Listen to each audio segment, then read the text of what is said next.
Someone waits for me.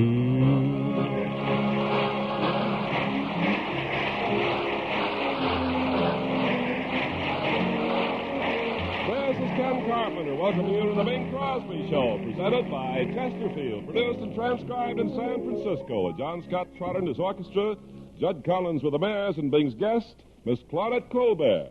Ah, bonsoir, mesdames et messieurs.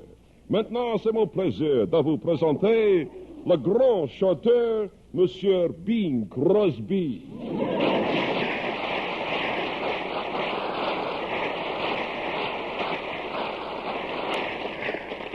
Merci, monsieur Carpentier.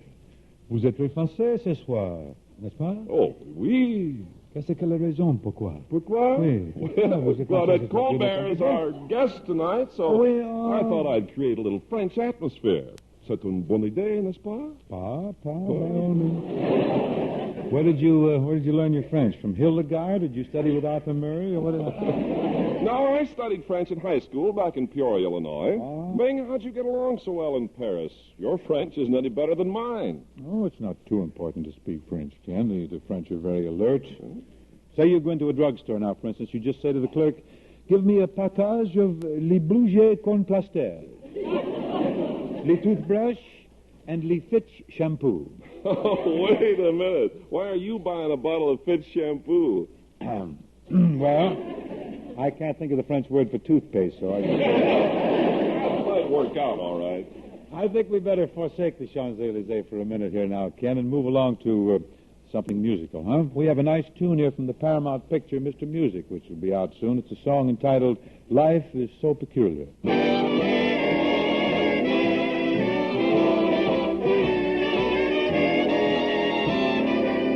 Oh, life is so peculiar. You get so wet in the rain, and you get so warm in the sunshine, but it doesn't pay to complain. When I get up each morning, there's nothing to breathe but air, and when I look in the mirror, there's nothing to comb but hair, and when I sit down to breakfast, there's nothing to eat but food. Life is so peculiar, but you can't stay home and brood. Yes, life is so peculiar. The desert's only got sand, the ocean's only got water. You never know where you stand. When I go out to dinner, there's nothing to wear but clothes. And whenever I get sleepy, nothing to do but doze. And whenever I get thirsty, there's nothing to do but drink. Oh, life is so peculiar that it makes you stop and think.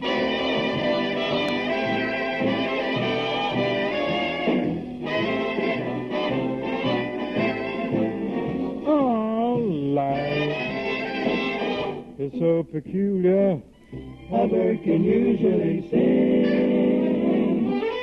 A pearl is made by an oyster. man, you can't be sure of a thing. When I get tired of resting, There's nothing to do but walk. and when I don't care to listen, There's nothing to do but talk. and when I'm up in my airplane, There's nothing to do but fly. Life is so peculiar, and I often wonder why. Yes, life is so peculiar. a fork belongs with a knife. Bow, bow, bow. Corned beef is lost without cabbage. Ba, ba, ba, ba, ba. A husband should have a wife.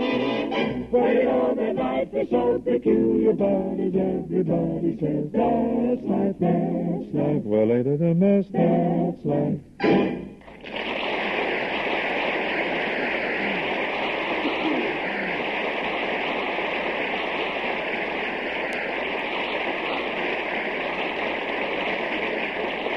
Hey, that's a good tune, Bing. Well, it moves a little. Thank you, Ken. You know, it's true. Life is peculiar. I guess so. Gee, life is very peculiar. Well, nobody's giving you beef about it. All right. Life is peculiar. What do you want to do? People are peculiar, Are too. you leading up to something? Bing, when I say people are peculiar, I know what I'm talking about. You know that I know a fellow who doesn't smoke Chesterfields? Oh, really? Well, we better get through to that boy.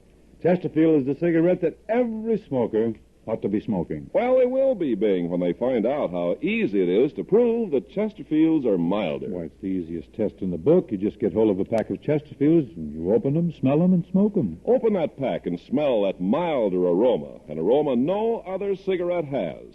Compare Chesterfields with the brand you've been smoking, and you'll see. And then smoke those Chesterfields to prove that they smoke milder and leave no unpleasant aftertaste. Yes, America's first cigarette taste panel, after smoking leading brands for over a year, told us Chesterfield is the only cigarette in which members of the panel found no unpleasant aftertaste. So make that next pack Chesterfield, and you'll always buy Chesterfield.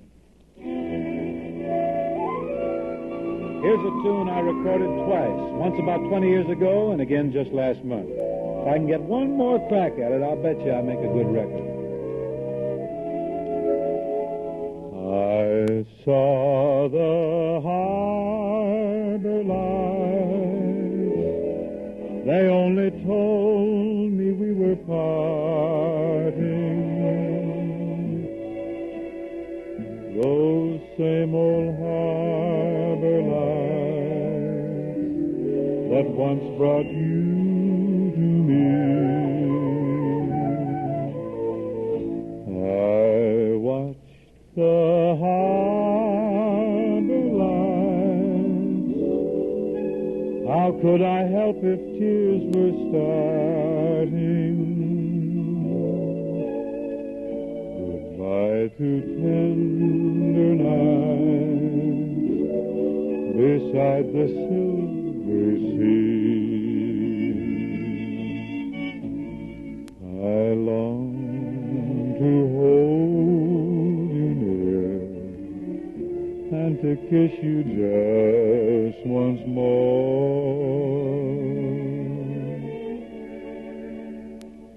But you were on the ship and I was on the shore. Now I know lonely nights, for all the while my heart is whispering. Some other harbor lights will steal your love from me.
I just want you to know the fellow that played the cornet solo in there was the great Ziggy Elman, one of the greatest cornet players that ever lived. Let's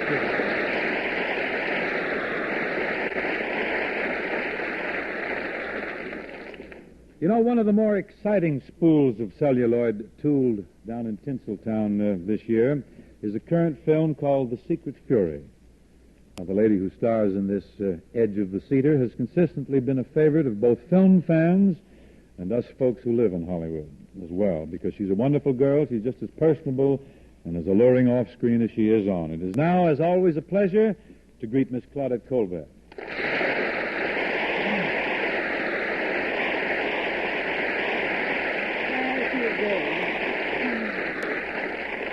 Thanks. You know, I haven't seen you since you got back from Europe. You must have had a fine trip because you look wonderful. It was a jolly jaunt, Claudette. Oh, say, I brought you a gift. Brought it all the way from Paris, especially for you. A can of perfume. And I made it myself. Oh, now, don't tell me you're going to start deep freezing that, too. Say, that's an idea at that. Minute-made, fresh frozen perfume. In 4 delirious flavors. Bewitched, bothered, bewildered, and begorra. Sweep the country, don't you think? I think so. Well, I'm very flattered, Big. But tell me, why should you spend your time in Paris making perfume? Well, after you visit the museums and the palaces, a fellow needs a hobby to occupy his time. Oh, it's too bad you couldn't have gone to Paris when you were younger.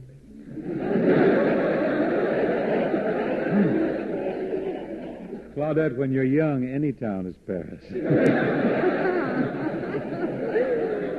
Yes, you will. Listen, you know, I'm on my way to Europe. Yeah? I'll be in Paris in a few days. Oh, boy, you lucky. I'd like to go back myself and hide out until television blows over. I could do that.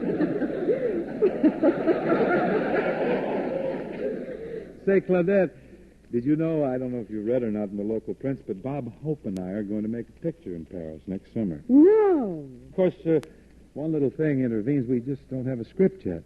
Well, that never stopped you before. Oh, we are indomitable, aren't we? But on the level, Claudette, we're really looking around for a story. We want something fine. As a matter of fact, we wrote to George Bernard Shaw, and we asked him to write a picture for us. Did he accept your offer? Not yet, but I understand that just as soon as his leg is better, he's promised to kick the daylights out of us. Well, I hope he recovers soon. Well, I hope so, too. I've never been kicked by anyone important, unless you want to count Paul Whiteman. I'll bet Bob is really excited about going to Europe. Oh, he gets excited if he goes to Pomona. To get back to the picture, Claudette, Bob and I still haven't got a leading lady.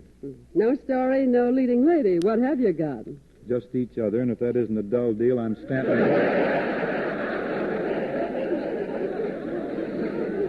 There'll be another road picture, you know. It's a great opportunity for you. For me? Yeah. This time Bob wins the girl. We take turns, you know, on this thing. Well, it's terribly sweet of you to ask me, Benny, but you see, I've played with Clark Gable and Gary Cooper, Robert Ryan, John Wayne, Ray Milland, Fred McMurray. And, Well, let me put it this way. When a girl gets used to champagne, she doesn't like to switch to 7-Up.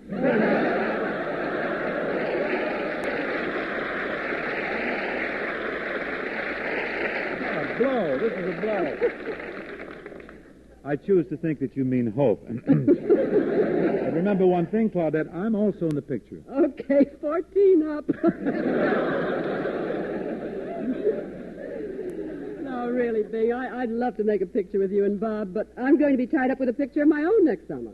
Oh, well, then maybe Bob and I can be in your picture. It's quite an unusual idea for a picture, Bing. It's a series of 3 stories. Well, that isn't so unusual, Claudette. Haven't you heard about Somerset Mom's picture? It's called Trill. Oh, yes, but those are 3 different stories. Oh. My picture's going to be the same story told 3 different ways. Well, what 3 ways? I plan to take a simple romantic theme and interpret it first as an American Western, and then tell it from the French point of view, and then the Italian. Oh, I see. Oats, crepe Suzettes, and pizza, huh? Well, that ought to please everybody. But you know what you've done now? You've piqued the curiosity of our auditors here to such a pitch. I think, Claudette, nothing short of a preview is going to suffice. Okay. Ladies and gentlemen, this is the story of a woman's impassioned love for a violin and the man who strings her along. Oh, you shouldn't. Oh. So arty, so continental. So Philip Lonsdale, isn't it? And just for this production, you know what we've done? We've engaged one of the world's great violin virtuosos, Mr. Joe Venuti. Mr. Venuti appears on the Chesterfield program tonight through the permission of the Townhouse in Los Angeles, where his orchestra plays nightly in the beautifully newly decorated Zebra Room. Mr. Carpenter, please set the scene. Okay, gladly. Ladies and gentlemen, we now present Triplets, one great love story told from 3 different points of view. First, The American, in which Miss Claudette Colbert plays a girl of the Golden West. Bing Crosby is a cowpoke, and Joe Venuti pokes his violin. Our scene opens in the beautiful newly decorated zebra room of the Buffalo Hump Hotel, located in Buffalo Hump, Wyoming.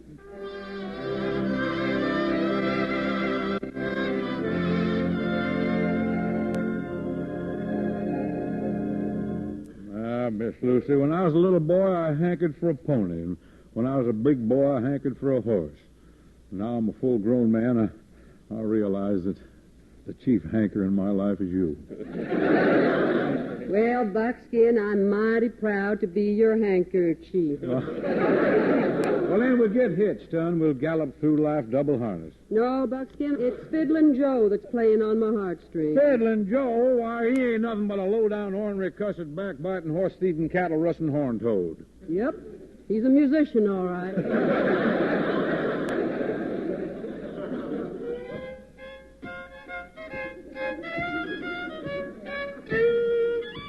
Listen, it's Fiddlin' Joe. Listen to him scrape out his love for me. Oh, I can't stand it. It thrills me so. When I hear that violin, I'm just a quivering bundle of excitement. Wrap it up. I'll take it with me. I know you don't, you varmint. Miss Lucy's going to marry me and stay right here in Buffalo Hump. We're leaving this town. We're going down south to Buffalo Rump.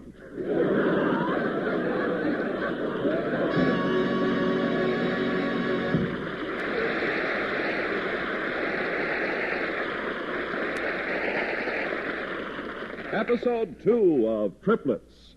Our drama will now be told from the French point of view.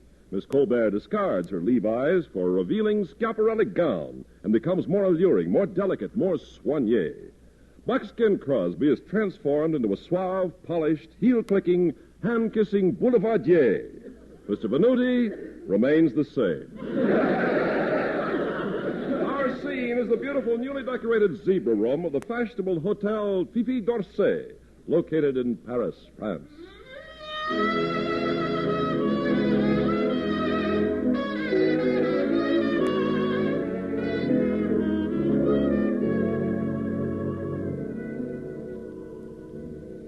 Bonjour, Claudette. Bonjour, André. Oh, my little cabbage. Today I am wearing the sweater. Oh, yes, my little stuffed cabbage. You know, Claudette, when I was a little boy, I wanted a little girl. When I was a big boy, I wanted a big girl. Now that I am a man, I want a woman. I am a woman. I'm a Frenchman, I could tell. Oh, André. André, take me in your arms and smother me with your ardor. Crush me with your ardor. Ma chérie. Ardor. Ardor.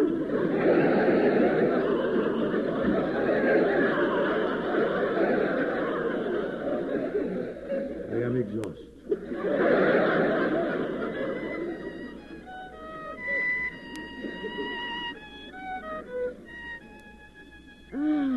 Voilà Joseph and his violon. Oh, what magic. He drives me mad with passion. His music sets my heart aflame. It burns into my soul. It ignites my whole being. Vive la France! Claudette, I beseech you. Do not marry this fiddler. Oh, Joseph is a great artist. Bah, he is a disgrace to his French blood. He is a scoundrel. And he drinks California wine. Oh, no. Oh, no. Joseph, tell me this is not true. Tell me André lies. Tell me he lies. He tells the truth, Claudette.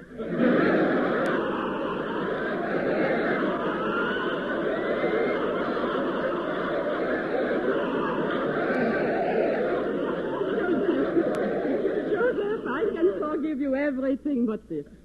Today, I committed another terrible deed. Oh, mon Dieu, no. What did you do? I drank le Coca-Cola. Oh, no, ça c'est affreux, c'est horrible. I told you he was a beast, Claudette. For drinking le Coca-Cola, he will be sent to Devil's Island. Then you will marry me. Oh, I'm sorry, André. Then we will fight the duel. Joseph will play, and I will sing. You shall sing, he shall play, I will marry the winner. Agreed. En garde! Alors, assume les positions, monsieur. Apportez les verres ici.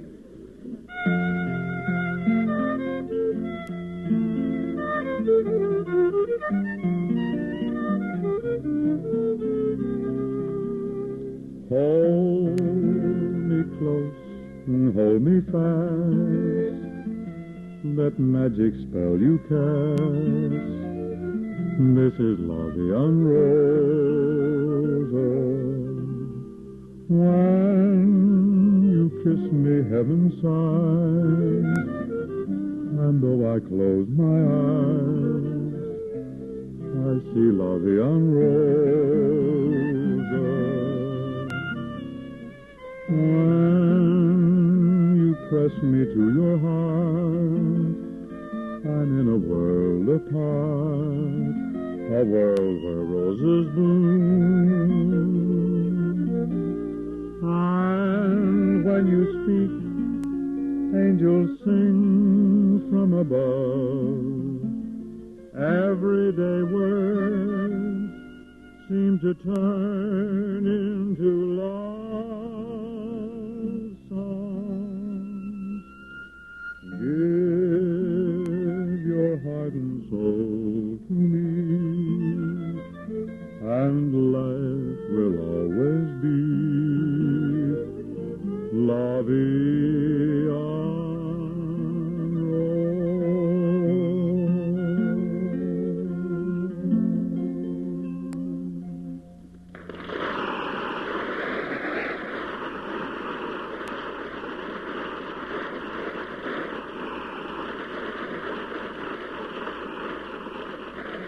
Well, the duel, she is over. What is your decision, Claudette? Farewell, André. Sacre bleu, I lose the duel. If only I had Gary for a second.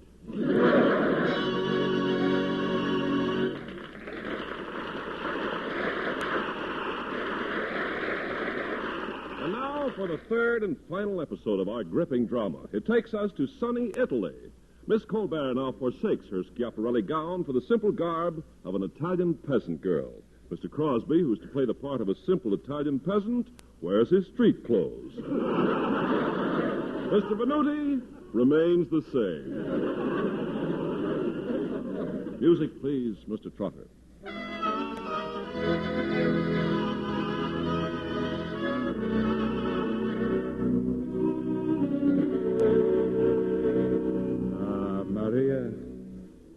Maria, I think I will get her married. We have maybe a 1, 2, 3, 4, 5, 6, 7, 8, and 9, 10 bambinos, eh? Passo the spaghetti. Bene, molto bene. Marie, you no love me because you love Giuseppe Venuti. I can't help but love Giuseppe. He's a great violinist, and he owns the largest garlic patch in all Italia. Venuti will be out of business tomorrow. Why? Tonight I pour a wick on his garlic. No, non lo puoi fare. È male. It is not a dirty trick. Believe me, Maria, I will fix Giuseppe Venuti and his violin. I will be a greater musician than he. I'm going to take lessons on the electric guitar. But, Domenico, our village no have electricity. Then I take lessons on a gas guitar.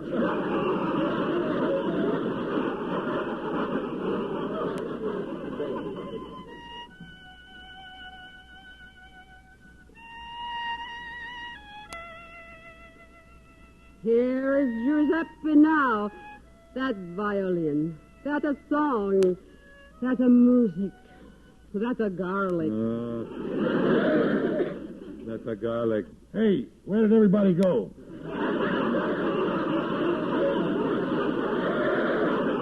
Over here, Giuseppe, over here by the open window.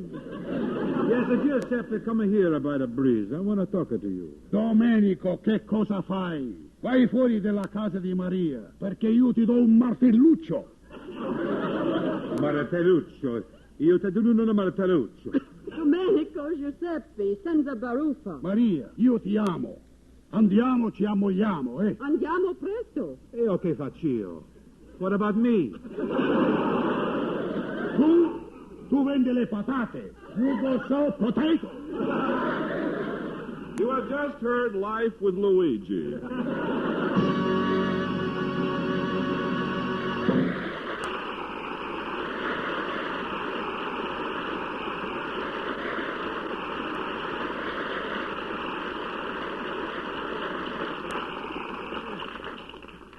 Say, Bing, I was wondering, have you heard from Bob Hope since he went to Korea? Oh, I sure have, Ken. I received 2 or 3 postcards, and you know what he did? What? He sent me a gift. Really? From Japan, yeah.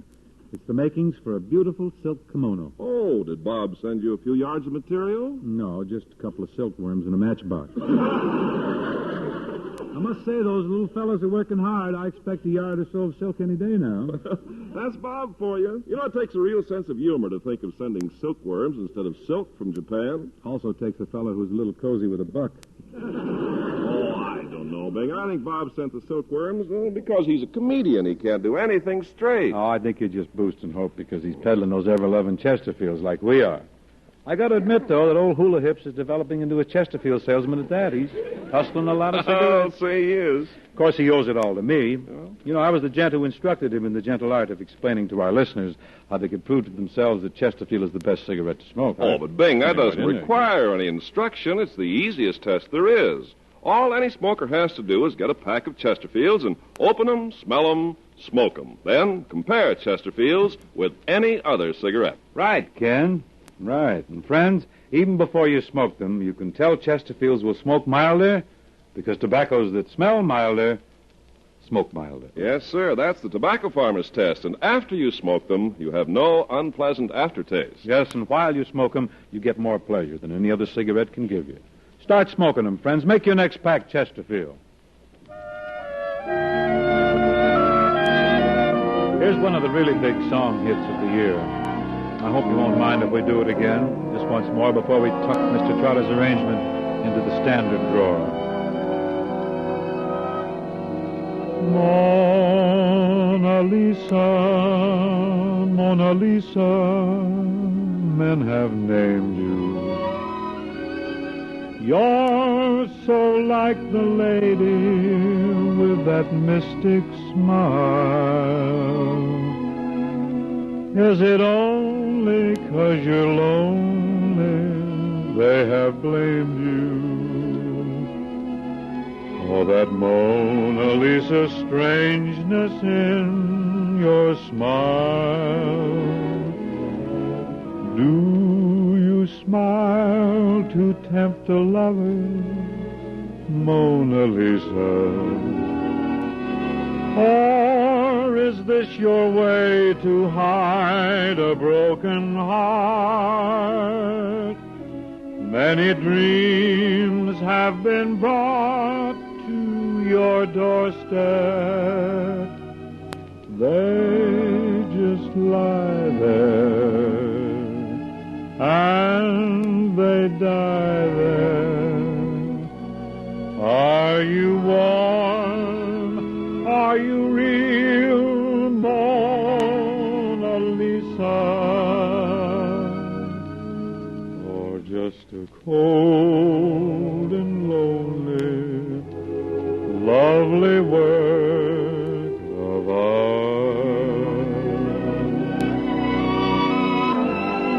Mona Lisa,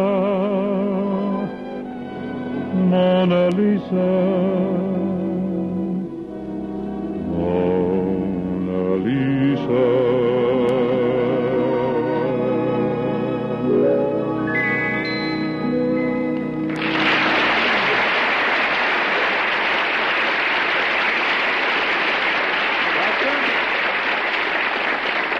Well, I guess that about winds it up. My thanks to Claudette Colbert for joining us here in San Francisco tonight. Claudette, it was really very nice of you to fly up and help us out with this hokum. Oh, I enjoy very much, Bingo. Who's the witcher next week? Next week, Claudette, we got the finest kind of a star. A director from a metropolitan op, Miss Dorothy Kirsten.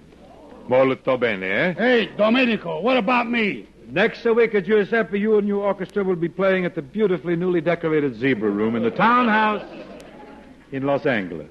Incidentally, would you say hello to Ed Crowley for me? I will. Claudette, I think, I know that you'll have a wonderful time in Europe, and I know that you'll be very excited about the command performance in which you're going to participate. We'll see you when you get back, huh? Thank you, Bing. Bonsoir. Bonsoir. Bonsoir, folks. We'll see you next week for Chesterfield. Best cigarette for you this morning. Thank you.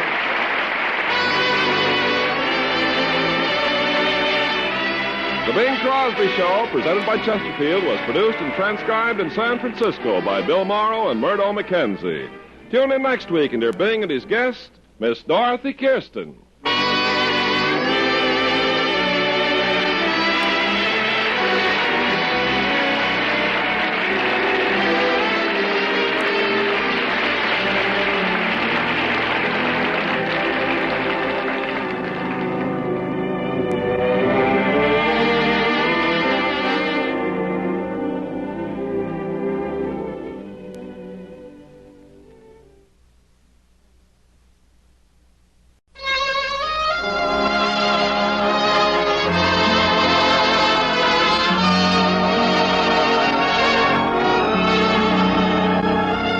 Someone waits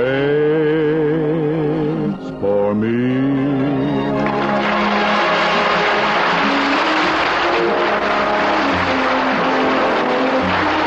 This is Ken Carpenter welcoming you to the Bing Crosby Show, presented by Chesterfield, produced and transcribed in San Francisco, with John Scott Trotter and his orchestra, Judd Collins with the Bears, and Bing's guest, Mr. Paul Douglas. Ladies and gentlemen, tomorrow's Thanksgiving, and we'll be groaning all night long after the big dinner. And now, here's a fellow who groans all year long, Bing Crosby. Hey,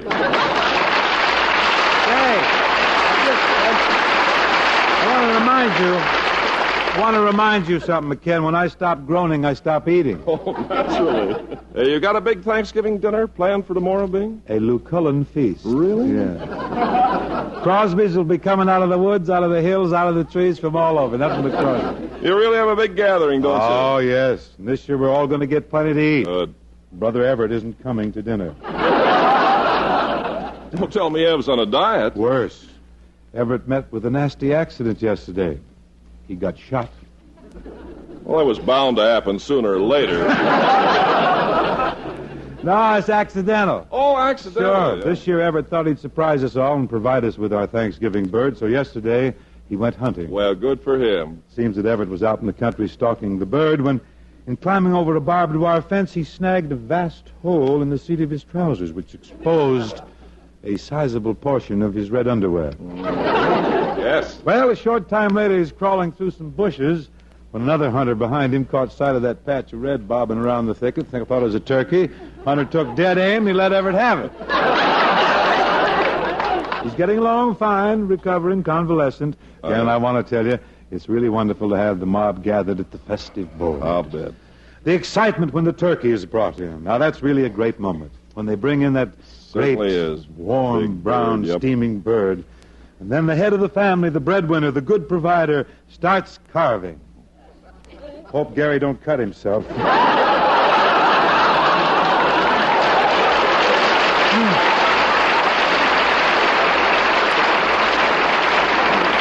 Say, we'd like to drop Thanksgiving now for a while in favor of Christmas. What do you say? Good. Musically, at least, because our opening selection is a song called Melikiliki Maka. It's a new Hawaiian Christmas tune. If the rhythmers will gather around, and John, if you're agreeable, we shall head for the islands.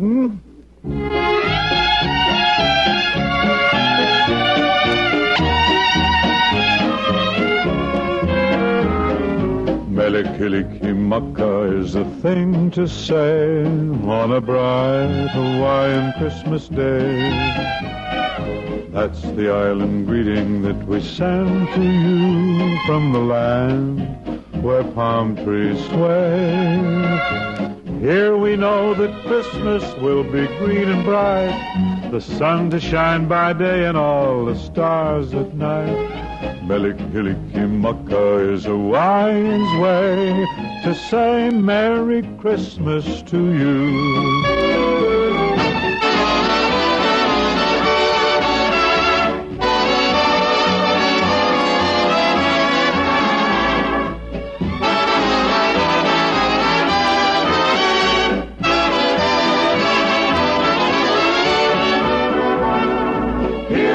know that Christmas will be green and bright. The sun to shine by day and all the stars at night. Melikilikimaka is a wise way To say Merry Christmas to you.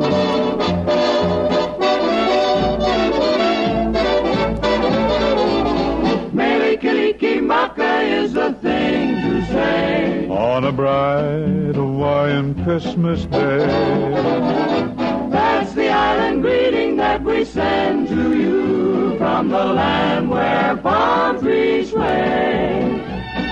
Here we know that Christmas will be green and bright, The sun to shine by day and all the stars at night. Melikilikimaka is a wise way to say Merry Christmas. a very Merry Christmas. A very, very, very Merry Christmas to you.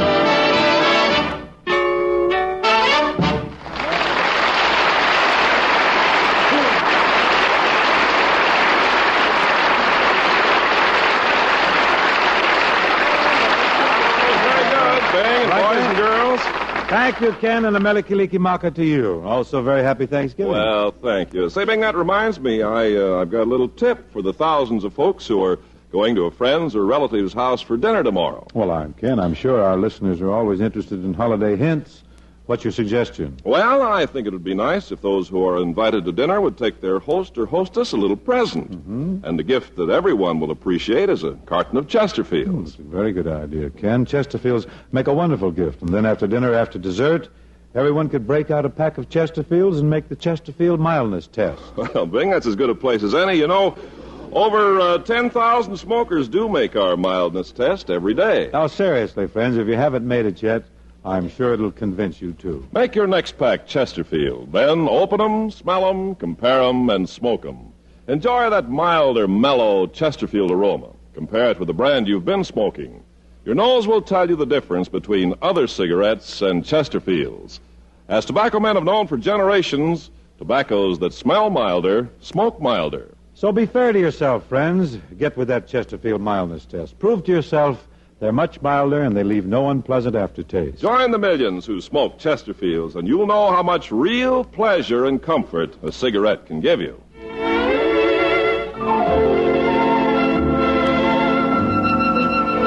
The Paramount people are promising to release a picture soon, a thing called Mr. Music, in which I'm involved. Here's one of the ballads from the piece.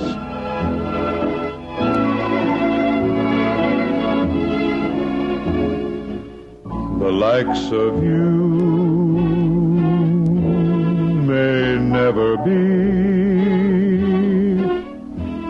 attracted to the likes of me. But accidents will happen and I'll be around, and maybe there'll be no one else but me around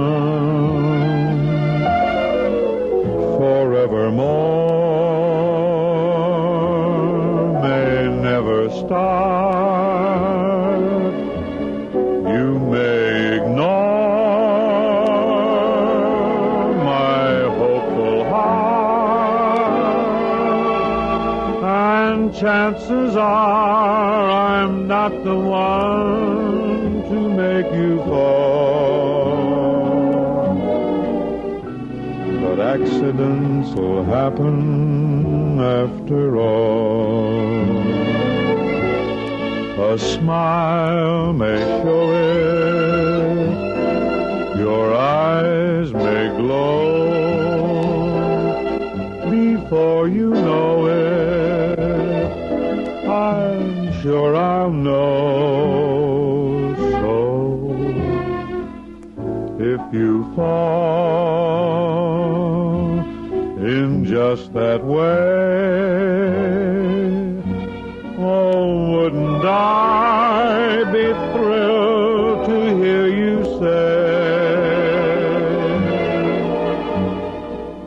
I had a lovely accident today.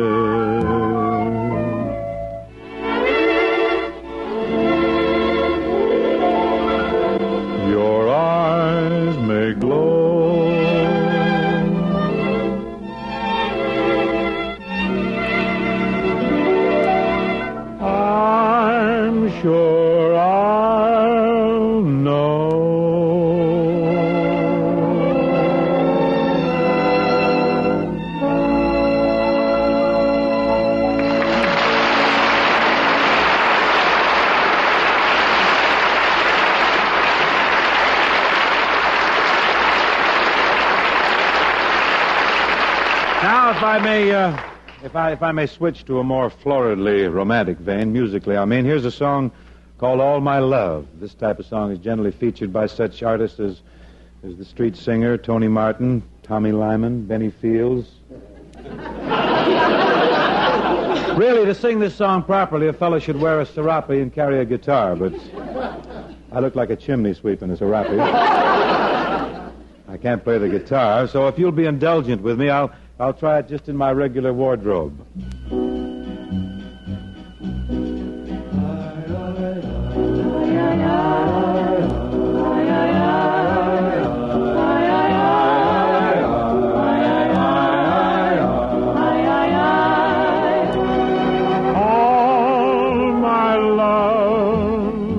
Give you all my love.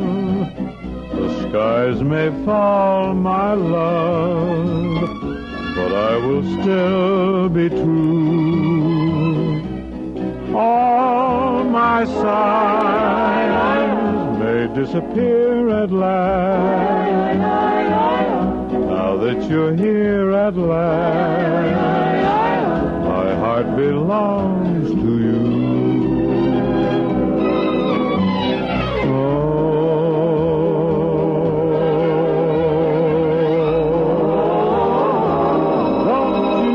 Let me go. Don't you ever let him go.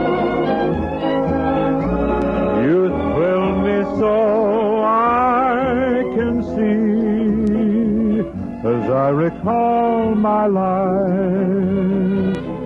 I've waited all my life to give you all my love.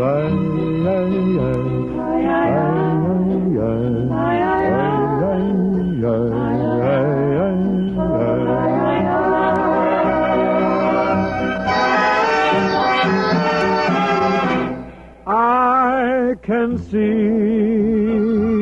as I recall my life. I've waited all my life to give you all my love.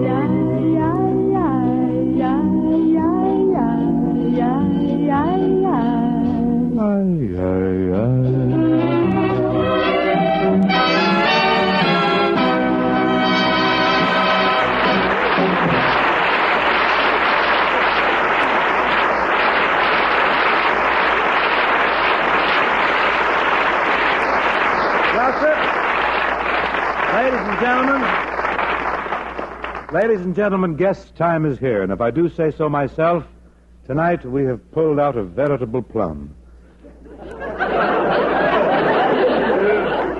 We have really hit the jackpot tonight in the person of Paul Dreamboat Douglas. You know, Bob Rourke, the eminent columnist, and a man who is clinically close to Mr. Douglas, once described him, and I quote, as rugged a masculine type as ever you saw. He's got the voice of a rasp, a heart of gold, enough acting ability to keep him rich, and all the girls find him fascinating.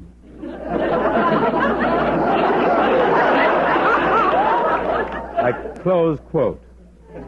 No kidding, if this guy isn't riding high, I don't know who is. After great success in the Broadway show Born Yesterday, he ambled out Hollywood way and he established himself as a top-flight star in his very first picture. On and on he goes, film after film, hit after hit. Ladies and gentlemen, it gives me great pleasure to present the greatest boon to moviegoers since the installation of the lobby popcorn machine. Mr. Paul Douglas.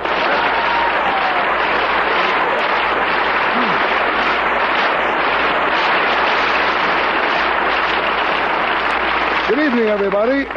Thank you. That was a nice introduction, Bing. Well, I thought you'd like it, Paul. It was a little short, but you got the point over, I guess. Well, I tried my best. You know, Paul, we don't pay much money on this show, but, boy, we sure butter people up here.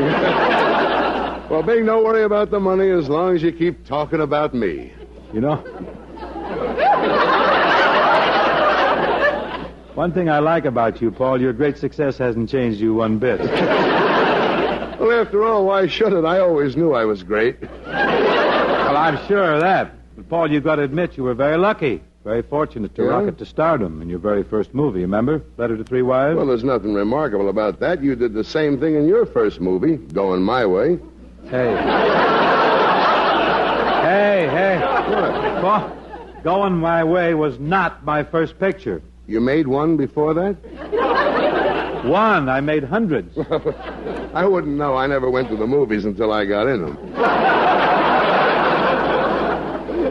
Doesn't it get monotonous, just watching your own pictures? Well, not a bit. I go because I like what I see. Frankly, Bing, I think I'm a doll. I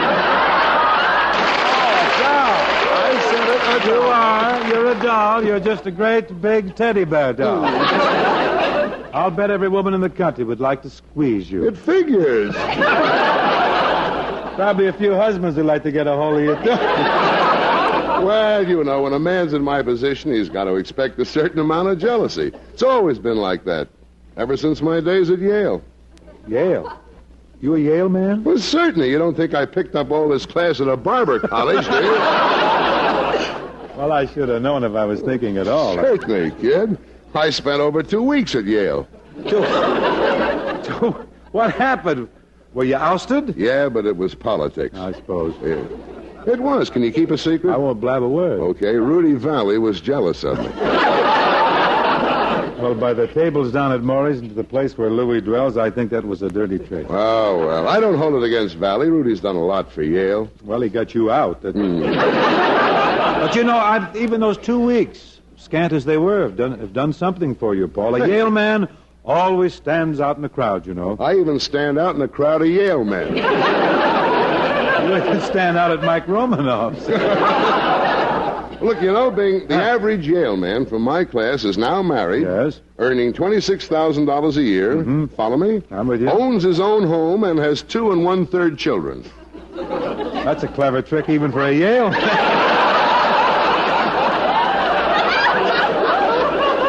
Well, it's too bad you weren't in that class, Bing. The average would have gone up on everything.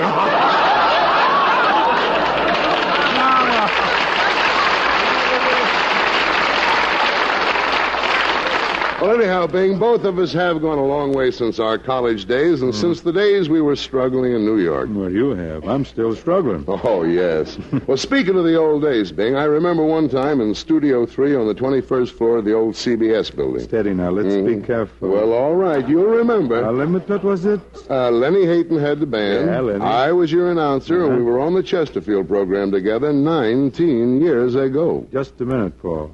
Got to check you on that. Yes? Norman Brokenshire was the announcer on the Chesterfield program. Oh, but I was there. Oh, now I remember. You were the standby announcer. Well, yes. You see, I was there ready to go on in case Brokenshire showed up with laryngitis. That's right. And you showed up with laryngitis now and then.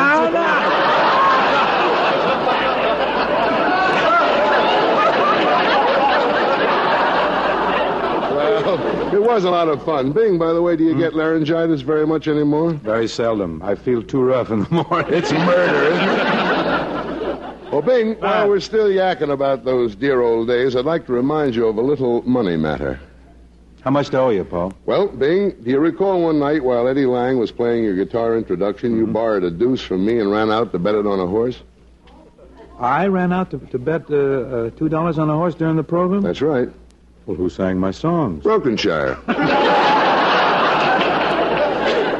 Any way you look at it, you still owe me that deuce that you bet on the nag. Oh, Paul, tell you what, let's just say it's a horse on you. Oh, that's cute. Oh, isn't that gay? That's a snapper, isn't it? I'm sorry, I never played a pony. Let's see now. Well, all right, it's $2 for 19 years. Compound interest. Can you figure it? You're pretty grim about it, aren't you? You owe me $32.90. I can't pay you. Why not? Horse only paid $4.80. Oh, well. But, Paul, we really had a lot of laughs those days at CBS working for Chesterfield. Yeah, and just think, Bing, I was just a radio announcer then, and now I'm the biggest actor in Hollywood. Subscribe to that. You know, something I was thinking, the way things happen, you know, a fella gets a break, it's really a crime that you get into pictures so late. Really? Now, I don't endorse this following sentiment, but There are those who seem to think that television is going to give movies a real kick in the pants. Oh, well, that doesn't worry me, chum. You see, I still have the theater to fall back on. Well, Toulouse. Legit, please. Really? Well, don't forget that I gave the most outstanding performance of the season when I first appeared on Broadway in Born Yesterday. Yes, and I recall an interesting story about how you got that part in Born Yesterday. Well, you it is an remember? interesting story. I remember it, and I'd like to tell it. And I'm sure you're going to. Without interruption, Bing, you see, Garson Kanin, the author and director... good man. Oh, very good. Man of great wisdom and choice. He originally wanted Broderick Crawford for the role. Good performer. Yes, but he wasn't available, if you know what I mean. He looked all over for the right actor, and one day he said to his wife, Ruth Gordon, the fellow I'm looking for has to be a powerful, magnetic, outstanding performer like Paul Douglas. And then it hit him. That's not exactly the way I heard that story. No? What Garson Kanin actually said was, the guy I need for this part is a big, loudmouth fathead like Paul Douglas. This thing turned on? It's alive. It's working. If it's working, that's what he said. I'm sorry I took the part. Well, we're not sorry, Paul, because that show was instrumental in bringing you to Hollywood, into a medium where millions can now appreciate your brilliant artistry. Thank you, Bing. That was entirely called for. Who called for it? Just a minute, friend. You know, there are those who say that I am as talented and as versatile as Clifton Webb. Oh, now here, Clifton Webb is a great performer. He can play any kind of part. Are you implying that I can't? Well, all I know is that you've made 7 movies, is that right? Yes. And in every one of them you play a big, loudmouth fathead. Only one of them. Okay. Well, you see my next picture, 14 Hours. I just finished it. And in that one, I play a soft-spoken, sensitive police officer. Well, I look forward to seeing it with great anticipation. Well, I don't want you to think, Bing, that I'm trying to muscle into your racket or anything like that, but I'm starting a picture next week that calls for me to do some singing. Well, what's the title of this picture you're going to sing in? It's called The Guy Who Sank the Navy. And that'll do it. Well, I just had a thought, Bing, on how you can square that $32.90 you owe me. Oh, you're still thinking of that? Yes, all the time. All my might. $32.90. Well, what's your proposition? Well, if anything reasonable, I'll go for. Now, if I'm going to sing in this picture, I'll have to lay some lute on the barrelhead for vocal lessons. Inevitably. And if you'll give me a singing lesson right now, I'll cancel the $32.90. Paul, that's a lot of money just for one singing lesson. I can afford it. Go ahead, sing something. Now, watch carefully, because this is costing you money. John Scott, let's run through that song Nevertheless, while Mr. Douglas... Watch carefully now, the mask and the bel canto and my tones and everything, the phrasing. It's very important. Very jolly. Yes, thank you. $32.90. Well done.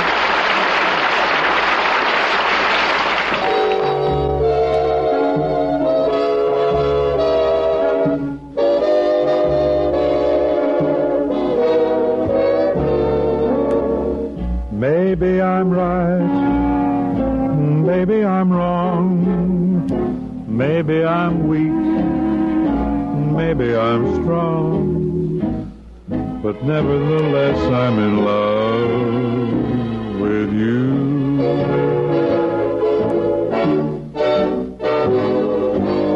Maybe I'll win, maybe I'll lose, and maybe I'm in for crying the blues, but nevertheless I'm in love with you.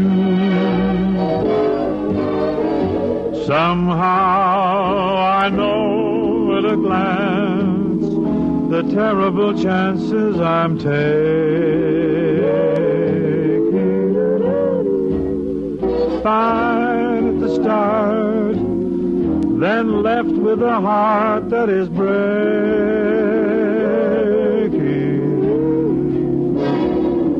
Maybe I'll live a life of regret. Maybe I'll give much more than I'll get. But nevertheless, I'm in love. Might as well confess that I'm in love with you.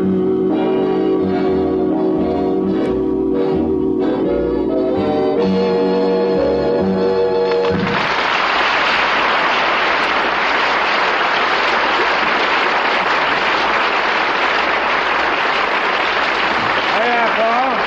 Thank you. Paul, now that's the lesson A. Were you listening? You tuned in? Oh, you can say that again. There's nothing to that singing, is there? Nothing. Yeah, that's what I thought. Hey, Bing, when do you sell Chesterfields around here? Oh, frequently. I'd kind of like to muscle in on a commercial. It's been a long time since I was Chesterfield's #1 salesman. Well, you sure were, Paul. You announced on all the Chesterfield programs. That's right. Don't tell me a big actor like you still has a yen to be a radio announcer. Well, I like to keep in practice, Honestly? Sure, it'll be something for me to fall back on when my youth and beauty are gone.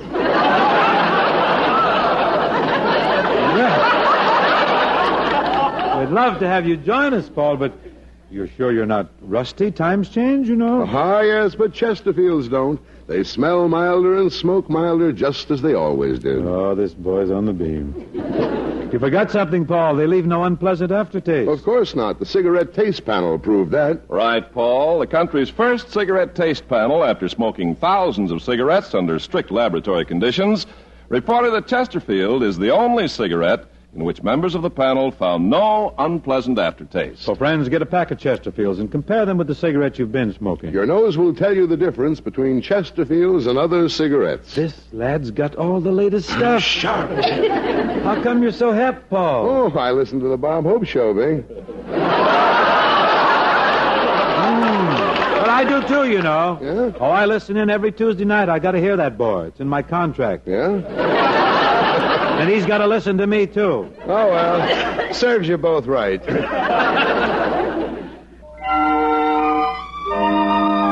Every Christmas brings us a new song or two. Johnny Burke and Jimmy Van Heusen here submit one, which I think rather nice. I love that Christmas feeling.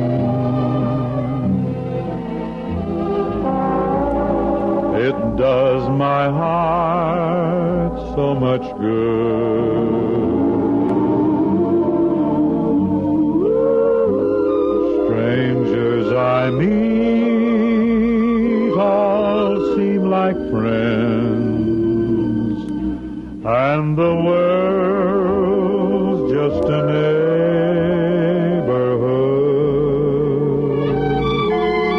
neighborhood. So here's to the joy of Christmas, and here's to the ones I hold dear. May you have that merry Christmas feeling all through a happy New Year.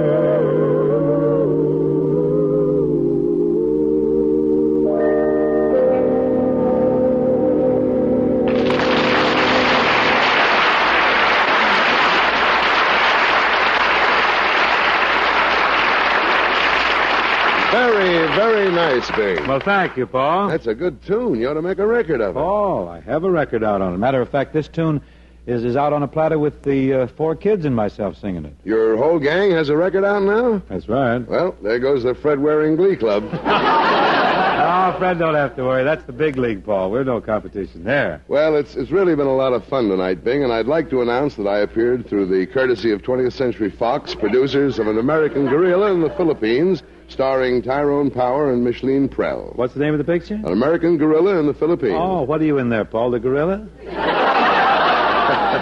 That's Gorilla, Oh, and I'm not in it. As a matter of fact, they're saving me for more romantic parts. Ah, yes. yes, you do go over so big with the ladies, I'm sure. I'm a doll, I told you. On account of me, and hear me good, Bing. I'm tuned in. We'd like All to right, thank- on account of me, women are throwing rocks at their boyfriends all over the country. Is that so? I tell you, I've broken up more romances than policemen's flashlights. Now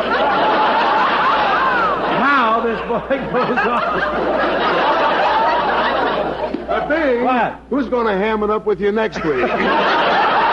Next week, Paul, Miss Ella Fitzgerald joins us. Also, that great jazz band, the Firehouse 5+2, will be aboard. That ought to jump pretty good. This ought to be very frenetic. Mm-hmm. Well, good night, lover boy. So long, Bingsy. Good night, folks. See you next week for Chesterfield, the best cigarette reunion.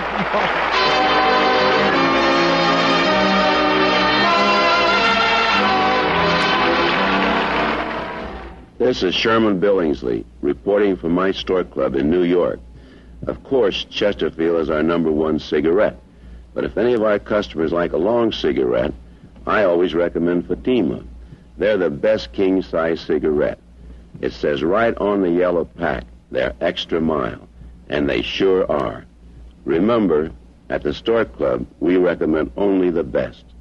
The #1 Chesterfield and king-size Fatima.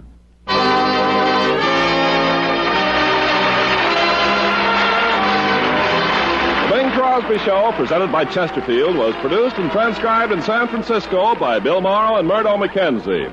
Tune in next week and hear Bing and his guests, Ella Fitzgerald and the Firehouse 5+2.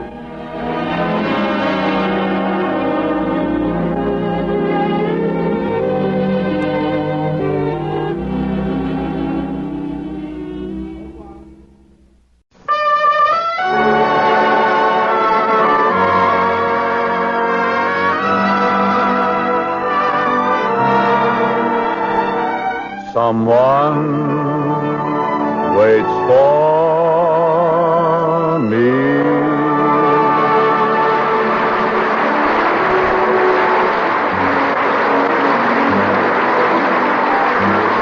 This is Ken Carpenter welcoming you to the Bing Crosby Show, presented by Chesterfield, produced and transcribed in Hollywood, with John Scott Trotter and his orchestra, Judd Collins with the Mares, and Bing's guests, Dixie Lee Crosby and Gary, Dennis, Philip, and Lindsay Crosby.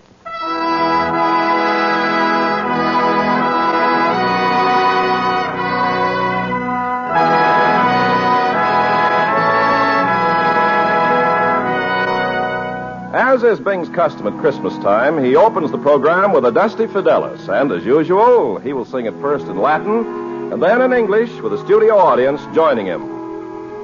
Yes, Ken, I think it'd be very fitting, very nice if our guests here would join in a chorus, second chorus, in Come All Ye Faithful, huh? Bing, I think it'd be very nice if the home folks listening in all over the world would join in, too. Oh, it would indeed. Gather round, folks, wherever you may be, and help us sing this eternal hymn. Adeste fidelis, leti triumphantes, venite, venite, in Bethlehem.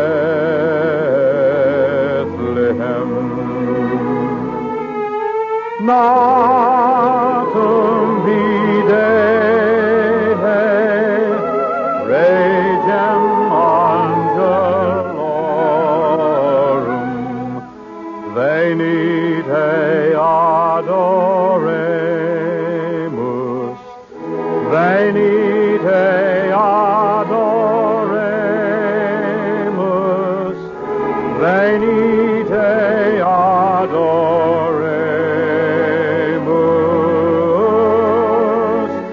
Dominus.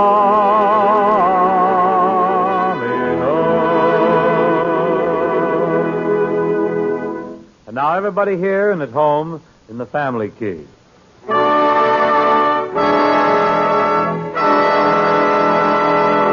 Oh, come, all ye faithful, joyful and triumphant.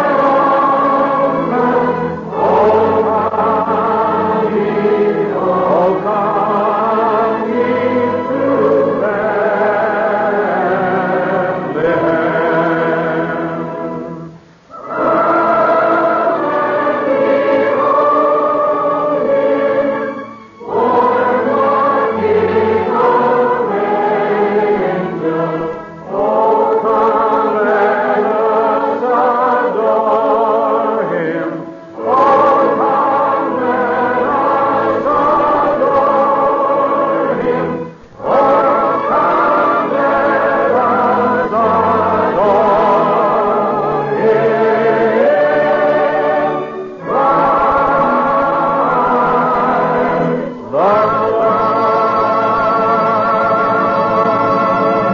Thank you. Thank you very much. Well, it's time, folks, to present our first guest of the evening, a young man with whom I'm associated, shall we say, in a business way and also socially, too. Mr. Gary Crosby. Would you take a bow, Gary?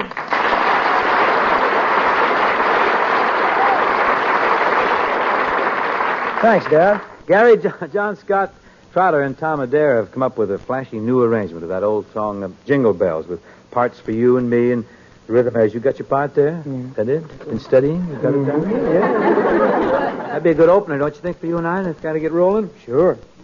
Say, Dad, by the way, how'd our record of Sam's song and Simple Melody go? Oh, it went very big. Haven't you heard? Sold over 200 copies. That's wonderful. Great. Isn't that grand? Yeah. I knew you'd be happy. Well, how about getting on with Jingle Bells, huh? I'm ready. Okay.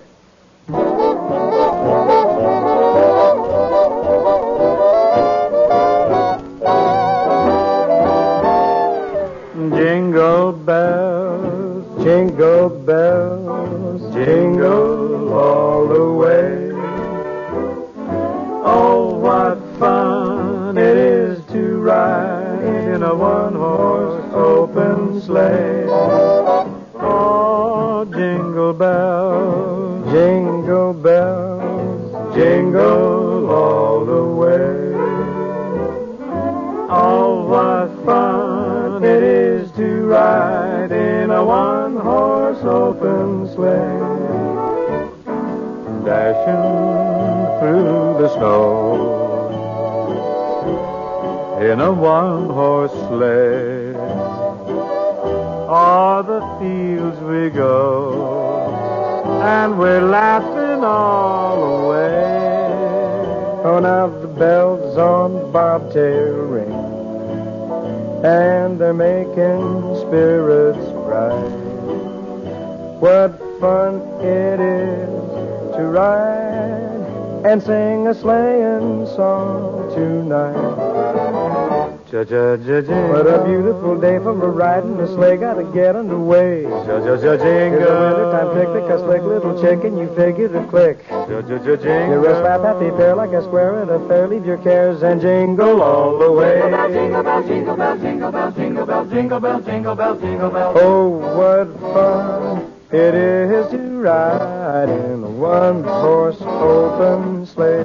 You got sugar by your side, so jingle. That high-stepping mare taking the road by the square, how the fellas will stare. Jingle. And you speed out of town, zig and zag like a clown over the snow-covered ground. You're as smug as a bug in the rug, so you stop for a hug and jingle all the way. Jingle bells, jingle bells, jingle bells, jingle bells, jingle bells, jingle bells, jingle bells. Oh, what fun it is to ride in a snow and ice fairyland. Oh, but the trip is grand. You've got a winner. Just go for a spin in a one-horse open sleigh. Jingle bells all on their way.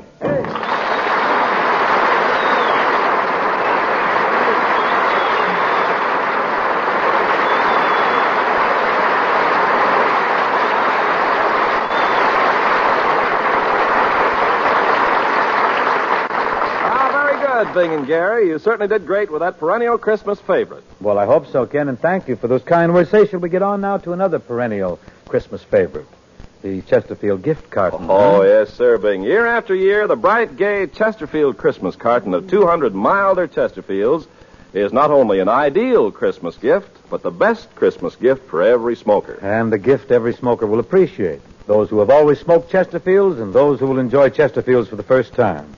Once they open them, smell them, and smoke them, they'll always be satisfied Chesterfield smokers. Yes, that's it, Bing. Folks, open a pack of Chesterfields. Give them a smell, then you'll smoke them. Just make your next pack Chesterfields, then open it and enjoy that milder, mellow Chesterfield aroma.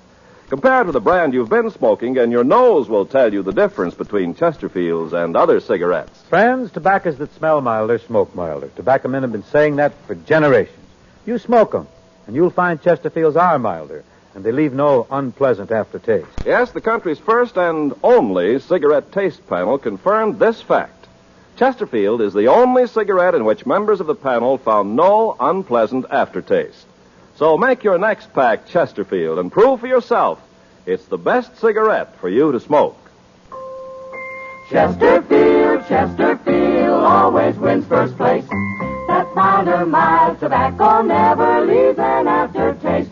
So open a pack, give 'em a smell, then you smoke 'em.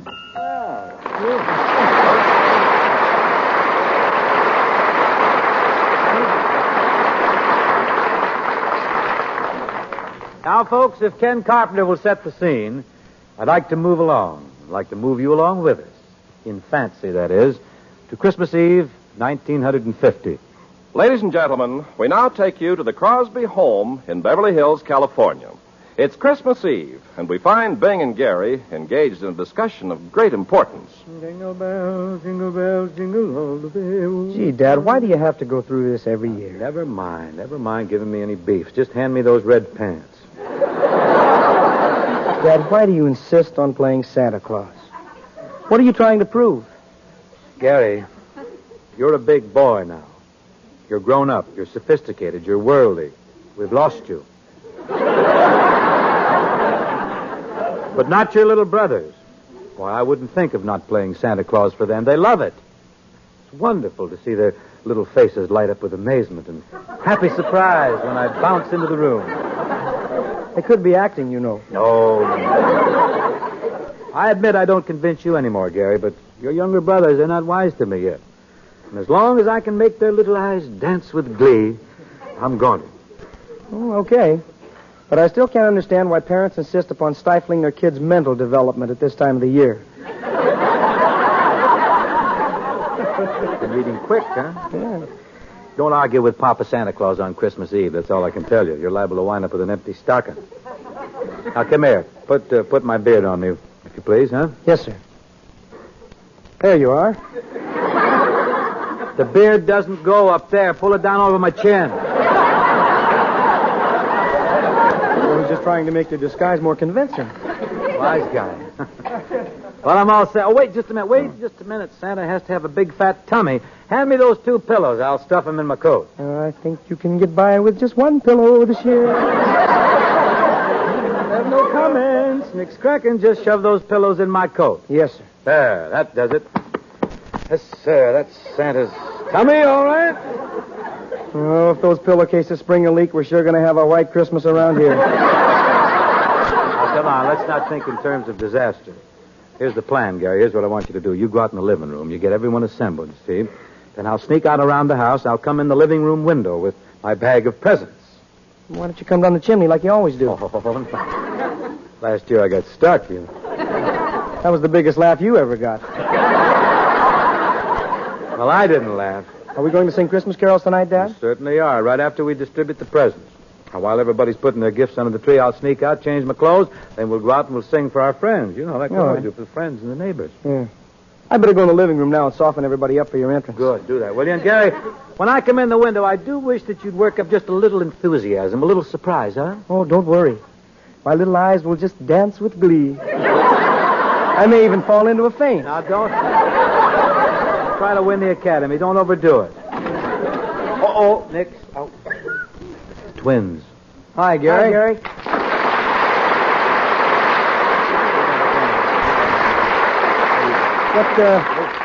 What are you fellas doing in here? Oh, just snooping around. Hey, who's the guy in the red suit? That's Santa Claus, you dumbbell. Why, I'll bet these are the twins, little Dennis and little Philip. Hey, he knows us, Phil. I was just asking Gary if you fellas had been good little boys this year. You didn't squeal, did you, Simple Melody?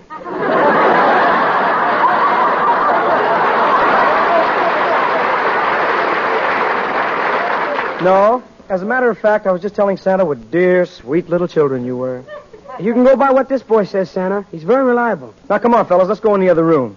Goodbye, Santa. See you later, I Oh, hope. yes, indeed. Goodbye, Santa. Bye, Mr. Claus. It's been a pleasure. Goodbye, boys. Goodbye. It's been nice seeing you. Gee, Santa Claus is certainly a wonderful man, isn't he? Yeah, pop is tops. What do you mean, pop? That was Santa Claus. Oh, Gary, let's act our age, shall we? Oh, you guys were wise all the time, huh? Sure, but if he wants to put on that old hot suit and wear that itchy old beard, it's all right with me. Let him live a little. Sure, we can stand it if he can't. Well, don't say anything in front of Linny. Hey, where is Lynn? Over there in front of the fireplace, waiting for Santa. Well, he better turn his chair around and face the window. Santa's making a different entrance this year. Hi, man. Hi, gang.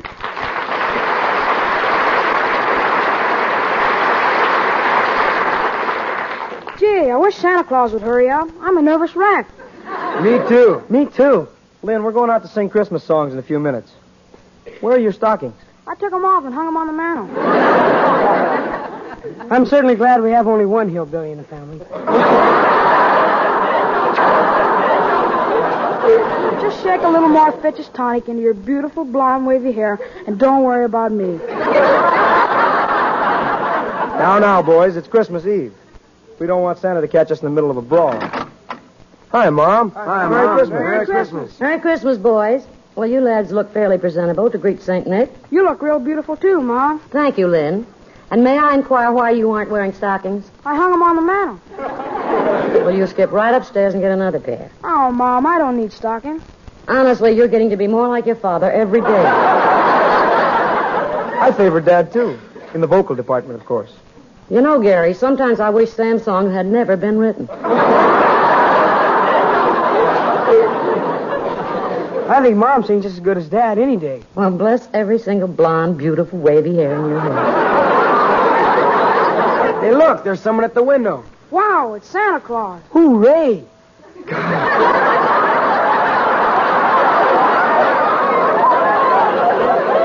Gosh, I think I'm going to faint.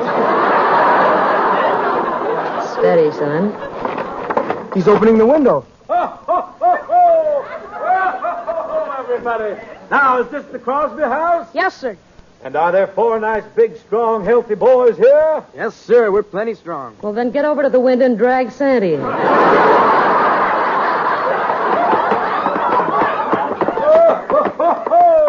Well, I'm having a little trouble here. Looks like I'm stuck. I'll help you, Sonny. We'll get you in. Everybody grab a hold and pull. All together now. Pull. Easy now. Whoop, whoop, look out. There goes the window shade. In you come, Santa.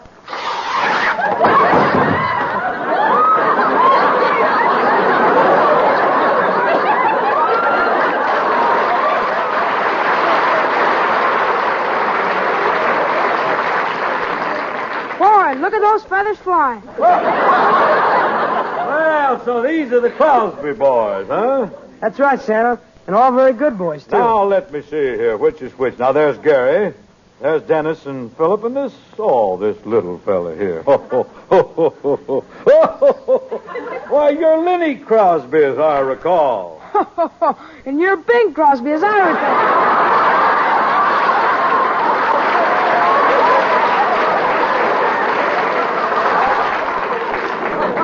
Good night, Irene.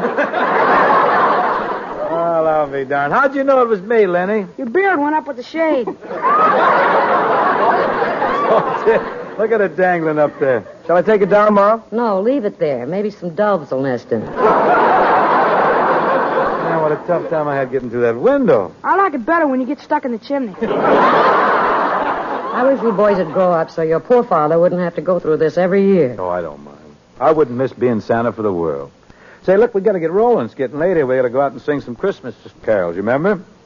You boys want to run through your songs first, kind of sharpen up a little? We know those songs, Dad. Huh? You'd better rehearse, Gary. I don't want you kids running all over the neighborhood singing off key. Yes, ma'am. You lads gather around the piano now and run through all your numbers. I'll go get the Hoover and vacuum up these feathers while you're rehearsing. I don't want you singing off key either. Yes, ma'am. Well, I guess you and I lead off, Gary. A song called That Christmas Feeling.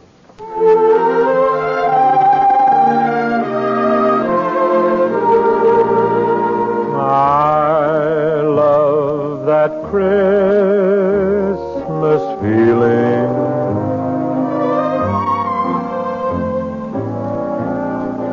It does my heart so much good. Strangers I meet all seem like friends, and the world's just a neighborhood.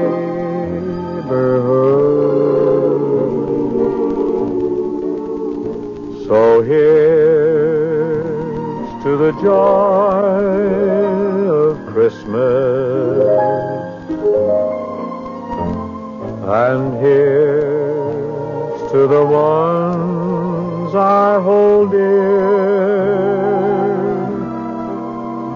May you have that merry Christmas feeling all through a happy new year.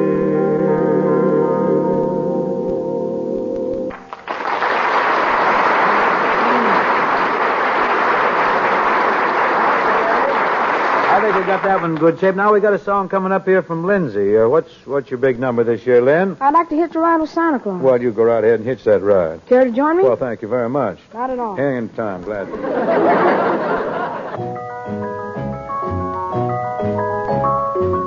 I'd like to hitch a ride with Santa Claus. Well, wouldn't that be something to see? I'd like to hitch a ride with Santa Claus, dodging the clouds, waving at crowds. I'd crack the whip and keep a watch for weather vanes. For weather vanes. I'd help him with his bag and check his Christmas tag. Or maybe you could handle the reins. I'd like to hitch a ride with Santa Claus. Wouldn't they be jealous of me? You couldn't say I ran away because after we roam, Well, he'll drive you home. He'll drive you home. and when they see me Christmas morning, what'll they say with a look of delight? There goes the boy that rode with Santa Claus last night. Hey.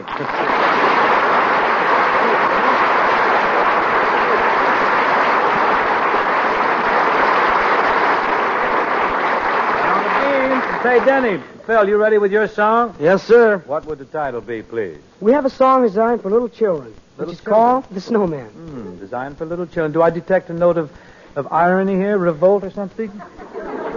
Well, Dad, we think we're too grown up to sing a song like this. You do, huh? Yes, we have girls listening in. Really? Well, I'm sure your girls will understand that you're both sophisticated, experienced men of the world. Yes, sir.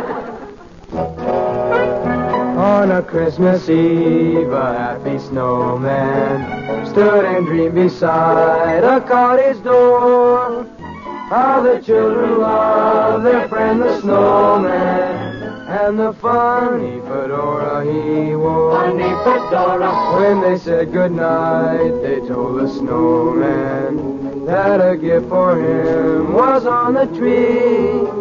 So he called himself a lucky snowman, just like one of the family was he. The cottage porch looked beautiful and bright. The holly wreath was turned on for the night. When all at once it caught on fire and fell. He couldn't knock, he couldn't ring the bell. He couldn't run for help, he couldn't call. But then he had to save the children after all. He knew he'd melt away, and yet the snowman threw himself across the burning floor. How the children miss their friend the snowman, but they'll always remember him for a heart that was brave and the joy that he gave and the funny fedora he wore.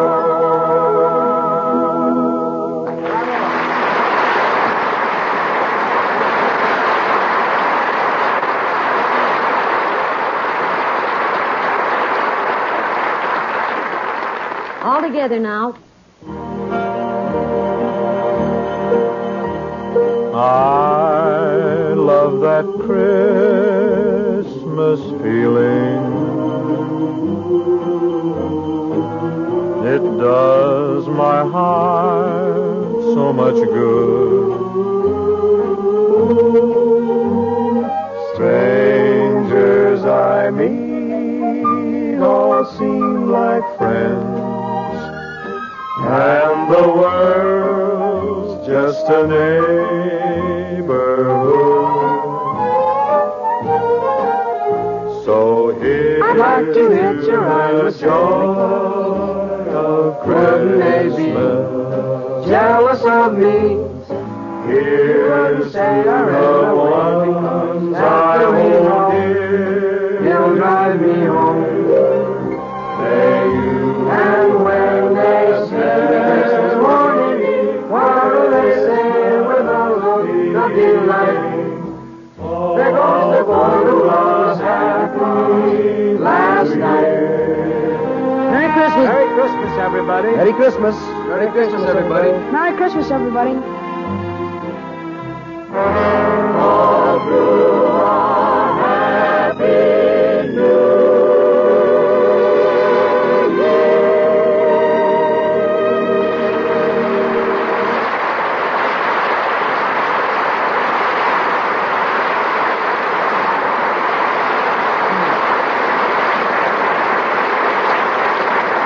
Yes, sir, folks.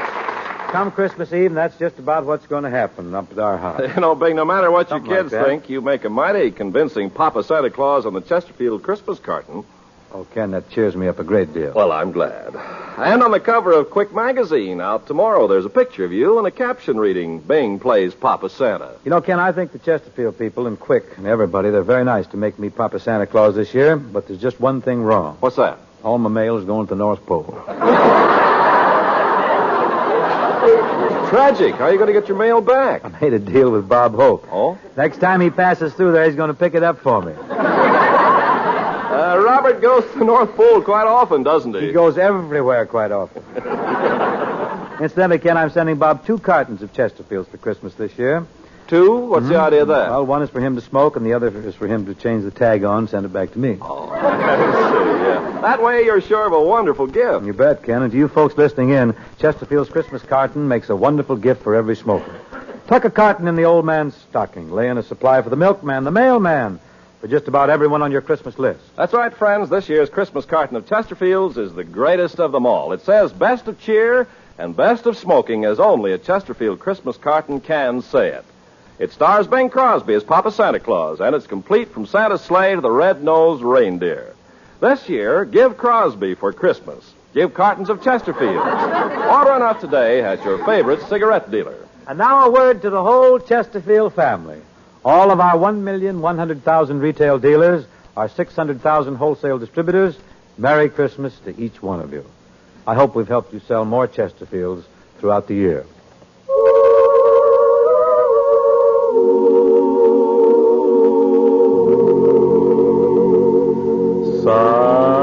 Silent night, holy night, all is calm, all is bright, round yon virgin mother and child,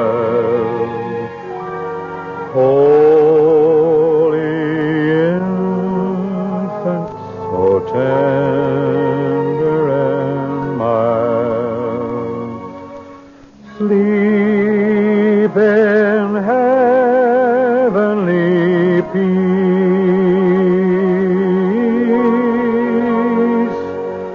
sleep in heavenly peace.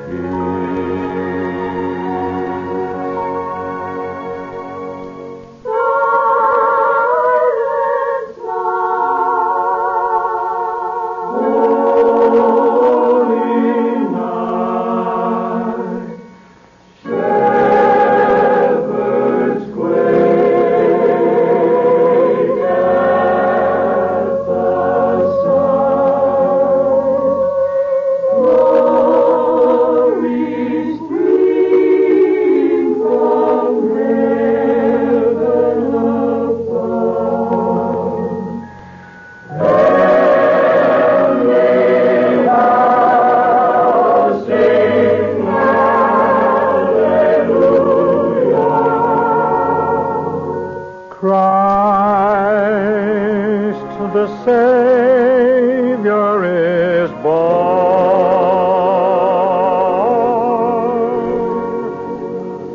Christ, the Savior is born.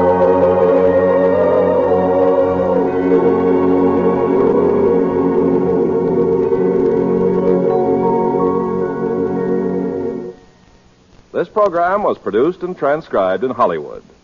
This is CBS, the Columbia Broadcasting System. Chesterfield, Chesterfield always takes first place. That milder, mild tobacco never leaves an aftertaste. So open a pack and give 'em a smell. Then you'll smoke 'em.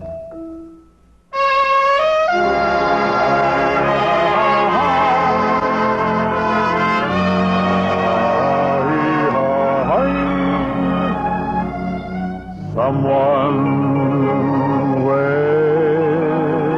for me.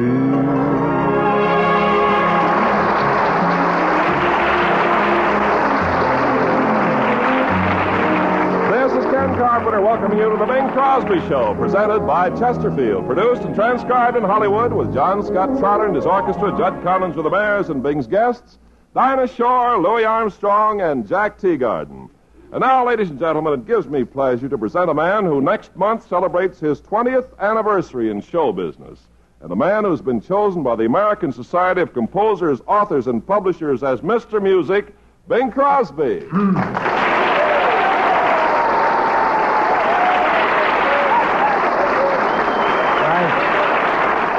I think I detect a derisive note there in some of our guests. Well, no matter. Thanks, Ken. But I hardly think this is an opportune time to mention me as Mr. Music. Really, after all, tonight, Ken, really, we've got some really great musical guests. Dinah and the mighty Louis Armstrong and Jack Teagarden. Well, sure. They're here to help you celebrate your 20th anniversary, Bing. I see, but if you wanted to bring up Mr. Music, you should have done it on a night when we didn't have such musically talented guests. Oh, I see. You don't care for the competition, huh? I care for it, but I can't cope with it. Oh, Bing, I really got a thrill when I heard Luella Parsons announce that you'd been chosen Mr. Music. And you know that ASCAP has designated the month of January as Bing Crosby month? Month of January? Yep. Threw me right in there with the clearance sales, huh? Good idea, too. Get rid of all the remnants. Well, I appreciate it, Ken. I wouldn't want you to think otherwise, but right now I think we should bring on Miss Music. And by Miss Music, I mean Miss Dinah Shore. Hi, Bing, Ken.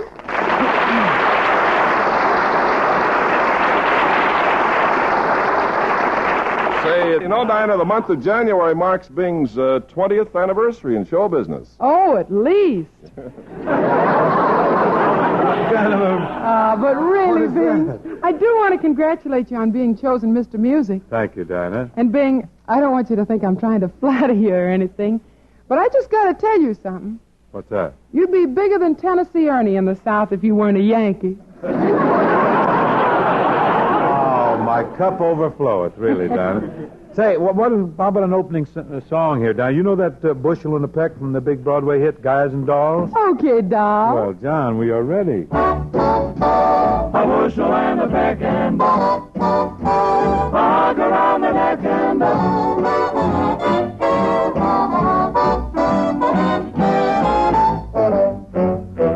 love you, a bushel and a peck, a bushel and a peck, and a hug around the neck. A hug around the neck and a barrel and a heap, barrel and a heap, and I'm talking in my sleep about you, About you, 'cause I love you, a bushel and a peck.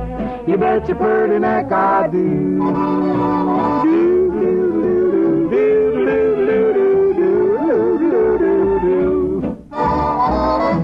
love each other, a bushel and a peck, a bushel and a peck. And it beats me all to heck, yes, it beats me all to heck how I'll ever tend the farm. Don't you ever tend the farm when you ought to keep your arm. About you?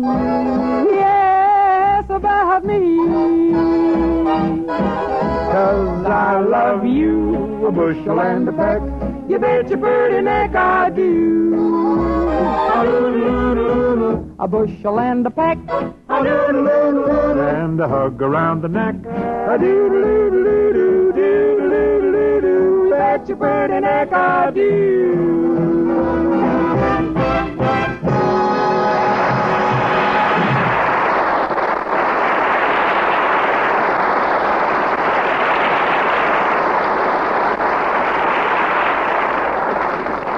Very, very jolly, Dinah and Bing. We thank you again. Now, Bing, you can bet your pretty neck it's time for us to sell some Chesterfields. I got a pretty neck, huh? Yes.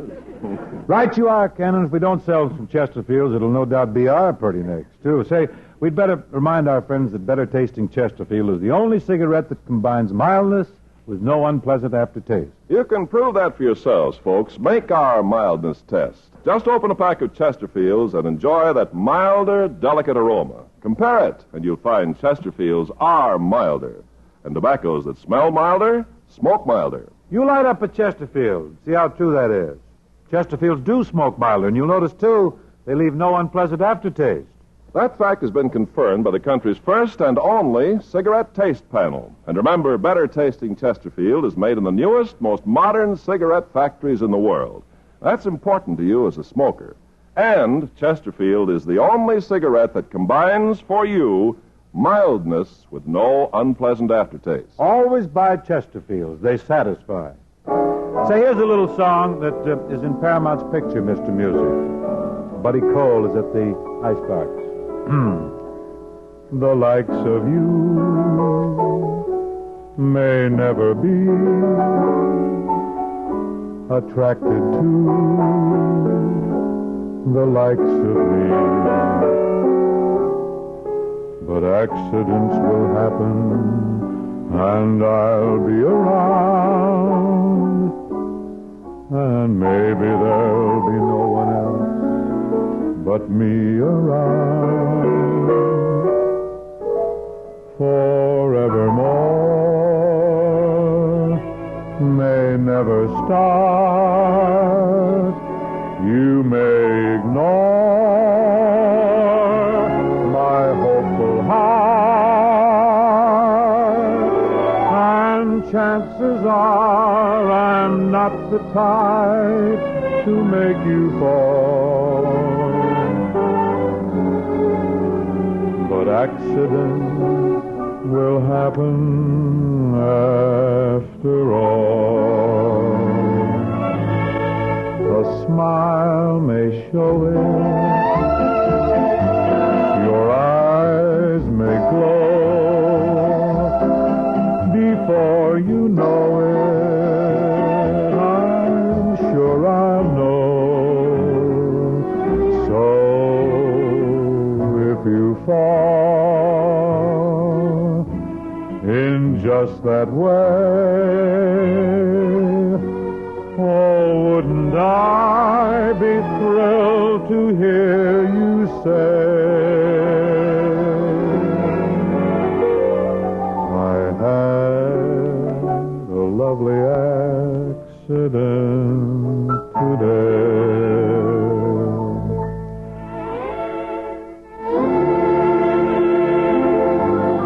Your eyes may glow.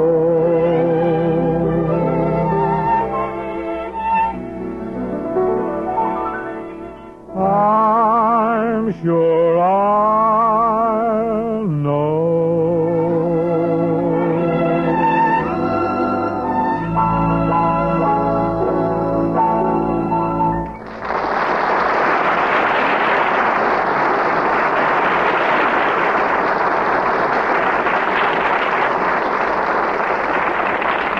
Thank you very, very much. Dinah, how about hearing from you now? You got something flashy for us? Yeah, I thought I might do nice work if you can get it. One of George Gershwin's great tunes. George Gershwin. George Gershwin. Now, you really mentioned Mr. Music. There's the real Mr. Music. I'm just Mr. Music for tonight or around the house or something. But Gershwin, that's Mr. Music of all time. Go ahead, Dinah, sing that great song of his.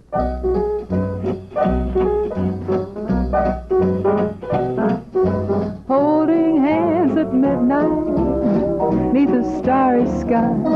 Well, it's nice work if you can get it, and you can get it if you try. Strolling with the one guy, sighing side to side. Well, it's nice work if you can get it, and you can get it if you try. Just imagine someone waiting at the cottage door, where two hearts become one. Who could ask for anything more? Loving one who loves you, and then taking that vow. Well, it's nice work if you can get it, and you can get it if you try. Just imagine someone waiting at the cottage door, where two hearts become one. Who could ask for more? Loving one who loves you, and then taking that vow. Well, it's nice work if you can get it, and if you get it, won't you tell me how?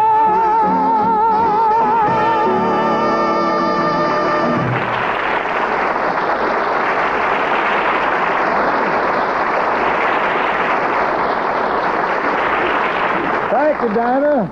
Thank you, folks. Now I'd like to present a great pal of mine. This is the real Mr. Music. I'm talking about the McCoy. In fact, this boy's 99 and 44, 100% music.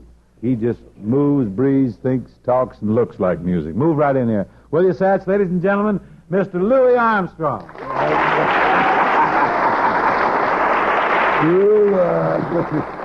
Okay, Daddy. Papa Bing, it's very nice to be here and help you kick off your 20th anniversary celebration. Well, we wouldn't have had a quorum without you, Louis. That's all I know. 20 years ago, you were at the Coconut Grove, and I was playing at the Cotton Club out in Culver City. Oh, the Cotton Club out there. Frank Sebastian's Cotton Club. Yeah, that's right. That's right. And you know one thing? What's this? You showed up more nights at the Cotton Club than you did at the Grove. Well, I had a little problem, Lou. I couldn't spend too much time around the Grove. I was allergic to coconuts. You was allergic to work, you dog. Why don't we dish up a little something for the folks, huh, Louis? What kind of a song did we do in there? Well, I'd like to beat out a little Blueberry Hill for the folks Blueberry there. Hill. You just mentioned a beauty. You come up with a beauty. But I don't think I got enough strength to climb up old Blueberry Hill. Well, then, Daddy, you get right on my back, that's all. You think you can make it with me? I can make it easy. I'm on wheat germ now, you know. Well, that wheat germ. God, we must go.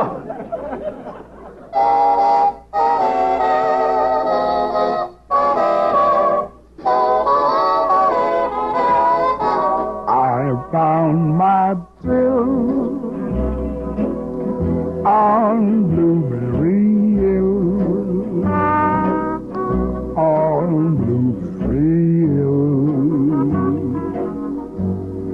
When I found you, the moon stood still on Blueberry Hill. And it wasn't until my dream come true. The wind and the willow play love's sweet melody. But all of those vows we made were never to be.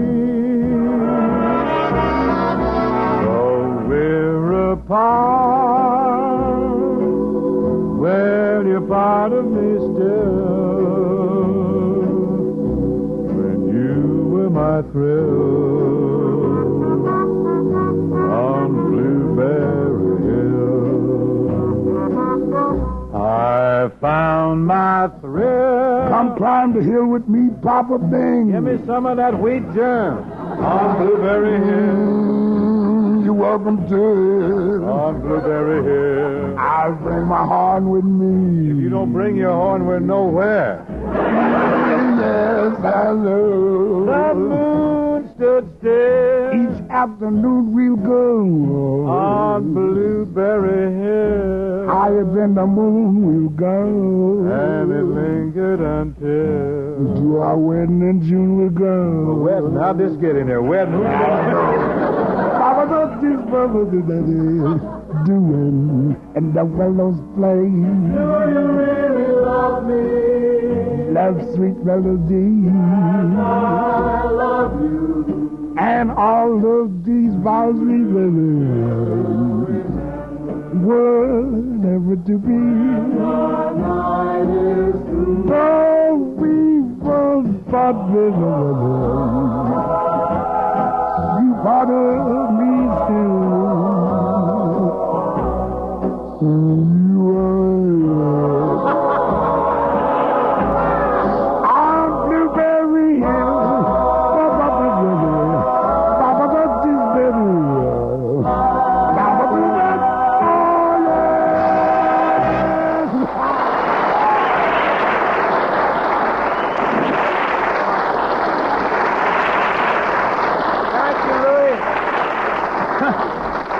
Thank you, Louie. Thank you very much. You know, folks, we have another Mr. Music here who hasn't taken a bow yet. I mean the boy that was playing those beautiful fills on the trombone into there. An old buddy of mine from Paul Whiteman days, Jack Teagarden. He's here complete with his tantalizing Texas trombone. Jackson, amble in here, huh?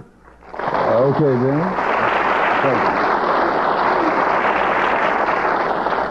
Jack, how about you and Louie? You going to do something for us? Well, we might give the folks a little old rocking chair. Yeah, right. Oh, I love this. I love this boy's delivery. Got sort of an Arthur Godfrey quality about him. Say, Bing. What's this, Jackson? Has Paul Whiteman heard about you being elected Mr. Music yet? Well, I think he did. He sent me a telegram. It said, "Congratulations on your 20 years in show business. I still don't think you'll make it."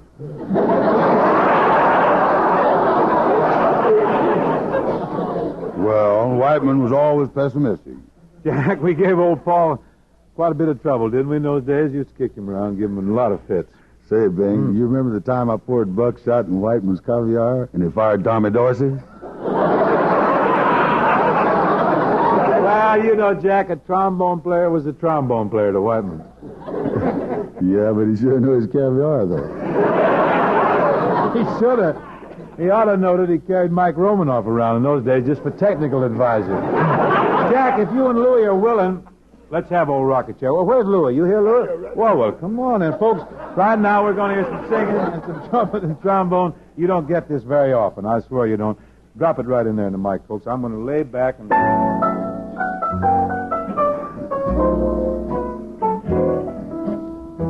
Oh, rocking chair's got me love. Old rocking chair got your father. Came by my side. And you came by your side. Fetch me a drink of water, son. You know you don't want no water, father. You're gonna turn my... Can't get from this cabin, old cabin. What cabin, choking father?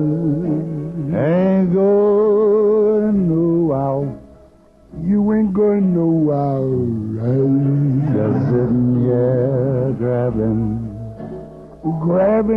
at the fire round my rocking chair. Rocking chair, Lord. Do you remember dear old Aunt Harriet? How long in heaven she be? About a year and a half she died, father.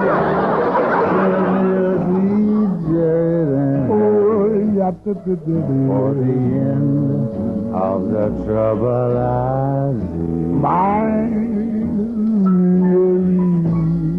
oh, rocking chair's got me, Louie.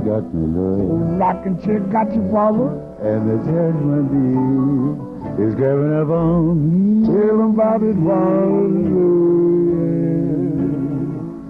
To my old rocking chair.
gentlemen, you have just heard the truth. I swear that's the truth. Really fine, Louie and Jack. That was the end. Now, wasn't it, Dinah? Oh, sure was. That was the most. I promise. Hey, you know, Bing.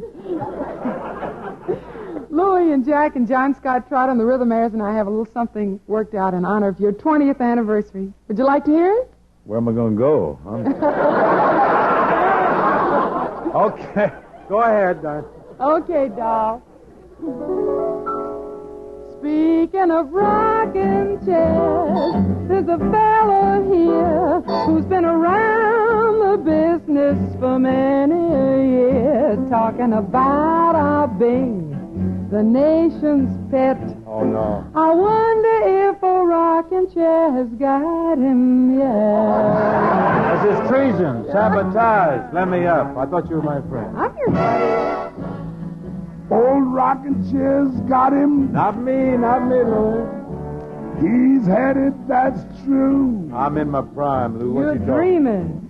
Come on, fetch him some yogurt before this boy's all through. He's over the mountain. He's over the hill. Just sitting there counting the dough that flows into the till. Now you remember Pops Wyman. There's a boy had a fair till himself. Yes, sir. And them rhythm boys, Bert. Every little breeze seems to whisper Louise. Well, now it wasn't just yesterday that you cats reached your feet on the Mississippi mud. Mud. Oh, Rocking chair. He's at the end of his rope. Oh, wouldn't that be happy news for Bob Hope? Well, has it got you, Bing? Are you gonna retire? Be just like Whistler's mother, just sitting by the fire. Well, don't just stand there, boy. Get in the debate. Defend yourself, Daddy, and retaliate. Well, here's my rebuttal. Stand clear. Here I come. I never felt better. Whistling in the dark. I'm getting younger, I find. Oh, we know. Of course, I've only seen 35 summers. Say, how long have you been blind? 20 years, I'm thinking. That's just nothing at all. Then how come you just keep on drinking all of that fine Hattie call? Say, tell me, What's Bing, this, honey? what about Gary? Uh-oh, here it comes. I'm for it now. They say he's cutting you down. Well, now it's this way. Small fry, that boy has done me so wrong. Small fry, why did I ever teach him Sam's song? Time flies, he's cutting me right out. Should have kept him working on his paper route. You should have kept him working on the paper route. Old rocking chair got That fella just got our daddy Bing. Judgment Day is here. But even sitting down, that boy's still king. That solid rocking chair.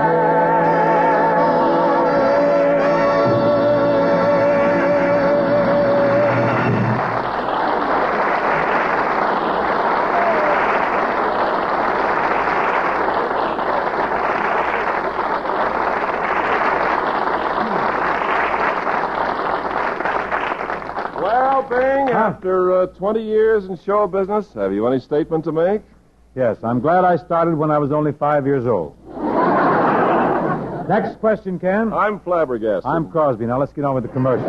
Where's Jack Kirkwood? Since the New Year is only 4 days away, I'd like to propose a resolution for all the smokers listening in. Let's have it, Ken. Friends, if you want to get more pleasure out of cigarettes, resolve to smoke milder Chesterfields. Ken's right, folks. Chesterfields are milder. You make that Chesterfield mildness test that we told you about a while back, and you'll prove that for yourself. Once you start smoking them, you'll find milder Chesterfields leave no unpleasant aftertaste.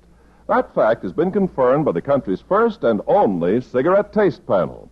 So make 1951 the year you change to better-tasting Chesterfield.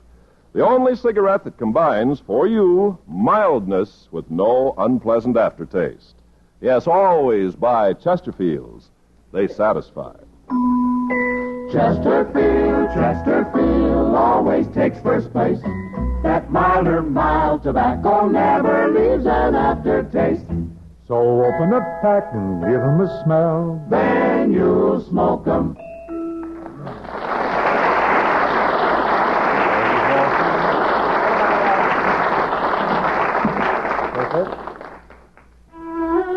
Honoring Miss Dinah Shore, who is certainly Nashville's favorite daughter, I'd like to sing the Tennessee Waltz.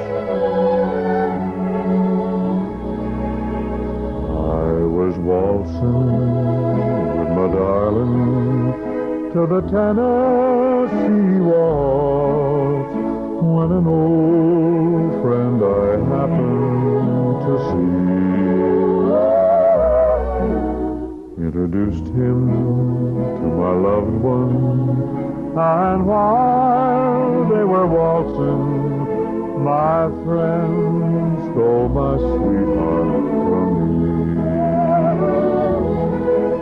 I remember the night and the Tennessee waltz.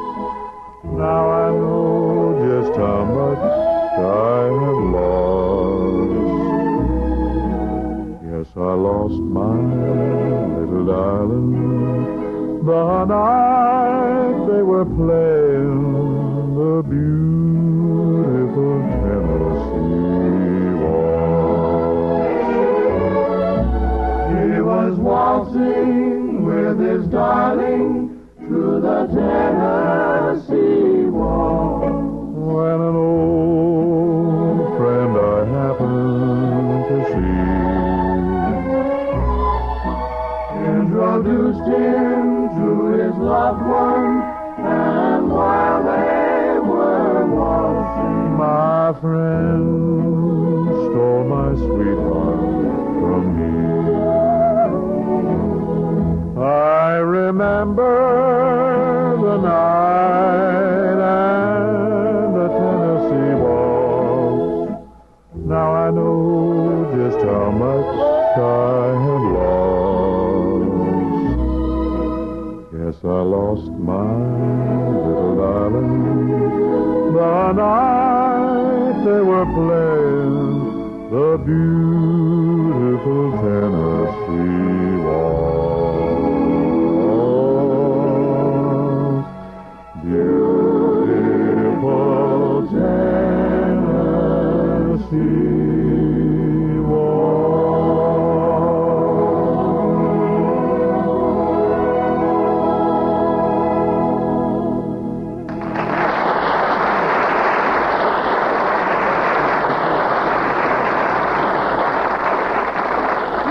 There's a song, Dinah, that song's got a moral to it. Never let anyone dance with your darling in Tennessee.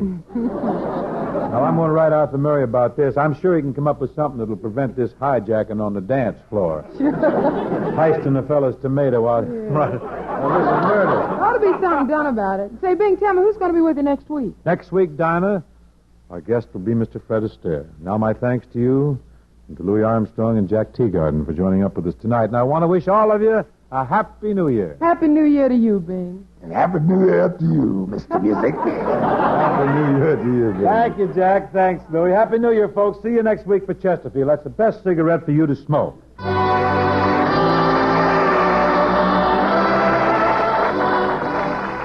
This is Sherman Billingsley reporting from my Stork Club in New York. You know, our number one cigarette is Chesterfield. And when customers ask for a long cigarette, I always recommend Fatima. It says right on the gold and yellow package, they're extra mild. And they sure are. At the Stork Club, we only recommend the best. Number 1, Chesterfield.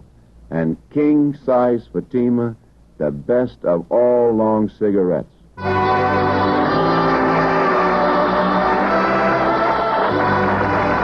Dinah Shore appeared through the courtesy of the Procter & Gamble Company. The Bing Crosby Show, presented by Chesterfield, was produced and transcribed in Hollywood by Bill Morrow and Murdo McKenzie. Tune in next week and hear Bing and his guest, Fred Astaire.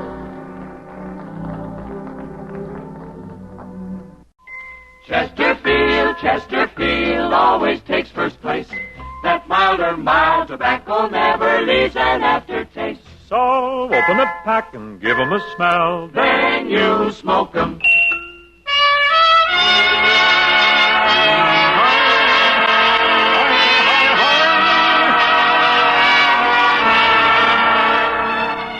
Someone wait for me.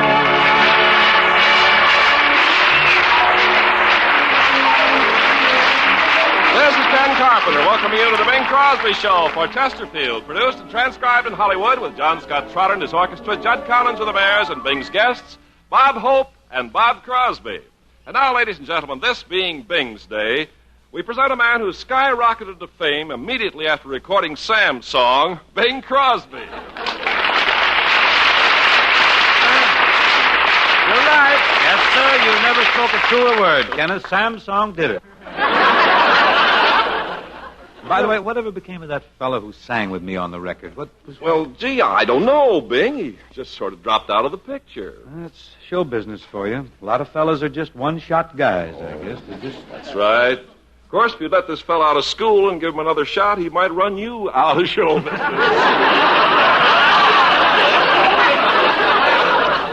Well, he'll run himself right out of his allowance, too.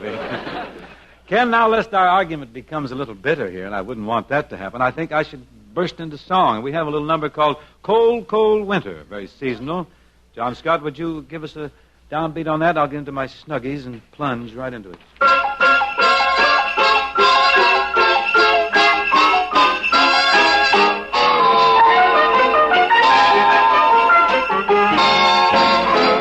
Looks like a cold, cold winter. Plenty of ice and snow, but we'll keep the love light in our hearts aglow. Looks like a long, long winter. Baby, what do we care? As long as we have this love of ours to share. It's gonna be cold outside. It's gonna be warm inside. So we'll cuddle up by a cozy fire side by side. Looks like a cold, cold winter. Summer's so far away. But until then, I'll love you more and more each day. Looks like a cold, cold winter. Plenty of ice It's gonna be cold out there. but we Just we keep two, the love me and you. light in our hearts aglow. Looks like a long, long winter. Ah, but baby, what do we care? As Just long we two, as we have me and this you. love of ours to share.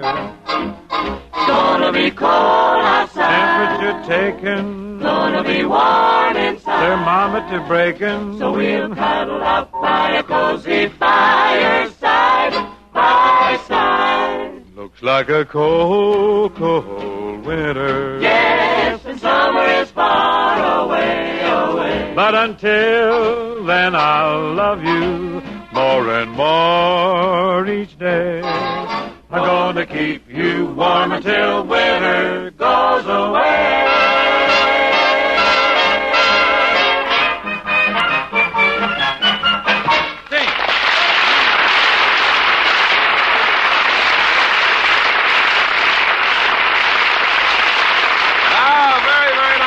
Bing, and boy, boys and girls. We thank you. Now, Kenneth, my boy, let us sell some Chesterfields. I smoke them because they have mildness with no unpleasant aftertaste. That's why they satisfy more and more smokers every day. Chesterfields are proved milder. The authority? The Tobacco Growers of America.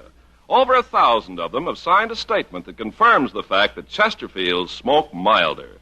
And that's based on the standard mildness test used by all tobacco men. The test that proves tobaccos that smell milder, smoke milder. And Chesterfields are made of the right combination of the world's best tobaccos. You know the way Chesterfield blends those tobaccos, their secret process. It means every Chesterfield has the right combination of mildness with no unpleasant aftertaste. Chesterfields are proved to have no unpleasant aftertaste. The authority? The country's first and only cigarette taste panel, who reported Chesterfield is the only cigarette in which members of the panel found no unpleasant aftertaste. That's the straight info. Yes, sir. Those are the good reasons why Chesterfield is the best cigarette for you. Take it from me, they're the only cigarette to give you the proof of mildness and the proof of no unpleasant aftertaste. So always buy Chesterfields. They satisfy. Now with Mr. Buddy Cole at the piano, a ballad from the Paramount picture, Mr. Music. The likes of you may never be attracted to the likes of me. But accidents will happen, and I'll be around. And maybe there'll be no one else but me around. Forevermore may never start. You may ignore my hopeful heart, and chances are I'm not the one to make you fall. But accidents will happen after all. A smile may show it, your eyes may glow. Before you know it, I'm sure I'll know. So, if you fall in just that way, oh, wouldn't I be thrilled to hear you say, I had a lovely accident today.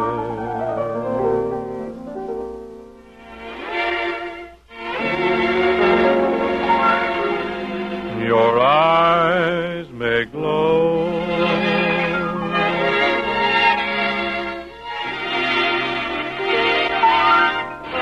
I'm sure I'll know.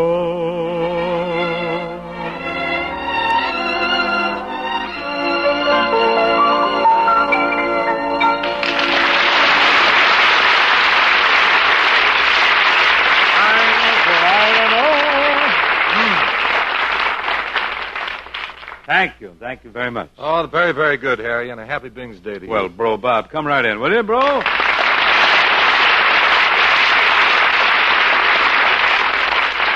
Congratulations, Bing, and I think it's wonderful the way everybody is celebrating your 20th anniversary. This Bing's Day is the greatest thing that ever happened. What's a big day for me, all right? It's an even bigger day for me. Yeah? After all these years of being just Bing Crosby's brother, and last you're going to retire.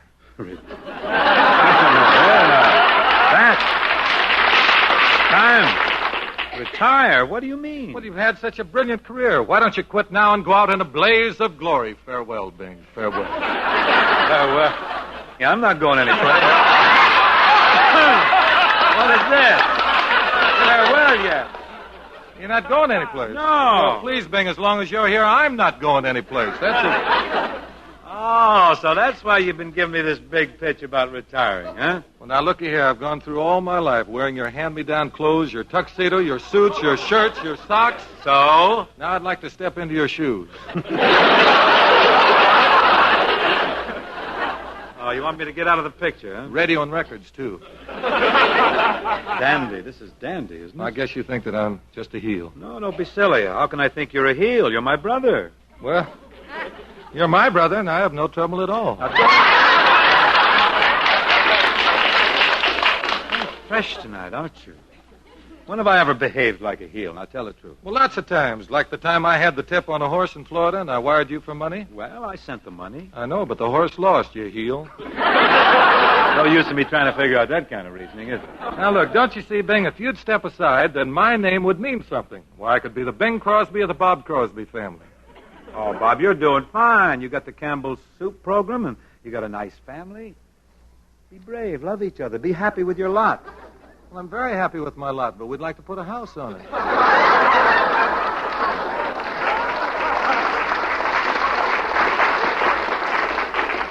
Well, stop holding still for those touts on Florida horses, then. Why are you so stubborn, Bing? Why don't you give up and rest on your laurels? You've had it. We've had records, pictures, radio. What about television? Yeah, that's it. Stay home and watch the television. Watch it. I got an offer to appear on a big TV show. No, I think that really television's too strenuous for you, Bing. get It's out. more for a kid like me. Stop with that kid stuff. I could handle that TV. I'm in good shape. I take care of myself. I get plenty of rest. What time does Dixie tuck you in now? Usually right after Beanie. If I eat all my spinach, though, I get to stay up and watch Faye Emerson.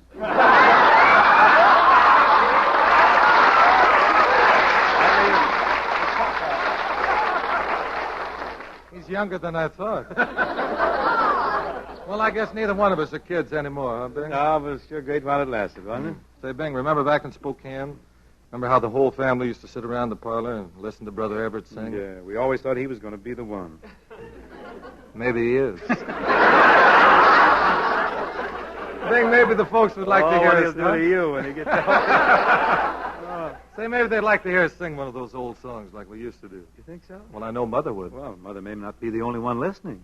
She's the only one we're sure of. Well, I guess we could do a song for Mother. Anyone else who is interested that's listening. How about a duet on Moonlight and Roses? Okay, you be Moonlight, I'll be Roses. Harry Bodkin on the Fiber Heart.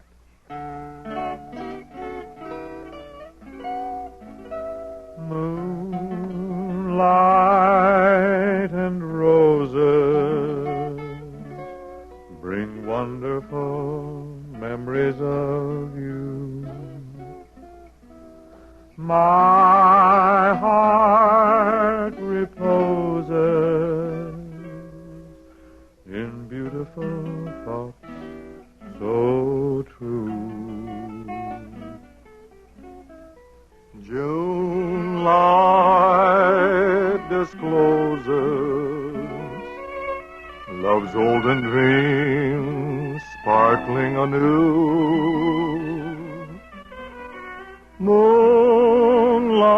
Moonlight and roses bring memories of you.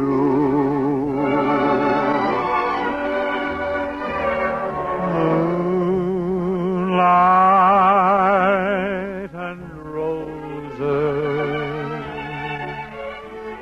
bring wonderful memories of you.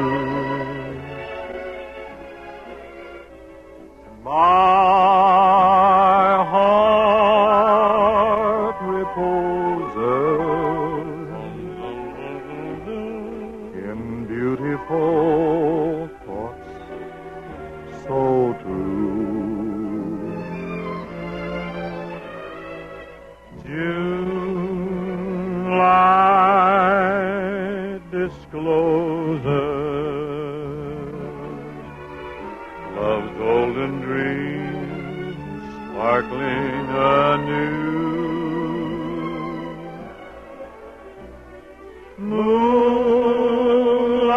Moonlight and roses bring memories of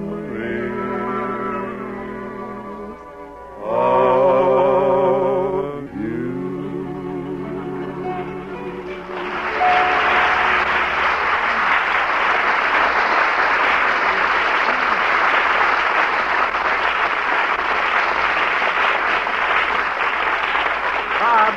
Crosby.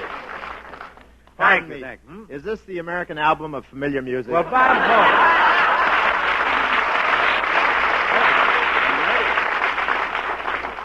Bing, congratulations on your 20 years in show business, and I think it's wonderful that today, Wednesday, January 10th, has been set aside as Things Day. I'm not the thing, I'm Bing. Oh, it's Bing's Day. Yes. Well, I'm in the wrong studio. Goodbye. No, but Bing, on behalf of our sponsor, Chesterfield, I wish to congratulate you on having this day, January the 10th, set aside as Bing's Day. Thanks, Bob. And I also want to congratulate you on the entire month of January being dedicated to you as Crosby Month. Well, I certainly appreciate it. And I want to wish to congratulate you for being acclaimed Mr. Music. Well, thank you, Bob. And one thing more. What? I wish I were dead.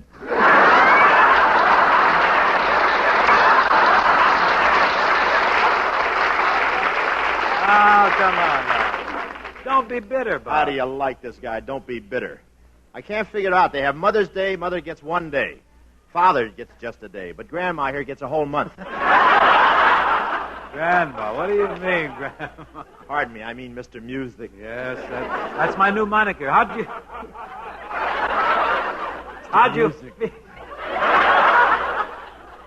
you feel when you heard they changed my name? Like Glenn McCarthy felt when his daughter changed hers.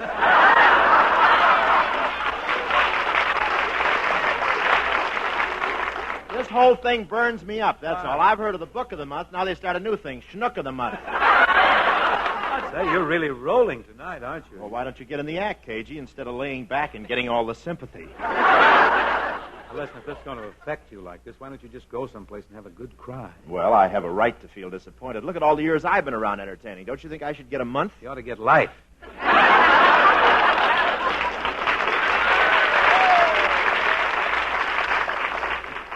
Life. That's something you'll never see in this program. This program bubble. Plenty of bounce. Remember back in the old days, Bing, how we were out hustling to make a buck? Yeah, working for car fare, cigarette money. Yeah, that was 20 years ago. And look at us today. Still working for cigarette money. Say, did you hear about the big new deal I made at Paramount? Oh, yeah, sure. I heard. Yeah, sure. You know, if I can do you any good over there, don't ever hesitate to get down on your knees. Well, you're very sweet. Very sweet, but I must tell you, I made a new deal over there myself. Really? Mm-hmm. How big is your new deal? Well, let's put it this way. With the deal I made, they had to come to me to okay your deal.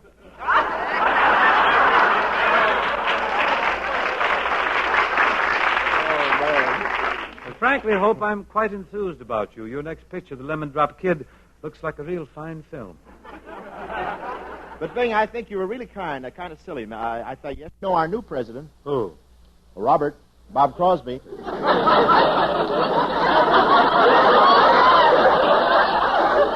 Bing, don't stare at me like that. Oh.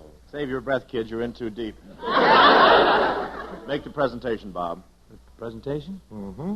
Yes, Bing, and this is on the level. On behalf of the entire staff of Decca Records, I would like to present you with a solid gold record. Thank you.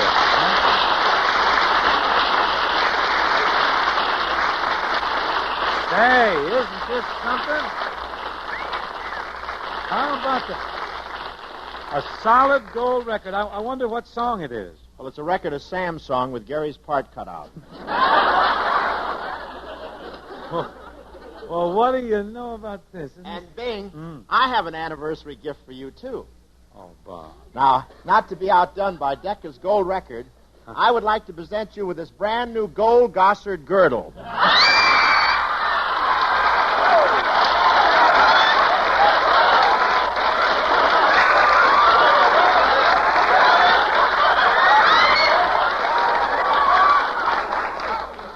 Oh, it is gold.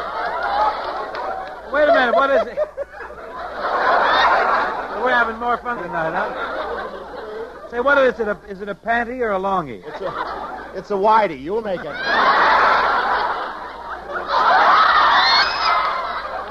Gee whiz, it's a Gossard Deb. Well, I hope Dixie doesn't grab this. Thanks again, Bob. That's a real gift. That's something I could use. Well, wait, there's lots more. Well, there's more? What? What do you got? Well, certainly. In honor of Bing Crosby Month, Bob and I and the Rhythmers have a special song just for you, Bing. Oh, this is wonderful. I'm covered with confusion. I'm blushing. Well, just pull the girdle over your head and nobody will notice it. Start us off, John. Stop.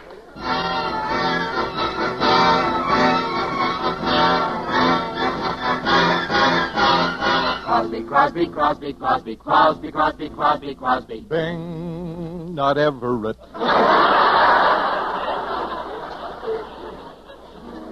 It's Bing in January instead of just June.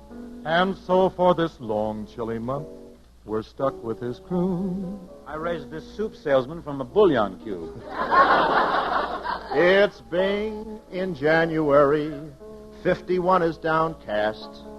The baby New Year came in wearing his diapered half-mast. He's climbed the tree to the topmost limb. Why, the Russians claim that they invented him. It's Bing in January, and so, friends, we fear that spring will be a little late this year. So late this year.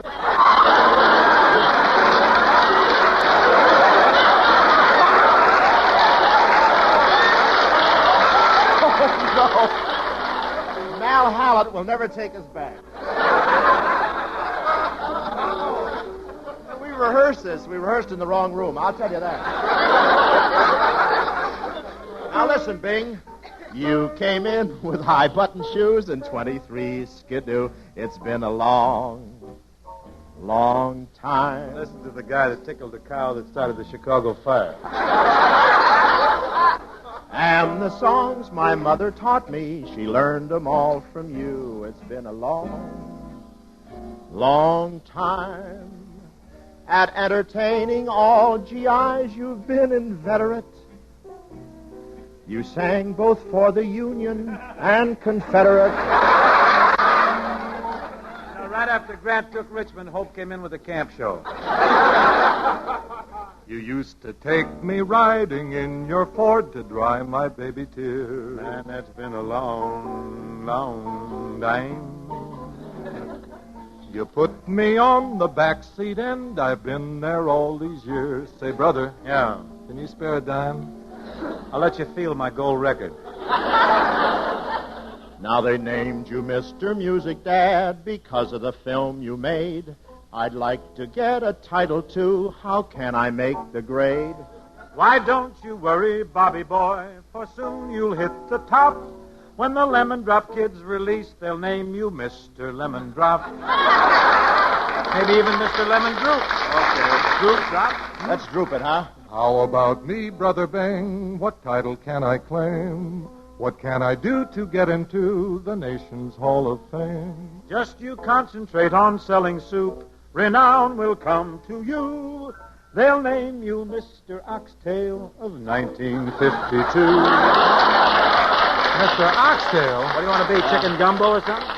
We have to go back for that. Finale. Put on your golden girdle, that golden girdle, 'cause 1 month is all that we can stand of you. Wear it through January, or that load you carry will spread over into February, too. Put on that girdle, Harry, or that load you carry will spread over into February, too.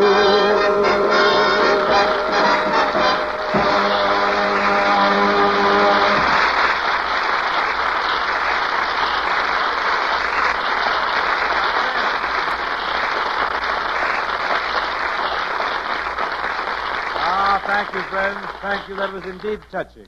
Very touching. Very sincere. Hey, Bing, I'd like to read a wire from 2 other admirers of yours. Well, please do. Robert. Well, it reads here, warmest congratulations. Bing, when you're selling Chesterfields, it's Mr. Music to our ears, signed Liggett Myers, makers of Chesterfield.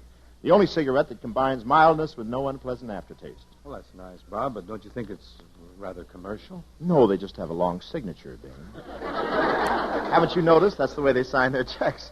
But wait till you see the anniversary cake they sent. What flavor icing? Oh, I forgot to notice. The thing that caught my eye was the 20 lighted Chesterfields on top. All right, I can take a hint. Folks, like Bob said, Chesterfield is the only cigarette that combines mildness with no unpleasant aftertaste. And that mildness is a cinch to prove. Just make the Chesterfield mildness test. You know, open a pack and enjoy that milder aroma. Then smoke them, and you'll know Chesterfields are milder. And Chesterfield leaves no unpleasant aftertaste. That fact has been confirmed by the country's first and only cigarette taste panel. So satisfy yourself that Chesterfields are milder. With no unpleasant aftertaste. Always buy Chesterfields because they satisfy. Chesterfield, Chesterfield always takes first place. That milder, mild tobacco never leaves an aftertaste. So open a pack and give 'em a smell. Then you smoke 'em.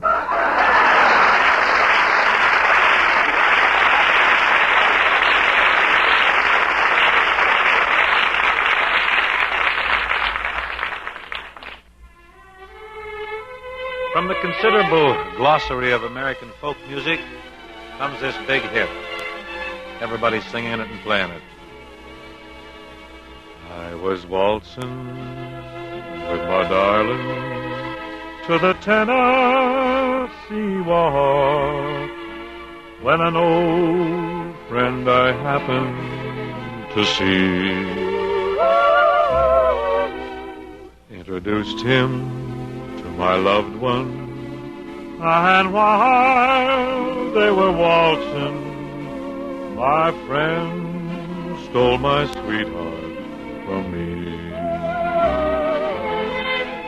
I remember the night and the Tennessee waltz. Now I know just how much I have lost.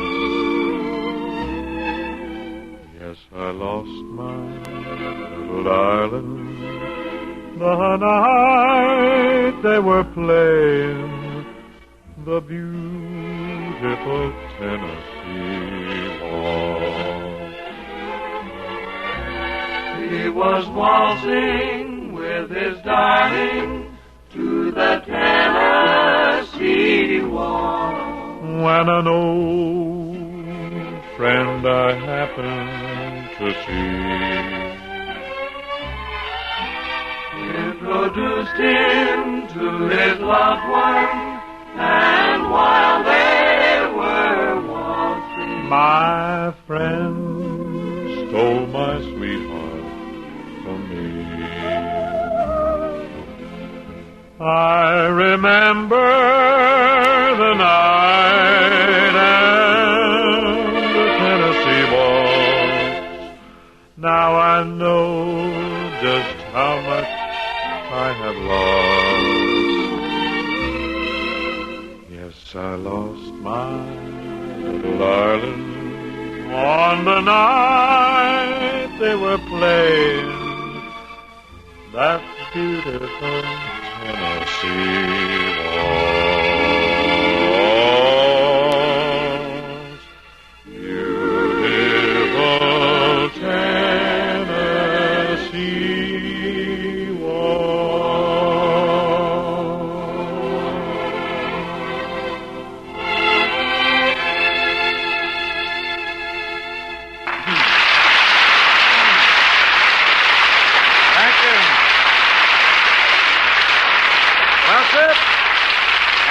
does it for this evening. My thanks to Bob Hope and Bob Crosby for joining us here tonight. Well, I wouldn't have missed helping you celebrate Bing's Day for anything, Bing. Why, you know, we're buddies. You're almost like a brother to me. Me, too.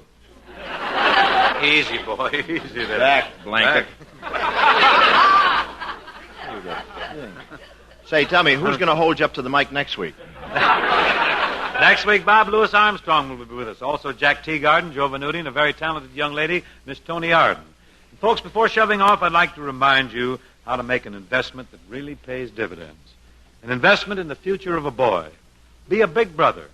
Volunteer your time and your interest to help a youngster find his way. If you want to be a big brother, write to Big Brothers of America, Philadelphia 3, Pennsylvania. Thank you, Bob. Thanks again, Bob Crosby. See you next week, folks, for Chesterfield, the best cigarette for you to smoke.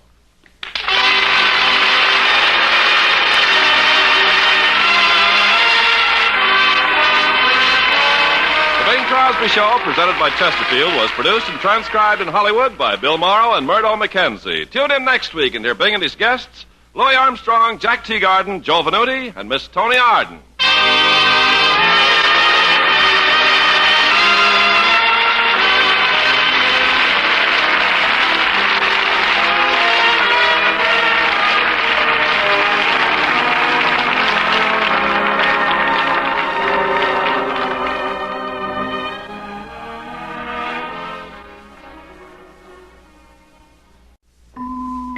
Chesterfield, Chesterfield always takes first place.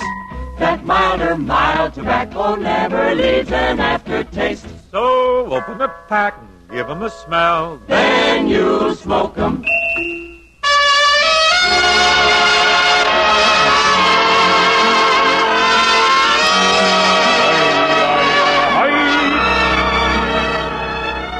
Someone waits for me.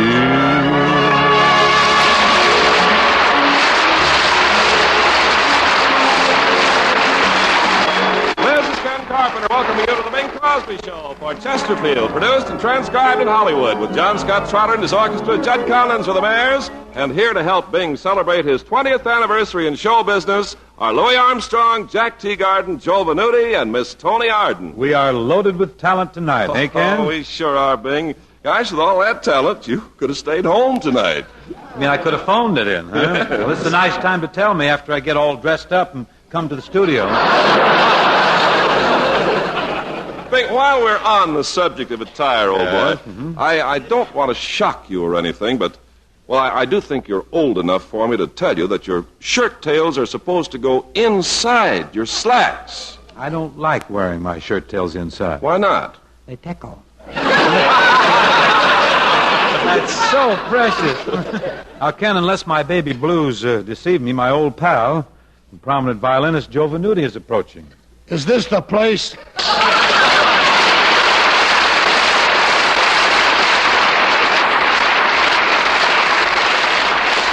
Yep, Joe, this is the place. Say, Bing, I want to congratulate you on your 20th anniversary. Thanks, Joe. Last week out in our neighborhood, all of us Italians really had a big celebration for Bing's Day. Boy, I'll bet the red stuff was flowing like water, huh? By Gallo, you're right. Say, tell me about your celebration, Joe. Was it really big? Well, Bing, it was gigantic. We Good. took a Gallup poll of it and found out that it was bigger than the National Macaroni Week. That's the greatest tribute that's ever been paid to me. Wait, there's more. There's more. I have here a scroll wishing you a happy anniversary, and it's signed by 500 prominent Italians. Say, this is impressive. Look at that. I really appreciate this scroll, Joe. Oh, look at this seal down in the left-hand corner. That's a meatball. A meatball? It was put there with a pile driver. Boy, you've sure got a nice scatter on it. But I'm grateful to you, Joe, to you and all your friends for being so thoughtful and for presenting me with this testimonial. I turn now, in semi-confusion, to song, which in this case is a seasonal little item, and I'm supported by the Rhythmaires, John Scott, and the orchestra.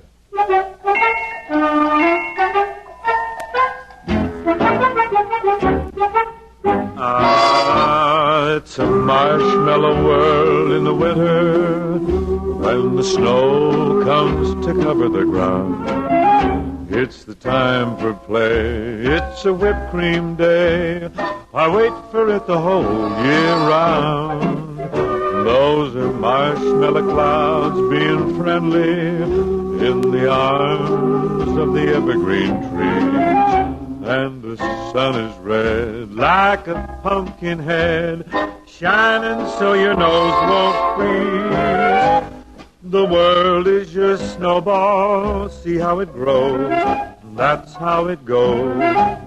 Whenever it snows, the world is your snowball, just for a song. Get out and roll it along. It's a yum, yummy world made for sweethearts. Take a walk with your favorite girl. It's a sugar day. What if spring is late? In winter it's a marshmallow world.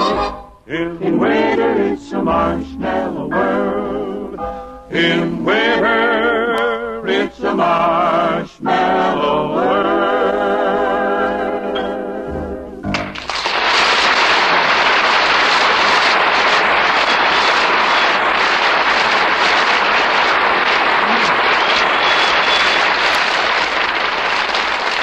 Very nice, Bing and boys and girls. Well, it was bubbly, Ken, but tell me, what's troubling you? You look worried. I am worried, Bing. I'm afraid I'm developing a split personality. That's not good. What's the cause of this split? Well, Bing, every time I think of the millions of Chesterfield smokers and how much more smoking pleasure they get every time they light up, I feel happy as a lark. Which is as it should be, Ken. Yes, but then I remember the folks who haven't discovered milder Chesterfields yet, and I feel flatter than that meatball on your scroll. Ken, I see only one way to make the two of you one. That's to get everybody to change to Chesterfield, the only cigarette that combines mildness with no unpleasant aftertaste. Yes, friends, if you aren't smoking Chesterfields, get a pack and prove to yourself how much milder they are. Just open them and enjoy that delicate, milder tobacco aroma. Compare Chesterfield's aroma with the brand you've been smoking, and you'll find Chesterfields are milder. And tobaccos that smell milder smoke milder. You light a Chesterfield and see how true that is. Chesterfields smoke milder. You'll also notice that they leave no unpleasant aftertaste. That fact has been confirmed by the country's first and only cigarette taste panel. So always buy Chesterfields. Take it from me, friends, they really do satisfy. We now present Miss Toni Arden. She's going to sing a song from Paramount picture, Mr. Music. This girl can really sing, too. Thank you, Mr. Music. Well, I see Paramount has briefed you, too, huh? Okay, Toni, go right ahead. You have to follow your dreams till they all come true. Look around when they do, and you'll be home.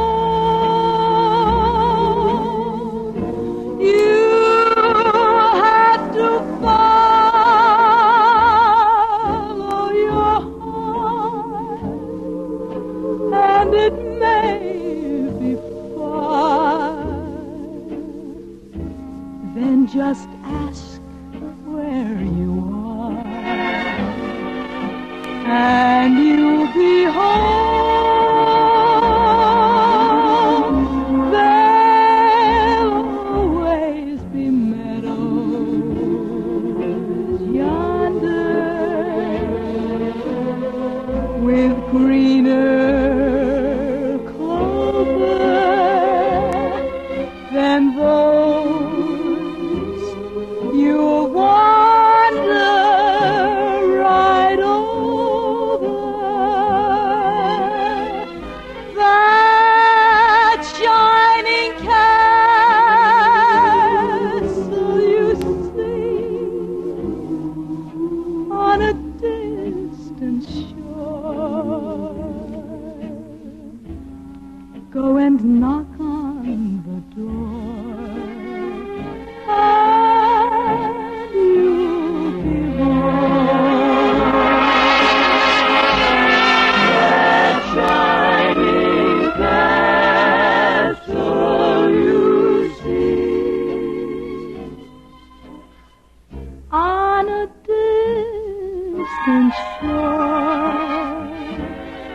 Go and knock on the door, and you'll be home.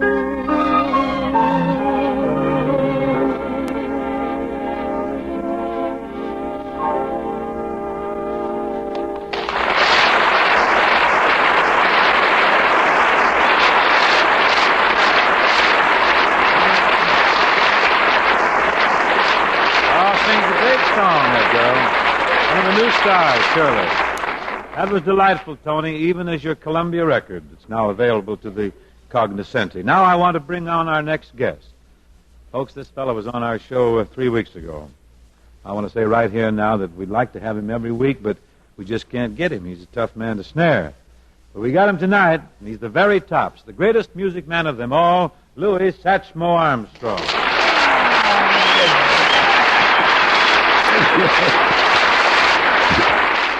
Thank you, Daddy. Thank you. Over in our neighborhood, we had a big celebration last Wednesday in honor of Bing's Day, too. We had a big party last Wednesday, huh? Yeah.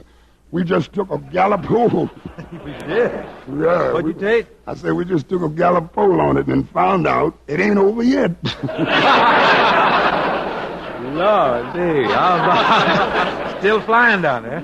Yeah, and all indications it might run through Washington's birthday. Well, when you get a good party rolling, there's no use pulling up too fast. You know, somebody might pull a stifle or pop a tendon or something. Broken arm. You gotta be careful. And, Mr. Music, I want to tell you something else. What's that? In your honor, all through this month, we are keeping a perpetual flame burning on Central Avenue, day and night. Well, what do you know? Of course, over that flame, we've got some ribs simmering, you know.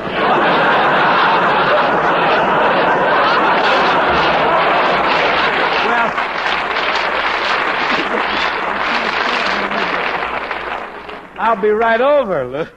What are you going to sing for us tonight? You got something well, outstanding?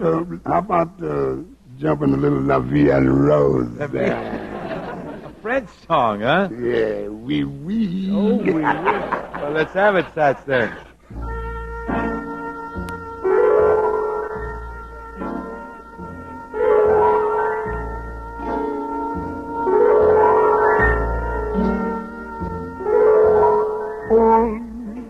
Close and hold me fast. The magic that you cast. This is me and Rose. When you kiss me, every sighs. Though I close my eyes and see La Vie en Rose.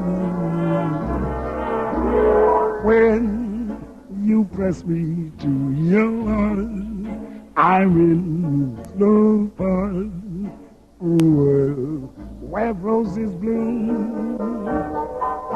And when you speak, angels sing blue. Everyday words seem to turn into love song. Give your heart and soul to me. Life will always be La Vie en Rose.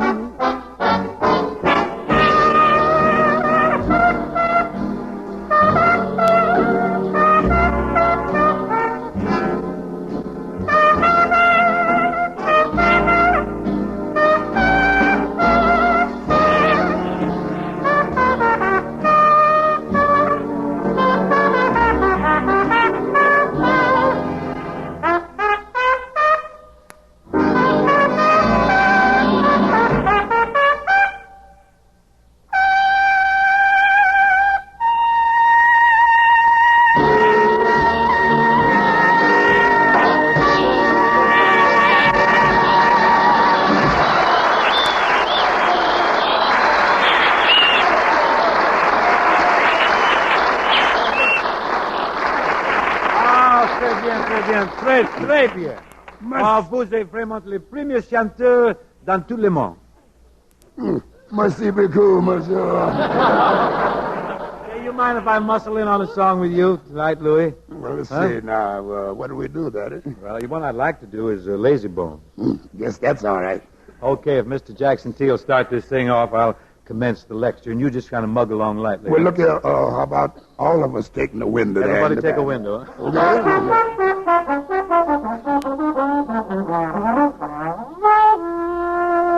Oh, ain't that a mess? I'd like to hear that one more time. Oh, give me that.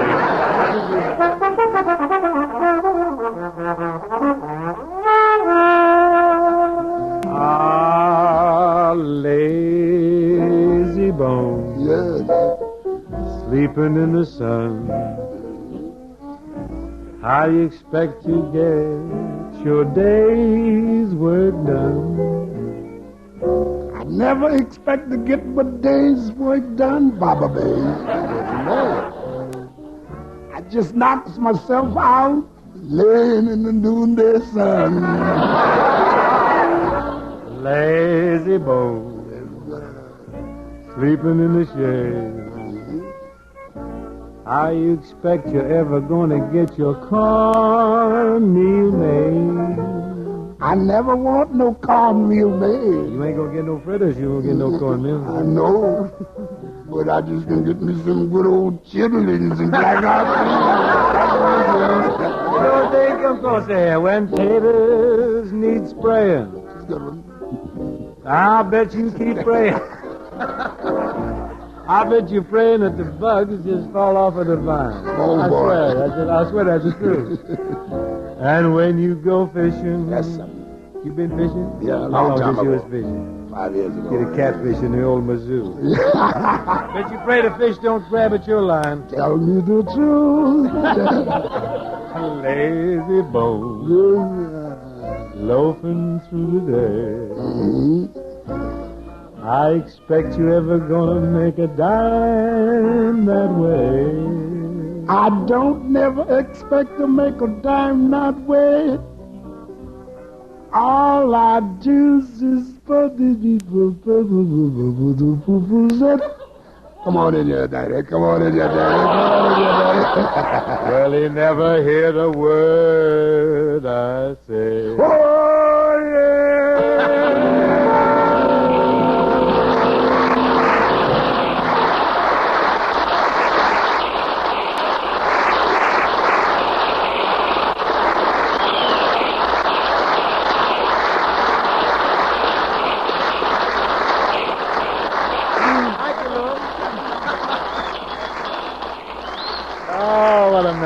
I love him. Thanks, Louie. Folks, the mellow trombone that took us off into this thing was naturally played by that big fella from Texas, Jack Teagarden. We're not going to let him get away with just playing a little cadenza here, so you've got to come in and do a little more. Jack, move in here, huh, Jackson? I'm right here, Bang.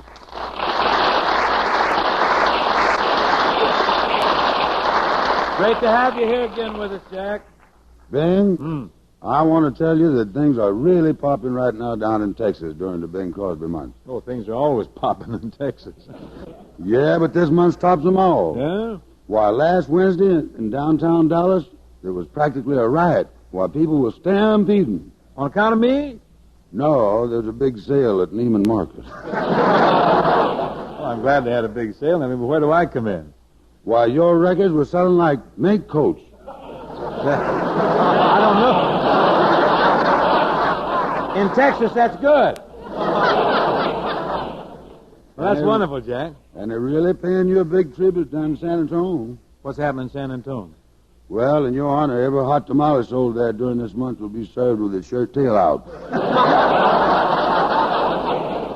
Well, that really touches my heart. Or makes it burn, anyhow. Jack, you got a little song for the folks that features your particular beat? Well, I could do Baby, Won't You Please Come Home. Oh, fast or slow? Rapid? Up to time. Oh, here we go, up to town. Everybody take a window.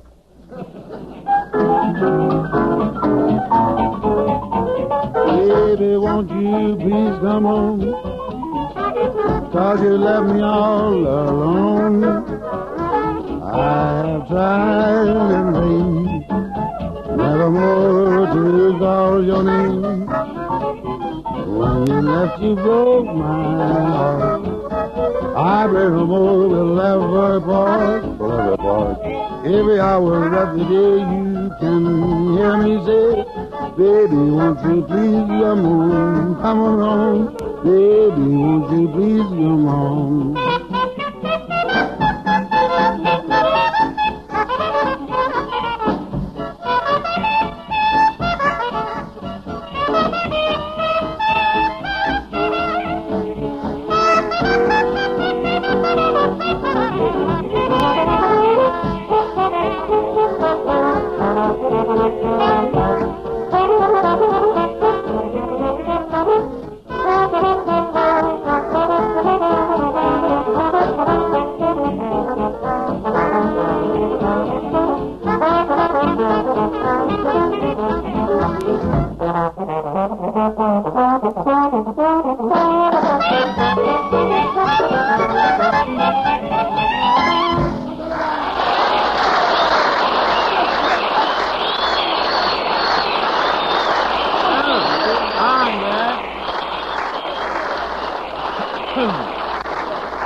Wonderful, Jack. Wonderful. Now, the entire ensemble, Toni Arden, Louie, Joe, and Jack. We got Perry Bodkin on the guitar and Matty Matlock on the clarinet. We got, Phil Stevens on the bass, Buddy Cole on the piano. Did I miss anybody? Nick Fatul on the drums, a real good man on the skins. Who's going to sing a song called that I made 20 years ago with the Mills Brothers? This is a song called My Honey's Loving Arms. Who's going to start this thing? Every man for himself. Really? Somebody got to start it, so I think you're elected, Jack.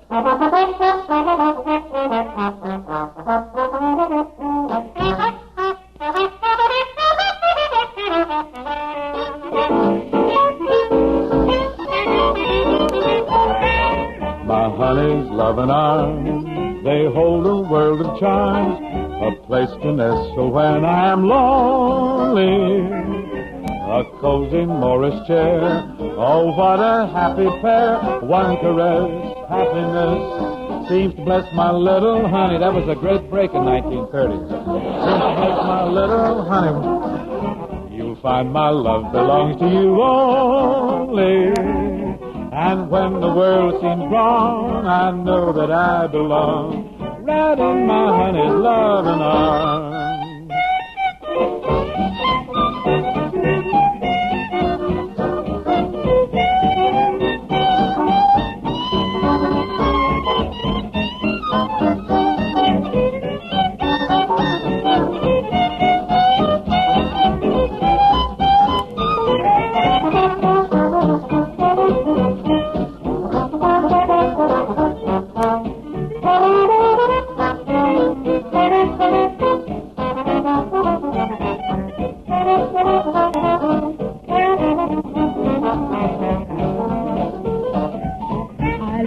Loving arms, they hold a world of charm, a place to nestle when I am lonely, a cozy Morris chair, oh, what a happy pair, one caress, happiness, seems to bless my little honey. I love you more each day, when years have passed away, you'll find my love belongs to you only.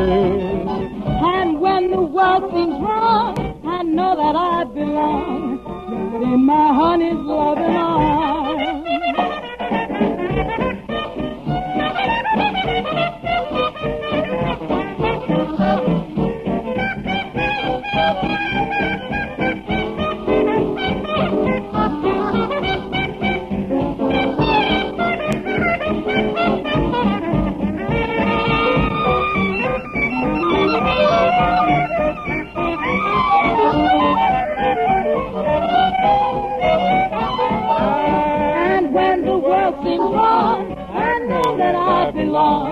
Right in my honey's loving arms.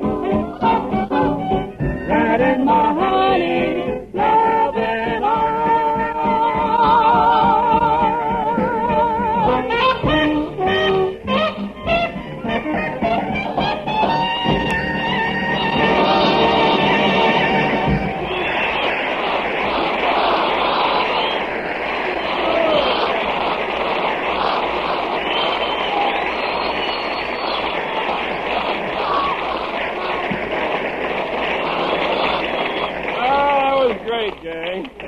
That's the way we sung it 20 years ago. Funny thing, everybody got better but me. I'm still singing it the same way.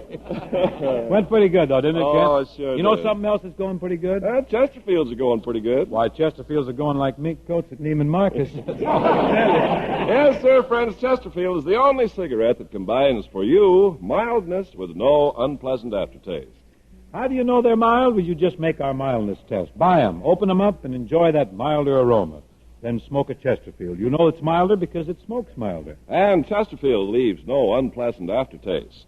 That fact has been confirmed by the country's first and only cigarette taste panel. So always buy Chesterfield. Friends, if we were to set Ken's advice to music, it would sound something like this. Chesterfield, Chesterfield always takes first place. That milder, mild tobacco never leaves an aftertaste. So open a pack and give 'em a smell. Then you'll smoke 'em.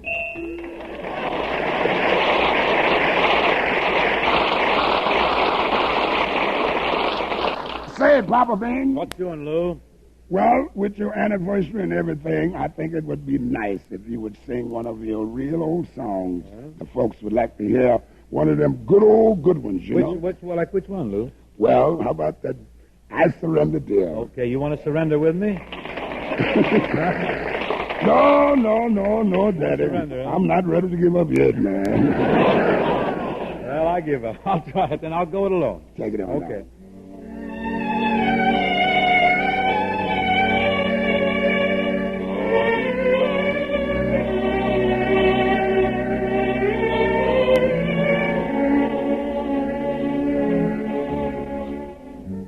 We played the game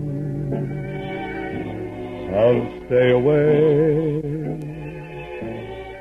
but it costs more than I can pay. Without you, I can't make my way. I surrender, dear. I may seem proud, I may act gay, that's just a pose.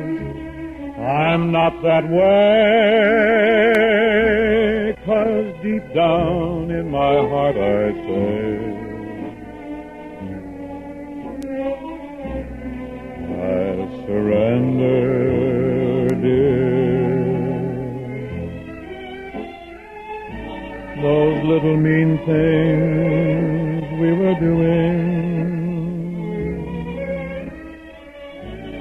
must have been part of the game, lending a spice to the wooing. Ah, but I don't care who's to blame. When stars appear and shadows fall, then you'll hear my poor heart call to you, my love, my life, my all.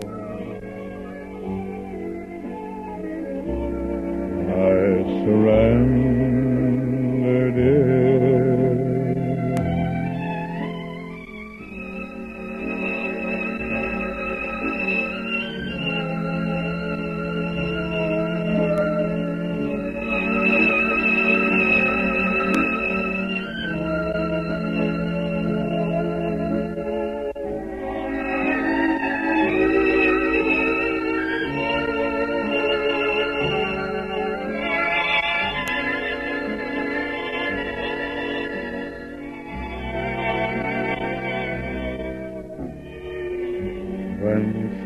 Appear and shadows fall, well then you'll hear my poor heart call to you, my love, my life, my all. I surrender, dear.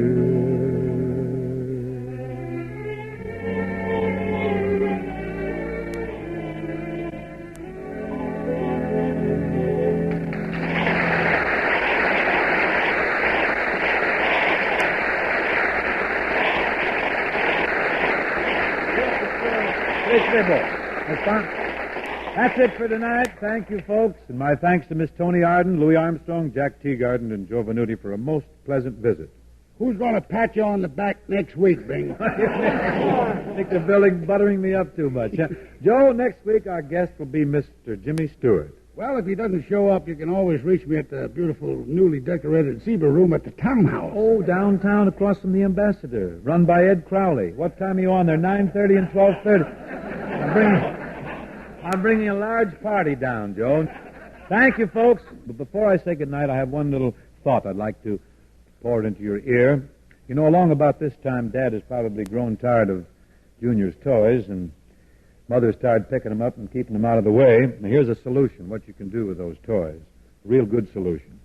Why don't you give the extra ones to your American Legion or your Scout representatives? They'll send them to kids in Europe who have no toys. Why don't you give a toy to the Tide of Toys? Do that, huh? I know they'll be very grateful over there for anything you have in the way of toys that you can give them.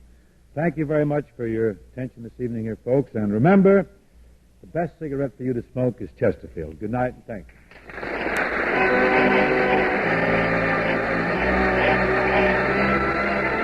The Bing Crosby Show, presented by Chesterfield, was produced and transcribed in Hollywood by Bill Morrow and Myrtle McKenzie. Tune in next week and hear Bing and his guest, Mr. Jimmy Stewart.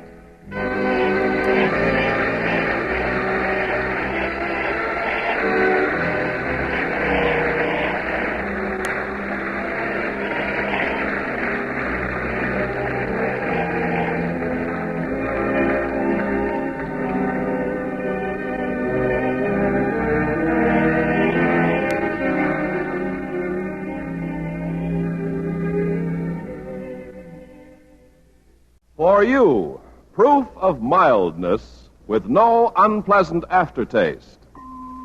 Chesterfield always takes first place. That milder, mild tobacco never leaves an aftertaste. Oh, open a pack and give 'em a smell. Then you smoke 'em.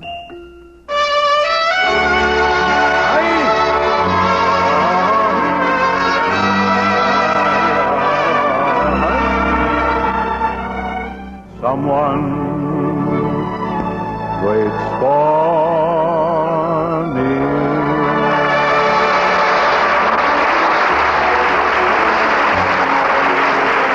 This is Ken Carpenter welcoming you to the Bing Crosby Show for Chesterfield, produced and transcribed in Hollywood with John Scott Trotter and his orchestra, Judd Collins with the Mares, and Bing's guests, Miss Toni Arden with a song, Mr. Jimmy Stewart with a problem.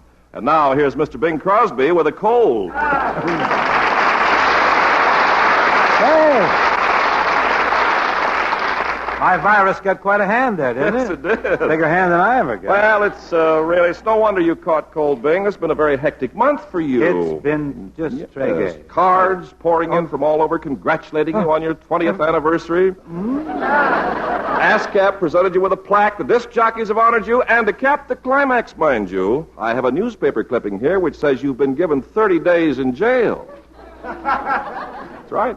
You must have got a hold of a very old paper. You see that? What's the date on Really? No, this is from last week's Montreal Montreal. paper. Look, here, it says... I'm very big in Montreal. Yes, Bing Crosby gets jail term, see? Well, that can't be me. It can't be me, because every time I'm arrested, I always use an assumed name. I throw an alias at the cops.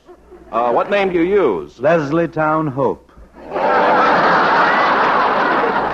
Bing, do you think it's fair to use Bob's name when you get in a scrape with the law? Certainly do. It comes in very handy when I get pinched for jaywalking, heavy breathing in the public library, or pinching tomatoes in supermarkets, or illegal breeding of hamsters. Oh, that's awful. Bobby Guy just fell apart. He must be a hamster fan. And, of course, I can get picked up for singing, too, which causes horses to shy, children to cry, and dogs to bark. Well, maybe so, Bing, but I still think you shouldn't use Bob's name when you get in trouble. Oh, it doesn't matter, Ken. It all evens up at the end of the year. He always uses my name when he gets in a scrape. Incidentally, I wonder what Hope was doing in Montreal last week. Huh? He was probably up there doing a show. They wouldn't arrest him for doing a show, would they? I don't see why not. Well, anyhow, Bing, it's a wonderful month for you. Everybody's slapping you on the back. Decca gave you a gold record. You caught a cold. Bob Hope gave you a gold girdle. That's how I caught my cold, squirming out of it in the draft the other day.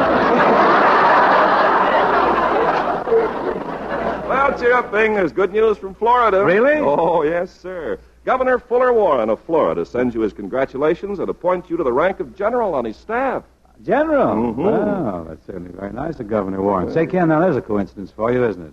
There's a Governor Warren in Florida, and there's a Governor Warren in California. That's right. But you find that the California Warrens are larger, sweeter, and juicier than the Florida Warrens.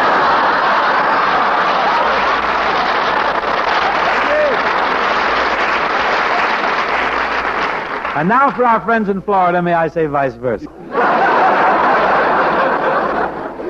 To our friends all over the country, I would now like to present a very charming vocalist, Miss Toni Arden. Thank you, Bing. Thank you very much. Say, Toni, My opening selection is a thing called You're Just in Love from the Broadway show Call Me Madame. You're joining me in this, you know, aren't you? No, I certainly would love to, General. Okay, John Scott. General. We are ready.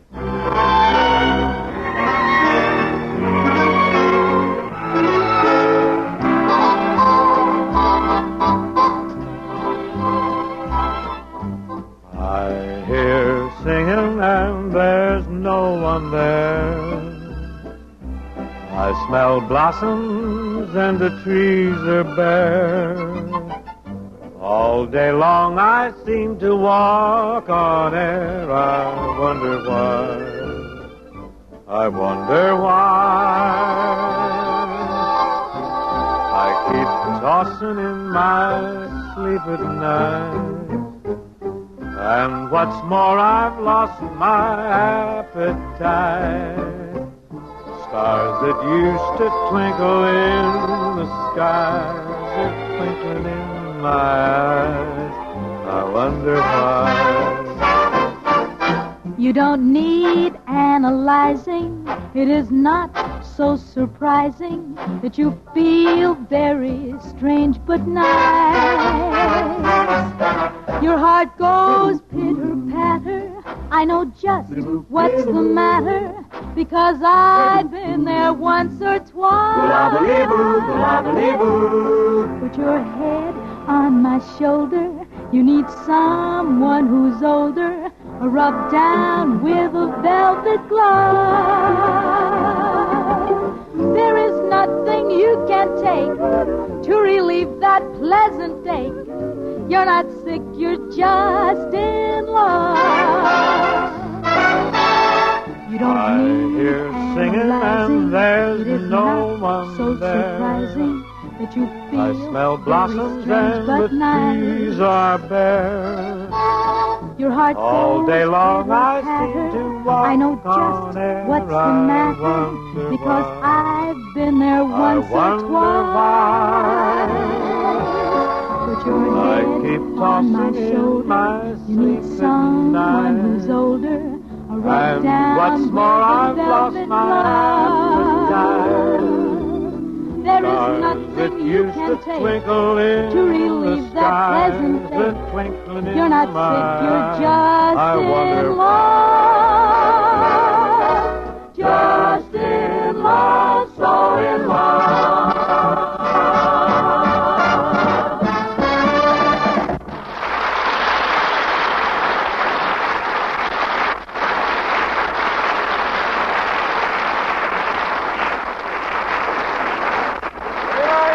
Toni. Very, very nice indeed. Thank you, Ken. It's very nice of you. But, of course, we must sell some Chesterfields, you know. Friends, for you, proof of mildness with no unpleasant aftertaste. Yes, that's what Chesterfield has for you. And here's the authority that proves Chesterfields are milder. Over 1,000 prominent tobacco growers have signed a statement saying, to judge tobacco for its mild smoking qualities, I smell it. If it smells milder, I know it will smoke milder. That's the standard mildness test. If that tobacco's made into cigarettes, those cigarettes will smell milder and smoke milder. That's why I smoke Chesterfields. And Chesterfields are made of the right combination of the world's best tobaccos. And you know the way Chesterfield blends those tobaccos, their secret process. It means every Chesterfield will have the right combination of mildness with no unpleasant aftertaste. Yes, Chesterfields are proved to have no unpleasant aftertaste. We've got authority for that, too, you know. It's the country's first and only cigarette taste panel who reported Chesterfield is the only cigarette in which members of the panel found no unpleasant aftertaste. There you have the straight facts. That's what Chesterfield has for you. Mildness with no unpleasant aftertaste. So get yourself a pack of Chesterfields today. Believe me, they satisfy. Here is a French importation. At least the melody is French, but the lyric is a new lyric done by Mr. John Mercer, than whom there's no finer, really. The falling leaves drift by the window, the autumn leaves of red and gold. I see your lips, the summer kisses, those sunburned hands I used to hold. Since you went away, the days grow long, and soon I'll hear old winter's song. But I miss you most of all, my darling, when autumn leaves start to fall.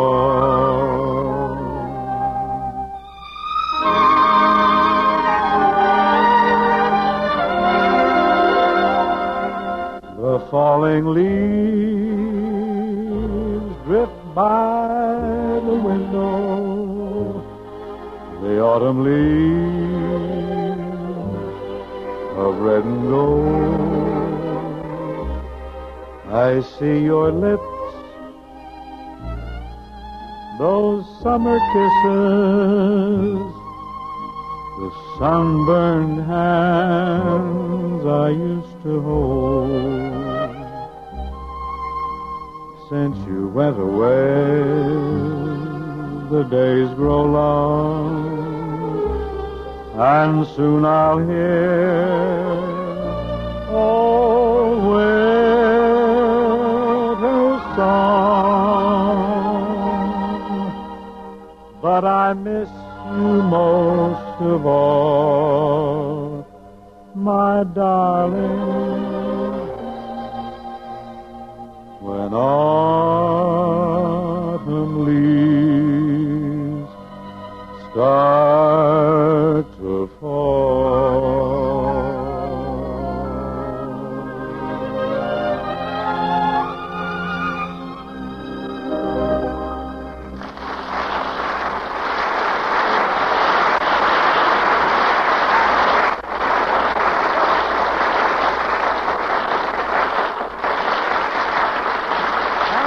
Thank you very much. And now, with alacrity and with a good deal of pleasure, I relinquish this microphone to Miss Toni Arden, who will sing My Man. She has a fine record out on this old number Toni has. I think you're going to be much entertained by this very stylish arrangement in Toni's delivery. Antoinette?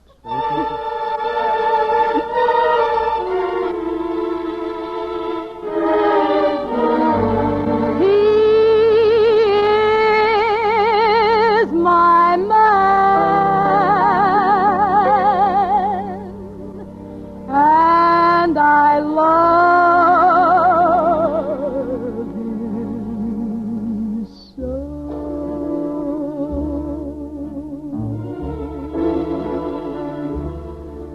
It's cost me a lot, but there's one thing that I've got, it's my man.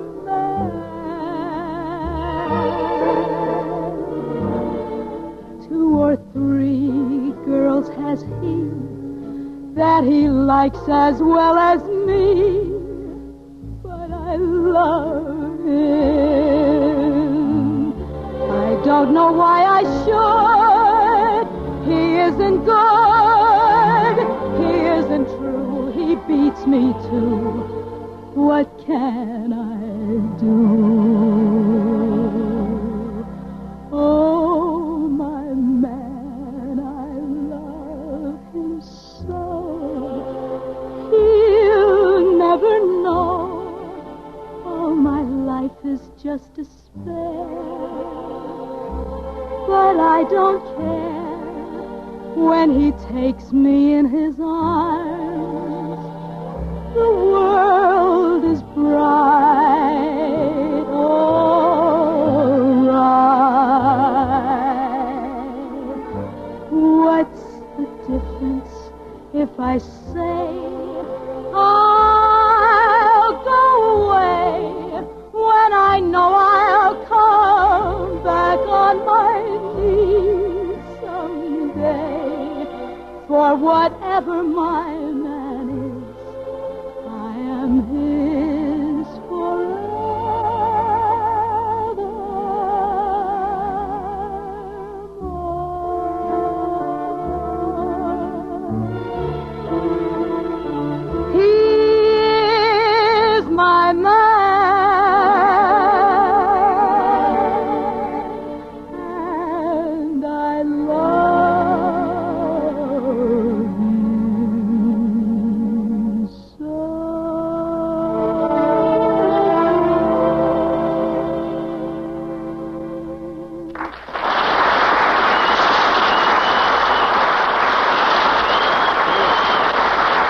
that pretty?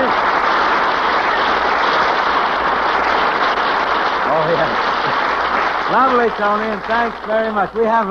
We have a gangling guest this evening whose two latest starring vehicles are currently proving that movies are better than ever. As the harried head of a household in Jackpot and as the Puka's peaceful pal in Harvey, his brilliant performances are causing cascades of guffaws. Literally cascades of guffaws in popcorn palaces everywhere. We're real happy to uncoil the carpet once again for friend James Stewart. Hi, Bang.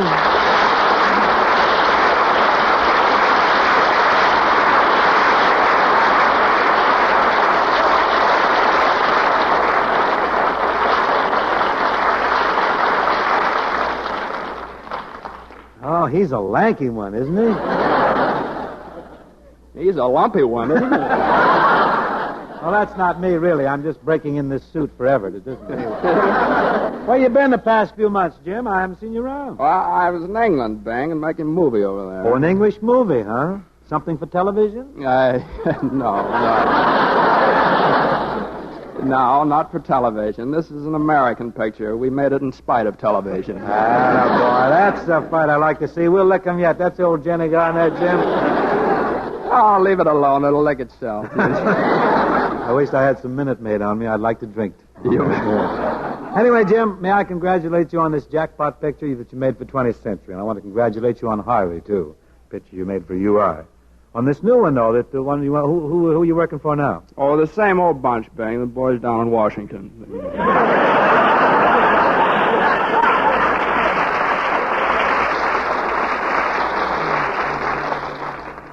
Know them well.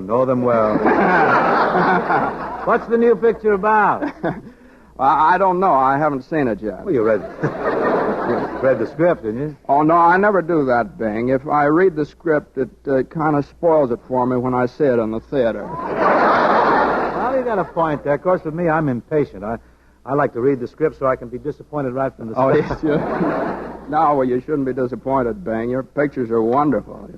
If you care for singing. Really. Your pictures are swell, Bing. You're a big favorite in England, you know. Well, they must like singing, I guess. Oh, they love it, yeah. Right now they're having a big celebration. What is it? The Bing Crosby month. Everett's 20th anniversary as a millionaire. No kidding. They really celebrate my anniversary in Europe? Oh, and going very big. Really? Yes.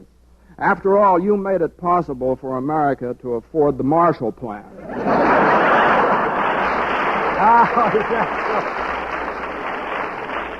Took the wife over to Europe with you, Jim? Oh, yes. Gloria came over with me. Of course, the doctor didn't think much of her making the trip. Well, Gloria's not sick, is she? Oh, no. No, she's not sick. She's more or less under doctor's care these days. What's the matter, Jim? Well, Bing, in a way, it's all your fault. My fault? What's my fault? What's wrong? What do you mean? Well, Bing, do you remember back, a couple years ago, I was on your show, and you tried to talk me into getting married to a girl? I remember, sure. I said a big, good-looking, easy-going guy like you should have been married a long time ago. You were a good catch, but you were afraid to pitch. Yeah. Well, after I left you that night, I got to thinking about your advice. Yeah. And the next thing I knew, I was combing rice out of my hair in a hotel room. Gloria with you? Yes, it was her comb. That was nice of you to take her on the honeymoon. That's nice. Yeah, well, I was so excited. I didn't know what I was doing, you know. But I as I think back on it, I realized that it was the thing to do. I remember you telling me about your honeymoon, Jim. In fact, don't you remember we did a broadcast about it? Oh, yeah, that's right. It seems like I'm on your show every time a major event takes place in my life. That's right. That's the way it works out, yeah. Yeah, that's, well, here I am again. No, real well put her there, but congratulations. Thanks, Bang. So that's why Gloria's under a doctor's care, huh? Tell me, how's she doing? Oh, Gloria's fine, Bang. I don't feel so good. Oh, you'll get over that. I know how it is. Tummy topsy-turvy in the morning. Yeah. Middle of the night, you wake up sometimes and you think you'll just die if you don't get a strawberry malted milk. And a pickle. And a pickle, yeah. I know,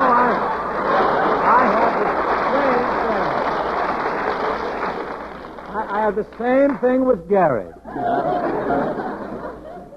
Did you have terrible heartburn all the time?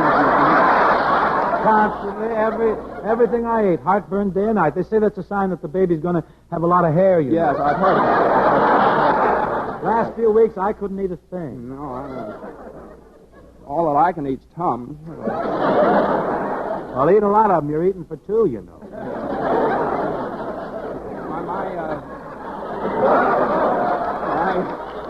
doctor, the doctor's quite worried about me. Your doctor? Yes, I go for a checkup every day.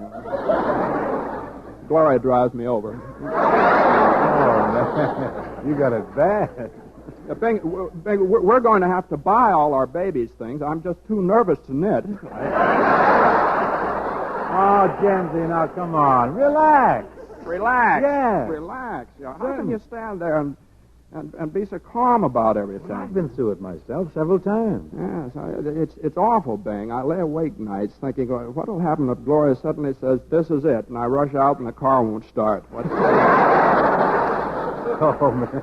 Come to think of it, when I was in your predicament, I kept the motor running day and night. Oh, you did? The cars and mine. Oh, yours? Boy, I'll count 10 before this happens again. Oh, now, Jim, don't be so bitter about it. When Gloria wakes me up in the middle of the night, I know she'll never get me to the hospital in time.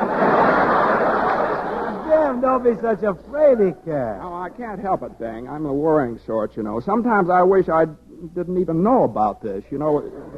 Why couldn't Gloria have just kept it a secret? Well, in your case, it might have been more merciful.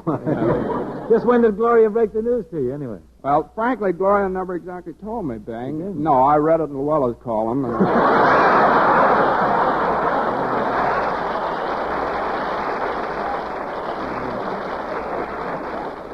And then I got suspicious. Well, that's grounds for suspicion.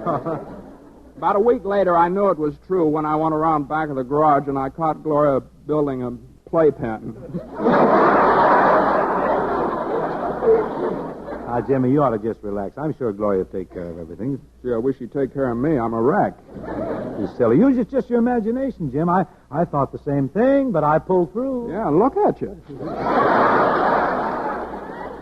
Well, you get this way after the baby comes.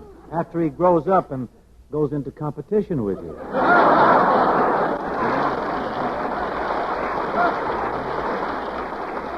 No, but even so, pal, your first one was just Gary. Just one. What are you expecting, the Andrews sister? Not quite. Twins. Twins? Yeah. Twins? Hmm? Two of them. The doctor warned me. Told me. Oh. Was it your idea to have twins, or was it the studio's idea? Sort of a stunt for jackpot? Oh, no. This is serious. You're telling me. No, I'm reminding you. Doctor could be wrong, Jim. You know, did the twins, are they running your family? No, as a matter of fact, children don't even run in my family. Boy, they're running now. Yes.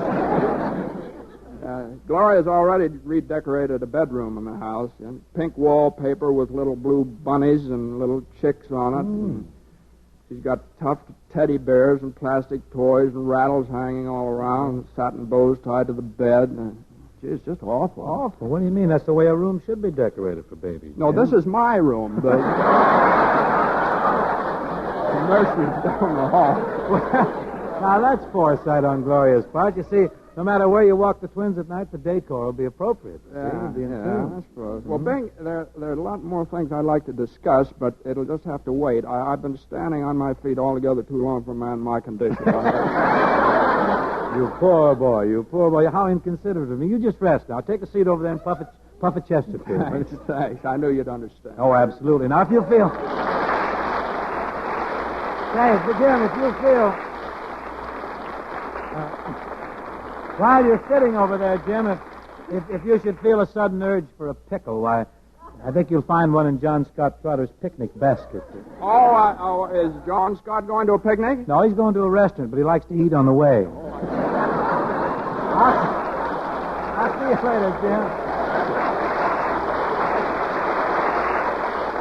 Well, Bing, now that you've finished with the expectant father, don't you think I should get in here with a word about Chesterfields for the expectant smokers? And I'll get in with you because I want to remind all you folks what Chesterfield has for you. It has mildness with no unpleasant aftertaste. And now here's how to prove that. First, you make our mildness test. Buy a pack of Chesterfields. Open them. Enjoy that mild, mellow aroma. Compare it, and you'll find Chesterfields are milder. Ken's right, friends, and as tobacco growers have been saying for years, tobaccos that smell milder, smoke milder. You light up a Chesterfield, and you'll see how true that is. Chesterfield smoke milder. And with that milder smoke from Chesterfields, you get no unpleasant aftertaste. That fact has been confirmed by the country's first and only cigarette taste panel. Well, those are the reasons you ought to get with Chesterfield. They're milder, and it's the only cigarette that has for you mildness with no unpleasant aftertaste. To say it musically, comes out. Chesterfield always takes first place. That milder, mild tobacco never leaves an aftertaste. Oh, open a pack and give 'em a smell. Then you smoke 'em.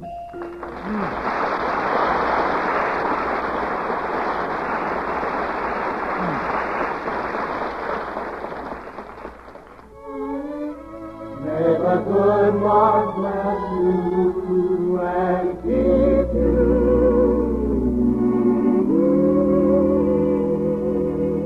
May the good Lord bless and keep you, whether near or far away.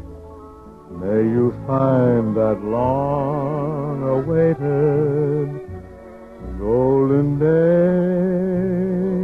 today. May your troubles all be small ones, and your fortune 10 times 10. May the good Lord bless and keep you till we meet again.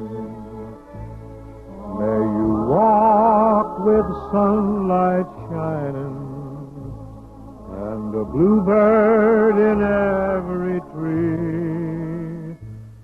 May there be a silver lining back of every cloud you see. Every cloud you see, fill your dreams with sweet tomorrow. Never mind what might have been.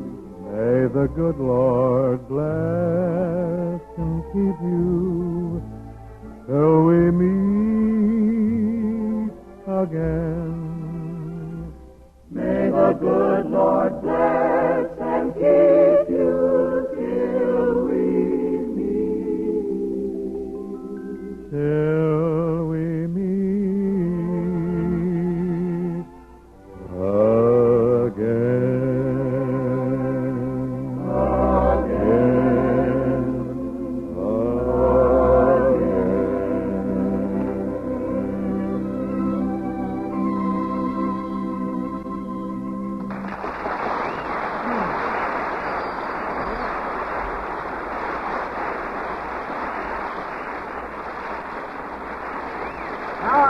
Thank Miss Toni Arden and Jimmy Stewart for joining us this evening. Oh, I enjoyed having that little talk with you, Bing, and I hope you get over your cold real soon. Thank you, Jim, and I hope you get over your trouble real soon. I will. Who are you going to have next week, Bing? Next week, Jimmy, we'll have Toni Arden with us again, also that great jazz band, the Firehouse 5+2, and also that great comedian, Leslie Town Hope. Of course, if he gets arrested on the way to the broadcast, he'll show up as Bing Crosby, I imagine. Gosh, two Bing Crosbys. They're sure going all out for you this month. Aren't they giving it a Good night, Bing. Good night, Daddy. Folks.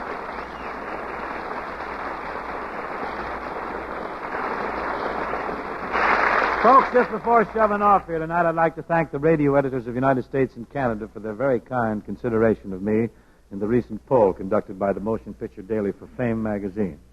So I'll see you next week for Chesterfield, folks, the best cigarette for you to smoke.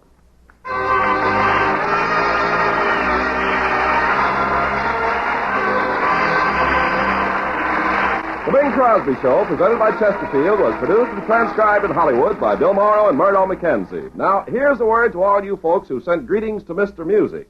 Next week, here on the Chesterfield program, we will announce the name of the person who's been chosen for the free trip to Hollywood. Tune in next week and hear Bing and his guests, Miss Toni Arden, the Firehouse 5+2, and Bob Hope.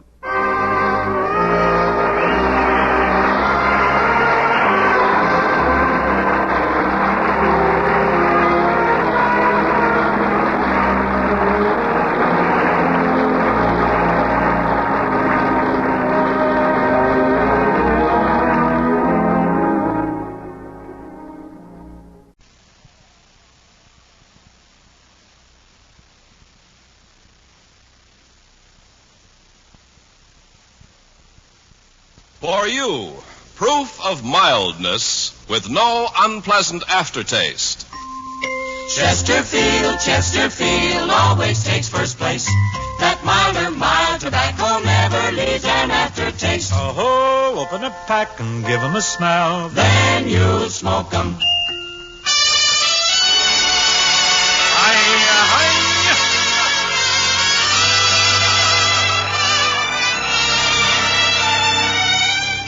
Someone waits for me.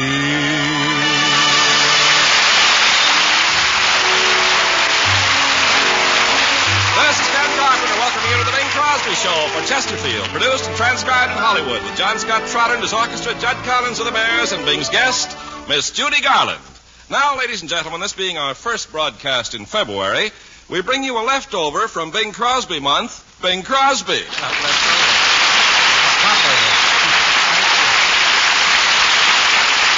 Well, it was really a great month, Ken. It certainly was. All those Mr. Music banners and those Bing Crosby anniversary billboards all over town. Mm-hmm. Now I have to go all over town and take them down.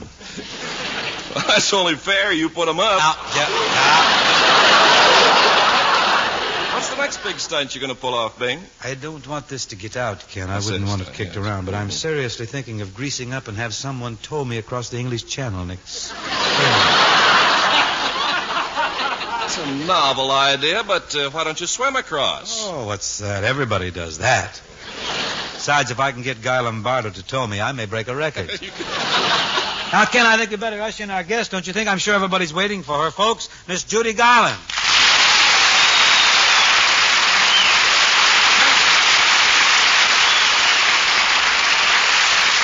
Thank you very much. Hi, Ken. Hi, Judy. Hiya, Mr. Music. Judy, Mr. Music business is all over now. Oh. Yeah. Well, then I wish you'd come out to my house and take down that banner you put on my roof. What's your rush, Judy? I've sold that space to Dr. Scholl's corn pads. Well, as long as it's for a good cause, okay. Say, let's take a whack at this opening number, shall we? Is that for a good cause? Well, it is if you want to get home to dinner tonight. Ready, John?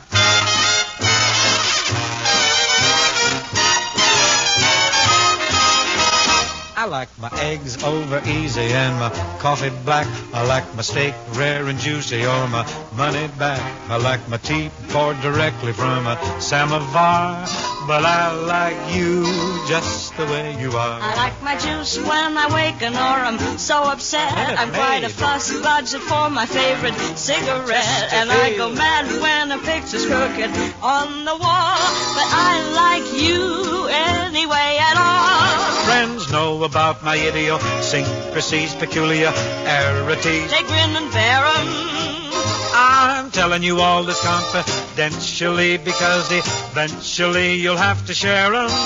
I like the seams in my stockings to be smooth and straight. I like my meat and potatoes on a separate plate. About 1,000,001 things I'm particular, but I like you just the way you are. I like my sheets and my covers to be tucked in tight. I like your kid brother when you keep him out of sight. I like my champagne especially with caviar, but I like you just the way you are. I like to peek at the ending when I start a book. I like a boy not afraid to eat the things I cook. I like a girl who is punctual when I come to call, but I like you anyway at all. Friends folks know about my idiosyncrasies peculiar.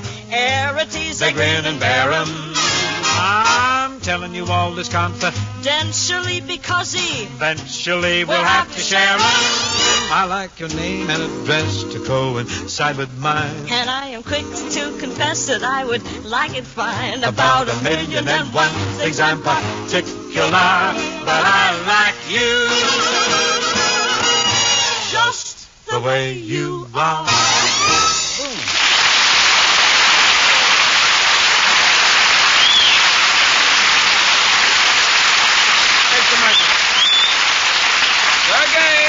Very, very sprightly, Bing and Judy. It's a new thing. It's of considerable promise, it seems to me. Thank you, Ken. But what say we make a pitch here for my cigarette and yours, the mild one, Chesterfield? Friends, for you, proof of mildness with no unpleasant aftertaste. Yes, that's what Chesterfield has for you. And here's the authority that proves Chesterfields are milder. Over 1,000 prominent tobacco growers have signed the statement saying, to judge tobacco for its mild smoking qualities, I smell it. If it smells milder, I know it'll smoke milder. That's the standard mildness test.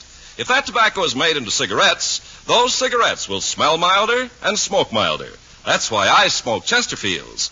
And Chesterfields are made of the right combination of the world's best tobaccos. And you know the way Chesterfield blends those tobaccos, their secret process means that every Chesterfield will have the right combination of mildness with no unpleasant aftertaste. Yeah, Chesterfields are proved to have no unpleasant aftertaste. We've got the authority for that, too. It's the country's first and only cigarette taste panel who reported Chesterfield is the only cigarette in which members of the panel found no unpleasant aftertaste. And there you have the straight facts. That's what Chesterfield has for you, mildness with no unpleasant aftertaste. So get yourself a pack of Chesterfields today. They satisfy.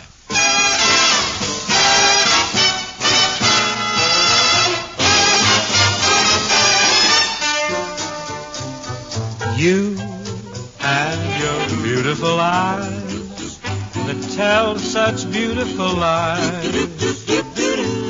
When you start that hocus pocus, boing, things get out of focus. You and the way that you kiss, they'd ought to give you a prize.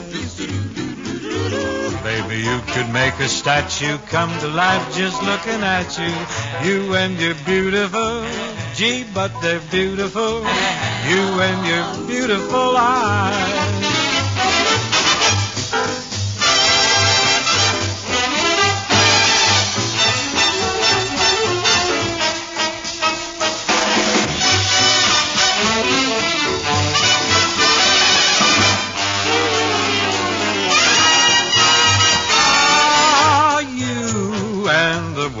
You kiss, they'd ought to give you a prize. Maybe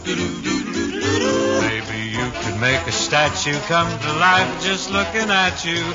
You and your beautiful, gee, but they're beautiful. You and your beautiful eyes.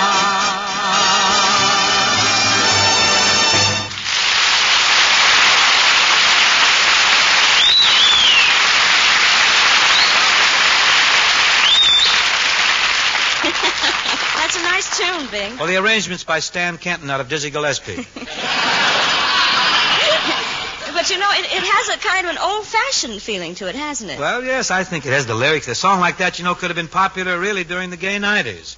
Oh, those were the days. Believe me, Judy, the gay 90s. Yeah. Well, I'll have to take your word for it. I wasn't around then. Well, actually, I wasn't either, but Hope has told me much about the gay old-fashioned days of his boyhood. He tells me that in those days things were nicer. A young man would pedal up to a girl's house on his bicycle. He'd tie his bulldog to the front gate, quickly wax his mustache, press the doorbell with his cane, and he'd be ushered into the parlor where he'd spend a polite evening watching stereopticon slides with his girl. Well, kids can still watch them. They're running them on television now. Well, I mean, though, Judy, is that in those days, girls were treated differently. They were treated as the fragile, delicate things that they really are. Why don't you throw away your copy of Little Women and get with it? Well, I really have been reading the Bronte sisters. We've come a long way since the time when a young man wheeled up to a girl's house on his bike These days, a young fellow, he doesn't even call up to make a date. He just roars up to a girl's house in his hot rod, leaps up in the front porch, kicks open the front door, gives the girl a quick smack, heads for the refrigerator, grabs himself a sandwich and a Coke, stomps into the living room, plops himself right in front of the television set and says, "Better come get me, baby, while the lights is out."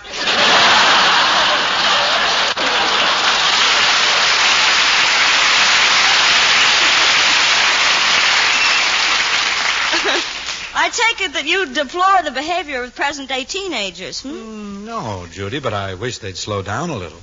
I'll tell you what we ought to do, Judy. Why don't we do a few little scenes with music to show the kids listening what courtship was like in the old days? Oh, where we begin? Well, in the late 1890s. I'm a young man. I've just dropped by your house. Right. Good evening, Miss Garland. Why, Mr. Crosby. Miss Garland, I just dropped by to ask you to do me a favor. What is it? I wonder if you'd ask your mother to ask your father. It would be all right for me to ask my mother to ask my father if I could call on you tomorrow night. Would you care to come into the parlor, Mr. Crosby? Well, if it's all right with your folks. Oh, Mr. Crosby, you're such a gentleman. I hope you approve. Of course. A lady appreciates the man who's shy. You're not like that fresh Barney Dean. Now, if Barney were here, he'd try to hug me and hold me tight, and Barney would kiss me and send chills up and down my spine, all the butterflies in my stomach, and leave me tingling. And Miss Garland. Yes, Barney? Barney Dean is a ne'er-do-well. He did all right that night. Why, Miss Garland, in all the years I've known you, and we've practically grown up together, I've never heard you talk like this. Well, I guess it's because I'm a girl. And you know, Mr. Crosby, girls grow up faster than boys. They do? Mm-hmm. You'd think it would take longer with all those detours.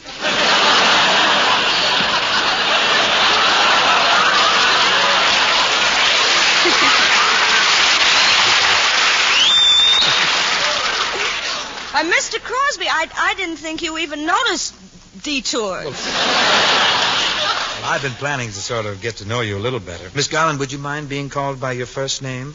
I wouldn't even mind being called by your last name. Oh, that's silly. I could never get used to calling you Mr. Crosby. It's a Gracie Allen line, isn't it? May I call you Judy?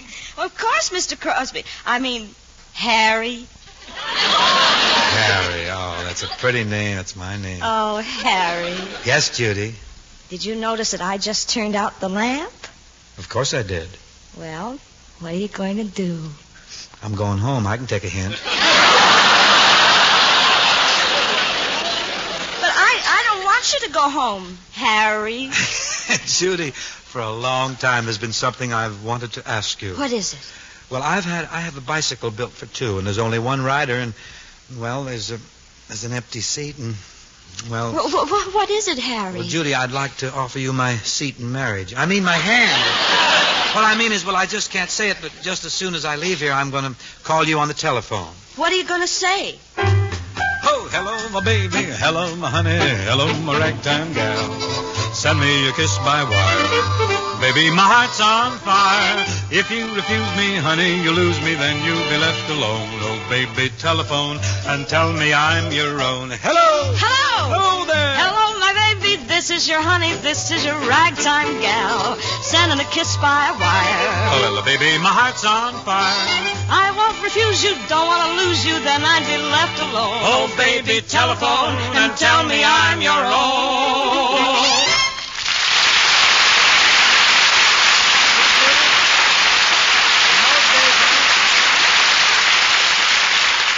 There you are, Judy. In those days, boys were so bashful they even proposed to their girls by telephone. Oh, well, we girls didn't mind as long as we hooked you. Oh, and not long after that, the invention of the automobile changed the American way of life. Young couples weren't confined to sitting in the parlor making goo-goo eyes at each other. They could don their linen dusters and chug along the open road. Now, I'm now a gay blade, let's say, during the early automobile years, and I've come to call on you. Say, Miss Judy, look out the window. Gee, Willikers, you got an automobile. Yeah. Didn't you hear the noise when I was coming down the street? Yeah, but I thought it was Dad's home brew blowing up again. Isn't my new automobile the cat's pajamas? Oh, it's a bee's knees. Hey. Gee, Harry, it'll be such a thrill to take a drive in your new machine. Say, won't you feel strange being out without a chaperone?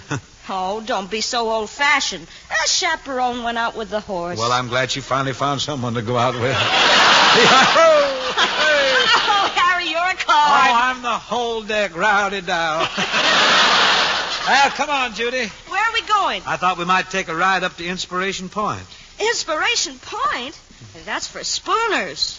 I know, Judy, but I wanted to be alone with you. I have a very important question to ask. Question? Mm-hmm. Yeah?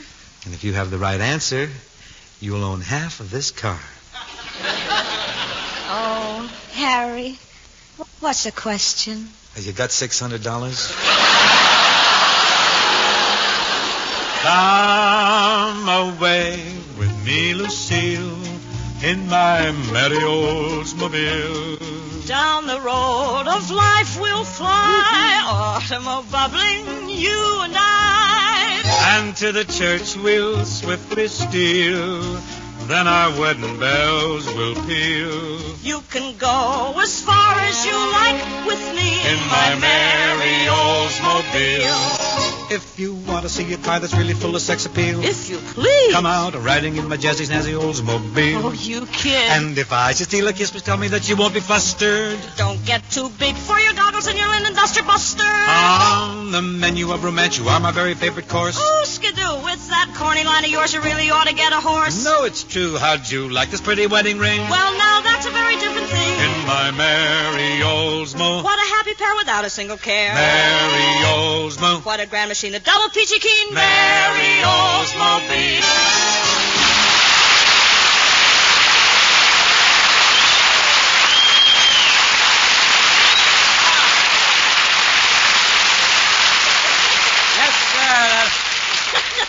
Automobile really stepped up romance in the good old USA, but on rainy days, ardent young lovers didn't want to waste all afternoon snapping side curtains on the car, so they hied themselves back to the parlor.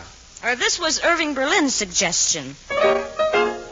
Call me up some rainy afternoon.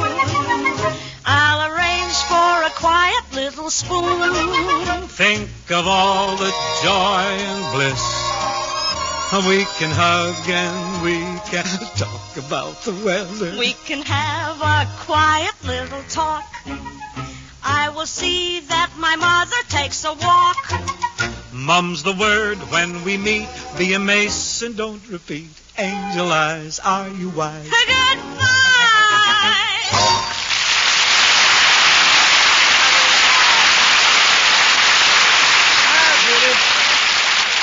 Judy, why don't we move along to about 1930? There'd been a crash in 1929, and romantic couples, most of them couldn't afford cars. So the good old-fashioned custom of sweethearts strolling hand in hand came back into style. Oh, gee, Judy, we sure had a good time at the dance, didn't we? Yeah. I don't mind my car being a hawk. I think it's kind of fun walking home like this, don't you? Yeah, but I'm glad it's dark. I wouldn't want people to see me carrying you. Well, I'm all tired out from dancing. Remember the first time we ever walked home from a dance together? Yeah. I kissed you and you slapped my face. I had to bring you to. Those were the days. I want to tell you something, Judy. Oh, gee, but it's great after being out late, walking my baby back home. Arm in arm over meadow and farm, walking my baby back home. We go along harmonizing a song. I'm reciting a poem. Owls go by and they give me the eye, walking my baby back home. We stop for a while. She gives me a smile. I snuggle my head to his chest.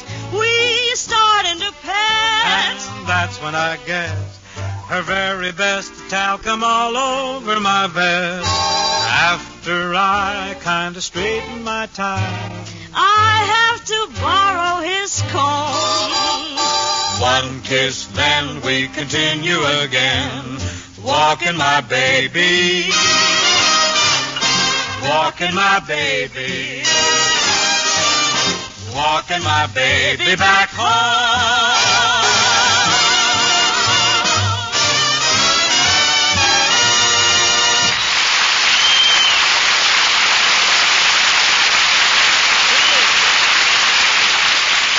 Judith, that was beautiful. Bing, don't you think we ought to do scene now how to, showing present-day couples and how they behave on a date? I'm game. Okay. Of course, I may have to have a shot of Hadacol to pull through it, but I'll give it a whirl.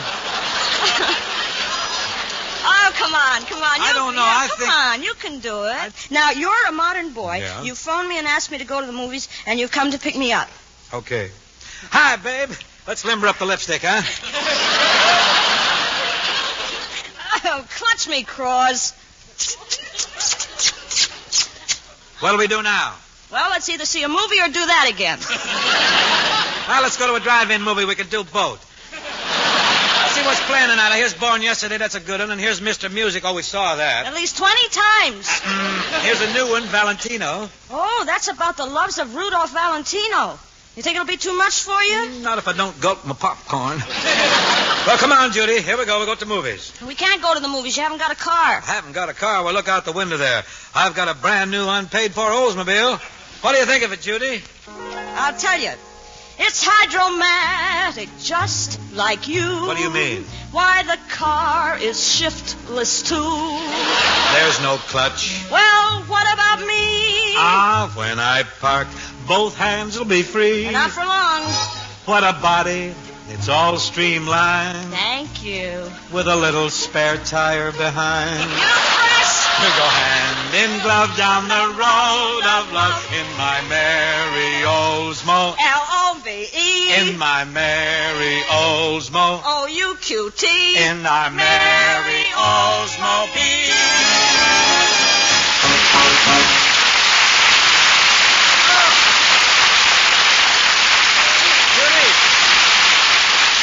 Thank you, honey. Say, what if we, before we forsake these old tunes, how about you doing one by yourself, All right, Bing. How about You Made Me Love You? Oh, my very favorite. That's the one I wanted to hear you say.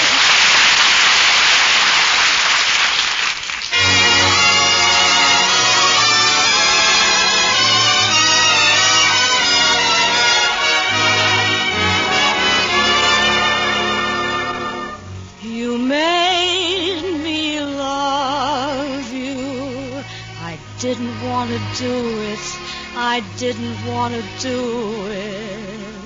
You made me want you. And all the time you knew it. I guess you always knew it. You made me happy sometimes. You made me glad. But there were times, dear, you made me feel so bad. You made me cry 'cause I didn't want to tell you. I didn't want to tell you. I think you're grand. That's true. Yes, I do. Deed, I do. You know I do. I can't tell you what I'm feeling. The very mention of your name sends my heart reeling. You made me love you.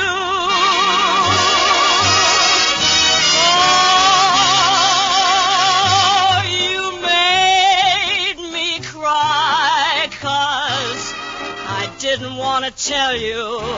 I didn't want to tell you. I need some love. That's true. Yes, I do. Deed, I do. You know I do. Give me what I cry for. You know you've got a brand of kisses that I die for. You know you made me love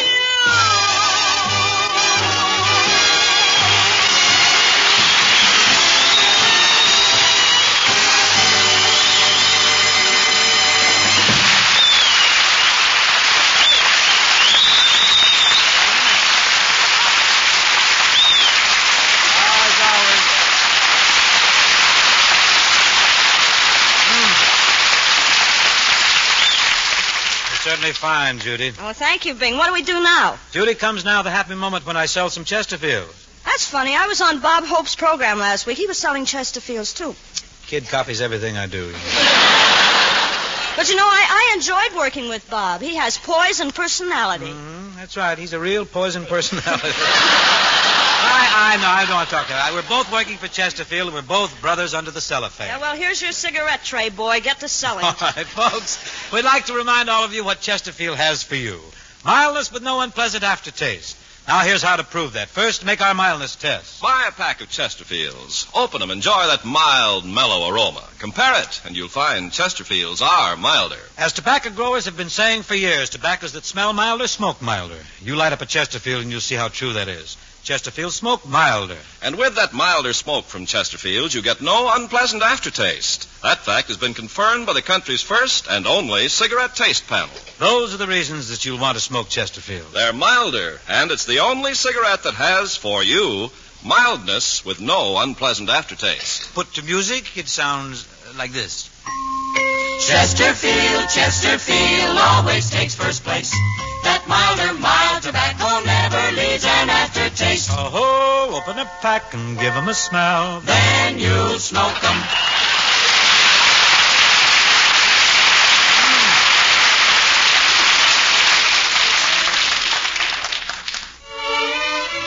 May the good Lord bless you and keep you.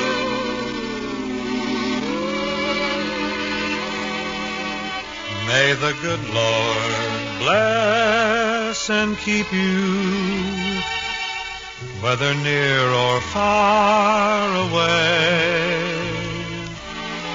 May you find that long-awaited golden day today.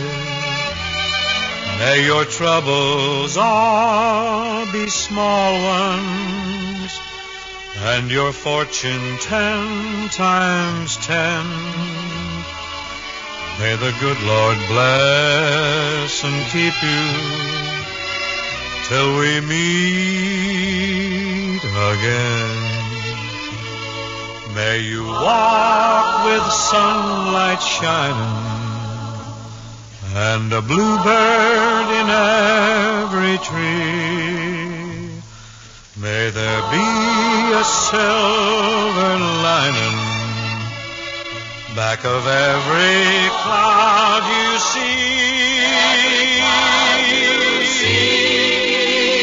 Fill your dreams with sweet tomorrows.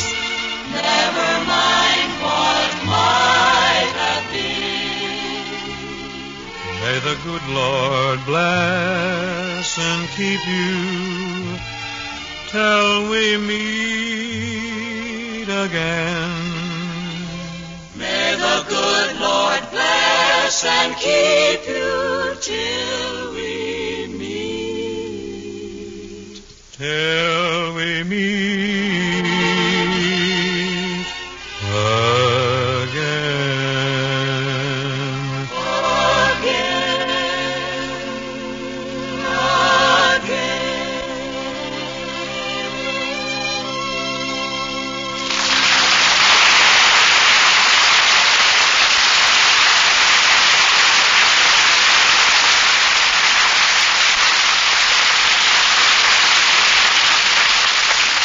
Thanks now to Judy Garland for joining us this evening. It was a lot of fun, Bing. Who's going to be with you next week? Next week, Judy, Miss Dorothy Kirsten, the Metropolitan Opera star, if you don't mind, will be our guest. Well, I hope you'll put on a necktie. Don't be silly. I'm going to put on a necktie, a shirt, I'm going to carry a spear, and wear a stomacher.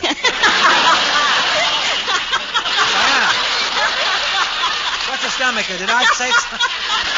It's a tiara, isn't it, around your belly? Is that what it is? Nothing wrong with stomacher. Thanks again, Judy. We'll see you soon. All right, good night, Bing. Good night, folks. See you next week for Chesterfield, the best cigarette for you to smoke.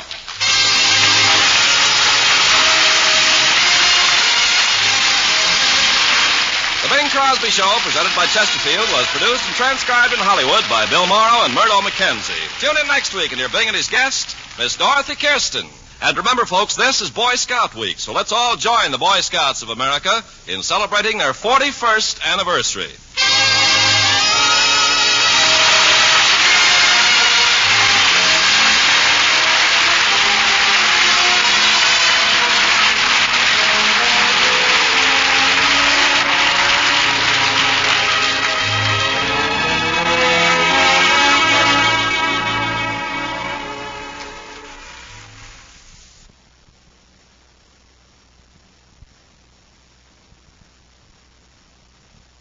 For you, proof of mildness with no unpleasant aftertaste. Chesterfield, Chesterfield always takes first place. That milder, mild tobacco never leaves an aftertaste. Oh, ho, open a pack and give 'em a smell. Then you'll smoke 'em.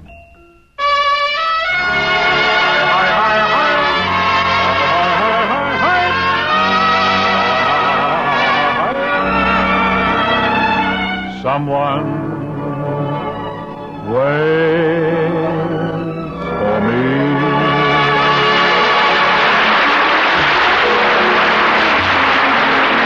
This is Ken Carpenter. Welcome you to the Bing Crosby Show for Chesterfield. Produced and transcribed in Hollywood with John Scott Trotter and his orchestra. Judd Collins with the Bears, and Bing's guest was Dorothy Kirsten. And now, this being Valentine's Day, Chesterfield presents a rosy-cheeked, dimple-kneed little cherub all tied up in a bright red ribbon, Bing Crosby. Thank you,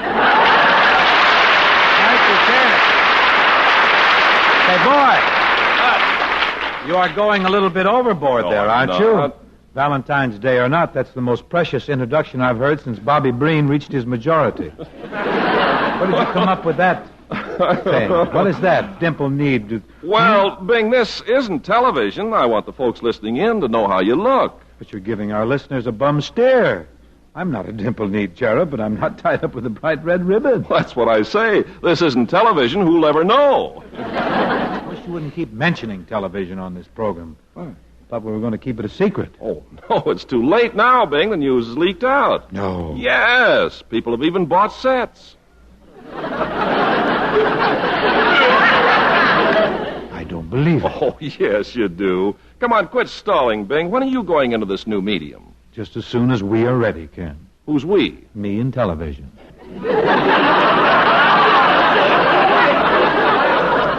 I wonder which of you will be ready first. You know, it might be a photo finish.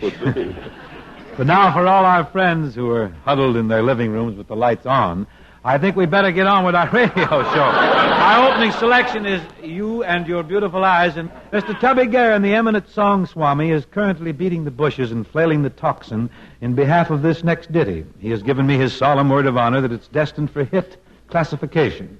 I hope my rendition in no way defers this blessed circumstance.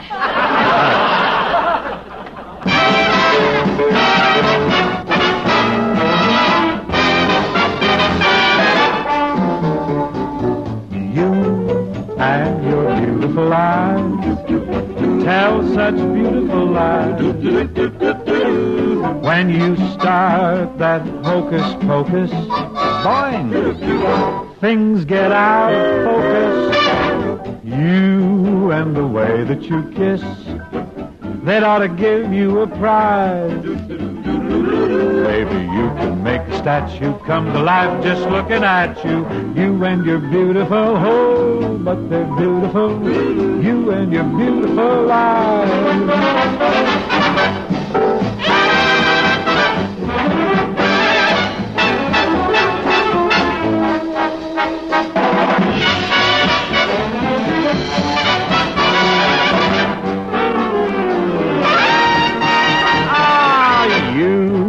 And the way that you kiss, they'd ought to give you a prize. Baby, you could make a statue come to life just looking at you. You and your beautiful, oh, but they're beautiful. You and your beautiful eyes.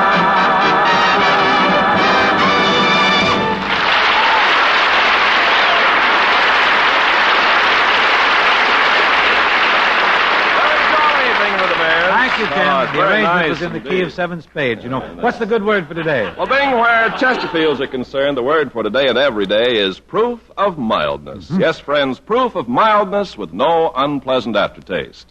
That's what Chesterfield has for you. And here's the authority that proves Chesterfields are milder. Over 1,000 prominent tobacco growers have signed a statement saying, to judge tobacco for its mild smoking qualities, I smell it. If it smells milder, I know it'll smoke milder. If that tobacco is made into cigarettes, those cigarettes will smell milder and smoke milder. That's why I smoke Chesterfields. And Chesterfields are made of the right combination of the world's best tobaccos. And you know the way Chesterfield blends those tobaccos, their secret process. It means that every Chesterfield will have the right combination of mildness with no unpleasant aftertaste. Yes, Chesterfields are proved to have no unpleasant aftertaste. We've got the authority for that, too. It's the country's first and only cigarette taste panel who reported Chesterfield is the only cigarette in which members of the panel found no unpleasant aftertaste. And there you have the straight facts. That's what Chesterfield has for you, mildness with no unpleasant aftertaste. So get yourself a pack of Chesterfields today. They satisfy.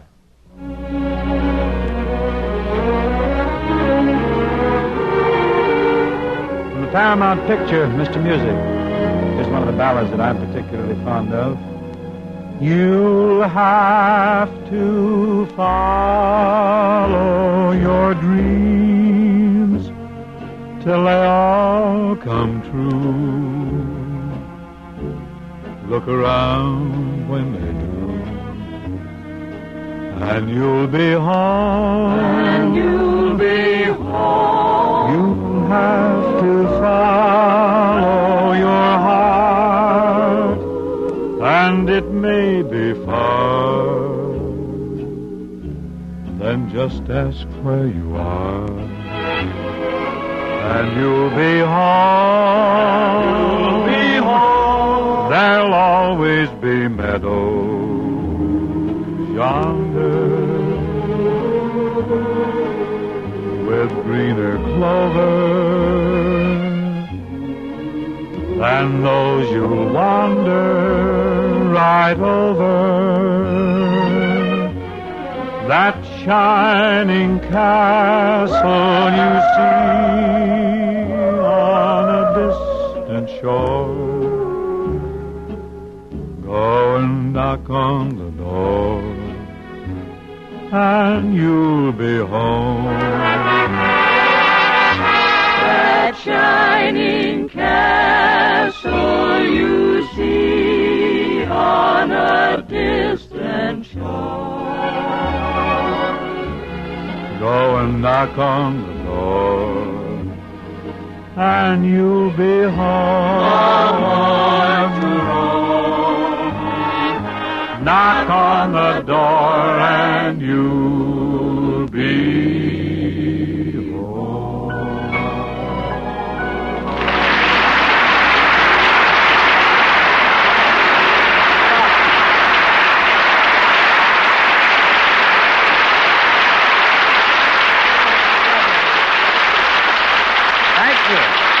Our guest this evening is a beautiful and gracious lady who can currently be caught doing a very stylish guest shot in the Paramount offering, Mr. Music. Several times in the past few seasons, in fact, she has graced our halls with her blonde loveliness and her superb soprano. It's indeed a pleasure to play host once again to the charming star of the opera and concert stages, Miss Dorothy Kirsten.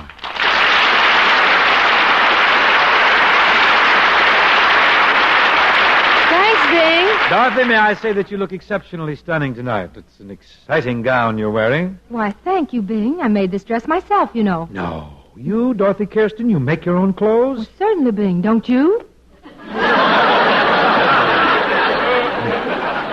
I haven't the time. I'm too busy sewing for the kids. I just can't. But what are you going to sing for us tonight, Dorothy?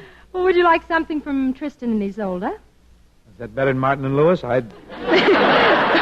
Well, that's a matter of taste. Well, I think your taste in songs is certainly impeccable, and I have implicit faith in your superior judgment. Well, in that case, I'll sing Can't Help Loving That Man from Showboat. Showboat? Oh, that's dandy. Anything that'll go on a showboat ought to be real great on this here tobacco plantation. Get to singing here, gal.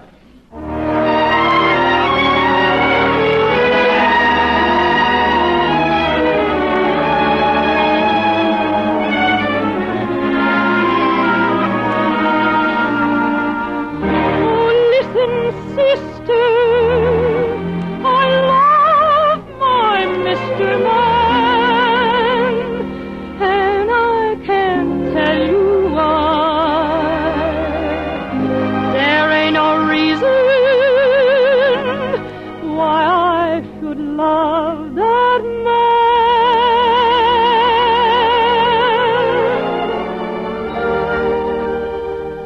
It must be something that the angels done plan.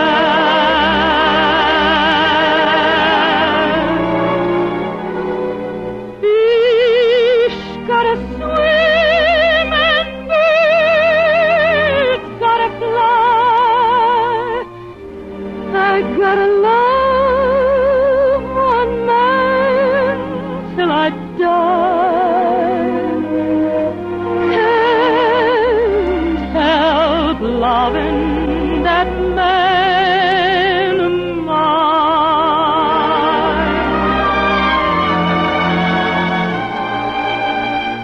Tell me he's lazy, tell me he's slow, tell me I'm crazy, maybe I know.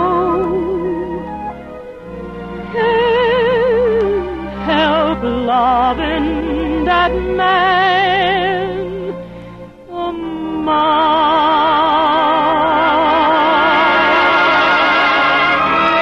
When he goes away, that's a rainy day, and when he comes back, the day is fine.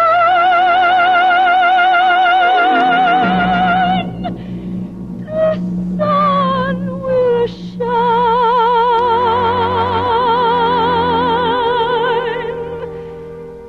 He can come home just as late as can be. Home without him ain't no home to me. Can't help loving that man. Loving that man of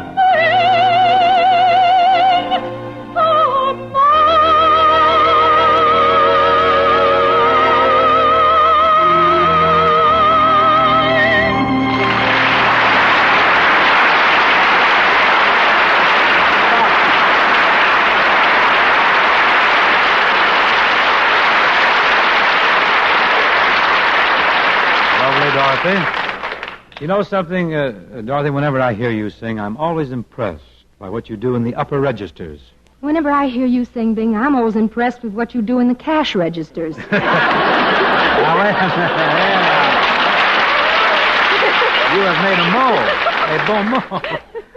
Well, listen, you kids at the Met don't do so badly, you know. Well, no. We still do all right in the concert tours. Oh, the concert tours. I was never much in that field.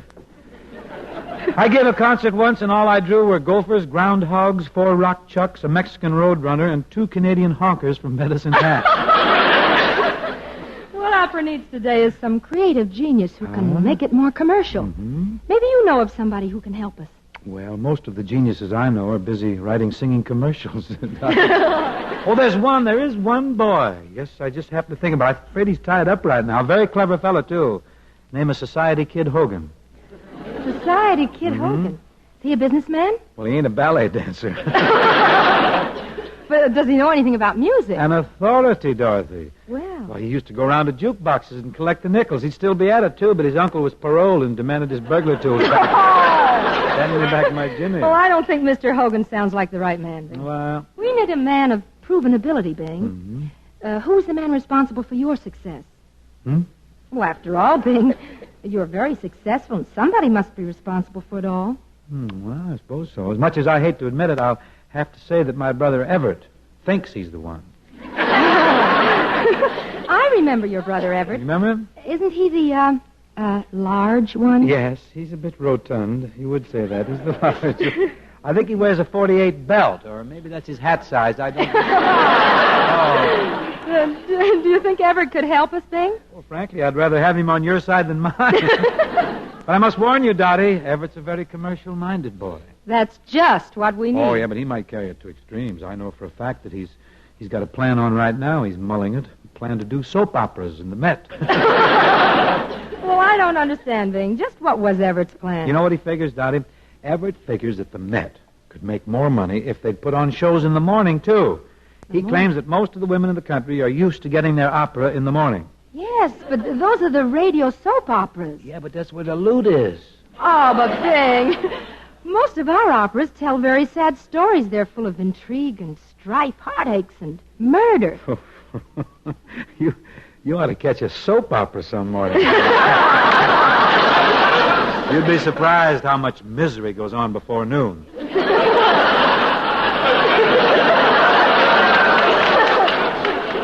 The other morning, Dottie, just the other morning, I counted 10 ruptured appendix. Oh, no. And young Dr. Malone was out of town. Auditioning for a television show, no doubt. Cinch to get into television. Just think, Dorothy, how happy the housewives will be when they actually can see the young doctor carving up patients right there in the living room. Dorothy, if all you legitimate opera stars would stage a morning performance, man, you'd clean up. Really? Yes. Why, the housewives would flock to the Met. They could sit there comfortably knitting, sewing, darning socks, shelling peas, cleaning chickens. Why, they could even bring bundles of laundry. Laundry? Actually, sure. We'd fill the lobby with Maytag washers and hang the wet wash in the balcony. This whole idea sounds a little messy, doesn't it? What do you want to be, neat or rich? Just a little bit of each would be That's nice. a tremendous idea. The housewives would love it. We could even put in a babysitting service. Babysitting at the Met? Why not? Lawrence Melchior alone could sit on 50 or 60 of them. I tell you, Dorothy, sponsored opera is the thing, and it's got to be done in the morning when the women want it. Well, you might be right. I promise you I am. I suppose if most women don't have a good cry before noon, their whole day's ruined.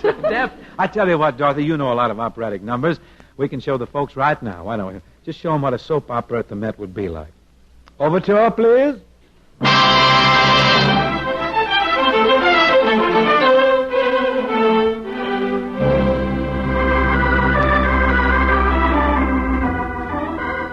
Good morning, ladies. Welcome to the Metropolitan Soap Opera House. You're here as the guest of our sponsor, the makers of soap. And remember, girls, soap does not come in bars, it does not come in chips, and it does not come in flakes. Soap comes in lumps. Yes, sir. Is the only soap on the market that contains mashed potatoes. And now for our daily opera, Portia Faces John, starring Dorothy and Bing. My name is Portia. I'm facing life, and life is nothing more than storm and strife. My name is John, and my other wife is the sister of Portia, who's facing life. Her wife is facing life. No, that's me. I'm facing life. I'm facing John. No, not you. Well, I can't figure who is facing who. Soap to wash the face and to face the wash. To scrub your cats and suds your mutts. This commercial's driving me from soap to nuts. No wash, no wipe, no rinse tonight. Does the soap you're using make your hands a sight? Use soap in your dish pans. No wash, no wiping, and in a bag. And no hands.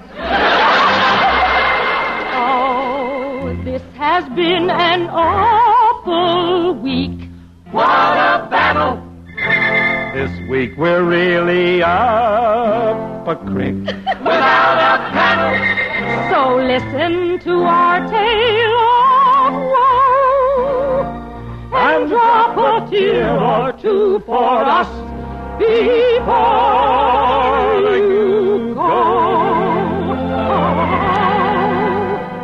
To pay my rent, I'm singing jazz. My uncle went to Alcatraz. A dog attacked my cousin Keith. I've got impacted wisdom teeth. They repossessed my car today. My brother Everett joined AA. The poorhouse is our new address. This week's been misery. What a mess!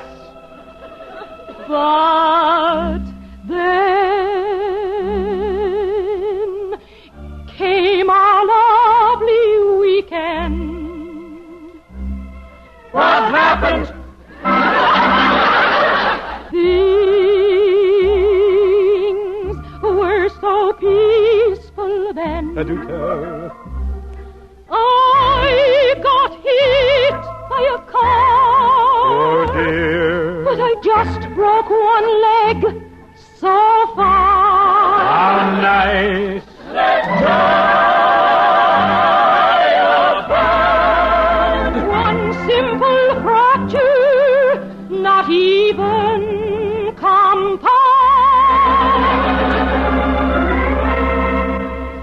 Life can be beautiful for John and Portia. I'll keep on facing life. I'll face my other wife. John married Portia.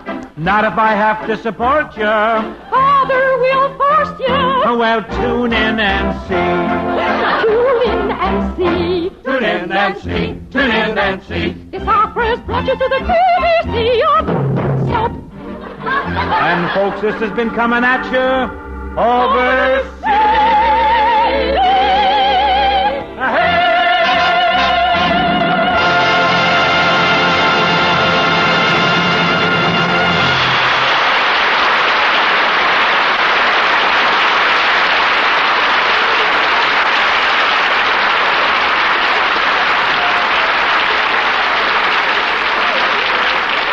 Dorothy Rudolph Bing, just cut your salary. Here's an old favorite which is starting to pick up. It pleases me because it's always been one of my favorite songs. Buddy Cole made this arrangement in a moment of temporary aberration.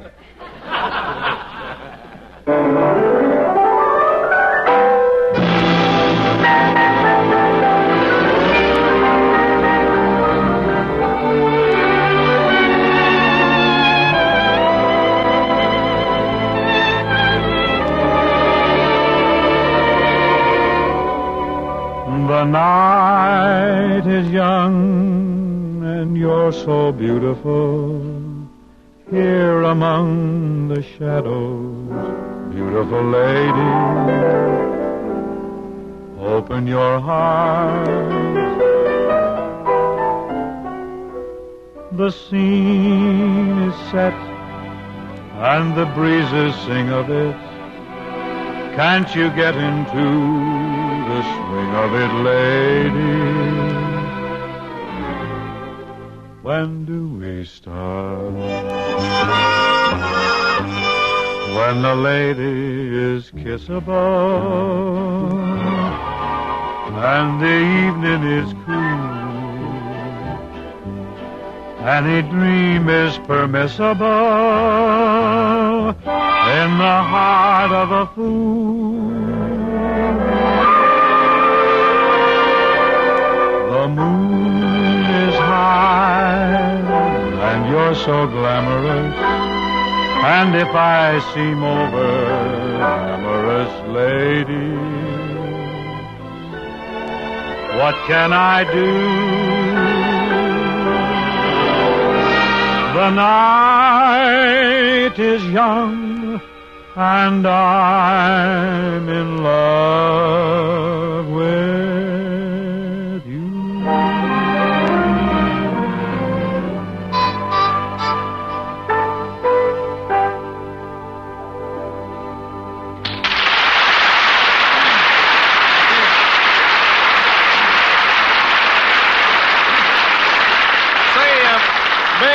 I need your help. What's my help? Well, What's here trouble? it is, Valentine's Day, and I still haven't sent a Valentine to my wife. Surprised that you can. Why don't you do what I did? Send a carton of Chesterfields with a tender, sentimental note attached. Well, say, Yes, why yes, didn't I yes, think of certainly. that? A carton of Chesterfields. And I know just the sentiment to write on the package. Let's hear it, Karen. Darling, for you, proof of mildness with no unpleasant aftertaste. That's a cue if I've ever heard one. Seriously, friends, that's what Chesterfield has. For you. Mildness with no unpleasant aftertaste. And here's just how you can prove it. Buy Chesterfields, then open them and enjoy that milder, wonderful aroma. Now, tobacco growers have always said tobaccos that smell milder smoke milder. So, light a Chesterfield, and you'll see it's true. Chesterfields do smoke milder. And along with that milder smoke, you'll find Chesterfields leave no unpleasant aftertaste. This is a fact confirmed, incidentally, by the country's first and only cigarette taste panel. Well, there you have the reasons for smoking Chesterfields. It's the one cigarette that has, for you, mildness with no unpleasant aftertaste. And, musically, we do it thusly. Chesterfield, Chesterfield always takes first place. That milder, mild tobacco never leaves an aftertaste. So ho, open a pack and give 'em a smell. Then you'll smoke 'em.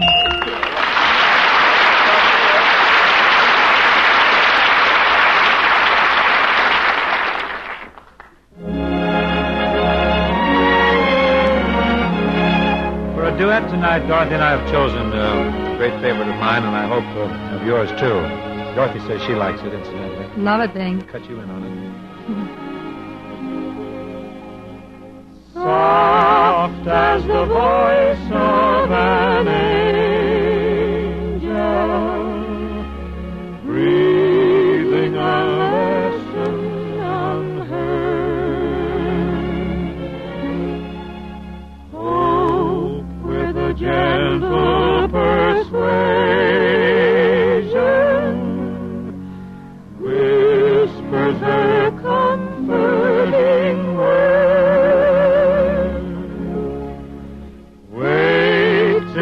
Darkness is over. Wait till the tempest is done. Hope for the sunshine tomorrow. After the shower is gone.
Dorothy, I want to tell you it was very nice of you to pay us this visit this evening. Hope you'll join us again real soon. Thank you, Bing. Who's going to be your guest next week? Oh, next week, Dorothy, we have a darling. Our guest will be Miss Tallulah Bankhead. Oh, wonderful. Is Tallulah going to sing on the program, Bing? We're trying to reason with her, but our lawyers are huddling. No matter the outcome, whatever happens, I promise you it'll be jolly, though. Good night, Dorothy. Good night, Bing. Good night, folks. See you next week for Chesterfield. That's the best cigarette for you to smoke.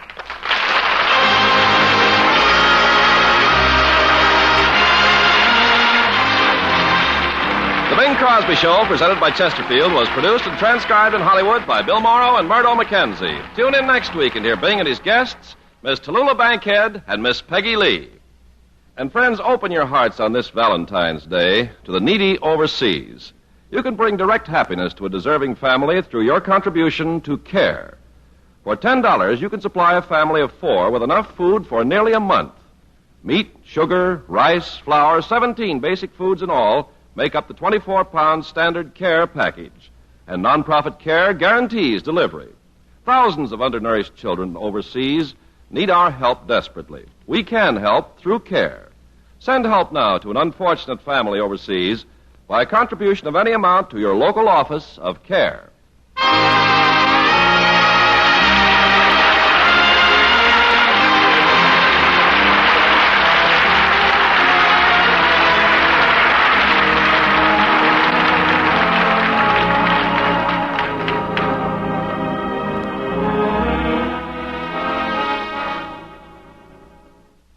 For you, what every smoker wants.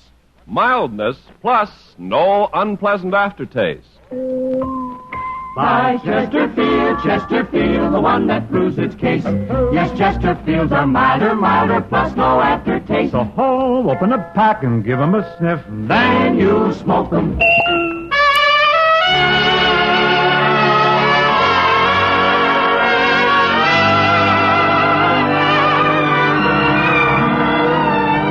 Someone waits for me.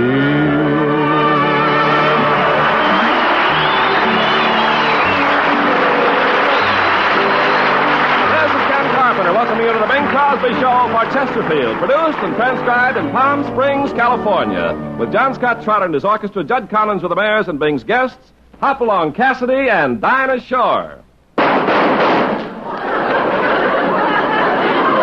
Well, I guess everybody's awake now.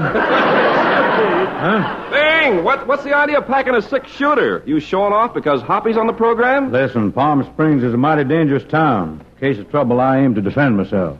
Defend yourself against what? Why, you never can tell when you'll be attacked by a wild man-eating lion in this burg. And the old lion that jumps me is going to get it right between the eyes, boy. Whoop, sorry, lady.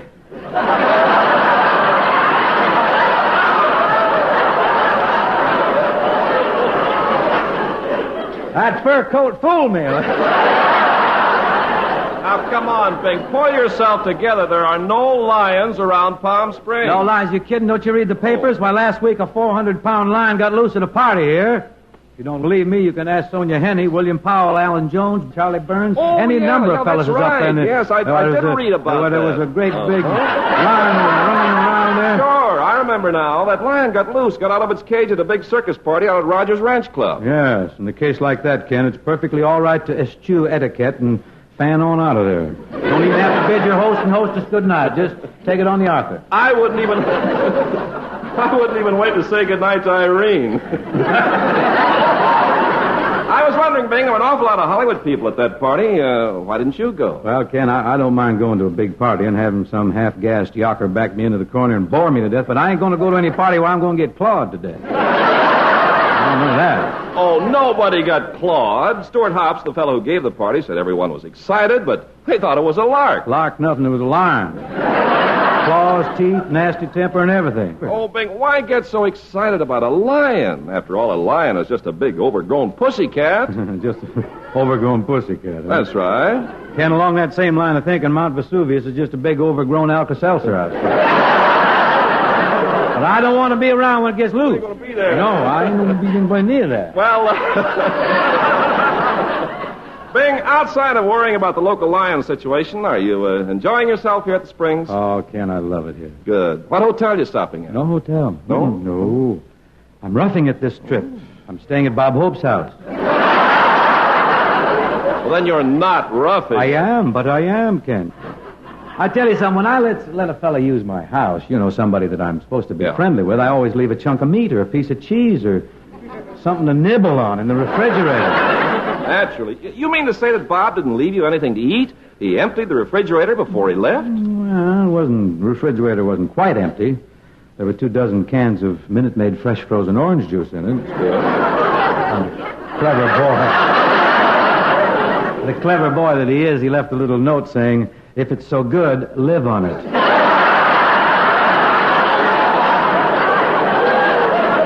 So I'm living on it. You know, Bing, I've driven by Bob's house several times, but I've never been inside. What's the decor? The decor, you mean? Yes, what period furniture does he have? Well, it's either early American or late rummage sale. I don't know. He has a liberal sprinkling of paintings, lamps, rugs, drapes, all of which are stamped property of Paramount Studio. Well, I guess that's logical. But he's got a very interesting little deadfall out there, Ken Bob. That's very nice. He has one room just filled with trophies and mementos. Good. He has the cups that he won at golf, and he's got the pool cue he used to make his living with. Oh, really? Inlaid handle and everything. Euclid Avenue boys, it says. And he has the bronze slipper, beautiful bronze slipper that was worn by a girl he did a Broadway show with. Oh, what girl was that? Lillian Russell. Then in a big frame on one wall, he has the straitjacket that he always wears at this time of the year when he gets the news that he hasn't won an Academy Award. Does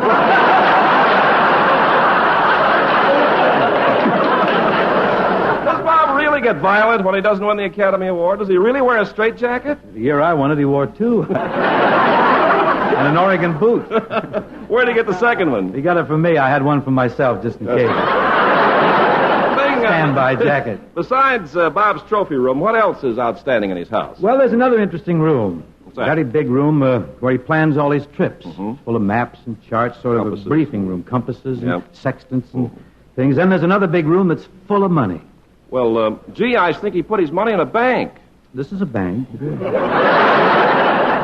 Matter of fact, I got a loan on my car there this morning. What are you raising money on your car for? I want to buy some meat to put in the refrigerator. But I'll say one thing. Bob's house has beautiful linens, beautiful towels, all beautifully monogrammed. Oh, that's nice. Do they have B.H. on them? No, they're monogrammed to B.H.H. B.H.H. Oh, I get it. Bob Hope's house. Oh, Beverly Hills Hotel. How about a little music? Ken, what do you say? I got John Scott Trotter all prepped here. Got a very nice arrangement for the Rhythmaires and myself of a great old tune called Way Down Yonder in New Orleans. Oh, what's that got to do with Palm Springs? Nothing. It's a nice old tune. I'm going to sing it. Well, go ahead. John?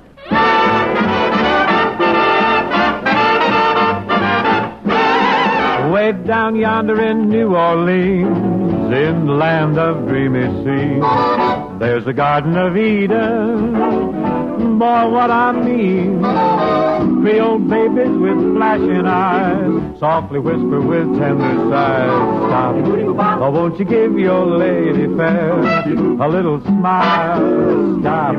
You bet your life you linger there a little while. There is heaven right here on earth with those beautiful queens down yonder in New Orleans. Orange blossoms, sweet aroma, and the strains of La Paloma really put you into a coma, and the Cajuns all sway. Then you see a peacherino. Do you know what I mean? Oh, she can shake a mean tambourino while the Dixieland plays.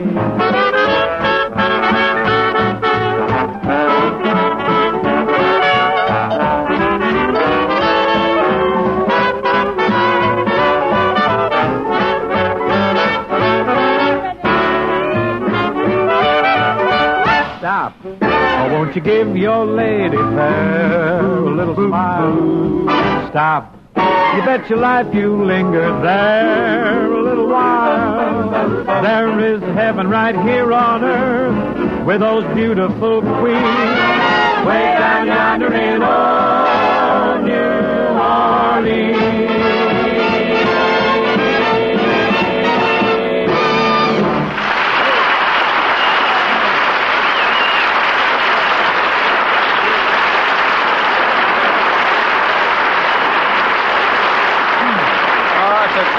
Song. Wonderful, Bing. Say, Bing, have you read any good books lately? Ken, I'm an omnivorous reader. In fact, I've just finished reading a book that's so important, every smoker must read it before buying another pack of cigarettes. I mean it. It's the 14th edition of Tobaccoland USA, brand new from cover to cover. And, folks, to get your copy, you just send a penny postcard. That's all you need to Chesterfield, Box 21, New York 8, New York. Let me repeat that address, Bing. It's Chesterfield, box number 21, New York 8, New York. Remember, Tobaccoland, USA. It's authoritative, authentic, revealing. Read it before you buy another pack of cigarettes.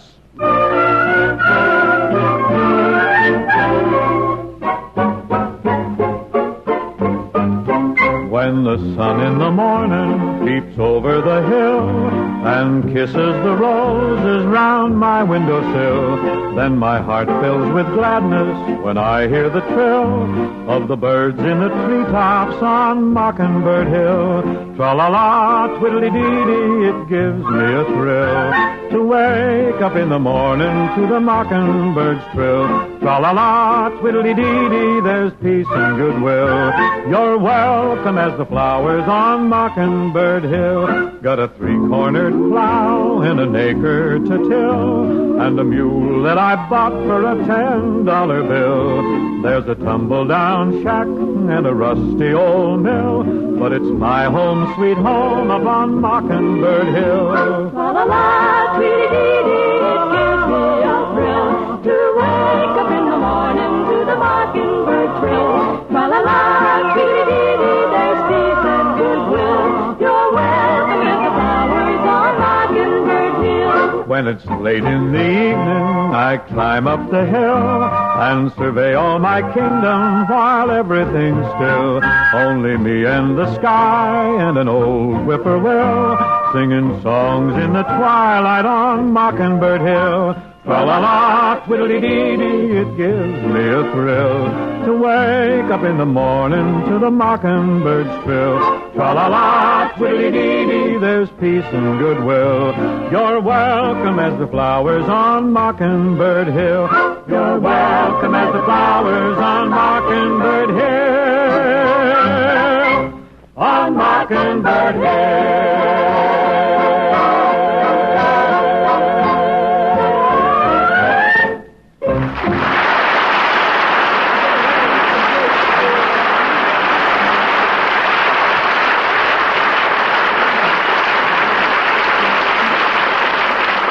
Thank you, folks.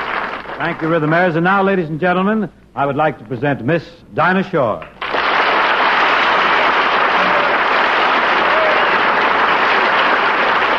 Hi, Bing. Having fun here? Oh, isn't Palm Springs wonderful, Dinah? Oh, yeah. I want to warn you about something, though. What's that? Keep your eyes open. Every now and then a lion gets loose around this town, you know. Oh, that's why you're carrying the guns, huh? You're darn tootin'. Gosh, Yeah. last week a real vicious lion went on a rampage here, you know, at a party. A lot of Hollywood people there, too. Oh, a lion wouldn't need an actor. They like red meat. Fine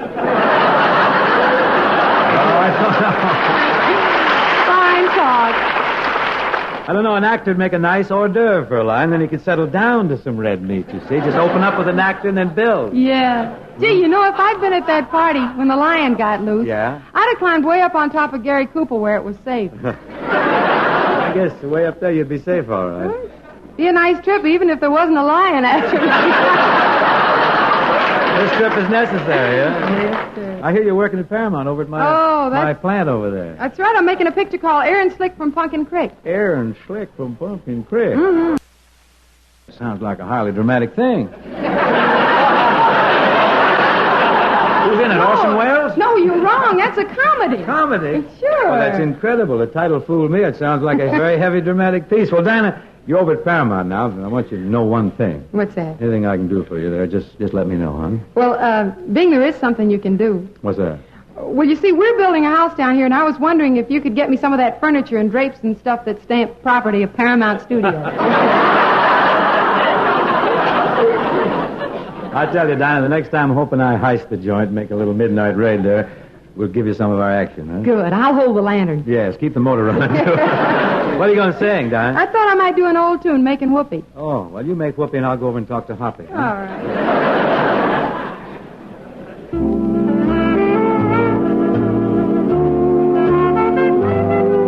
Another bride, another groom, another sunny honeymoon, another season, another reason for making whoopee. A lot of shoes, a lot of rice. The groom is nervous. He answers twice. It's really killing that he's so willing to make whoopee.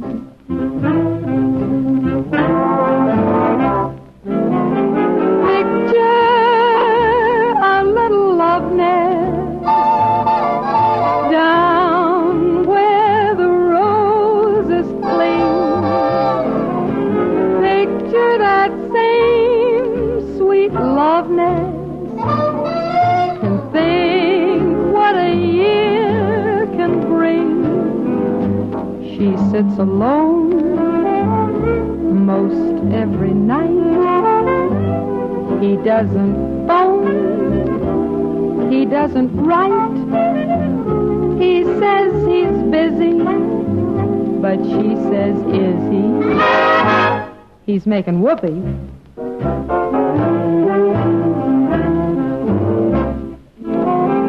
He doesn't make much money. $5,000 per. Some judge who thinks he's funny says you'll pay $6 to her. He says, now judge, suppose I fail. The judge says, budge right into jail. You'd better keep her. I think it's cheaper than making whoopee.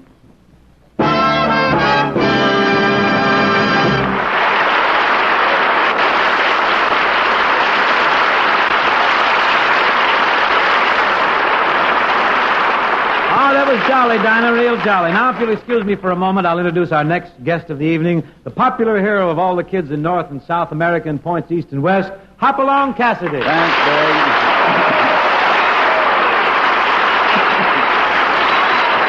Hey, Hoppy.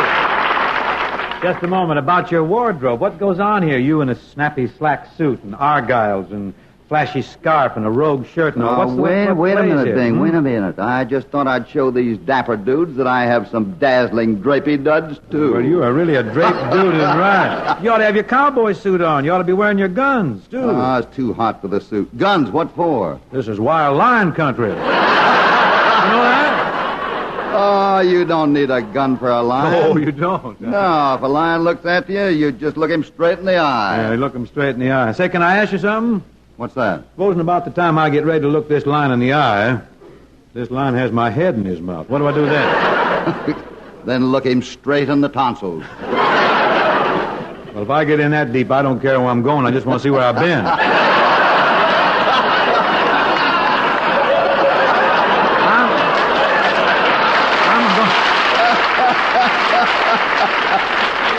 That happens to me, I'm going to pull out my 6-shooter and let him have it. Bing, you don't have to worry about a lion. After all, a lion is just a great, big, overgrown putty-tat. Well, I don't want to run in any putty-tats like that. What do you think of Palm Springs, Hop? Oh, it's beautiful, Isn't it Bing. lovely? But you know, Bing, I think I'd have liked it a lot better in the old days when it was just a little desert village. Well, you might be right, Hoppy. Of course, the Old West itself ain't what it used to be, so... You know what we ought to do right now? Why don't we show the folks what Palm Springs was like in the rugged old days? Way back before Charlie Farrell ever thought of the racket club. In fact, way back before Charlie Farrell was ever thought of. Now, that's what I call going way back. Now, wait a minute, Hoppy. Charlie is prematurely gray, you know. Yeah, I used to be, too.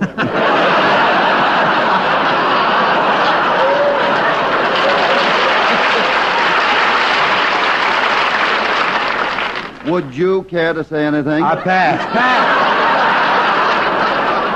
I'd like some any color. Cerise, old rose, magenta. Listen, let's get off this hirsute discussion. Would you set the scene, Ken, for our little western drama? Why, sure will, partner. Going right in there. Ladies and gentlemen, as our play opens, we find the little desert village of Palm Springs in a frightful condition. It's cloudy. No!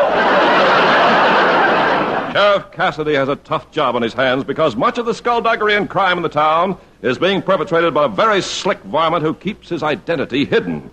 Many folks think this dangerous criminal is a recent newcomer to Palm Springs named Nevada Bing Crosby. A rough, tough cowpoke who's quick on the draw and afraid of nothing. I'm a curly wolf and it's my night to howl.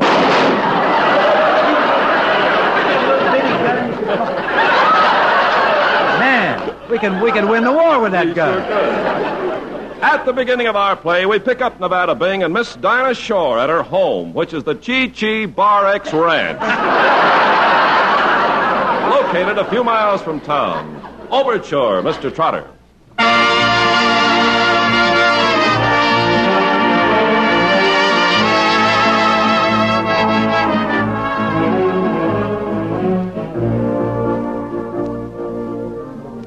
Miss Dinah, I hope you won't think I'm forward in saying this, but golly, you're the prettiest thing I ever seen poured into a pair of blue jeans. Honest, you are. Thank you, Nevada Bing. You're But really- I hadn't ought to accept compliments from an hombre like you.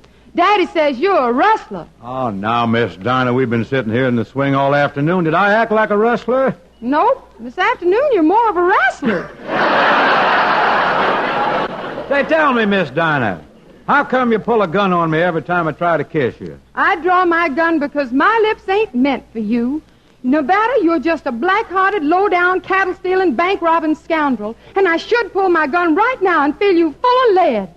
Well, why don't you? 'Cause it ain't loaded. Well, I'll be diddly-dad-burned. You mean I can kiss you, Dinah? Huh?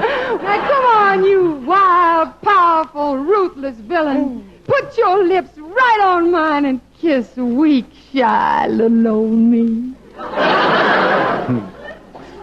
Gosh, Miss Dinah, tell the truth, I'm scared. Come and get it, Nevada. Okay. Golly, my boots slipped off.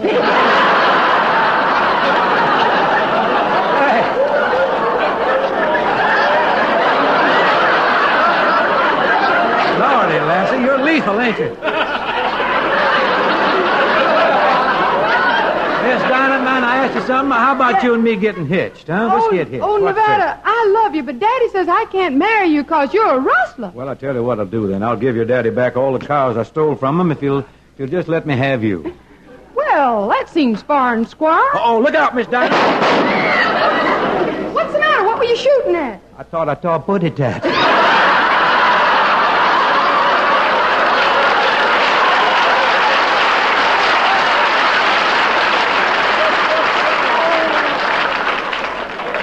You and that lion. Oh, what he's done to me. Oh, here comes somebody. Whoa, boy. Whoa, Topper. Howdy, Miss Dinah. Howdy, Hoppy. Are you acquainted with Nevada Crosby? I think so. Ain't he that low-down, good-for-nothing, murdering, thieving, beef shoplifter from Elko way? Hey, you know, Cassidy, for 2 cents, I'd make you eat those words. Okay, Nevada. Here's 2 cents. Well, keep it. I don't want to get in a higher bracket right now.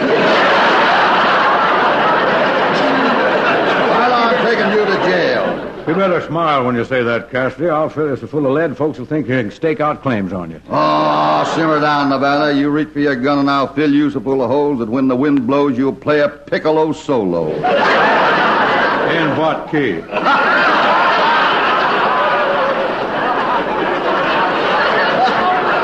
Listen, Nevada, why don't you surrender to the sheriff peaceful like you did to me? Well, I ain't going to kiss him.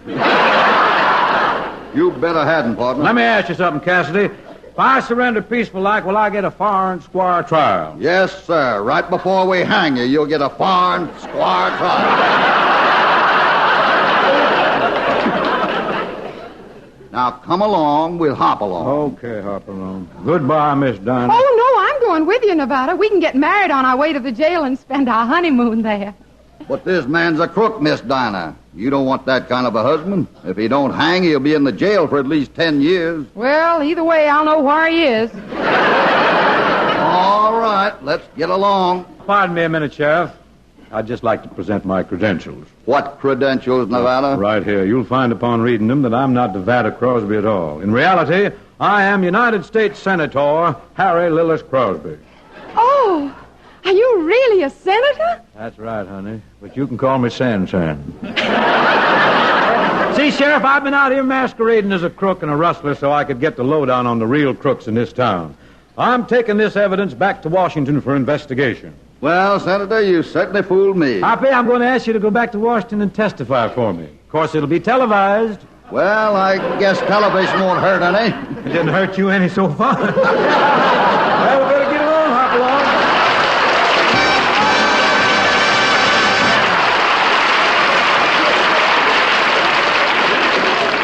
Very, very jolly, Hoppy, Dinah, and Bing. Now, let's move in close and sell the folks some Chesterfields, huh? Fine. Friends, there's every reason why Chesterfield is the best cigarette for you. First of all, Chesterfields are made in the world's newest and most modern cigarette factory. And next, Chesterfield gives you all the benefits of advanced research in the world's newest and most modern tobacco research laboratories. And Chesterfields are milder. 1,520 tobacco growers tell you that. But prove what they say yourself. The aroma from an unlighted Chesterfield is milder. And when you light a Chesterfield, you found the milder cigarette. And prove what modern science and research discovered. What the taste panel discovered, that there's only one cigarette Chesterfield of all the brands tested which leaves no unpleasant aftertaste after smoking. So smoke the cigarette that's best for you, Chesterfield. The cigarette that's made from the right combination of the world's best tobaccos and wrapped in the world's best cigarette paper. That's Chesterfield, folks, the cigarette that gives you mildness plus no unpleasant aftertaste. ABC, always buy Chesterfield. Buy Chesterfield, Chesterfield, the one that proves its case. Yes, Chesterfields are milder, plus no aftertaste. So ho, open a pack and give 'em a sniff. Then you smoke 'em.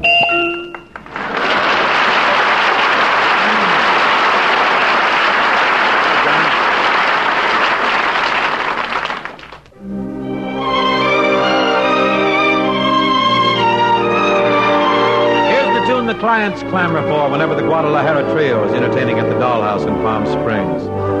Oh, for just a chance to love you. Would I love you, love you, love you? To take you in my arms has always been my goal. Sure as there's a moon above you, would I love you, love you, love you, with all my heart and soul, with all my heart and soul. You ask me, would I love you if you let me? Eyes that see, your eyes that know. Would I love you? What a question when I'm yearning so. Oh, for just a chance to love you. Would I love you, love you, love you? To take you in my arms has always been my goal. Sure as there's a moon above you, would I love you, love you, love you, with all my heart and soul, with all my heart and soul.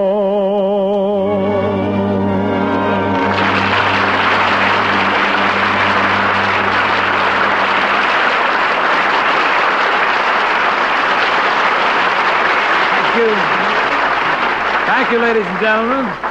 Well, that's our closer for this evening. Our heartfelt thanks to Hoppy, Dinah, for joining up with us here in Palm Springs this evening. Oh, it was a lot of fun, Bing. Wasn't it nice? Oh, yeah. Who's going to be with you next week, next Bing? week? Oh, I tell you, we're going to... Come read your line. Yeah, read your line, will you? Who's going to be with you next week, Bing? Great. Next week, Hoppy, our guest is going to be Marilyn Maxwell, and also other talented and very stylish folk. Good night, everybody. See you next week for Chesterfield, which is the best cigarette for you to smoke.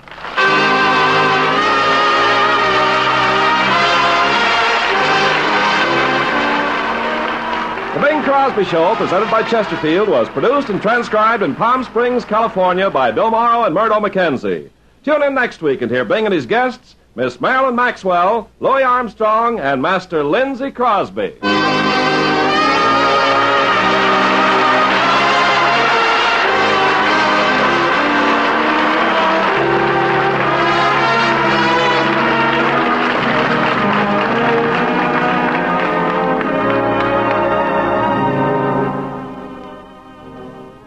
For you, what every smoker wants.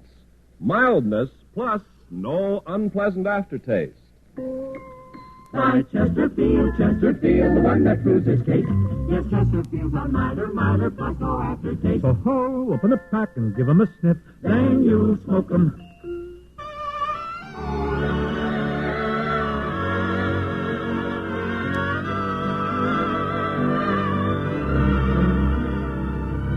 Someone waits for me.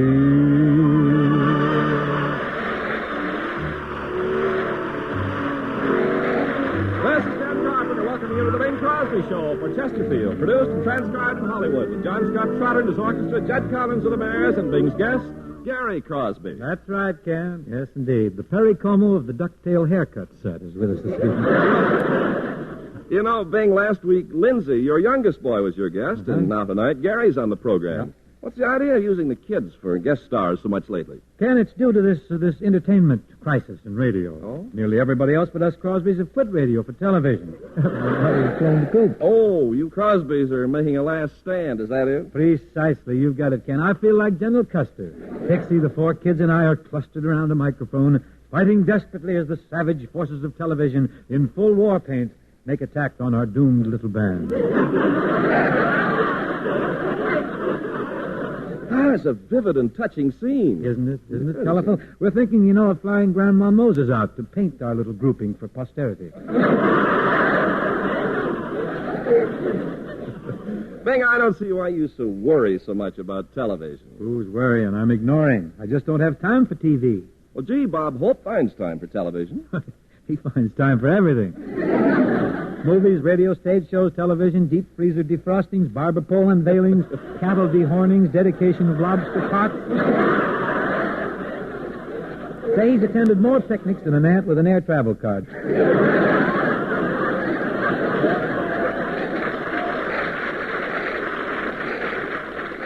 I just don't understand how Bob finds the time to squeeze so much work in. You know what he did, Ken? What? He had the Hamilton people make him a special watch. Special watch? Yep. The face has 48 hours on it instead of 12. That's not a bad idea to gain some extra time, but who's he fooling? Himself. Yeah, I think now we better get on to things musical, don't you? Mm-hmm. I got an opening selection here this evening. It happens to be a song called Them There Eyes, and it's a tune which I introduced at the Coconut Grove. Recently? No, let's just say it was in this century. Leave it that way. I'm going to get the Hamilton people to build me a watch that runs backwards, I think. John Scott, why don't you start things off here, huh?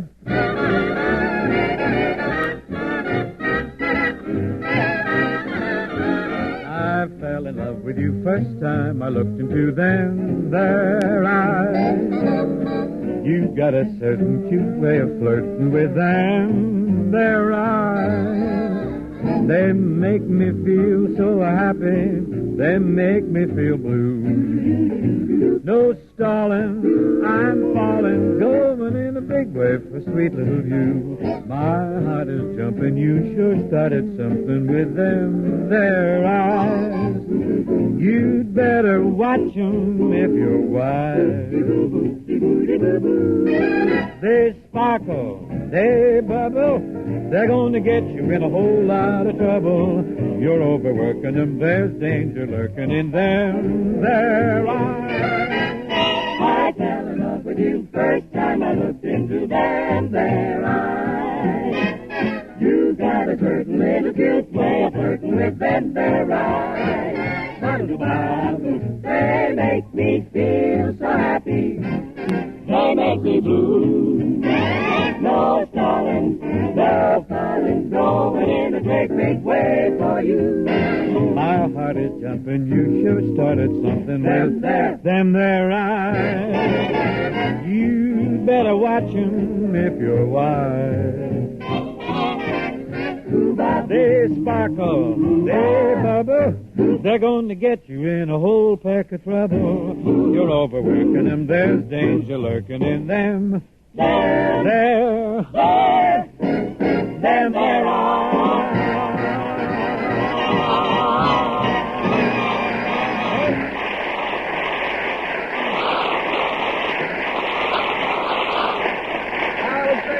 Kids. Really great. Oh, I think it does have a nice bounce, that tune, don't It you, Ken? does, Now, Ken. having told you gentle people all about them there eyes, we'd like to sell you them there milder Chesterfield. Yes, friends, only one cigarette, Chesterfield, gives you mildness plus no unpleasant aftertaste, what every smoker wants. And tobacco growers, 1,523 of them, say Chesterfields are milder, and they show you how to prove it. They say Chesterfield's right combination of the world's best tobaccos smells milder and smokes milder. And here's what modern science and research says. What the cigarette taste panel says. There's only one cigarette which leaves no unpleasant aftertaste. That cigarette is Chesterfield. Now, every smoker wants a milder cigarette, and every smoker after smoking wants no unpleasant aftertaste. Only Chesterfield gives you both, and that's more for your money than any other cigarette can give you. Prove it yourself for the price of one pack. Yes, that's all it comes down to. Just the price of a pack of Chesterfields to prove Chesterfield is the best cigarette for you. I recorded this song recently with Louis Alvera and his band of Dulua.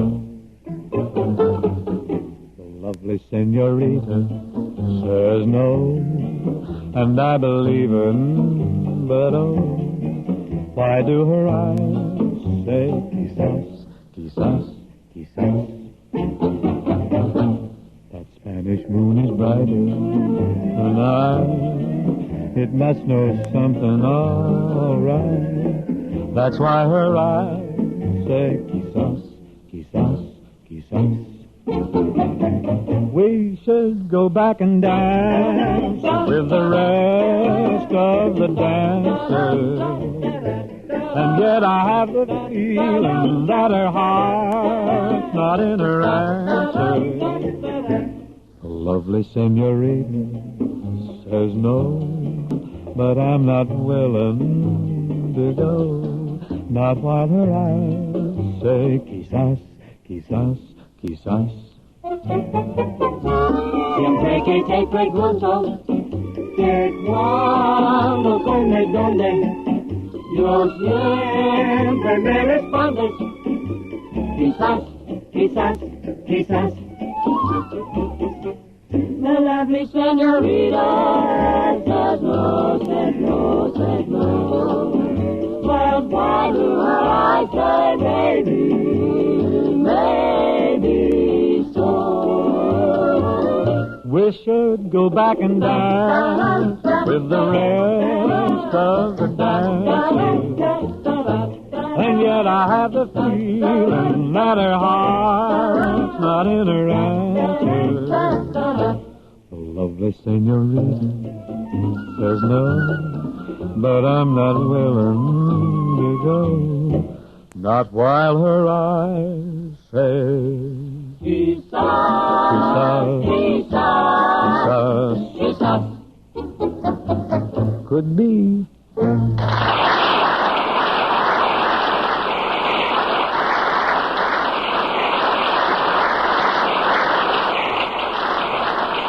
Folks, this week we're celebrating National Baseball Week across our great nation. This year is also golden anniversary of the minor leagues of the National Association of Professional Baseball. So here now is a big salute from the Pittsburgh Pirates to the great American game of baseball. I think it'd be nice, too, if you fans from coast to coast would sort of join in this salute by attending the ball game in your hometown, whether it's Class D or up to the major leagues. And say, here's a new baseball song. It's about the only one that's come along since Take Me Out to the Ball Game, and it's called Play Ball.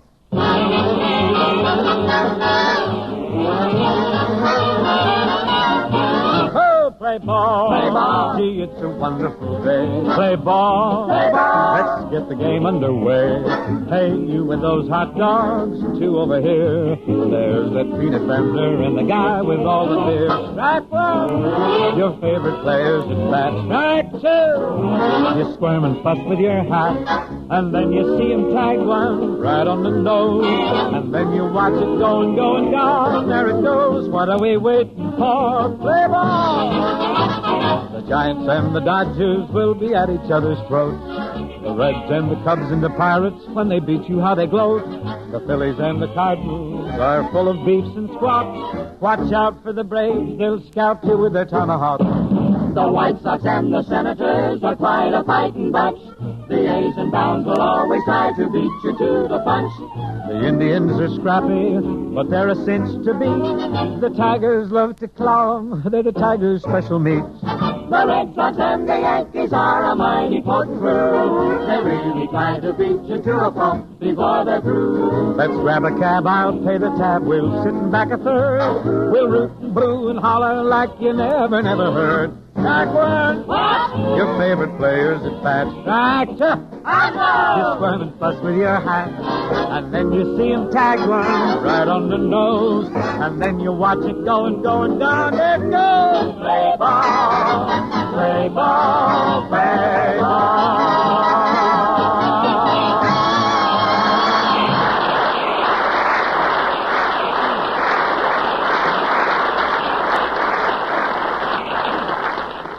Just before we leave this fascinating subject of baseball, I thought that perhaps you sports fans might be interested to learn about a new book which is just out.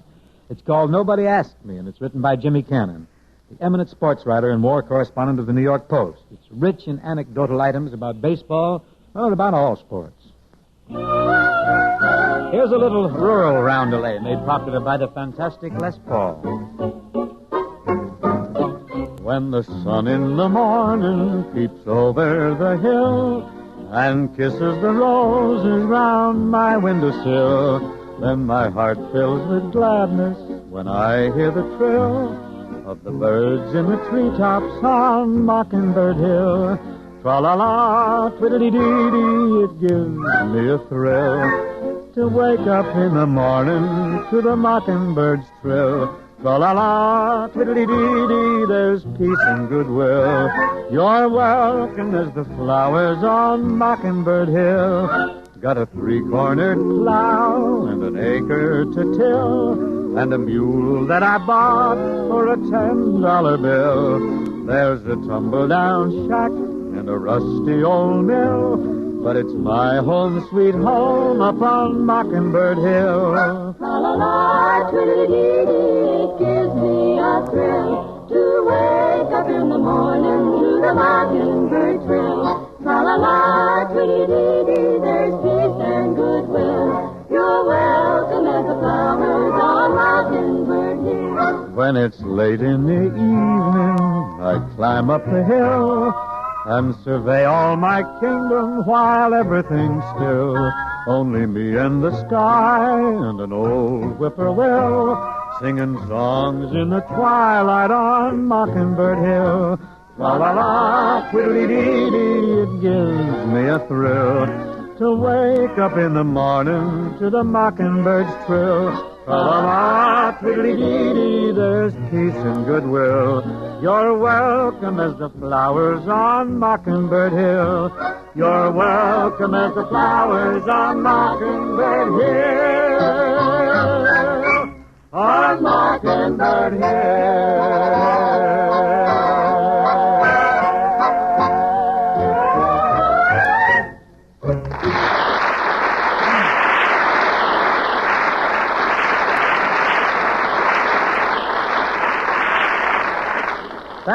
Thank you. Now, ladies and gentlemen, if I may, I'd like to present my vocal coach, the man who made me what I am today, Mr. Gary Crosby. Hi, Dad.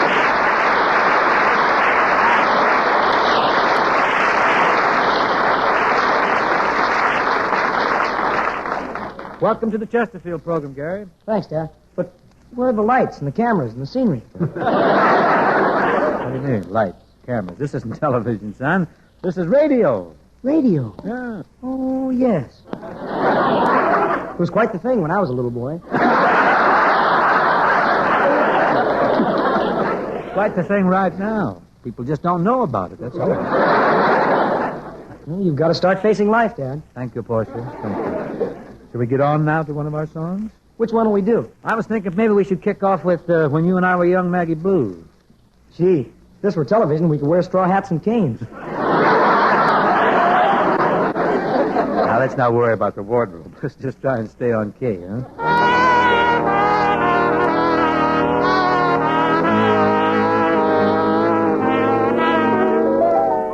I've been requested to sing an old-time song. Ah, you're just the man to do it, Pappy. Don't get flipped. There's 3 very clever lads waiting at home to replace you.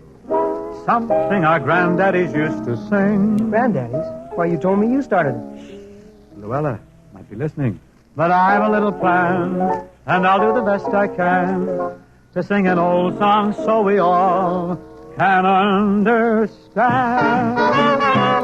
You simply take a favorite and you flavor it with just a note or two of blue harmony. Tell the orchestra to play staccato, and then you jazz a little obligato. Now that Maggie tune is a raggy tune. Pay no attention to the music that they play, but just rock your blues long ago. On the spot, start to sway, getting hot now. Hear the broken time, here's just smoking time. All around I see harmony, charming. Where one every loving note is a loving note, just full of music that you can't refuse. But I love, now you know the way. Tell the band to play, and when you listen, just christen it and say, I got those when you and I were young, Maggie Blues.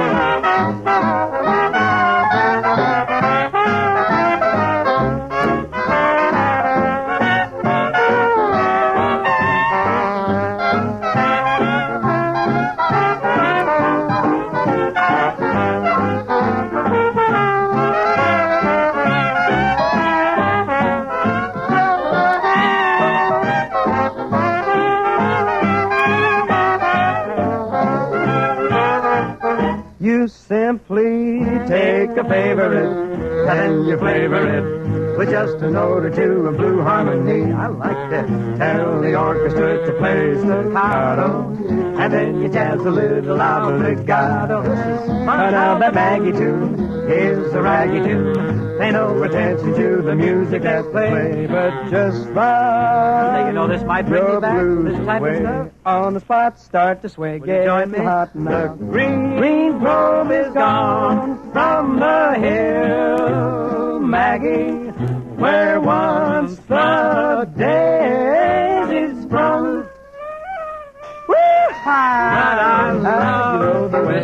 Tell the band to play, and when you listen, say, Maggie, I got those aggravating, agitating blues I'm hating, so I'm stating, I'm only waiting to lose those ever-loving Maggie Blues.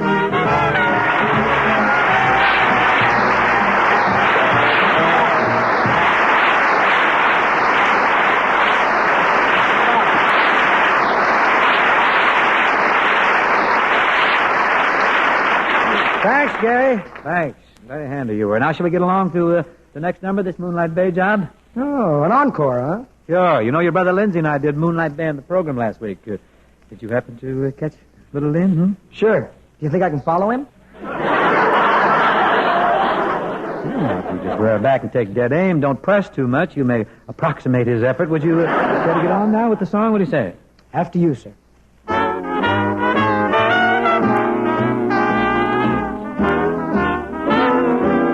We were sailing along on Moonlight Bay. We could hear the voices ringing. They seemed to say, you have stolen my heart. Now don't go away. As we sang love's old sweet songs on Moonlight Bay.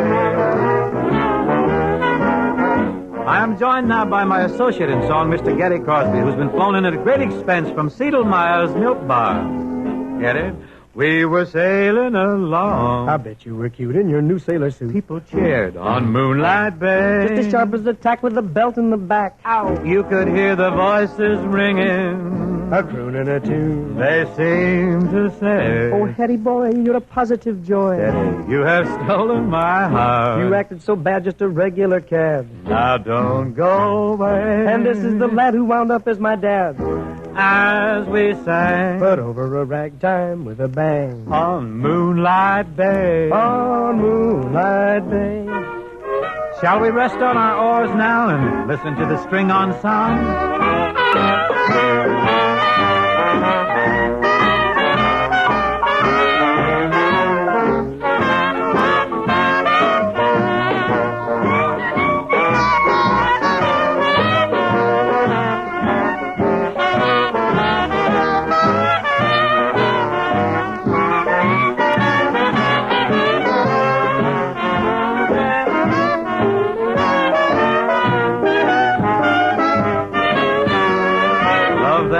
King. Well, 20 years have passed. I put on a little around the middle, lost considerable off the top. But Moonlight Bay goes on. We were sailing along. Sailing in a souped-up hot rod outboard yet. Some sailing. Moonlight Bay. Oh, the bay. I was very big on the bay, very big. We could hear the voices ringing. Oh, no. Listen, don't knock that. Kept you freeloading for years. You have stolen my heart. Yes.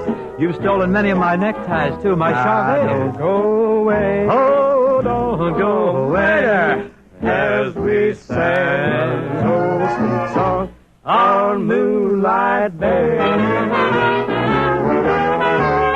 Oh, we will sail. We're sailing along in beautiful moonlight. We sailed along the beautiful Moonlight Bay.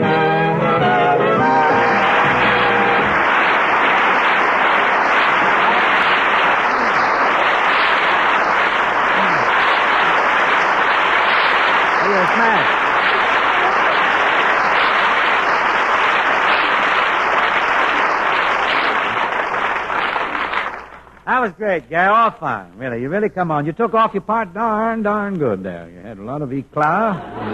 Impossible for anybody to follow Lindsay. You done it. Thanks, Dad. Say, Bing, have you had any word from Bob Hope since he sailed for England? Well, if I do, Ken, it'll come collect. Well, I just wondered how he made out. You know, he was supposed to do a show aboard the Queen Mary. No kidding. Yeah. You mean old Ballast Bottom is working his way across? Oh, I should have known that skin-flinted figure some caper like that. No, I'm talking about his radio show. His radio? What's he doing? Yes. Well, he's doing that aboard the boat. No. I'll bet by the time the ship docks, everybody aboard will be smoking Chesterfields, from the captain down to the stowaways. Oh, Hope's writers smoke them already, Ken. True, they do. They know Chesterfield and only Chesterfield gives smokers mildness plus no unpleasant aftertaste. Folks, that big plus is the reason why Chesterfield's ABCs, the most famous ABCs in the world, mean more today than ever before. They mean Chesterfields are A, always milder, B, better tasting, C, cooler smoking, plus no unpleasant aftertaste. So from now on, remember those ABCs and always buy Chesterfield. Buy Chesterfield, Chesterfield, the one that proves its case. Yes, Chesterfields are milder, plus no aftertaste. So ho, open a pack and give 'em a sniff, then you'll smoke 'em.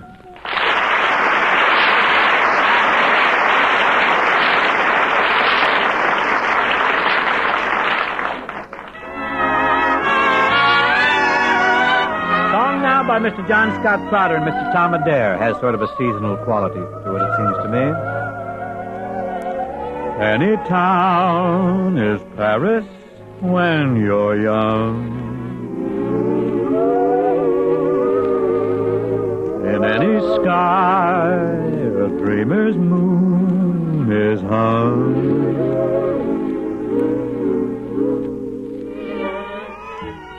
Every love's the one love that you swear you'll never leave. And the gypsy spell of spring is yours to weave. All the world is magic when you're young.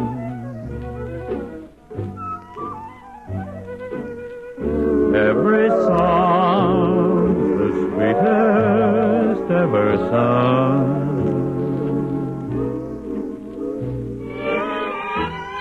Every street is lover's lane, where wishing stars are strung.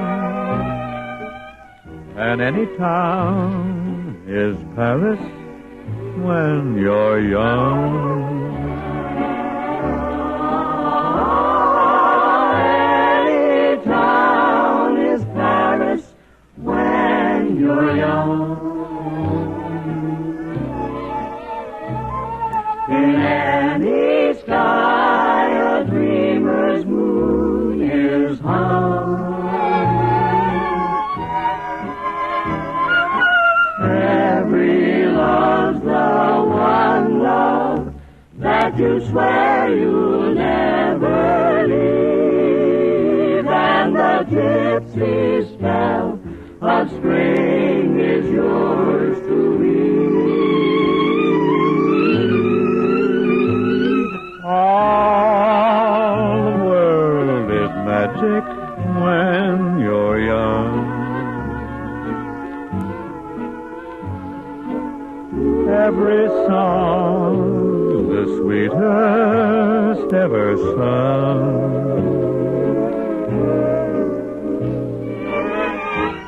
Every street is lover's lane, where wishing stars are strung. Yes, any town is Paris when you're young.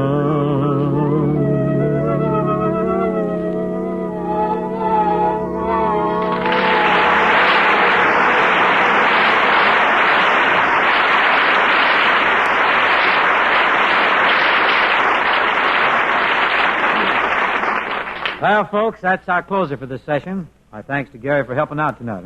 Who's going to be with you next week, Dan? Next week, Gary, our guests will be Louis Armstrong and Rose Marie. Why do you ask? Well, Lynn and I have been on, so I thought maybe the twins would be your guests next week. Can't get them. Cannot get the twins. They're holding out. They refuse to do anything but television. Well, you're the boss. Why don't you just tell them they've got to do radio? Too late for that. What do you mean? Two of them got together last week and they formed a union. I'm hoping that we may be able to negotiate with them somehow.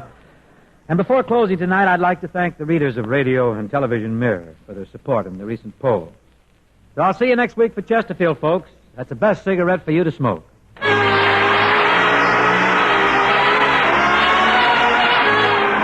The 1951 Red Cross Fund Drive has fallen far behind its quota. Now, we all know that our country faces a national emergency, and none of us can afford to stand by with our fingers crossed, putting off what has to be done. We've got to get into action now. The Red Cross program for collecting blood and blood plasma, urgently needed by our armed forces in Korea and for civilian defense, has got to be a neighbor-to-neighbor proposition. As the Red Cross works for all of us, so all of us have to lend our support for this big job ahead. Remember, the job ahead of the Red Cross today is bigger than ever before. The need is staggering. The need is immediate.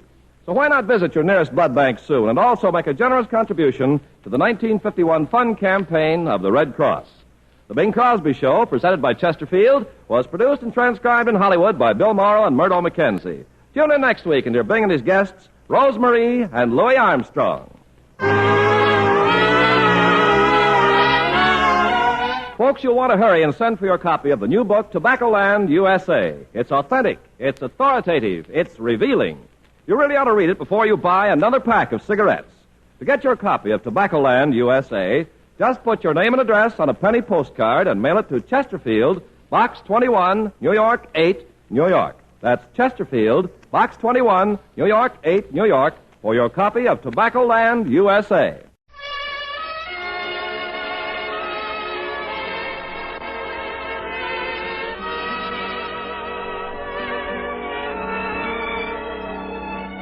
Someone waits for me.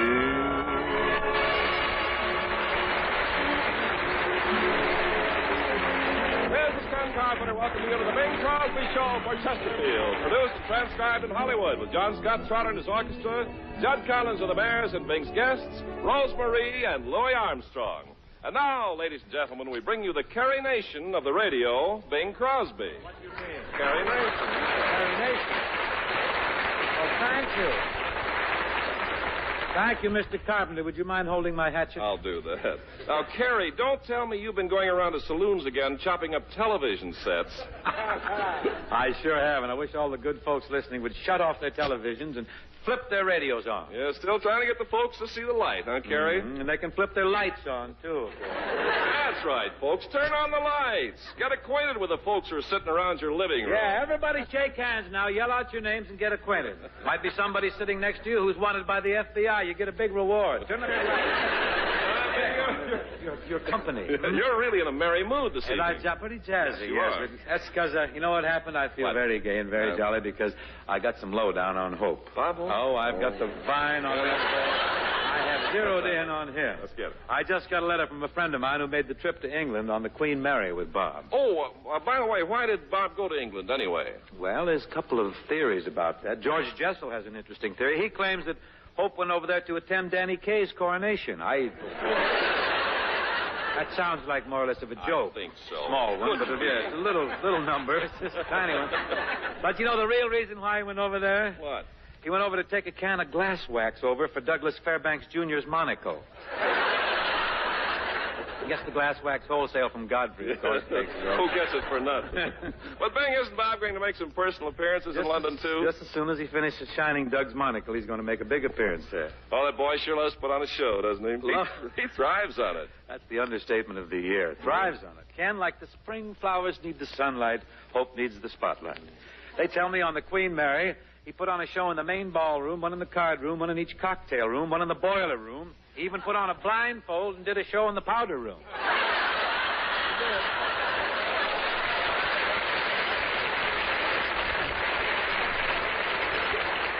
Well, I'll say one thing for Bob. He fits in anywhere. You're so right. I understand the first day he got to England, he made a very bold move. What'd he do? But he's always on the alert, on the qui-vive. He applied to the Labour government for a free girdle. You mean to say the Labour government gives free girdles? Yes, they do, but what goes in them, you got to get for yourself.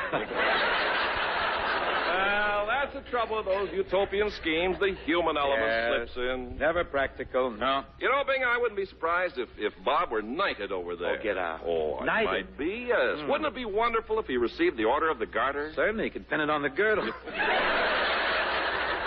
I want to tell you one thing, Ken. If he ever receives the garter, it'll be tossed at him in a burlesque show or something for whistling and applause over and above the line of duty. Stout fellow. Thank you. Carry on. Well, you know how enthusiastic Bob is. Yes, who knows better than I. But, Ken, let's drop Roving Rob and get on to the opening number, which deals with another of the roving kinds. That old, salty old sea chanty that is currently intriguing the folks. Quite a hit. John Scott, Avast.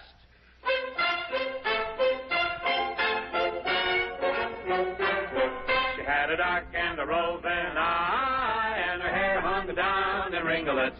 She was a nice girl, a proper girl, but one of the roving kind. As I cruised out one evening upon a night's career, I spied a lofty clipper ship, and to her I did steer. I hoisted out my signals, which she so quickly knew, and when again I smiled at her, she immediately hove to. She had a dark and a roving eye, and her hair hung down in ringlets. She was a nice girl, a proper girl, but one of the roving kind. Oh, pardon me, she says to me, for being out so late. But if my parents heard of this, oh, sad would be my fate. My father is in politics, a good and righteous man. My mother tends our humble home, I help her all I can. He took her for some fish and chips and treated her so fine. And hardly did he realize she was the roving kind. I kissed her lips, I missed her lips, and found to my surprise, she was nothing but a pirate ship rigged up in a disguise. She had a dark and a roving eye, and her hair hung down in ringlets. She was a nice girl, a proper girl, but one of the roving kind. So come all ye good sailormen who sail the wintry sea, and come all ye apprentice lads, a warning take from me. Beware of lofty clipper ships, they'll be the ruin of you.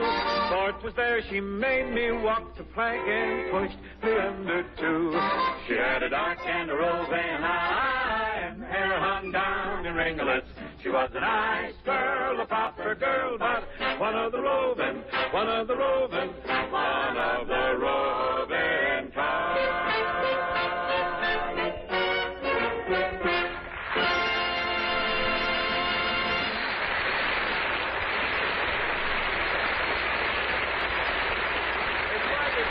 Nice to have you aboard, kid. Nice to have you aboard. It's been Ducky. You like the thanks, Ken. What's next on the docket? I guess this is the season's biggest ballad. I can't let spring turn into summer without giving it one more belt. If they made me a king, I'd be but a slave to you. If I had everything, I'd still be a slave to you. If I rule the night, stars and moon so bright, still I'd turn for light to you.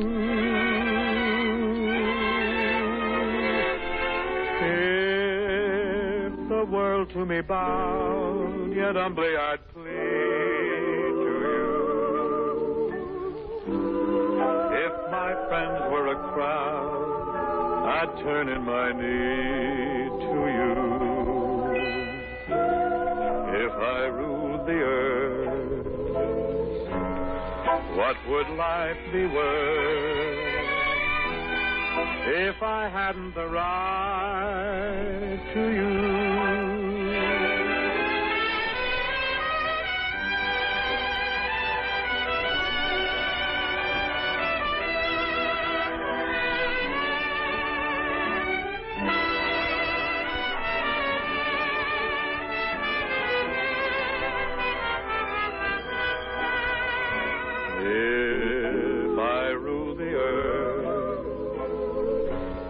What would life be worth if I hadn't the right to you?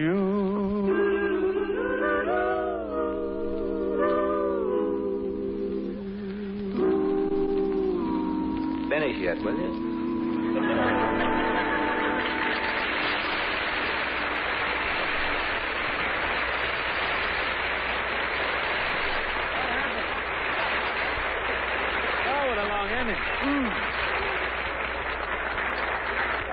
That's the longest ending in history, wasn't it? Thank you very much, anyhow, kids. Ladies and gentlemen, our first guest for this evening is a very charming young lady. Very talented, too. A smash, dynamite vocalist. Started out in show business, this girl, when she was just a baby. And as baby Rosemarie, she was a great hit with her singing and her impersonations on the radio. She's grown up now, and recently she's been doing some fine work on that medium called television. Folks, here's Rosemarie.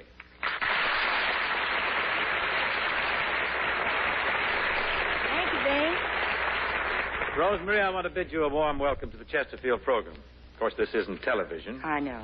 But what is? I hope you'll be happy here, though. Oh, Goodbye, I'm sure I will, Dave.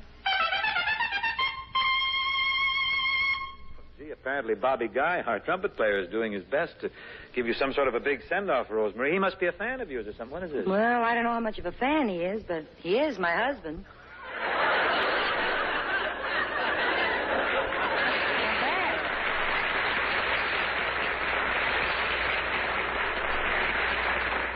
See what happens? I gave him a solo in If, and it went to his head. He wants to play all four. It's nice to have a cornet player in the family. I wouldn't be without one. Have a guy can blast a hot chorus for you once in a while. You know something, Rosemarie? It seems like only yesterday to me that you were just a baby working in show business. Hard for me to believe that you've grown up. Well, kids grow up. I know. I got them growing up all around me. You must have started pretty early, huh? That's right, Bing. I started singing professionally when I was 3 years old. Think of that. And I retired when I was 5 years old.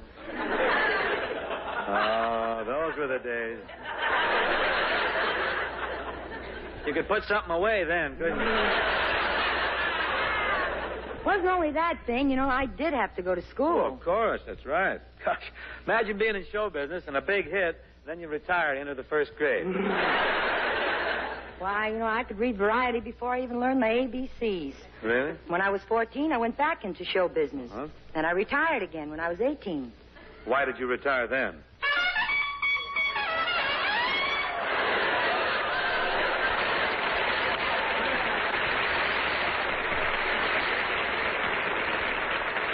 I never heard him play better.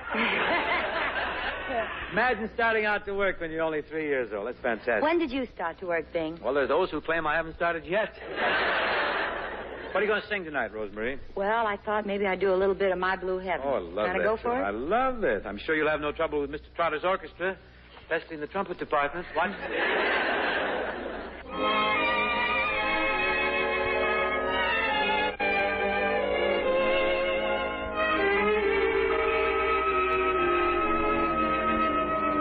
When whippoorwills call and evening is nigh, I hurry to my blue heaven.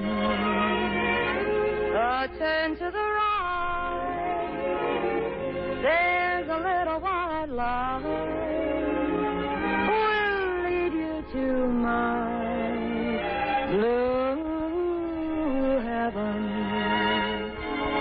You'll see a smiling face, a fireplace, a cozy room, a little nest that's nestled right where the roses bloom.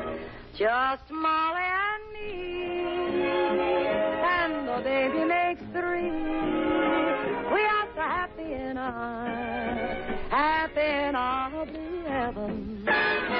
Well, all the whippoorwills call, and the evening is high. I try to hurry to my blue heaven. You make a turn to the right, and there's a little white light. It's gonna lead you to my blue heaven. You'll see a smiling face, what a fireplace, a cozy room. A little nestle, that's the nestle where nestles where the little roses bloom, because it's Molly and the baby makes three. We're kind of happy in our blue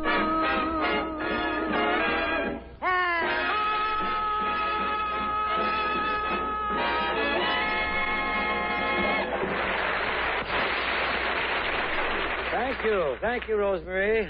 See, that was great. That really come on. Fine. Now, folks, here's a fellow who's guested on this show many, many times. One of the real giants of popular American music. A fella who I think has no equal or no duplicate. Louis Satchmo Armstrong.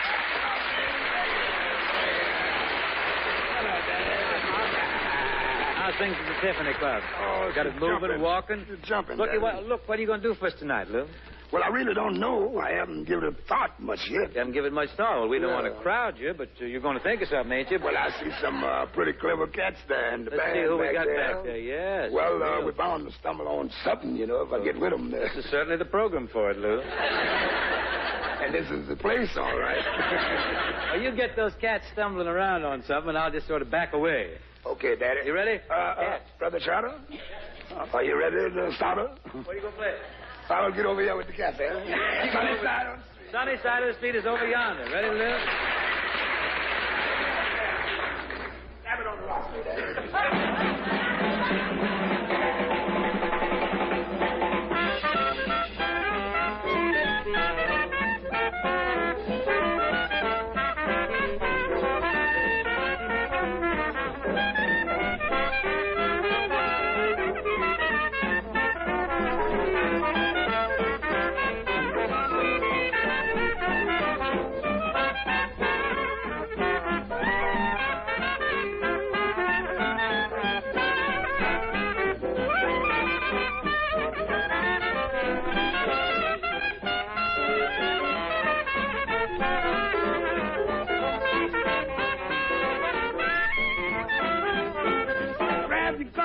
grab your right, leave your worries on the doorstep, baby. Just direct your feet on sunny side of the street. Can't you hear that bit of band? The happy tune, just that baby. Life could be so sweet. Oh, the I used to walk in shoes, baby. Blues on red. Now, mama, I'm not the man. Papa, not this better today. I never ever said I'll be there. Get your planet, Matty, Matt, knock and beat up your child.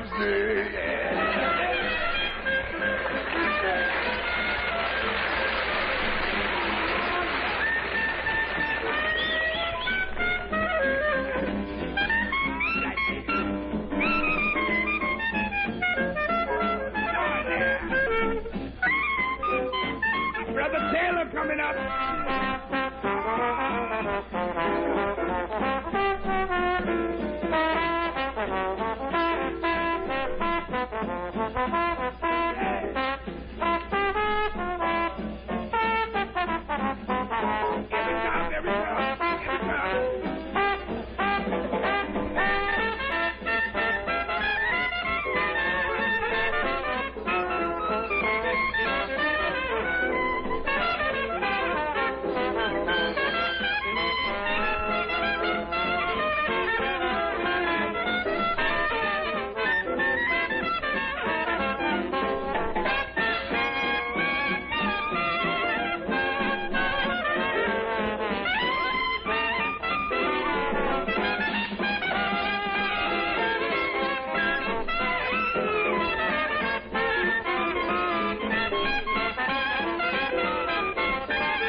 You know, the fellow who wrote that song, that melody, Jimmy McHugh, you've just made him very happy.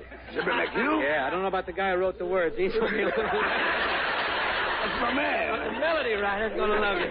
And folks, the clever cats that Louis mentioned in there with him supporting him were Matty Matlock on the clarinet, and Johnny Sayre on the drums, Phil Stevens on the bass, Perry Bodkin on the guitar, Mel Hankey piano, Bill Taylor on the trombone, and Jack Cheney on the tenor. Say, Louis. Yeah, Papa. You know Nick Kenny? Of course you do. You know Nick, the bard of the New York Mirror, the poet laureate of Rockingham Park. He's written a new song, he and his brother Charles. It's called a thing called Gone Fishing. Well, I hope it's catfish. Don't mention any kind of fish you want. It's not specific, just any old kind of fish. But my point is, Thatch, that this is sort of a lazy, drowsy, easygoing song about a fellow who hates work. All he wants to do is go fishing. Well, is this song dedicated to you, Daddy? No, I think Nick had you in mind when he wrote it. Well, I don't object to going fishing as long as I don't have to walk uphill. That's all about it. There you go. I told you this song was about you. Well, I ain't lazy. I'm just blessed with a lack of ambition, that's all. What do you mean you ain't lazy? Why is it then that every time I stop by your ranch, I can never find you? Oh, that isn't a ranch, Daddy. No? No, I just raised a few fryers on the thing, that's all. And you sure know how to fry 'em, too. That's if I ever can find you home. But how come you can't find me? I'll tell you why I can't find you. Every time I go out to your place, you gone fishing. How do you know? There's a sign upon your door. Mm-hmm. Gone fishing. Oh, real gone, it is. You ain't working anymore. Well, it could be, you know. There's your hoe out in the sun, where you left a row half done. You claim hoeing ain't no fun. I can prove it, though. You ain't got no ambition. Gone fishing by a shady, wady pool. Shangri-La. Really, I'm wishing I could be that kind of fool. Shall I twist your arm? I'd say no more work for mine. Welcome to the club, Daddy. On my door I'd hang a sign, gone fishing. And instead of just a wishing. Papa Bing, Yeah. I've stopped by your place a time or two lately, and you weren't home either. Well, you know busy that. man, Louis. I got a lot of big deals cooking. I was probably tied up at the studio. You wasn't tied up, you dog. You just plain old gone fishing. There's a sign up on your door. Well, don't blab it around, Pops. Keep it shady. Gone fishing. Got me a big one staked out. I gotta You go. ain't working anymore. I don't have to work. I got a piece of Gary. I have the twins on that detail. They each take a dime. Don't give a darn. I give them 4 bits of cow and hand lotion. You just haven't seen it too long. Well, you taught me. You ain't got no ambition going fishing. Got your hound dog by your side. Old Cindy Lou. Gone fishing. Please be fighting at your hide. Folks won't find us now because Mr. Satch and Mr. Cross, we gone fishing instead of just a wishing. Oh, yeah.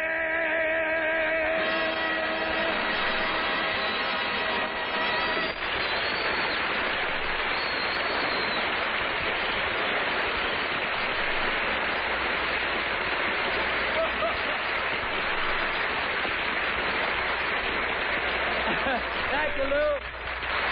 He's a mighty man, ain't he? Man. Murderistic man, if I Oh, was he is. That's a man murder. Ladies and gentlemen, here is an old barrack ballad, which is respectfully dedicated to General Douglas MacArthur.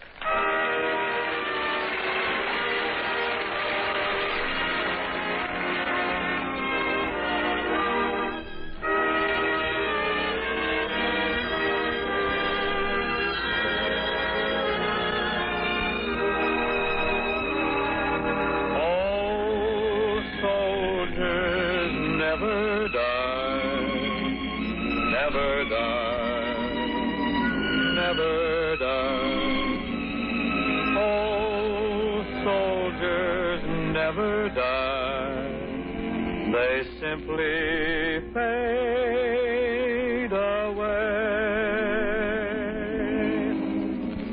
They simply fade away. Fade away. Fade away. They simply fade away upon a summer's day.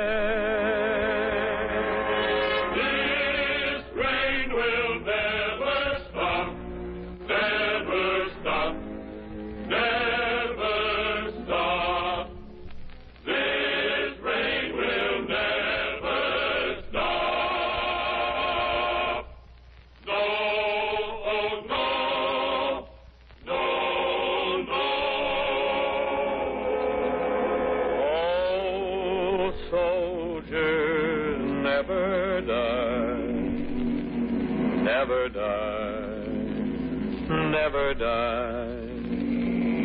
Oh, soldiers never die. They simply fade away.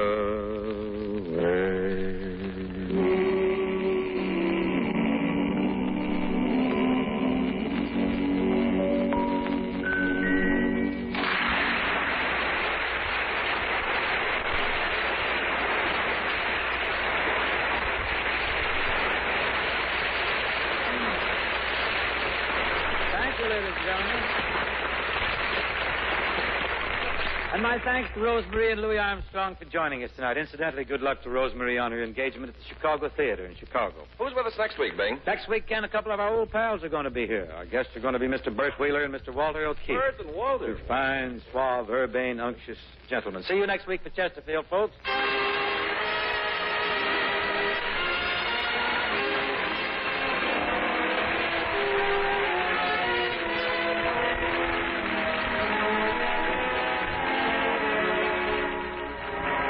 The Bing Crosby Show, presented by Chesterfield, was produced and transcribed in Hollywood by Bill Morrow and Murdo McKenzie. Tune in next week and hear Bing and his guests, Bert Wheeler and Walter O'Keefe.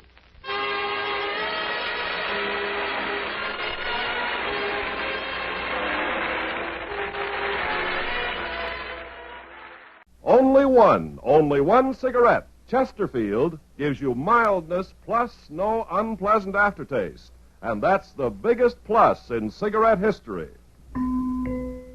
Buy Chesterfield, Chesterfield, the one that proves its case. Yes, Chesterfield's a milder plus no aftertaste. So ho, open the pack and give 'em a sniff. Then you'll smoke 'em.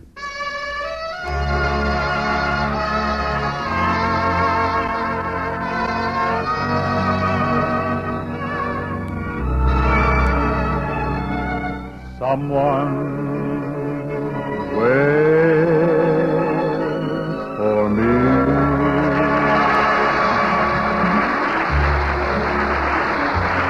There's your Ken Carpenter. Welcome you to the Bing Crosby Show for Chesterfield. Produced and transcribed in Hollywood with John Scott Trotter and his orchestra, Judd Collins of the Bears and Bing's guests, Ken Murray, Burl Ives, and Miss Laurie Anders. Ladies and gentlemen, this is our last broadcast of the season. Yes, this program marks the close of our current radio series. It marks the end of 39 weeks of hard and painstaking labor. And now, tottering toward the microphone is Bing Crosby. Wheel me in, boys. Only one more to go. Oh, Ken, thank you. Glad you made it.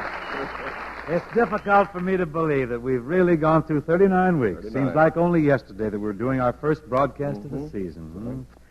Bob Hope was our guest, you remember? Right, yeah. Man, we sure got off to a flying stop that night, didn't we? That was just bad booking on your part. What do you mean? You should have had him on this show. I tried to get it, tried to book him, yeah, but at the last minute he had to fly to Australia. Bob had to fly to Australia? What for? Well, they've just perfected a new breed of kangaroo down there. This new kangaroo has a zipper on its pouch. Kangaroo with a zipper on its pouch? Bob flew down and had to pull the first zipper. You mean Hope flew clear to Australia just to pull a zipper? Now, don't be so surprised. You know, any time there's a grand opening, he'll go. All he wants is just a crowd, any group from 5 to 5,000 people, and he'll be there laughing, singing, selling ballpoint pens and dancing, passing the hat.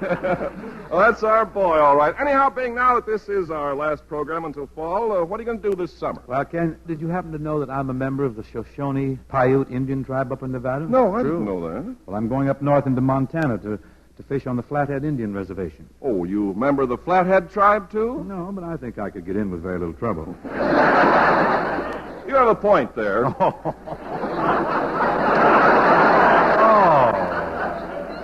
Set me up. Well, one whack with a tomahawk will take care of that, huh? Tell me, Bing, I'm interested to know, what do you do when you walk into a strange Indian reservation? What's the procedure? Oh, well, I'm glad to help you out with anything that troubles you about this because I'm really an expert. I'm a member of 2 tribes. Mm-hmm. Well, Ken, I usually ride in, I tie up my pony, throw my bow and arrows on the ground, put on my formal blanket. That's the one with the belt in the back. Oh, yes, I'm on the task. Then I braid my hair. That don't take a minute. Then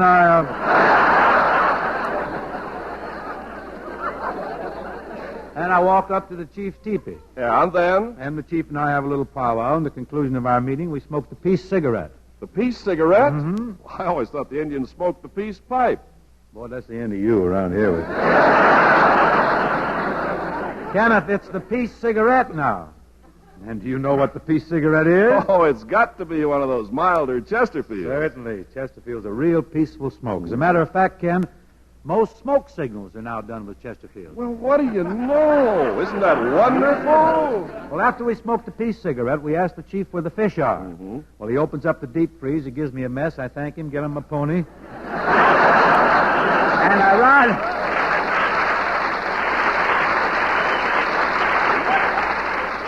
And I ride off into the sunset. Well, see them a-tumbling down. Dragging your fish behind. Dragging my fish behind. Well, that certainly is a nice arrangement. Isn't it? You know something, Ken? I have another nice arrangement right here in my hand. It's by John Scott Trotter, and it's an arrangement of a new tune by Burke and Van Heusen's titled I've Got to Fall in Love Again. This is from nothing. It's just a popular...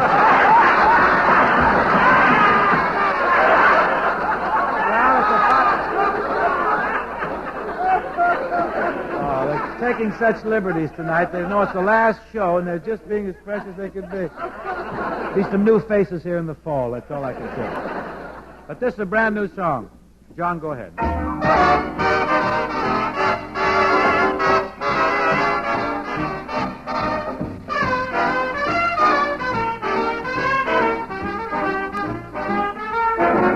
I remember back in high school, I fell off of my horse. And what did my teacher tell me? Get back on, of course. Now that's a good rule to observe. So before I lose my nerve, oh, I've got to fall in love again. Give my all in love again. Turn on that moon above. I've just got to fall in love. I know a fellow who bumped his head. Made him crazy, the doctor said. But then he bumped his head once more, and now he's as good as he was before. So I've got to fall in love again. Give my all in love again. Turn on that moon above. I've just got to fall in love. Got to fall in love again. Give my all in love again. Turn on that moon above. I've just got to fall in love. I know a fella who dropped his watch dancing the Charleston at a coffee clutch. It used to lose about an hour a day. Now they use the time and rattlers on the Erie IRA.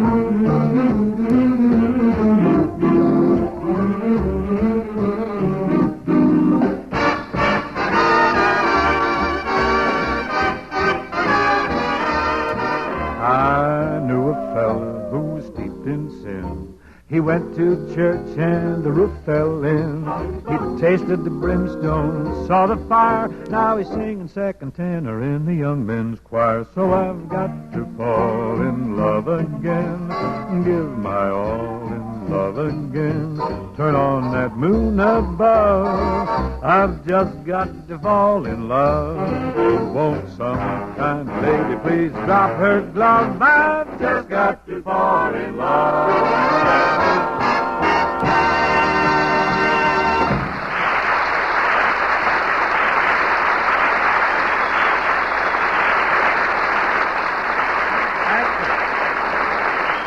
Hey, friends, you hear all kinds of advertising these days, but Chesterfield has always believed in just telling you the facts. Now, just recently, Chesterfield received a telegram from the Newington Foundation of Portsmouth, New Hampshire. It tells about a survey and appraisal of cigarette advertising made by a panel of 5 members of the Faculty of Liberal Arts of the University of New Hampshire. The panel scrutinized and studied the advertising copy of 5 leading cigarettes, and here's what they found. I quote from the telegram. Only Chesterfield advertising was judged entirely free from misleading statements or false claims. This is the opinion of the panel. The honesty of your advertising is indicative of the honesty of your product. And the telegram is signed W. Keith Simpson, director of the Newington Foundation. Now, here's what that means to you. When we say Chesterfield gives you mildness plus no unpleasant aftertaste, you know it's the truth. And when we say Chesterfield is the best cigarette for you to smoke, you know that's the truth, too. Always buy Chesterfields because they satisfy. Now, folks, I'd like to present a great singer of ballads, our foremost exponent of American folk songs, Mr. Burl Ives. Thanks, Bing. Nice to have you with us, Burl, tonight because, this is my last show. Did you get fired? No. Just leaving on vacation. Well, have a good time, Bing, and don't forget to shave before you try to check into a hotel. I'll hack everything. Say, you got a song for us? Yeah, I got a little song I recorded here. It's kind of a spiritual. Oh, I love spiritual. What's this one? It's called Noah Found Grace in the Eyes of the Lord. Oh, who wrote this?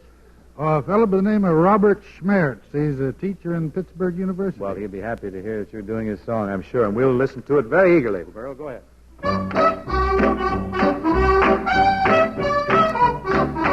Noah found grace in the eyes of the Lord.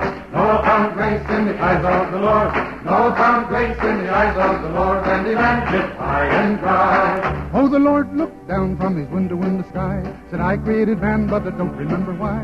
Nothing but fighting since creation day. I'll send a little water and I'll wash them all away. The Lord came down to look around a spell. There was Mr. Noah behaving mighty well, and that is the reason the scriptures record that Noah found grace in the eyes of the Lord. Noah found grace in the eyes of the Lord. Noah found grace in the eyes of the Lord. Noah found grace in the eyes of the Lord, and he landed high and dry. The Lord said, Noah, there's going to be a flood. There's going to be some water and there's going to be some mud. So take off your hat, Noah, take off your coat. Get him, Shem, and Jeff, and build yourself a boat. Noah said, Lord, I don't believe it could. The Lord said, Noah, get some gopher wood. You never know what you can do till you try. Make it 50 cubits wide and 30 cubits high. Noah found grace in the eyes of the Lord. Noah found grace in the eyes of the Lord. Noah found grace in the eyes of the Lord, and he landed high and dry.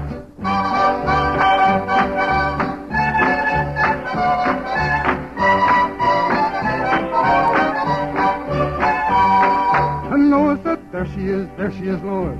The Lord said, Noah, it's time to get aboard. Oh, take up each creature, a he and a she, and of course Mrs. Noah and your whole family. Noah said, Lord, it's getting mighty dark. The Lord said, Noah, get those creatures on the ark. Noah said, Lord, it's beginning to pour. The Lord said, Noah, hurry up and shut the door. Oh, Noah found grace in the eyes of the Lord. Noah found grace in the eyes of the Lord. Noah found grace in the eyes of the Lord, and he landed high and dry. Oh, the ark rose up in the bosom of the deep, and after 40 days, Mr. Noah took a peep. Said, we're not moving, Lord, where are we at?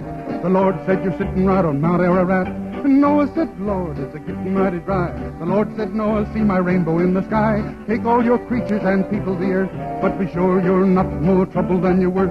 Noah found grace in the eyes of the Lord. Noah found grace in the eyes of the Lord. Noah found grace in the eyes of the Lord, and he landed high and dry.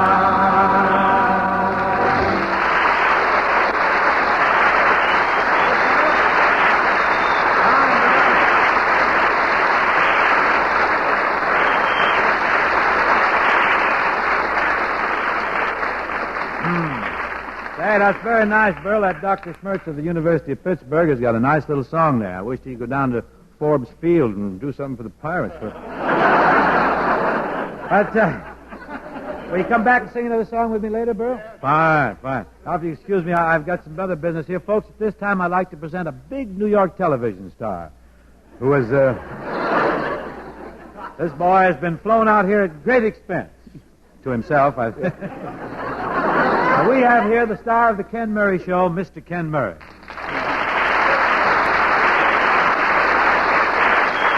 Well, hiya, partner. Say, Ken, I want to tell you, this is really exciting. This is a considerable pleasure to us to have a big television star like you with us. What are you doing out here in this desolate land of radio and motion pictures? Do you come as a tourist to visit the old ruins? Oh, I don't know, Bing. You look all right. Of course, I haven't seen Hope yet. Oh, that's pretty frightening, I can tell you. Tell me something, Bing. When are you going into TV? You're not reaching me. You're just not getting through to me. No, really. When are you going to get into that TV? Oh, I don't. Not me. Don't be bitter about it. Why don't you get into television and get your feet wet? Oh, not me. Most of the people I know who went into television to get their feet wet, they're now going down for the third time. No. Well, I don't know. Could I borrow that boy for New York? We have a lease on that boy. He's a... Well, if... That's what you call an athletic laugher, isn't he? He just rears back and turns it loose, doesn't he? I have a line here that I'm going to say. It doesn't fit anymore, but I'm going to say it. I'll give you the straight line again. You want the straight line? No, let's just do my line and see how flat it is. Most of the people I know are gone down for the third time. Well, if someone throws them a sponsor, they'll be all right. That's my line. I don't think the line was much anyhow. No, I think it'd have been better alone, to tell you the truth. I think it'd be better just make a show around it. Yeah. Fill the whole... Yeah, we'll get a... Love that boy. Isn't he a laugher? Yes, he is. I can't understand you, Bing, though. I really can't. What became of the bubbling, energetic Bing Crosby that I used to know? Here it is, right here. Well, even so, I cannot understand you being a fugitive from television. Why don't you try it, Bing? Television's dangerous. Did you know that? What are you talking about, Bing? Why, it's plenty dangerous. I read in the paper the other day about a guy that was on a television show. A fellow watching him recognized him as the guy who'd stolen his car. Well, what has that got to do with you? Well, suppose I go on television. Some guy sees me, puts the finger on me, claims I stole his car. Where am I then? Oh, that happens to me every week. Well, you ought to quit stealing cars, boy. I don't mean that. All those things happen. About a month ago, right after my show, a fella called up and claimed I was the guy that stole his overcoat at Toots Shores. And then one time a lady called up and claimed that I was the fella that was stealing the milk off her porch every morning. Well, Ken, that could be serious, you know. You could sue that lady for accusing you falsely. Oh, I don't want to sue the woman, Bing. After all, we're neighbors. I see what you mean. But the top of them all, Bing, was the night that some fella called up and claimed I had stolen his wife. Get out. Some guy claimed you stole his wife? Yeah, I tell you, Bing, he was the most grateful man I ever saw. I'm telling you, there's a lot of loot in television, Bing. You better get in there. I can't worry about television now. I've got another big problem on my hands. Tomorrow I got to start on my vacation, Ken. I bet you're desolate. I just won't know what to do with myself. Well, I've got an idea. I know a wonderful vacation spot for you, the Double Arrow Dude Ranch at Seeley Lake, Montana. Double Arrow Ranch, huh? Yep. Well, thanks for the suggestion, Ken. That's nice, but I have a ranch. It's so tough to get this guy anything for his vacation. But, Bing, there's a beautiful lake on this ranch. Oh, thanks, Ken, but I have a lake. I see. And this ranch is surrounded by gorgeous mountains. I've got mountains? Then how about a trip to Europe? Don't tell me you got a Europe, too, have you?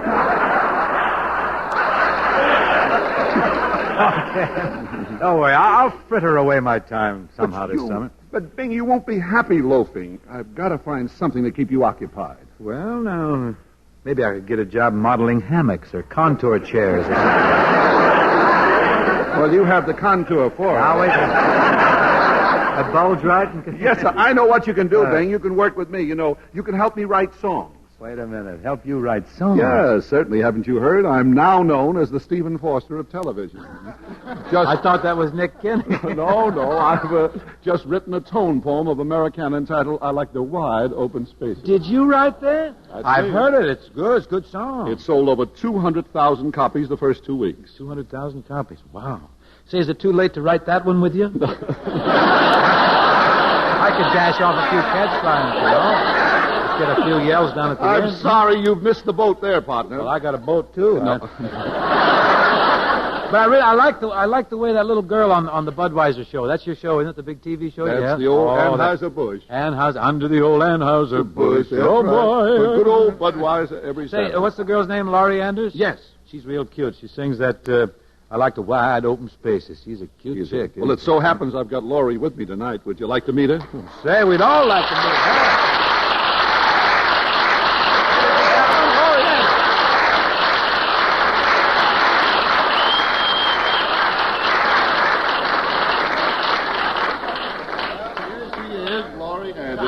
You know, Bing, Laurie is a real Western gal. Where's she from? Comes from a little town called Goose Egg, Wyoming. That's the real name of the town? Goose Egg? Where is that? I don't believe I know that town. About 12 miles from Casper, Wyoming. Casper, Wyoming. Diddly-dad-burn. I don't believe I know it. How big is it? Well, it isn't very big. It has a post office and a nightclub and 2 telephones. A post office, a nightclub, and 2 telephones. Well, why the 2 telephones? Well, that's so the postmaster can phone the nightclub for a reservation.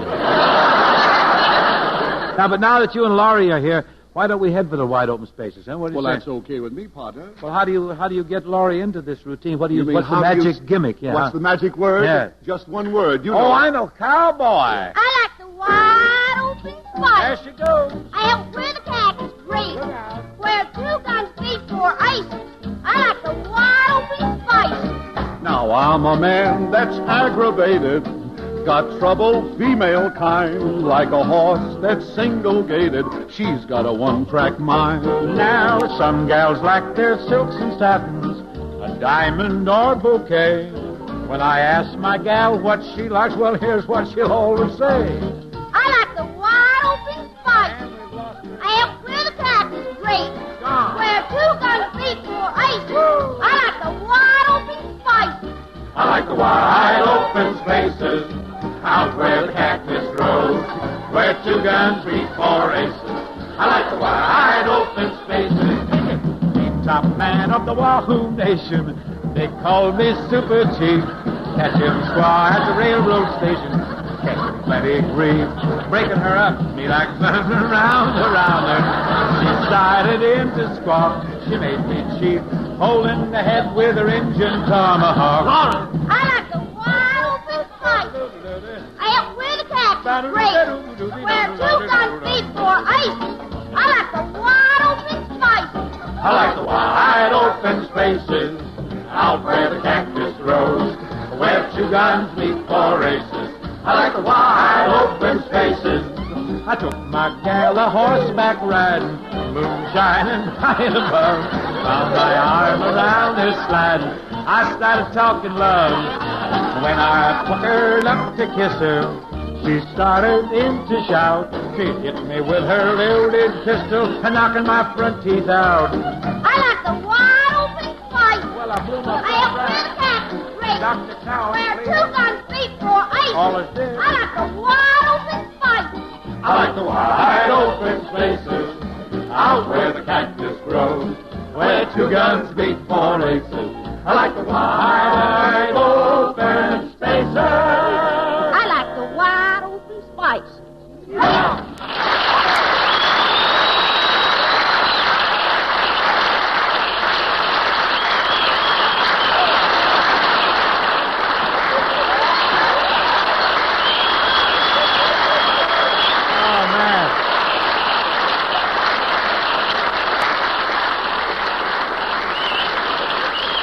Man, you can't beat the New West, can you? If you ever come to Elko, I'd lose every cowhand on the place.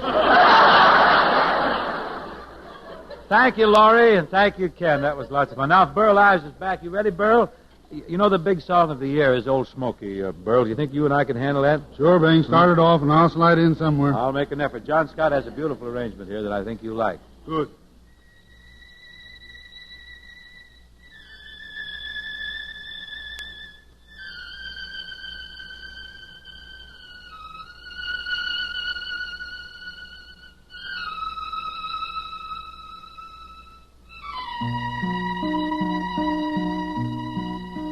On top of Old Smoky,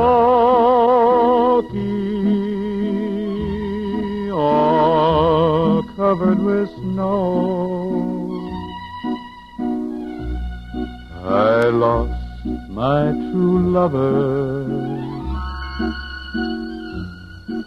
from a courting too slow. For courting's a pleasure, and parting is grief.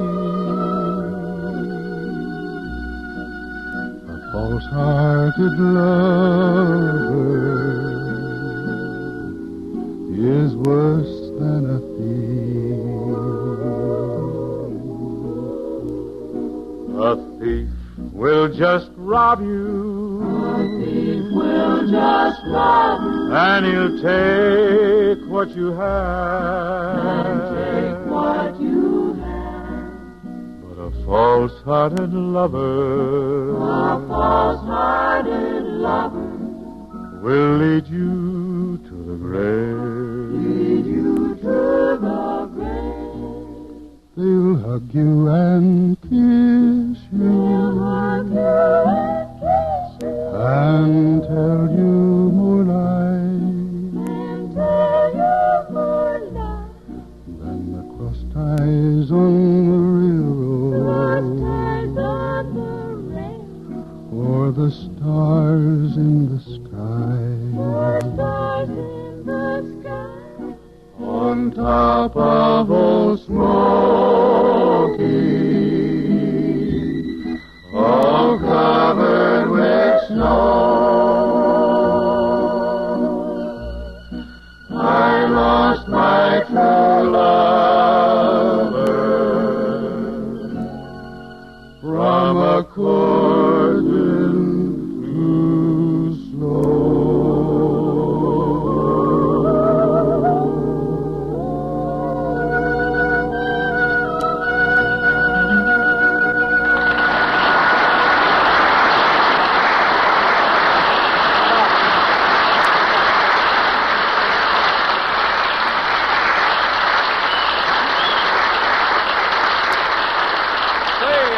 Bing, you know, we've got a mighty important selling job to do here tonight. How's that, Ken? Well, what we tell the folks about Chesterfield now has to last all summer. Not at all, Ken. Chesterfield speaks for itself.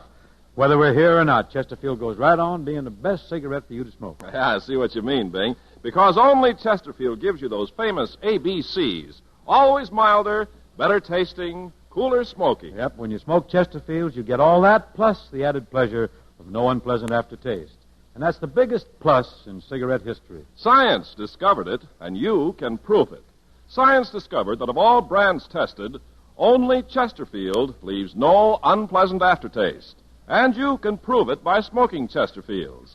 They taste better, and after you smoke them, no unpleasant aftertaste. Yep, that's the straight story. You remember that telegram we read you? When Chesterfield says it, you know it's the truth. So always buy Chesterfield. Buy Chesterfield, Chesterfield, the one that proves its case.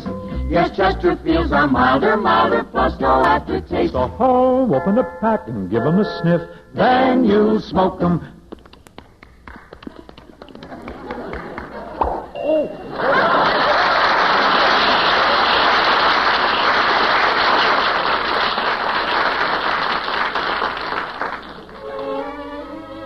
May the good Lord bless you and keep you.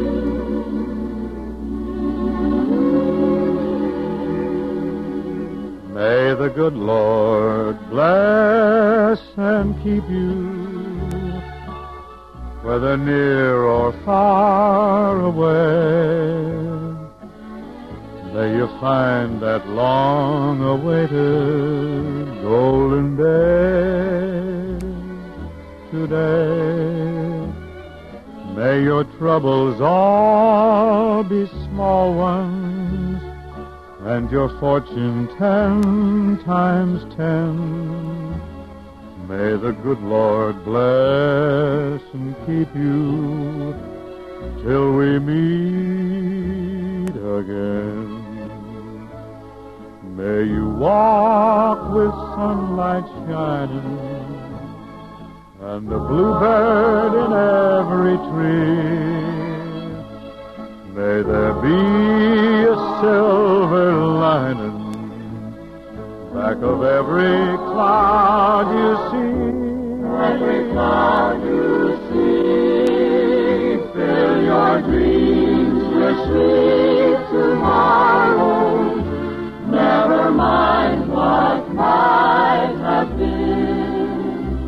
May the good Lord bless and keep you till we meet again. May the good Lord bless and keep you till we meet. Till we meet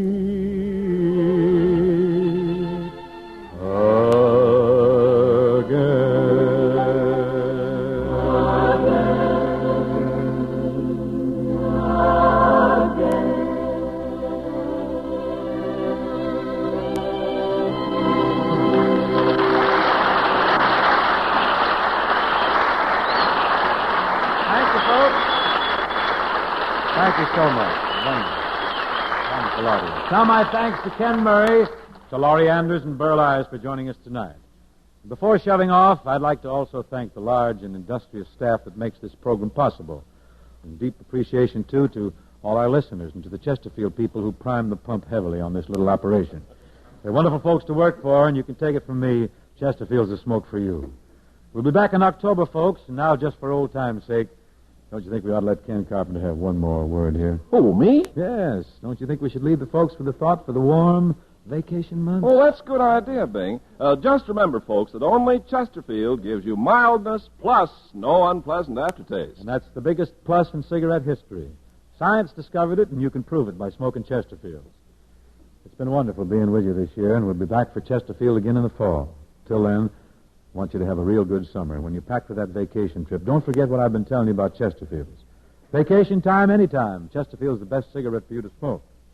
See you then next fall for Chesterfield, huh? Good night and thanks.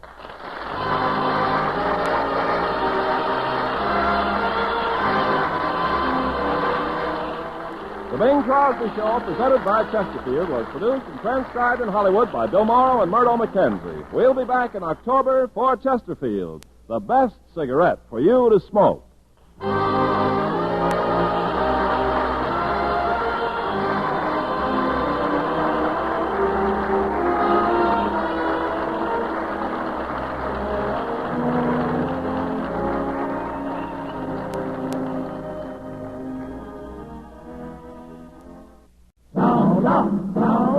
Sound off for Chesterfield. Green, Seven, and Godfrey too. Hope and Chrome will follow through. Lester and Allen, they all tell you. Sound off for Chesterfield. Sound off for Chesterfield. Try it back to Chesterfield. Do it today.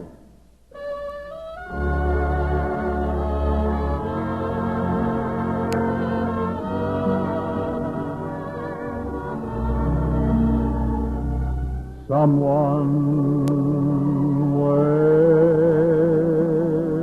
for me.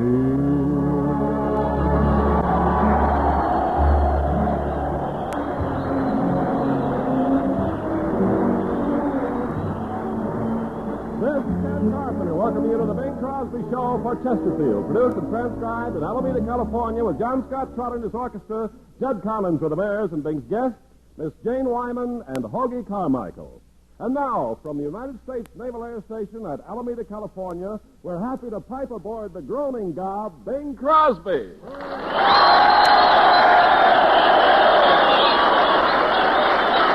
thank you, Ken. Thank you. Oh, I love this. Isn't this great? Isn't this wonderful to be here at the Alameda Naval Air Station, the garden spot of America? Huh? Oh, this is a beautiful That's spot. lovely. It's wonderful. Did you get a big reception, Bing? Terrific. The moment I arrived, I got a 21 seagull salute.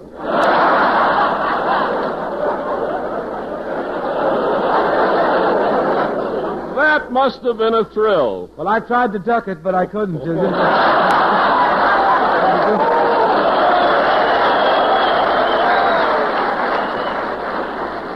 just too modest, Bing. Well, I could, but you know, Ken, I'm right at home here with all these Navy lads. You are? Did you know I have a naval background? No. Yes, my great-grandfather, Captain Nathaniel Crosby, was captain of a clipper ship that plied between Portland, Oregon, and the Orient. I didn't know that. Yeah. But, Bing, you haven't done anything to perpetuate your heritage. No? You're not a seafaring man yourself. What do you mean I'm not a seafaring man? For years, I was chief petty crab cracker at Fisherman's Wharf. You can hardly call that going to sea. Well, you can at high tide. I'm as salty as they come, boy. Bing, have you seen these jet planes up here? Yes, fortunately, I have very fast eyes. Golly, when you see one of those jets, don't you feel like getting in and soaring off into the blue? Nope. No? I have nothing against flying, Ken, but I got ground gripper shoes, and I'm going to keep them gripped to the ground. I think you're just too cautious. Coming up to San Francisco on the train the other night, I remember I saw you climbing into an upper berth and you were wearing a parachute. Well, that's just because I have weak arches. When I jump out of bed in the morning, I jump. I still don't see why you're not more air-minded. Why, Bing, before long, people will be able to climb on a rocket ship and fly to the moon. Where would you be? I'm going to be right here gripping the ground with my ground grippers. I don't understand this. Why don't you want to go to the moon? I don't know anybody up there. I wish you'd show a little more enthusiasm about all this flying stuff. You realize the day will soon be here when a fellow will have a date with his girlfriend and take her for a ride to the moon? Mm-mm. I don't think the girls are going to go for that. Why not? Well, if the guy gets fresh, 30 billion light years is quite a hike home.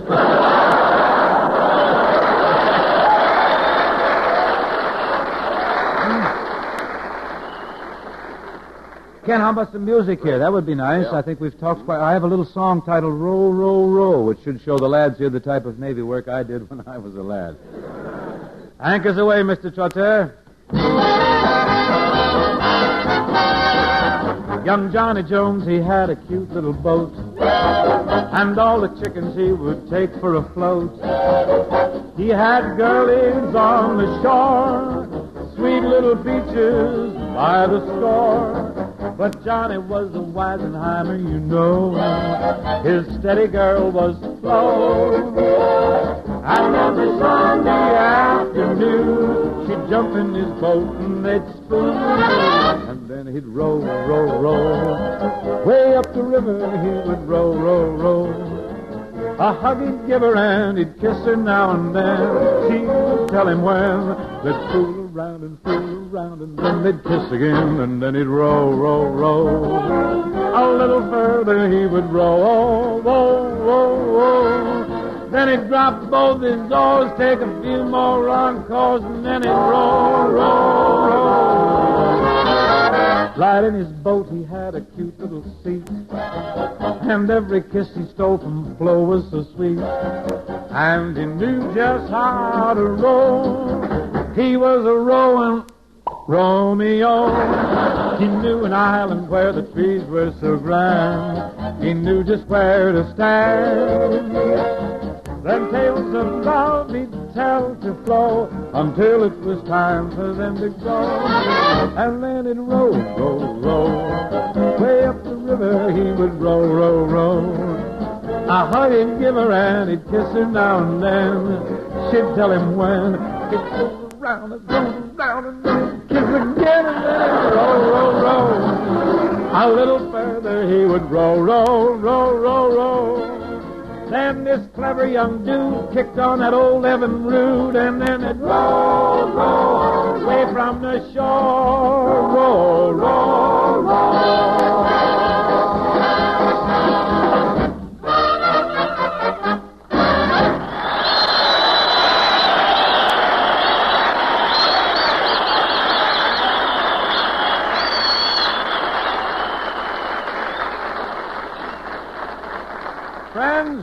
Friends, every day thousands and thousands of smokers are doing what I want you to do tonight, or tomorrow for sure. They're changing to Chesterfield because Chesterfield gives them something new, something no other cigarette has. Chesterfield mildness plus no unpleasant aftertaste.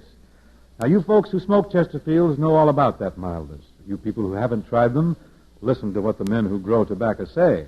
1,562 prominent tobacco growers say Chesterfields are milder.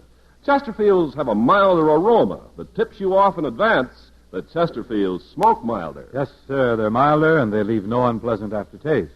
One of the world's greatest industrial research organizations reported that Chesterfield is the only cigarette of all brands smoked and examined that leaves no unpleasant aftertaste. So next time you buy cigarettes, folks, try Chesterfields. Get something new, something no other cigarette has.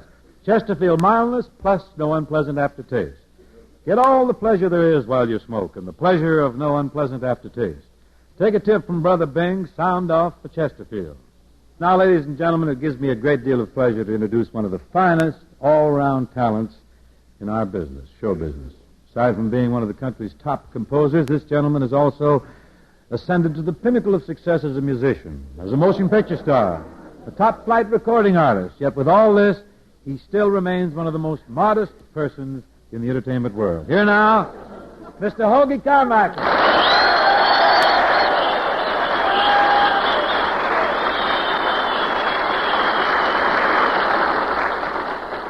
Thank you. And thank you, Bing, for that wonderful introduction. Really? Yeah. Most people can't read my writing.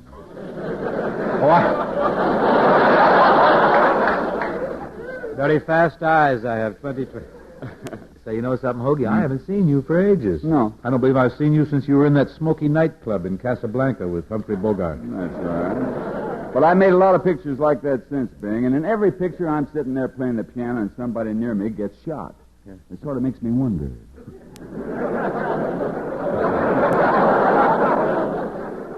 Well, just keep out of the crossfire, kid. Yeah. After all these years, some people may be just a little bit tired of Stardust, you know. Never bores me.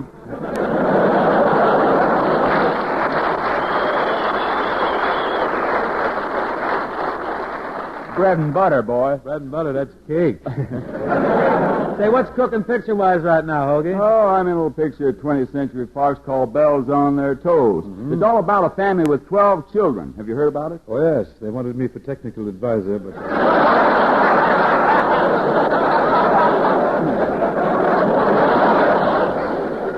Well, I can handle that, Bing. You know, I came from a big family myself. Oh, yeah? Mm-hmm. Yeah, there were 10 of us kids. Really? Got so when Pop come home from work at night, he was afraid to say, "What's new?"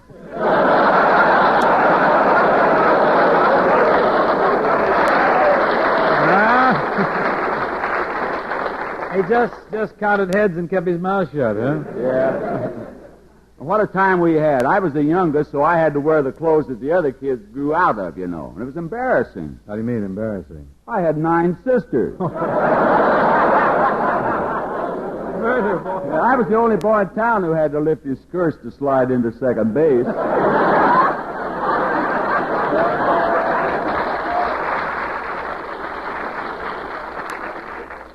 Well, Hoagie, I don't want you to think that this reminiscing hasn't been charming, but I think you should dig into your very large repertoire of hit numbers, the things that you've written and been associated with. I think you should lift your mellow voice and song here. No, Brand, I guess it ought to be Buttermilk Sky. Buttermilk Sky is good enough for mine. Yeah.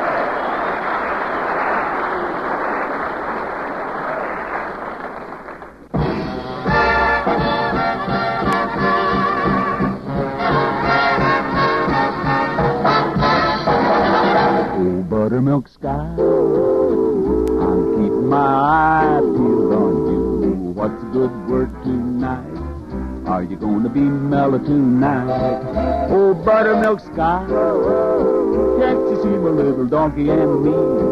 We're as happy as a Christmas tree, heading for the one I love. I'm going to pop her the question, that question. Do you, darling, do you do? It'll be easy, so easy, if I can only bank on you. Oh, buttermilk sky, I'm telling you why. Now you know, keep it in mind tonight. Keep a brushing those clouds from sight. Oh, buttermilk sky, don't you tell me when I'm needing you most. Hang a moon above her hitching post. Hitch me to the one I love. You can if you try. Don't you tell me no lie. Will you be mellow and bright tonight? Oh, buttermilk sky.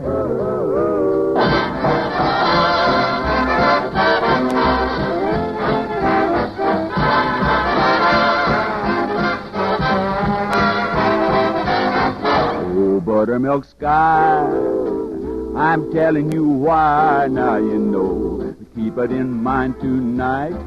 Keep a brushing those clouds from sight. Oh, buttermilk sky, don't you fail me when I'm needing you most. Hang a moon above her hitching post. Hitch me to the one I love. You can if you try. Don't you tell me no lie. Will you be mellow and bright tonight? Oh, buttermilk sky. Buttermilk sky. Oh, buttermilk sky. Oh, buttermilk sky.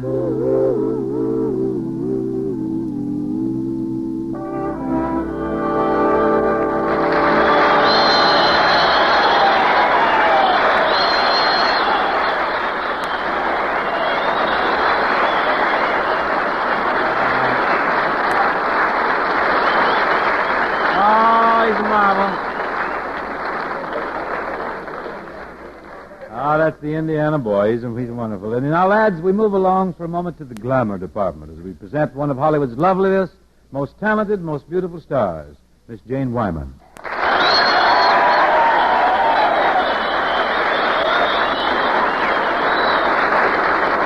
Hello, boys.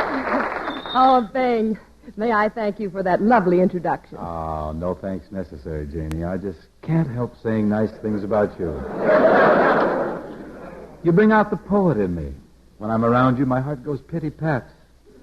Honestly, you really rev me up. Why, Bing, how you've changed. Did they give you an overhaul job here this afternoon? No, I tried to get pumped up, but they put me out with the mothball fleet. Jane, you shouldn't be surprised at my attitude. After all, we worked together for 3 months making Here Comes the Groom. You remember when we went into that clinch at the end of the picture? I held you in my arms and kissed you. I blacked out. Oh, that's right. I had to throw a bucket full of water on you. You didn't have to, but you did, you joker. Well, I was excited, too, you know. Bing. Do you mean to say that I'm the only girl that's ever fainted when you kissed her? No, it happened once before. The first time I ever kissed Dixie. And she fainted? Yeah, a mouse jumped out of my curls.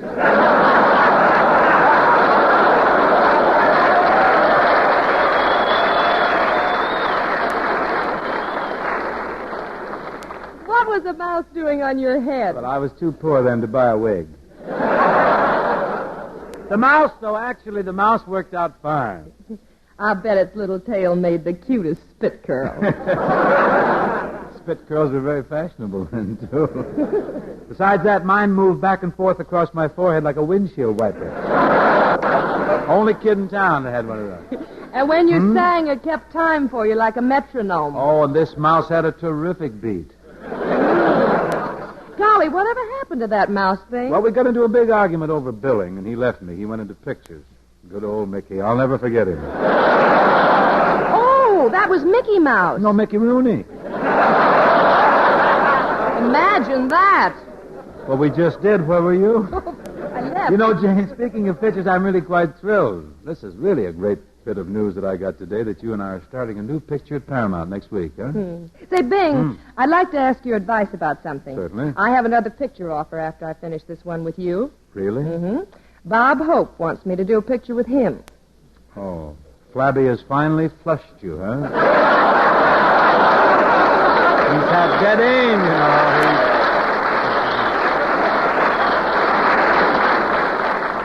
Well, aren't you surprised, Bing? Not at all. I'm not surprised. It figures. You make a couple of pictures with me, so now he wants to grab you. That boy copies everything I do.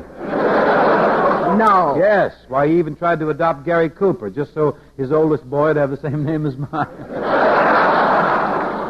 Bing, getting back to my problem, shall I make a picture with Bob? I would say yes. Yes, Jane. Definitely yes. That's if you want to throw your career right in the ash can. You and Bob rib each other a lot, but I happen to know that the two of you are best of friends. You're crazy about him, and he's crazy about you. You have another exclusive, Luella?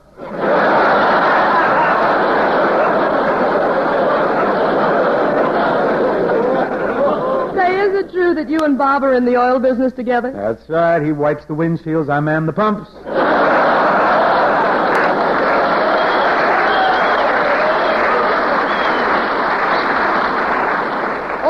A gas station. Yeah, quite a spot, Janie. We give great service, too. How can it be great? You're both too old to bend down and check tires. We can bend down, all right, but is murder getting up? Now, Jane, I don't care what you say about Bob, but I thought you were a friend of mine. You shouldn't say anything like that about me, about my hardening the arteries or anything. Why don't you... But I am a friend of yours. You don't sound like Well, it. in fact, I've always been a fan of yours.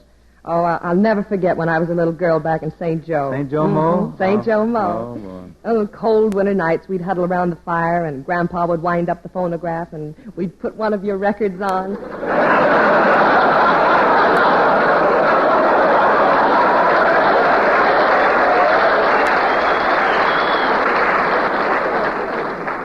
On the phonograph? On the fire.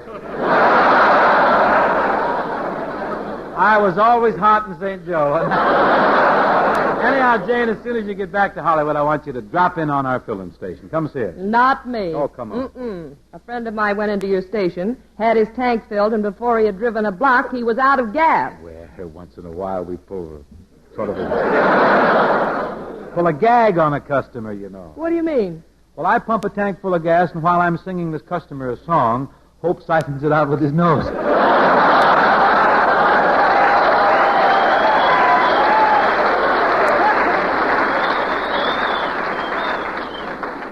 Never run out of gas, I've ever known. Do you boys change oil, too? Yes, and we're both about due. Well,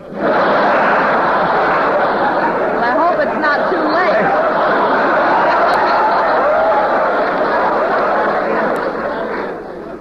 I hope it's not too late. Me too, but now, Jane, how about singing a song? You know, we got a song that we did in the picture, that Cool, Cool, Cool of the Evening, which just happens to be from Here Comes the Groom. Well, I might just run through it with you. Well, please do. John Scott?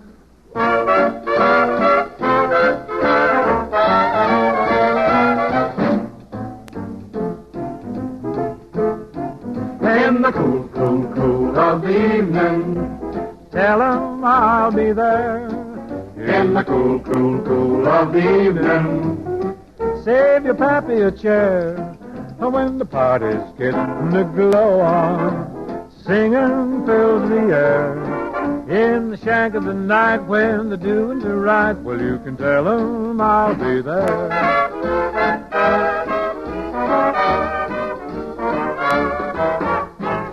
I'd like a barbecue. I'd like to boil a ham. And I both a bouillabaisse stew. I'd like a wiener baked steak and a layer cake. You'll get a tummy ache, too. That's my bicycle. We'll rent a tent or a teepee. Let the town crier cry. All's well. And if it's RSVP, this is what I'll reply. In the cool, cool, cool of the evening, tell 'em we'll be there. If you need a pair of freeloaders to fracture your affair, I'm able to give them palliachi. Now stand back and give him air. Please, Mario Crosby. Anyone can relax and we'll have a few yaks, and you can tell 'em we'll be there. We said bumblebee, now let's have a jubilee. When said the prairie hen, soon? Sure, said the dinosaur. Where, said the grizzly bear? Under the light of the moon. How about your brother jackass? Everyone gaily cried. Are you coming to the fracas? Ain't gonna blow it. And all the respects he sighed. In the cool, cool, cool of the evening, tell 'em I'll be there. In the cool, cool, cool of the evening, slick 'em on my hair. If perchance we look a bit peaky, remember, sail again. If we're still on our feet and there's something to eat, well, you can tell 'em we'll be there.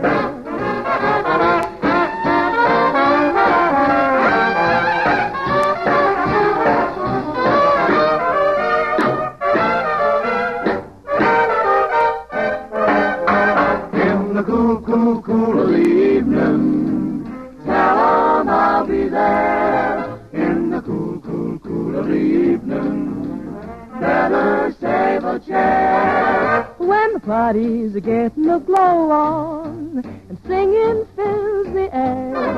Well, if there's gas in my hack and my laundry is back. And if there's room for one more and you need things. Why, sure. If you need a new face or a tenor or bass, If I can climb out of bed and put a head on my head, well, you can tell 'em we'll be there.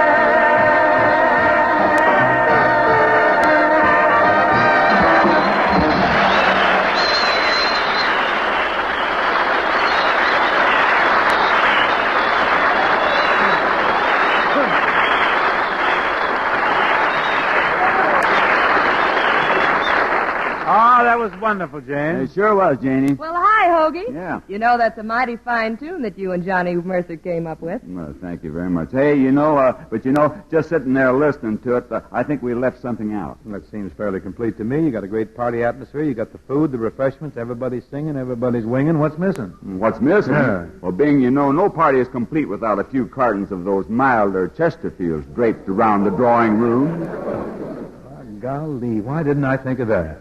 Don't worry. Bing, I'm always glad to do what I can do to help you keep your job. You're an absolute doll. And since you're so nice, how about you and Janie giving us a hand with this ditty, this sound off for Chesterfield? I'm with you. Here we go. Chesterfield is something new, no other brand can offer you. Mildness plus no aftertaste, no unpleasant aftertaste. Yes, science discovered what you can prove. You'd better get into the smoking groove with no unpleasant aftertaste. Chesterfield, Chesterfield, Chesterfield, Chesterfield. Milder Chesterfield. That's right. Okay, Jane and Hoagie, you sound off for Chesterfield. Chesterfield is smoke for me. I always remember two ABCs. Chesterfield is my smoke too, and this is what I always do. Sound off. For Chesterfield. Sound off. For Chesterfield. Try a pack of Chesterfields to do it. Today.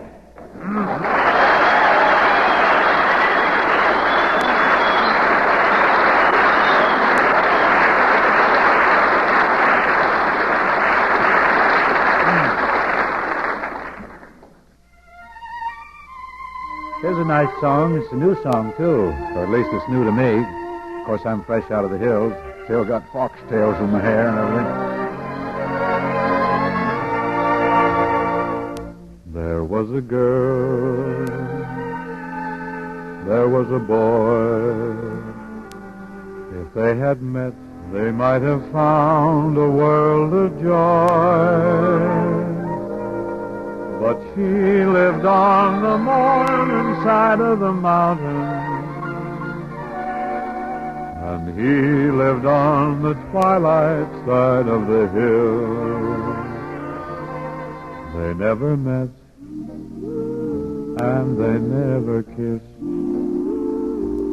and they will never know what happiness they missed. For she lived on the morning side of the mountain, and he lived on the twilight side of the hill. For love's a rose that never grows without the kiss of the morning dew. And every Jack must have a Jill to know the thrill of a dream that comes true. And you and I are just like they. For all we know, our love is just a kiss away. For you are on the morning side of the mountain, and I am on the twilight side of the hill. For love's a rose that never grows without the kiss of the morning dew. And every Jack must have a Jill to know the thrill of a dream that comes true. And you and I are just like they. For all we know, our love is just a kiss away. And you are on the morning side of the mountain,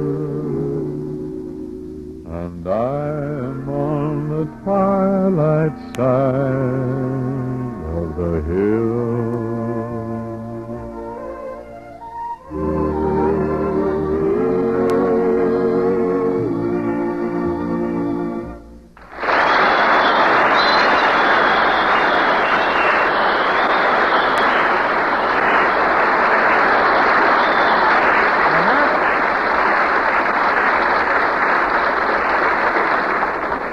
And that, ladies and gentlemen, represents the closer for this evening's little rotomontade. Now our thanks to all here at rotomontade. You want to do anything about that? And now our thanks to all here at the United States Naval Air Station for a very, very pleasant visit. Greetings, too, to the Navy Marine veterans in the audience from the Oak Knoll Naval Hospital. Thanks, fellas, and thanks also to Hoagie Carmichael. Say, Janie, thanks ever so, ever so for being with us. Well, I loved it. Did you? Yes, I did. And before I go, could I have your home address in Los Angeles? My daughter Maureen wants to write for an autographed picture. Well, just give me your address. I'll mail it to you. How do you want it autographed? To Maureen with love. With love? From Gary.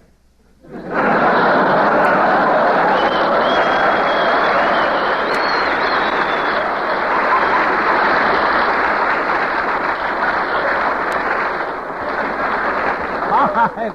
Okay, I'll handle it for Marie. Well, that's about it, folks. Meanwhile, I want you to go out and get a carton of Chesterfields. Get Chesterfield Mildness Plus, no unpleasant aftertaste. Only Chesterfield has it. So next time, sound off for Chesterfield. Sound off for Chesterfield. Try a pack of Chesterfields to do it. Today.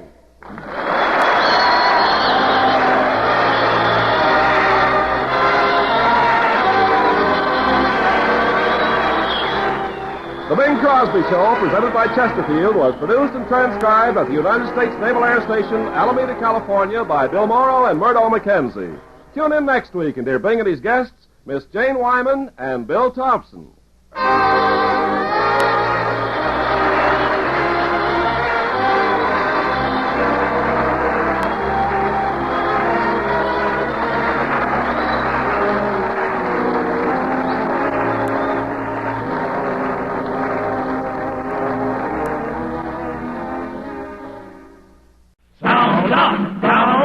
Sound off for Chesterfield. King, Seven, and Godfrey, too. Hope and Cole will follow through. Lester and Allen, they all tell you. Sound off. For Chesterfield. Sound off. For Chesterfield. Try a pack of Chesterfields to do it. Today.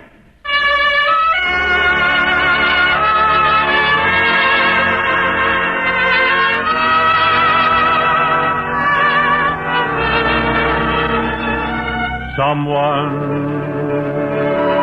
waits for me.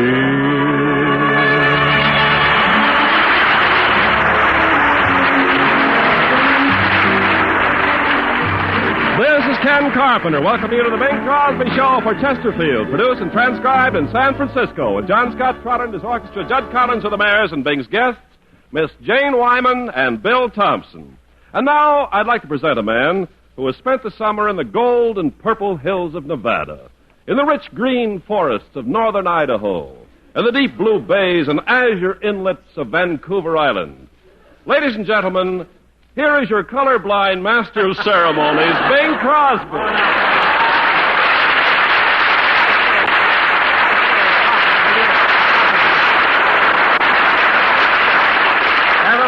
Never mind that colorblind stuff, Ken. I'm raring to go. Raring to go back to work, huh? Oh, raring to go back to the hills of Nevada, the forests of Idaho, and the bays of Vancouver. Well, Bing, this is only your second week back on radio. I know. Well, isn't it wonderful to be back working for Chesterfield? Aren't you glad to be back on radio? Yes, Ken, and I'm glad radio's back, too. It's on its back, but it's back. Incidentally, to you folks listening, don't get panicky or excited because there isn't a picture on your set right now. No, folks. This is that normal old medium that doesn't interfere with your routine and your home. You listen to us as you write a letter to Mother, or perchance pick away at your petty point. Or you whip up a cake or some divinity fudge. You light up a Chesterfield, you blow smoke rings for the kiddies. Waiting for that. Remember, very few people have over 2 eyes. Take care of them.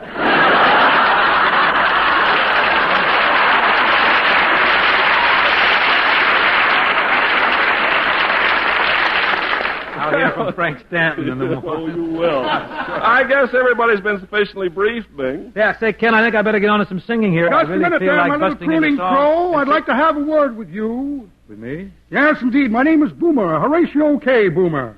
I'd offer you my card, only I tore it up and used it for confetti when MacArthur was here. Oh.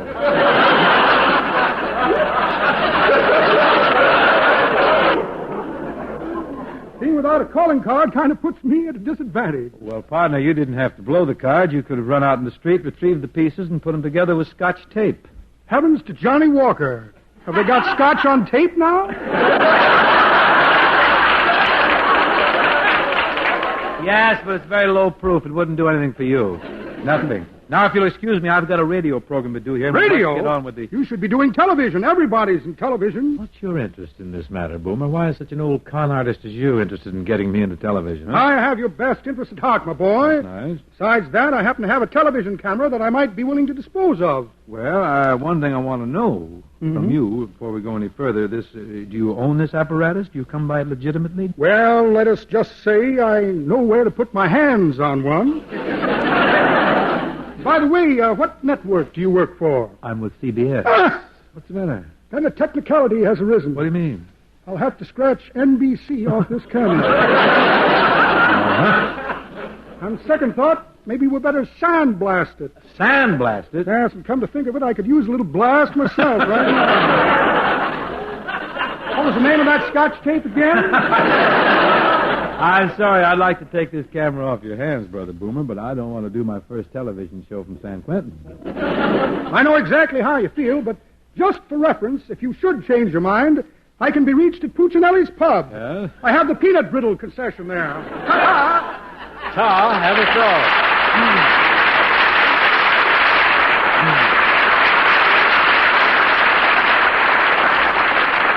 Now, folks, I think right into here I should hit some of the big rhythm tunes of the summer I didn't get to do on the show last week. Mr. Tubby Garland, he's known as the seer of songdom out here in California, has advised me that How High the Moon, Come On to My House, in Shanghai gained a good deal of prominence during the summer, probably the top 3 rhythm tunes of the summer season, and he strongly advocates that I have a go at these. Well, first off, here's How High the Moon. This tune, I'm sure, gained its great favor by virtue of the fine recording made by Les Paul and his wife, Mary Ford.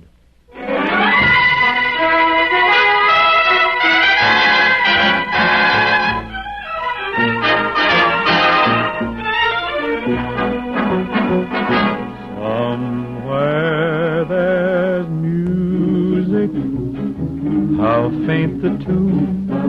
Somewhere there's heaven, how high the moon. There is no moon above when love is far away too, till it comes true that you love me as I love you. Somewhere there's music, it's where you are. Somewhere there's heaven, how near, how far. The darkest night would shine if you would come to me soon. Until you will, how still my heart, how high the moon.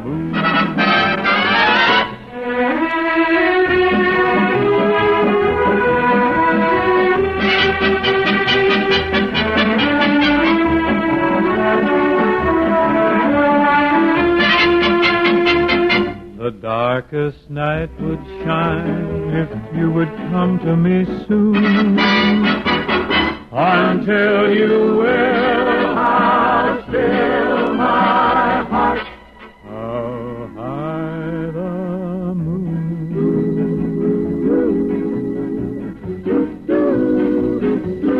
How high the moon.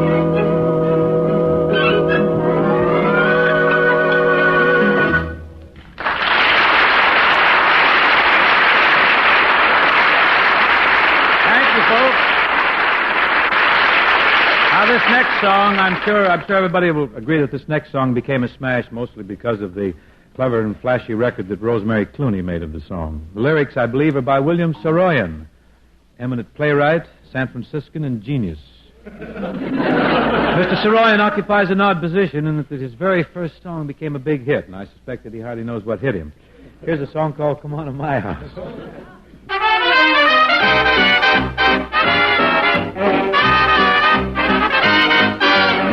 Come on, come on up, come on, come on. Come on, come on up, come on, come on. Come on, come on up, come on, come on. Come on, come on up. Come on to my house, I'm going to give you candy. Come on to my house, I'm going to give you apple and a plum and apricot too. Hey, come on to my house, come on. Come on to my house, come on. Come on to my house, I'm going to give you figs and dates and grapes and a cake. Hey, come on to my house, come on. Come on to my house, come on. Come on to my house, I'm going to give you Easter eggs. Come on to my house, I'm going to give you everything. Come on, come on up, come on, come on. Come on, come on up, come on, come on. Come on, come on up, come on, come on. Come on, come on up. Come on.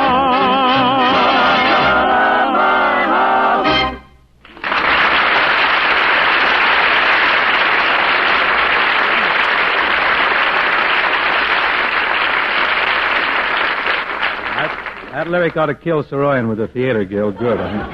Here's a song called Shanghai. It was a big summer tune. Several good records out on this. I exclude mine, of course. But here's the way it goes. Who's talking about going to Shanghai? Man, I must be out of my plumb American mind.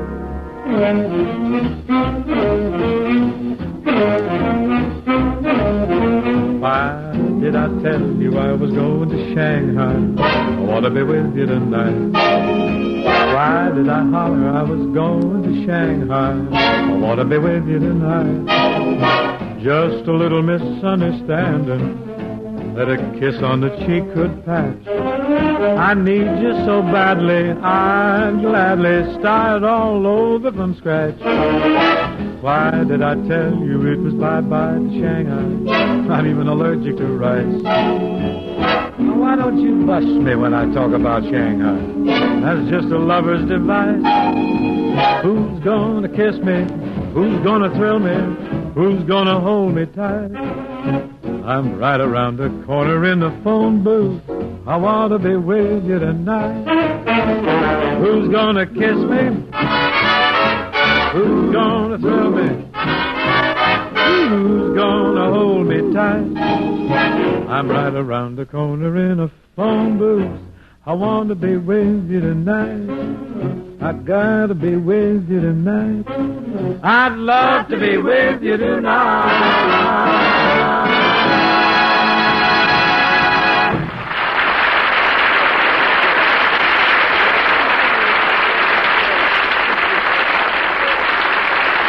Thank you, folks. Thank you to the mayors. Now, folks, Ken, let's sound off for Chesterfield, huh? All over America, people are changing to Chesterfield. And here's the reason why. Chesterfield gives you something new, something no other cigarette has. Chesterfield mildness plus no unpleasant aftertaste. 1,562 prominent tobacco growers say they judge a tobacco's mildness by its aroma. And the first thing you notice about Chesterfields is that they have a milder aroma. An aroma that tells you in advance Chesterfields smoke milder. And Chesterfield leaves no unpleasant aftertaste. Science discovered it, and you can prove it by smoking Chesterfields. Yes, Chesterfield, and only Chesterfield gives you this brand new thing. Something no other cigarette has. Chesterfield mildness plus no unpleasant aftertaste. That means that you get all the pleasure there is while you smoke, and the pleasure of no unpleasant aftertaste. Try Chesterfields today. You'll like them. John Scott Trotter, who makes a practice of looking up such things, tells me that this song was first published in 1940. Now, 11 years later, it's become a hit. Some song plugger wasn't working because of you. There's a song in my heart because of you. My romance had its start because of you. The sun will shine, the moon and stars will say you're mine forever and never to part. I only live for your love and your kiss. It's paradise to be near you like this, because of you.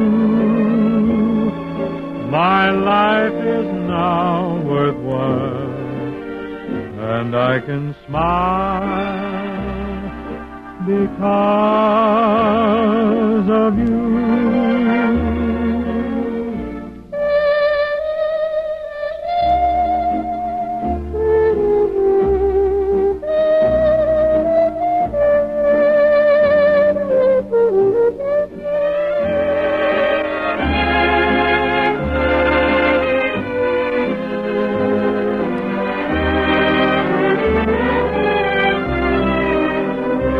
Because of you.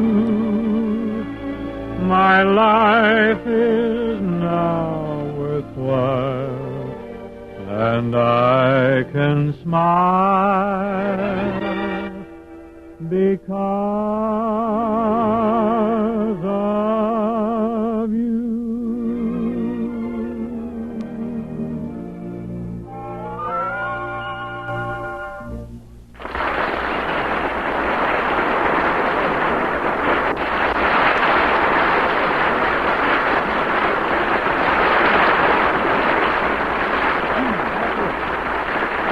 Thank you very much. Now, ladies and gentlemen, I have a real thrill, a genuine thrill, in presenting the lovely, talented, vivacious, devastating, delightful, and charming bride of Here Comes the Groom, Miss Jane Wyman.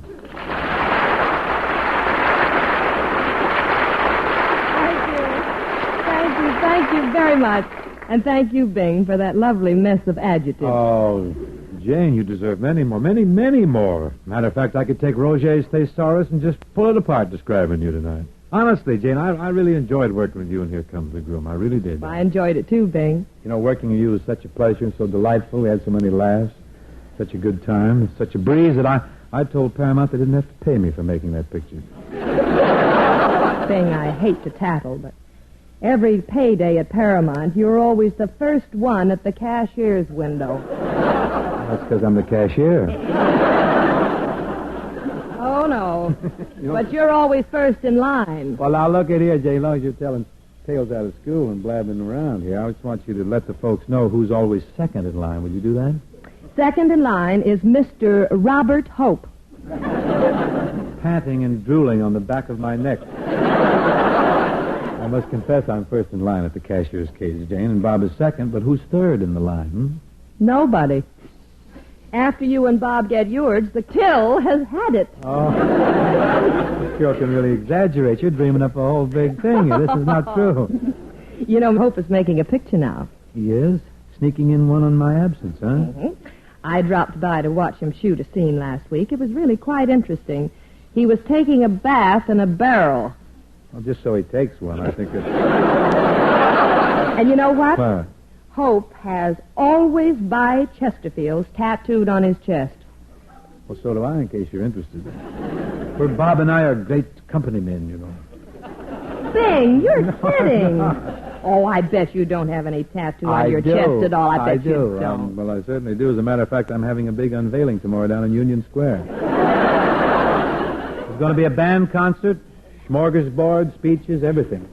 Oh, goody. Am I invited? Invited? Girl, you're going to be the one who gets to pull the drawstring on my Munsingware.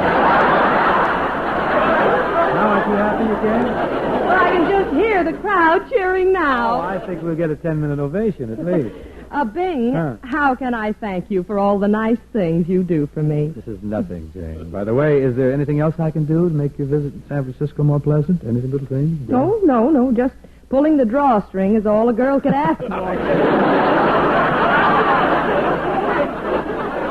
But you know, Bing, there is something you can do for me while I'm up here. What's that, Jane? You can take me to the opera. Oh, Jane, I'd love to. I'd adore going to the opera with you, but I didn't bring my tails with me. Well, I'll rent you a suit. I don't like tails, Jane, really. I don't. Put me in tails, I look like Snuffy the Cabman. I just can't stand to have anything dragging behind. Have you looked back there lately? Here.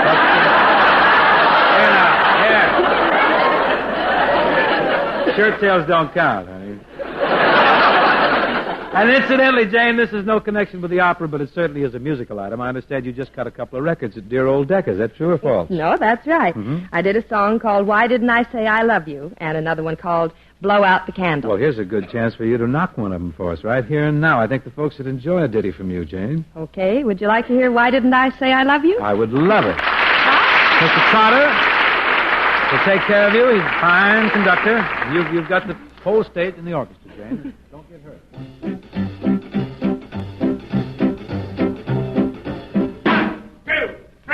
Oh, why didn't I, why didn't I, why didn't I, why didn't I, why didn't I, why didn't I say that I love you?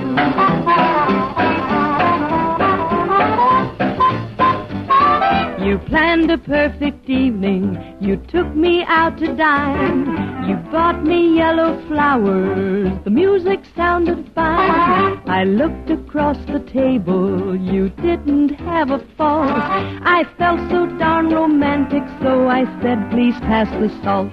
Oh, why didn't I, why didn't I, why didn't I, why didn't I, why didn't I, why didn't I say that I love you? Why didn't I, why didn't I, why didn't I, why didn't I, why didn't I say that I love you?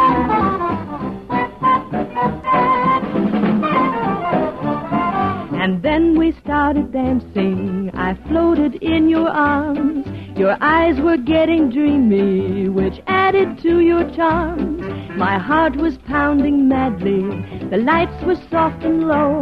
And in that perfect moment, well, I stepped upon your toe. Oh, why didn't I? Why didn't I? Why didn't I? Why didn't I? Why didn't I? Why didn't I say that I love you?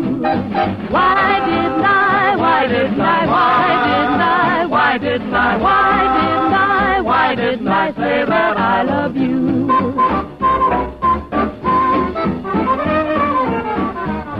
I didn't want to leave you, but it was getting late. My heart said now or never, 'cause we were at your gate. You stood so close beside me, the moment was so right. I tried to say I love you, but somehow we said goodnight. Oh, why didn't I, why didn't I, why didn't I, why didn't I, why didn't I, why didn't I say that I love you? Why didn't I, why didn't I, why didn't I, why didn't I, why didn't I, why didn't I say that I love you?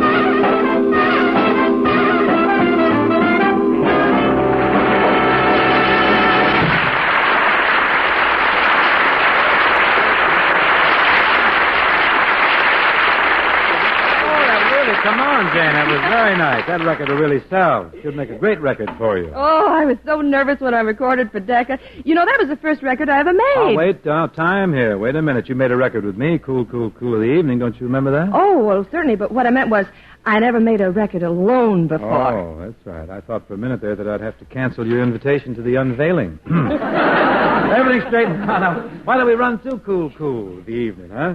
Well, it beats just standing here. Certainly. Picked up for loitering. John Scott, shall we?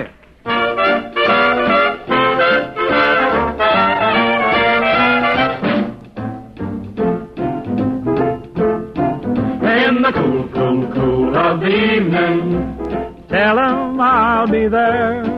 In the cool, cool, cool of the evening, save your pappy a chair. When the party's getting the glow on, singing fills the air. In the shank of the night when the doings are right, well, you can tell 'em I'll be there.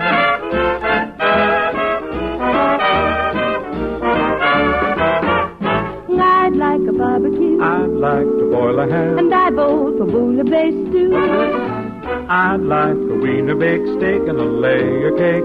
You'll get a tummy ache, too. That's my bicycle. We'll rent a tent or a teepee. Let the town crier cry. All's well. And if it's RSVP, this is what I'll reply. In the cool, cool, cool of the evening, tell 'em we'll be there. If you need a pair of freeloaders to fracture your affair, I'm able to give them palliative. Now stand back and give him air. Please, Mario Crosby, anyone can relax and we'll have a few yaks, and you can tell 'em we'll be there. We said bumblebee, now let's have a jubilee. When said the prairie hen soon? Sure, said the dinosaur. Where, said the grizzly bear, under the light of the moon. How about your brother jackass? Everyone gaily cried.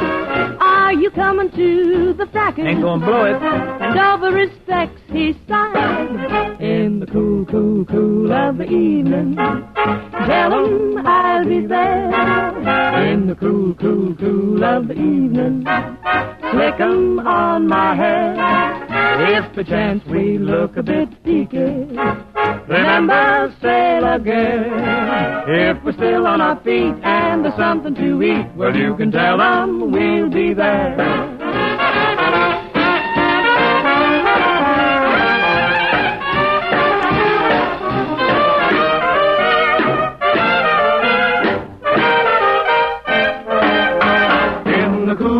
Cool of the evening, tell 'em I'll be there. In the cool of the evening, better save a chair. When the party's getting a glow on and singing fills the air. Well, if there's gas in my hack and my laundry is back. And if there's room for one more and you need me. Why, sure. If you need a new face or a tenor or bass. If I can climb out of bed and put a head on my head. Well, you can tell 'em we'll be there.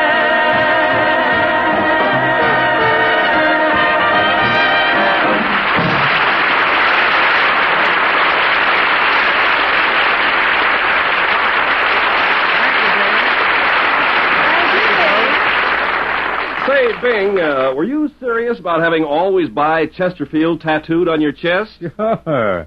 It's a beautiful scroll job with smoke rings entwined, you see. Gosh, that's stylish. Oh, it is. It is très clever. As a matter of fact, I still have some white space left, so I'm going under the needle tomorrow to have the lyrics to Chesterfield's Sound Off inscribed here. Sound Off? Okay. From Maine to California, smokers are changing every day to the cigarette with something new. No other brand can offer you mildness plus. No aftertaste. Mildness plus. No aftertaste. No unpleasant aftertaste in Chesterfield. That's right. Science discovered what you can prove. You better get into the smoking groove. Chesterfield, now that's the place with no unpleasant aftertaste. Chesterfield. Chesterfield. Chesterfield. Chesterfield. Milder, milder, milder, milder. Chesterfield. That's right. Here's what we want you to do. Right now. Here's what we want you to do. Right now. Sound off. For Chesterfield. Sound off. For Chesterfield. Try a pack of Chesterfields. Do it. Today.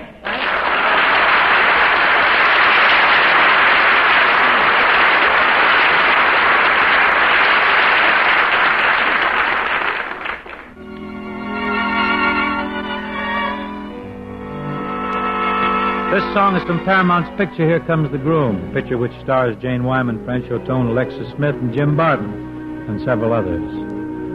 Bon nuit, good night, just dream away.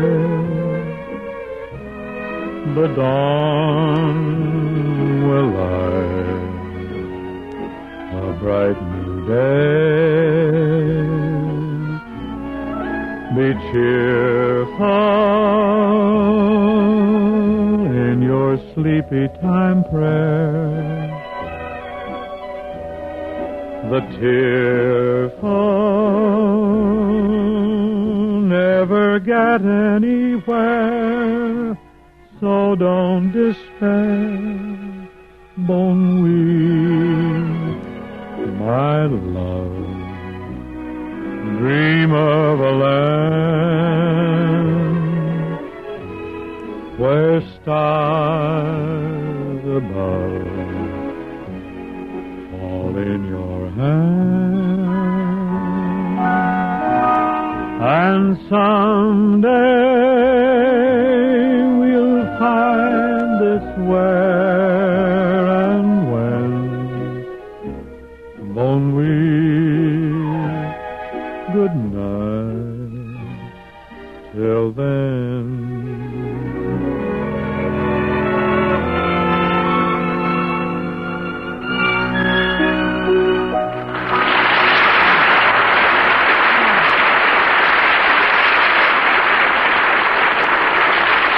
Well, sir, that about wraps it up.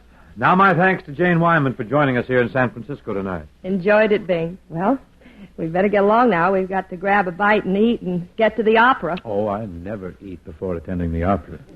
Why not? Well, there's always a chance they might call upon me to sing, and I don't. Come on, let's get some dinner. Oh, okay. Till next week, then, folks. Remember what Ken and I have told you about Chesterfield. Chesterfield gives you something new, something no other cigarette has. Chesterfield mildness plus no unpleasant aftertaste. So try Chesterfield. Next time you buy cigarettes, Sound off for Chesterfield. Sound off for Chesterfield. Try a pack of Chesterfields to do it Today.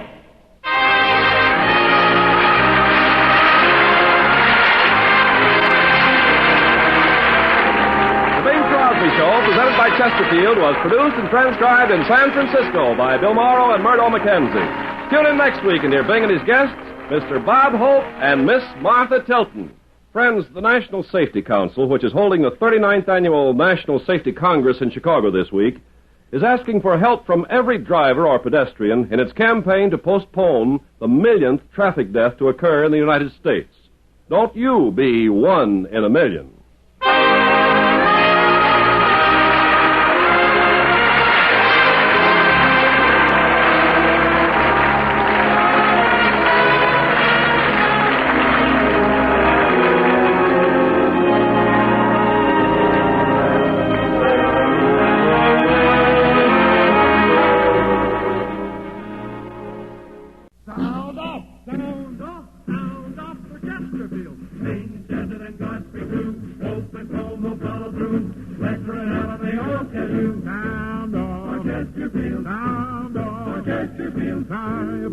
Chesterfields. Do it today.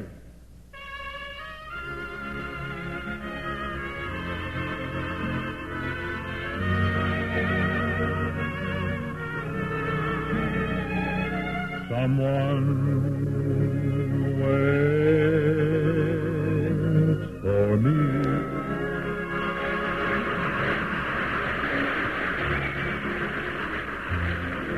This is Ken Carpenter. Welcome you to the Bing Crosby Show for Chesterfield. Produced and transcribed in Hollywood with John Scott Trotter and his orchestra, Judd Collins of the Bears, and Bing's guest, Miss Dinah Shore. And now, ladies and gentlemen, this being National Apple Week, it gives me great pleasure to present our delicious master of ceremonies, who tells jokes that are pippins, your crunchy crooner, Bing Crosby. Hey, Sam. Apple Week or no? Apple Week or no, don't you be such a wine sap. Well, don't you be such a crab, Apple. Don't get... Ooh. Don't you get saucy either. Oh, no. I guess we've emptied the theater, haven't we? Still with us? Bing, you know, tonight is Halloween. I know it. You notice my costume? You're a cinch for the grand prize. You'll frighten the kids from here to Vancouver. Bing, I really get excited on Halloween. I go way out. Tonight's the night when hobgoblins and banshees prowl the earth. Banshees and hobgoblins. Why, sure. You know, weird images and strange dancing figures come out of nowhere and frighten you in your own home. Aren't those ballets on TV murder? Every night is Halloween on television. I'm all set, Ken. I'm all set for Halloween. What do you mean? Well, before I left for the broadcast, I took the front gate off the hinges. I put the port swing up on the roof. I soaped the windshield on Dixie station wagon and let all the air out of the tires.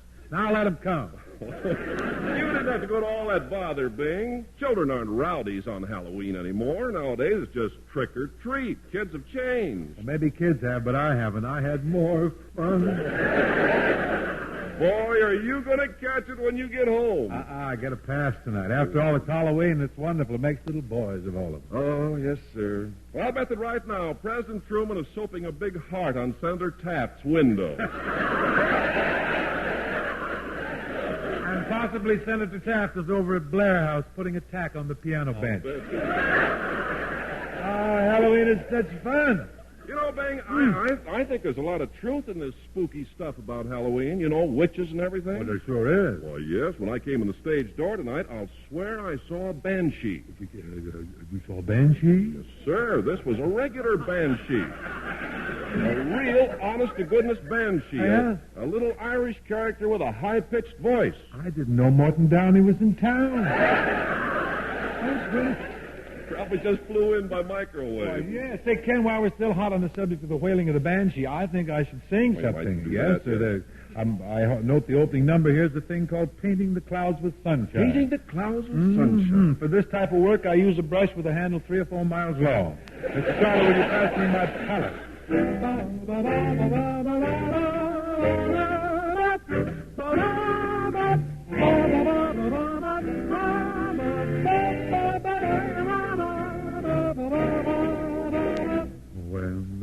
pretend I'm gay. I never feel that way. I'm only painting the clouds with sunshine.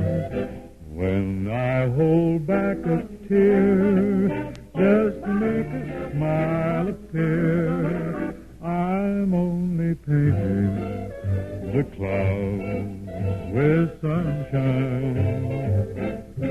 Painting the blue, beautiful hues, colored with gold and old rose, playing the clouds, trying to drown all of my woes.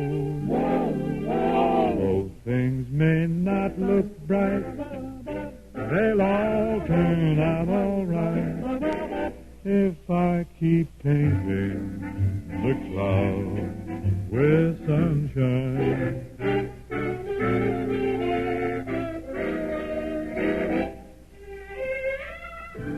Pretend you're gay. Feel that way, just keep on painting the clouds with sunshine. Hold back a tear, make the smile appear. I'll just keep painting the clouds with sunshine. Painting the blue, beautiful hues, colored with gold and old rose, playing the clouds, trying to drown all of my woes. Though things may not look bright, they'll all turn out all right if I keep painting the clouds with sunshine. Hey there, just painted the clouds. Just keep painting the clouds. Yes, I'll keep painting the clouds. Paint them with sunshine.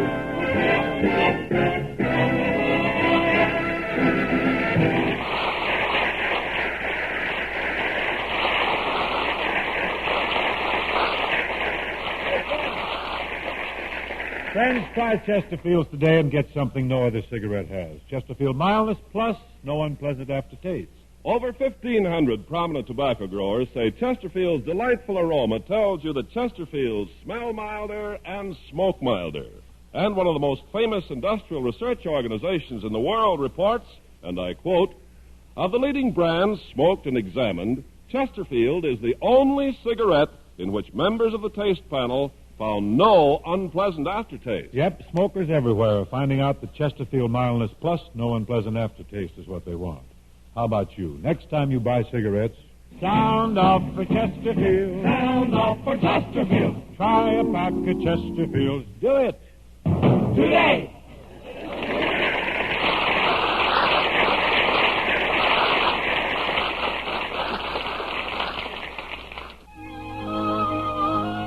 Here's a wistful little song. I really have considerable courage to attempt singing this after hearing Louis Armstrong's great record. But I must have material. Give me a kiss to build a dream on, and my imagination will thrive upon that kiss. Sweetheart, I ask no more than this, a kiss to build a dream on.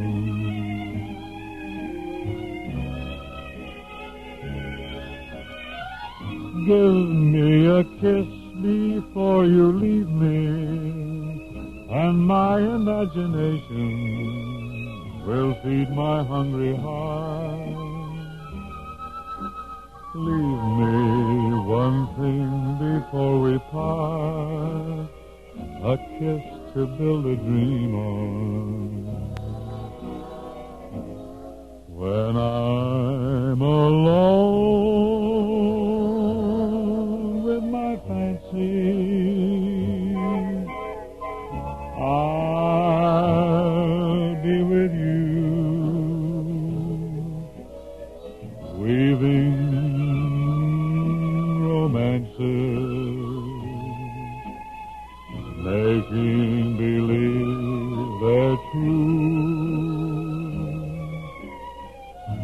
me your lips for just a moment, and my imagination will make that moment live. Give me what you alone can give, a kiss to build a dream on.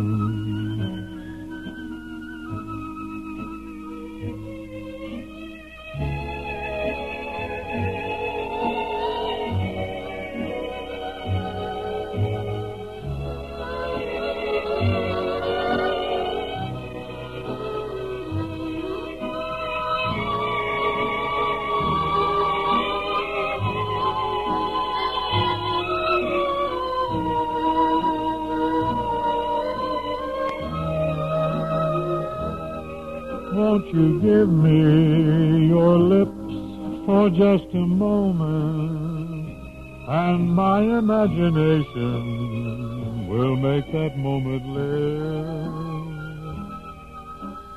Give me what you alone, a kiss to build a dream on.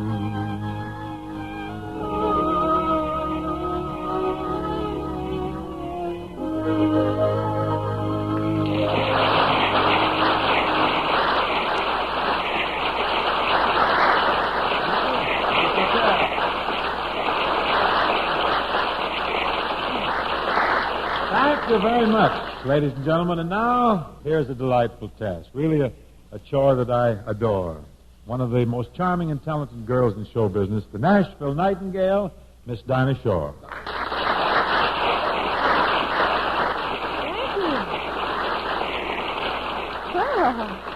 Thank you, Bing, for that lovely introduction. How'd you ever think of Nashville Nightingale? Just came to me as you walked in. So poetic. What's your favorite billing? I like to be known as the Tacoma Titmouse. Before I forget it, Dinah, I want to tell you that I caught you on Hope's television show a couple of weeks ago. You were great. Oh, dynamite, smashing. Thank you. Yes, Hey, wasn't it funny when Hope boxed with Jack Dempsey? I wonder if Bob's got his breath back there. Let's call him and find out, huh? Okay, I'll phone him. Listen in here, Dinah. Okay.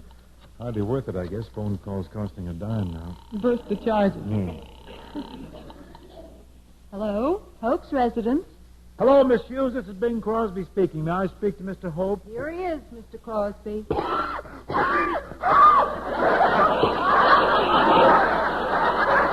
Why, he's still out of breath. Oh, no, that can't be Bob. Well, that ain't the super chief. Well, no wonder he's still winded. Jack Dempsey punched him in the tummy. Tummy? You're going to call a vast expanse like that a tummy? That's a South 40. How can you kid about it? Bob was in pain. Certainly he was in pain. He got hit where it hurt, right in the money belt. Crazy thing. And you know something? What? Mr. Dempsey cut his knuckles. Yeah, well, it's probably on the coin changer. But enough of old sorghum sides, Dinah. Why don't you sing a song for the folks? Yeah, all right. Huh? What are you going to do? I only have eyes for you. Oh, one of my favorite songs. Ladies and gentlemen, Dinah Shore, the Nashville Nightingale, singing I Only Have Eyes for You.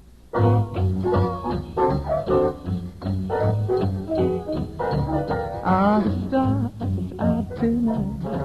I don't know if it's cloudy or bright, 'cause I only have eyes for you.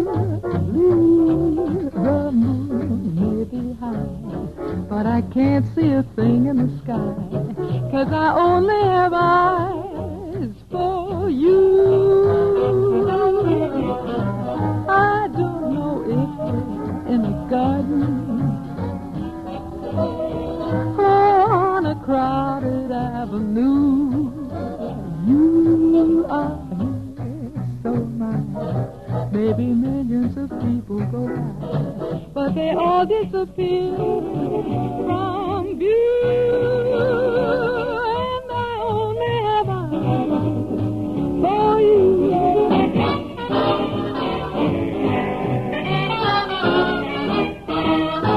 I don't know if we're in a garden on a crowded avenue. You are so nice. Maybe millions of people go by, but they all disappear from view.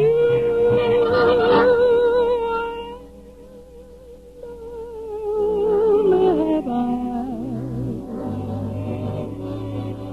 for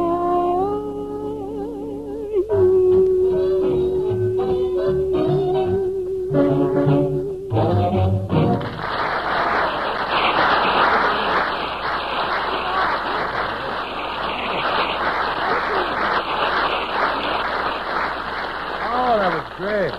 Thank the Vols arrangement. Yeah. Oh, wonderful. Say, Dinah, you just finished a picture over at Paramount, haven't you? That's right. Just finished a picture called Aaron Slick from Pumpkin Creek. Gosh, I should think a bright young girl like you would make a comedy. Well, Aaron Slick from Pumpkin Creek isn't exactly a streetcar named Desire. This is amazing. I can't understand Paramount putting the Nashville Nightingale in such a picture as that. Well, what kind of a picture you think I ought to do? A Western? No, you should do a Southern. Well, we can do a Southern right now. All we need is a boy and a girl. That's us. Yeah. And a tobacco plantation and a steamboat and 4 or 5 miles of the Mississippi River with weeping willows dunking the tips of their branches therein, and some mint juleps with a couple of kernels dunking therein. We'll get my hand. Let's see here. Half a dozen hound dogs and 400 or 500 people to pick the tobacco. Well, gal, inasmuch as this isn't television, we are ready to go at a saving of millions of dollars. You're so right, Bing. A play like this would be impossible on television. It may hit a few snags here, too. What part do I play, Miss Dinah? Well, I think you ought to be a dashing adventurer. A man who tramples on ladies' hearts. In other words, a heel. This will strain my acting ability to the utmost. Because really, I'll force myself. So. Yeah, you'll make it. Gee, Miss Dinah, I can already picture. What do you mean? I pass. Dinah, I can already picture you and me in this play together. You and me down below the Mason-Dixon line. Will we have some chitlins? Oh, please, Mr. Crosby, we ain't even married yet.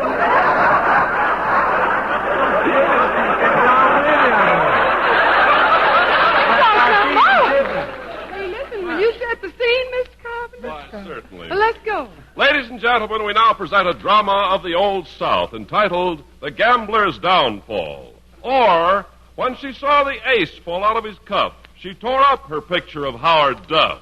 The part of our heroine, the beautiful Southern Belle, will be played by Miss Dinah Shore. And Mr. Bing Crosby will play the part of a riverboat gambler. I will play the part of the Colonel, and the part of the river will be played by Mr. and Mississippi. Great casting, great. Curtain. Overture.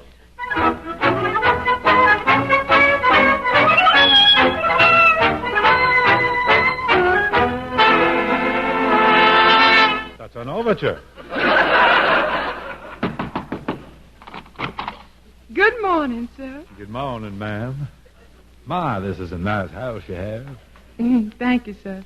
My name is Honeysuckle, Hyacinth, Nasturtium, Hollyhock, Oleander, Peony, Magnolia, Rose. You have a nice garden, too. A rose by any other name would be much shorter. And what might your name be, stranger? I am Beauregard Sneed. Here's my card, ma'am. Thank you. Why, this is the King of Hearts. I'm a gambler, ma'am, both at the gaming tables and in the parlor. Oh, well, then come right in. You know, Miss Honeysuckle, you certainly look beautiful in your hoop skirt and your pantaloons with the lace cuffs. I declare, you look mighty handsome in your pantaloons with the lace cuffs, too. I'm very dressy. Step right inside, Mr. Sneed. Thank you. You sure are a fine-looking gal, Miss Honeysuckle. Oh. Where'd y'all come from? I was bred in Nashville. Ah, they certainly wrapped you in a nice loaf. Now, Mr. Sneed, don't you matter, get fresh. I'll call my pappy. Come here, girl. Why, Mr. Sneed. I guess I won't call Pap after all. I'll have business with you, Pappy, gal. Oh, that can wait. Come here, Beauregard. Why, honeysuckle, hyacinth, hollyhock. Never mind that. I'm a tiger lily now. Oh, come here, Beauregard. Oh, no, Pappy, oh, Pappy. Oh, me, honeysuckle. No, Pappy, that man called you. What man? That little old man way up yonder on the chandelier. Oh, why, it's you, Beauregard Sneed from the riverboat. It ain't Aaron Slick from Pumpkin Creek. Sneed, what are you doing in my house? I come to collect, Colonel. Pappy, you look upset. Is something wrong? Plenty, honeysuckle. When I come down from Memphis on the riverboat last time, I played cards with this man, and he won the plantation. Why, Beauregard Sneed, you're a cad. And to think that not over a minute ago you stole a kiss from me. Well, you tried to steal it back. That's what you did. Well, there's the riverboat whistle, Colonel. Now, if you just give me the deed to this here plantation, I'll be shoving off. Oh, Beauregard, you can't take the plantation from Pappy and me. This is just plain hard business, Miss Honeysuckle. Oh, forget about business. Just look at me. Don't I look kind of pretty? You sure do, Honeysuckle. You're downright ravishing. And that's a right elegant strapless gown you're wearing. Oh, sure enough. Shows plenty.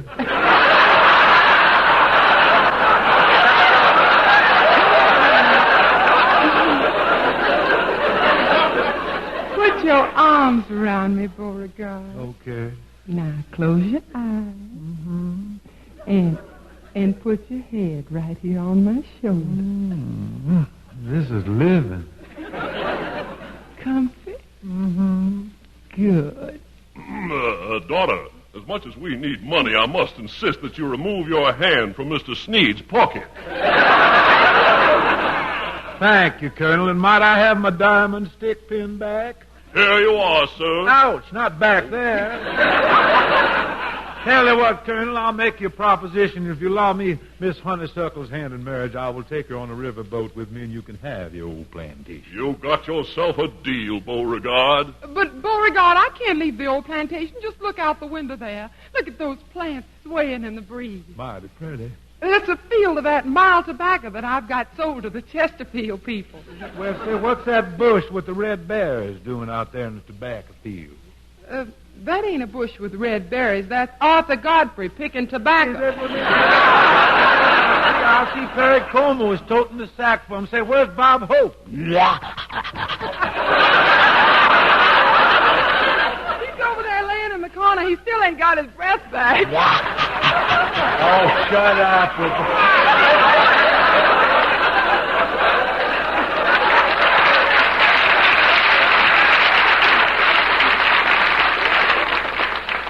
Well, Miss Honeysuckle, you coming with me on the river boat or not? No, Beauregard. As much as I love you, I just can't leave Pappy, and I'm staying right here on the old plantation. I gotta go, Miss Honeysuckle. I'll miss my boat. Oh, stay here with us, Beauregard. No, Miss Honeysuckle, I'm a gambling. As long as Old Man River rolls along, I just gotta roll everybody that gets on my boat. Well, I guess we'll never see things the same way. I reckon not. I guess we must go separate ways. Looks like. That's what does. I'm staying on the old plantation. And I'm fixing to roam. Sell tobacco to Chesterfield. You'll be the richest gal in creation. And you'll be in the old gambler's home. El Rancho Vegas. I love tobacco leaf. And I love aces up my sleeve. I love each lovely plant my pappy grew. I love dice that are loaded. I love every stem and bud. And I love blackjack draw and stud. Three cheers for the red, white, and blue. A down barge and a lift that sail and a pick that cotton strum at the banjo, 'cause the old man the river, well, they just keeps a-rolling along. Oh, that's Southern comfort. She's Love to dance with that, the water makes that climb. What those Yankees? Beat your feet on the Mississippi mud, that muddy mud.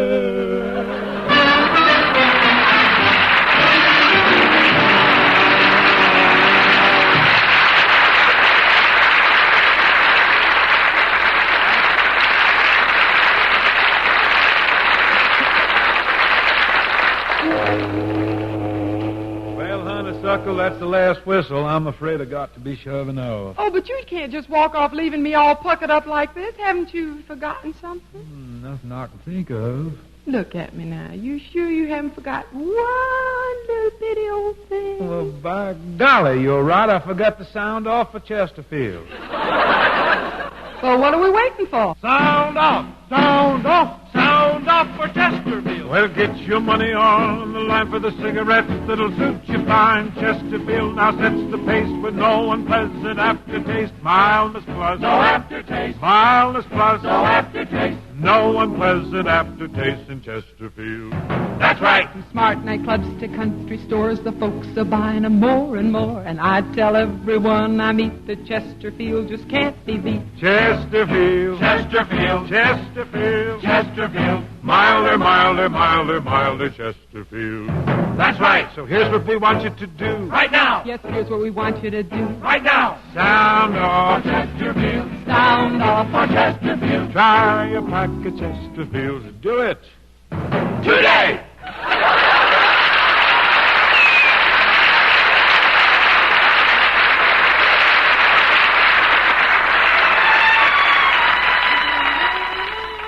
A lovely melody, now with a very tender lyric, I think. Morning Side of the Mountain, the title of this song. There was a girl, there was a boy. If they had met, they might have found a world of joy. But she lived on the morning side of the mountain, and he lived on the twilight side of the hill. They never met, and they never kissed, and they will never know what happiness they missed. For she lived on the morning side of the mountain, and he lived on the twilight side of the hill. For love's a rose that never grows without the kiss of the morning dew. And every jack must have a Jill to know the thrill of a dream that comes true. And you and I are just like they. For all we know, our love is just a kiss away. For you are on the morning side of the mountain, and I am on the twilight side of the hill. For love's a rose that never grows without the kiss of the morning dew. And every jack must have a Jill to know the thrill of a dream that comes true. And you and I are just like they. For all we know, our love is just a kiss away. And you are on the morning side of the mountain, and I am on the twilight side of the hill.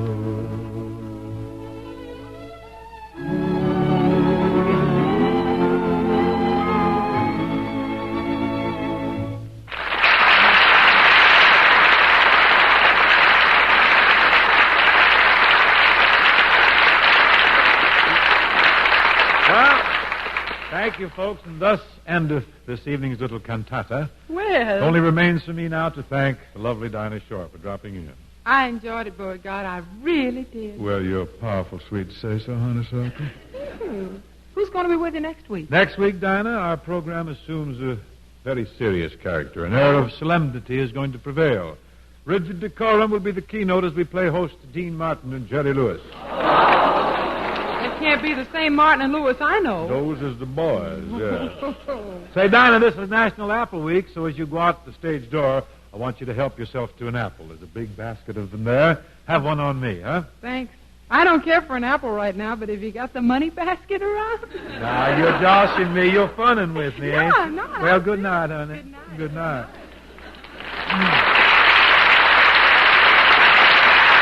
Thank you, Dinah.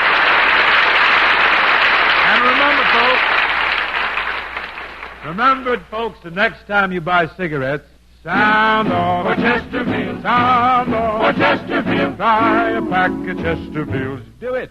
Today.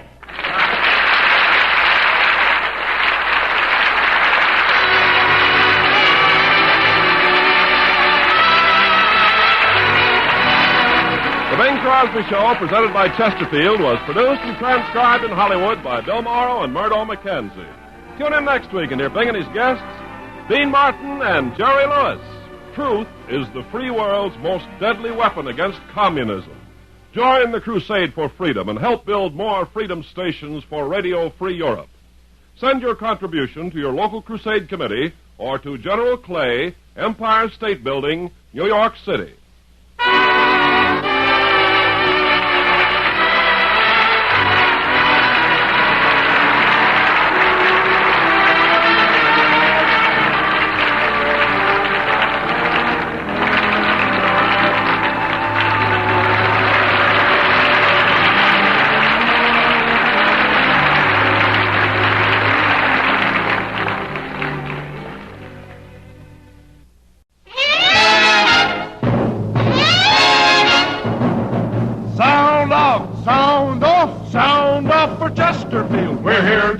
In the know that Chesterfield is on the go with something new that sets the place. No unpleasant aftertaste. Sound off for Chesterfield. Sound off for Chesterfield. Try a pack of Chesterfields. Do it. Today.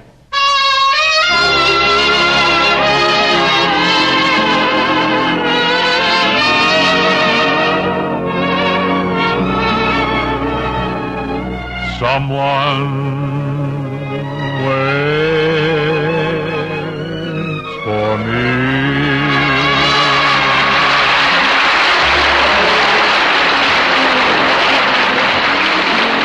This is Ken Carpenter welcoming you to the Bing Crosby Show for Chesterfield, produced and transcribed in Hollywood with John Scott Trotter and his orchestra, Judd Collins of the Mayors and Bing's guests, Jimmy Stewart and Anna Maria Alberghetti. And now, ladies and gentlemen, we present one of Hollywood's busiest citizens, a radio star, a motion picture actor, and vice president in charge of cellophane at the Chesterfield factory, Bing Crosby.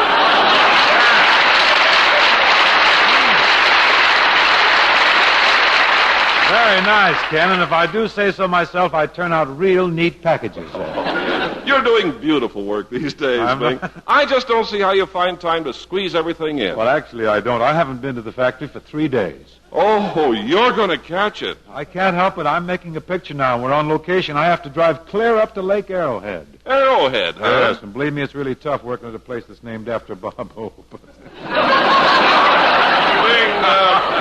Arrowhead wasn't named after Bob. Oh, it could have been. His head comes to rather a sharp point. Yes, it does, it does. You know, Ken, when Hope was a kid, he tried to sue the inventor of the ice cream cone. He claimed the guy took one look at his noggin, got the whole idea, right? Well, Bob's a very pointed fellow. He got a pointed chin, a pointed nose. If his jokes just had a point, he'd really be something. Just work that into the material some way. We could use a little point right about along in here, too, couldn't we? Yes, we're fishing. We're coming up empty.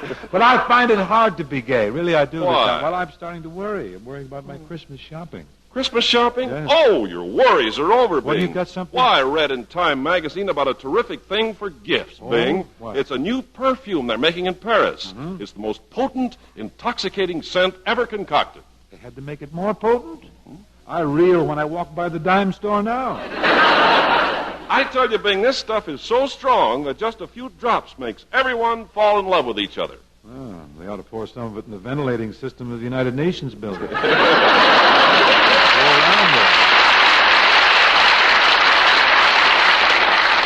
Yes, a little dab on Joe Stalin's mustache wouldn't hurt any. Nice touch.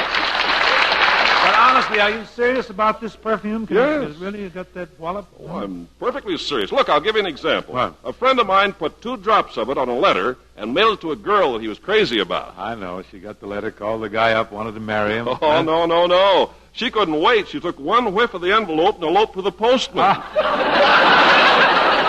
Say, this is real McCoy, isn't it? What's the name of this stuff? Well, it hasn't got any name yet. No one can find words to describe Well, it. we'll get a name for it. I'll tell you what, Ken. Let's grab a bottle, take it up to Frenchman's Flat there in Nevada, and test it. Well, how will that help us name it? Well, if it blows a real big hole in the desert, we'll call it Good Night, Irene. Oh, no. That would make a very clever name for this perfume. That's the point over, as long as we're being silly. Ken, we got to get on the opening number here, if you'll pardon me. It's an old song entitled Bright I Eyes. love Remember it. that? Great song. John's got a flashy arrangement he made on Bright Eyes here. And Ken, while I'm singing, will you pass through the audience with samples of that perfume? I want everyone to love this. Just spray it around.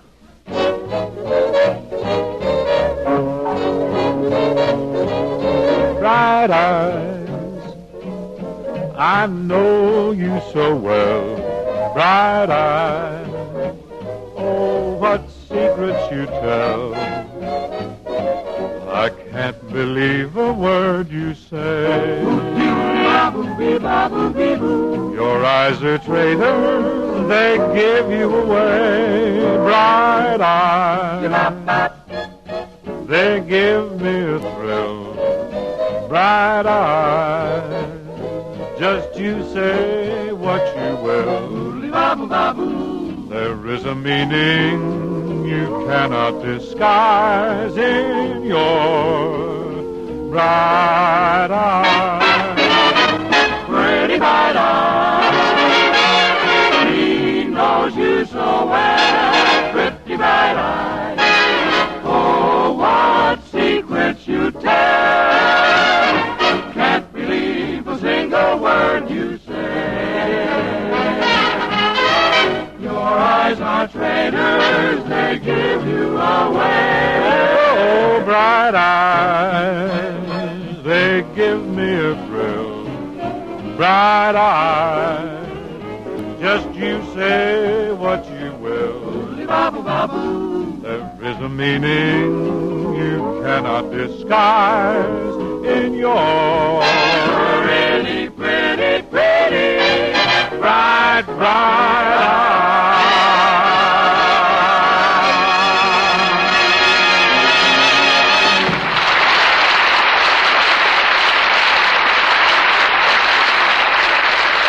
Thank you, Bruce. Now comes time to remind you folks of 2 important things. First, over 1,500 prominent tobacco growers say that Chesterfield's delightful aroma tells you that Chesterfields smell milder and they smoke milder. And one of the most famous industrial research organizations in the world reports, and I quote, of the leading brands smoked and examined, Chesterfield is the only cigarette in which members of the taste panel found no unpleasant aftertaste. Yep, smokers everywhere are finding out that Chesterfield mildness plus no unpleasant aftertaste is what they want. How about you? Next time you buy cigarettes, sound off for Chesterfield. Sound off for Chesterfield. Try a pack of Chesterfields. Do it. Today.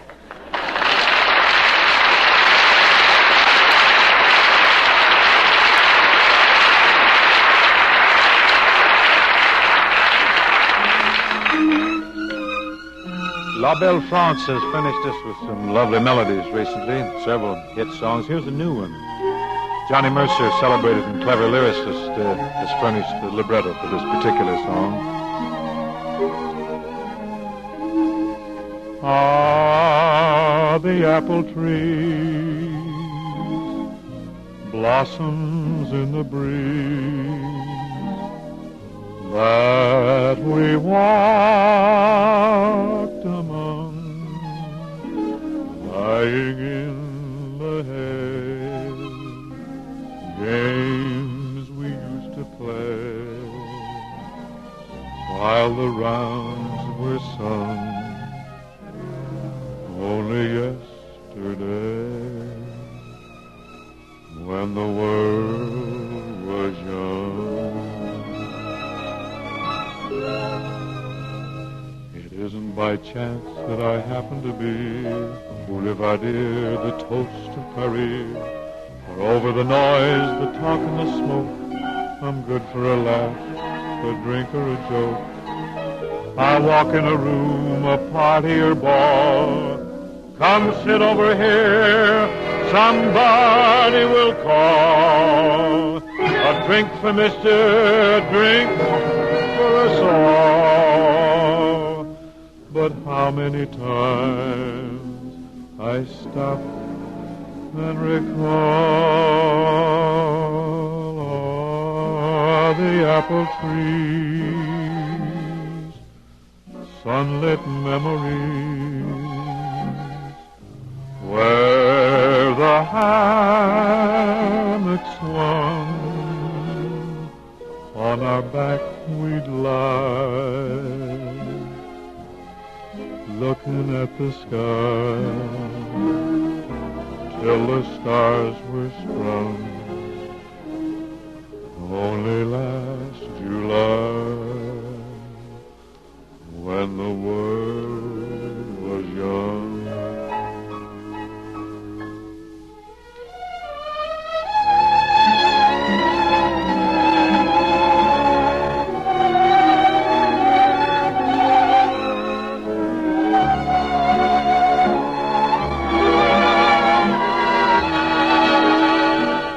Lying in the hay, games we used to play, till the stars were sprung. Only yesterday, when the world was young.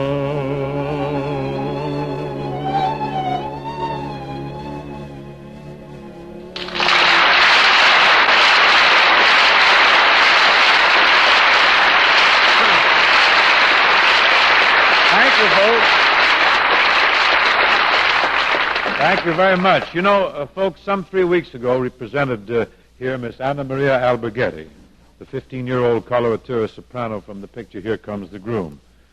She literally tore the house down with her sparkling rendition of Lo, Hear the Gentle Lark. So this evening, we're delighted to again present this sensational young soprano. Anna Maria, will you step out and take a bow?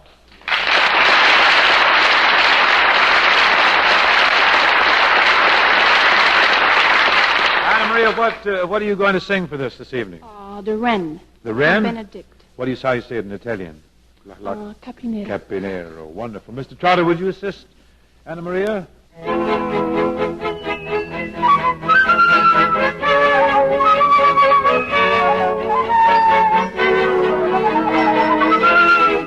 Col ritornare del dolce aprile, tu torni pura mia gentil. E vieni a dire la tua canzone provochi i fiori del mio vergogna. Tua voce canta per piacermi fa, ti dico fortissima ummità. Io voglio cantare, mi guida tu, cantiamo la gioventù, cantiamo la gioventù.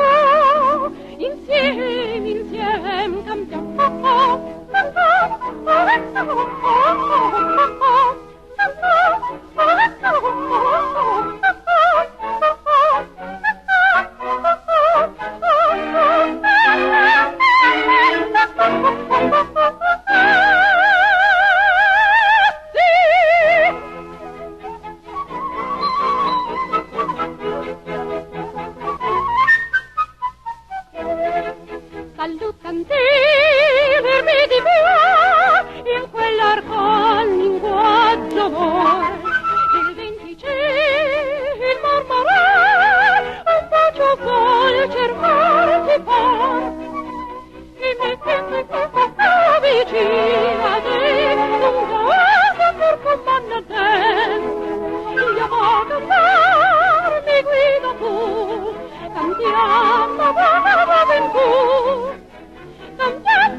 Thank you, Anna Maria. That was really, really exciting. But don't go away because don't forget we got a duet later. You be thinking of something easy, will you? Something real easy. And Phil Shukins, our flautist, we want to thank you. You were spectacular, really. Just keep...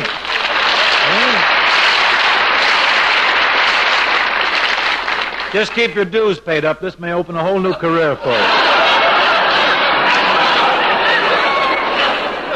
But now I see a tall, slender, amiable chap ankling our way. That fine fellow, splendid actor, Jimmy Stewart.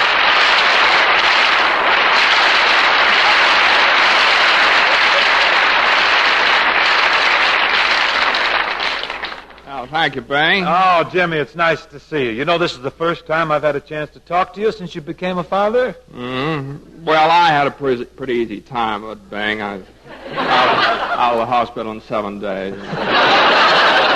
I suppose the doctor warned you about lifting things. Yes. I still take it easy on the stairs. But only 6 months, you know. Must have been a big jolt, huh, Jim? A confirmed bachelor like you having twins right off the bat? Well, I thought Gloria would be angry, but she doesn't seem to mind at all. Her wives are very understanding. I'd like to see you, though, Jim. When you got the news that you were the father of twins, I'll bet you really went wild, huh? I sure did. What did you say? Golly. You had twins? All you said was golly? I said it twice. Man, you really blew your top. Let's see now, you and Gloria had twin girls, didn't you? That's right, Bing, twin girls. And first thing I know, they'll start growing up, and then they'll go to school, and they'll graduate, and they'll start going out on dates and getting married and settle down and have children of their own. By golly, I don't like it. You don't like what? Well, being a grandfather at my age. Wait a minute. Time flies, but not that fast. I'll bet you really have a time with those kids, though, don't you? Do you help Gloria take care of them? Do you bathe them and change them and such? No, Bing, I'm not much help in that department. I'm just not built that way. Don't you even feed them? Same answer. No,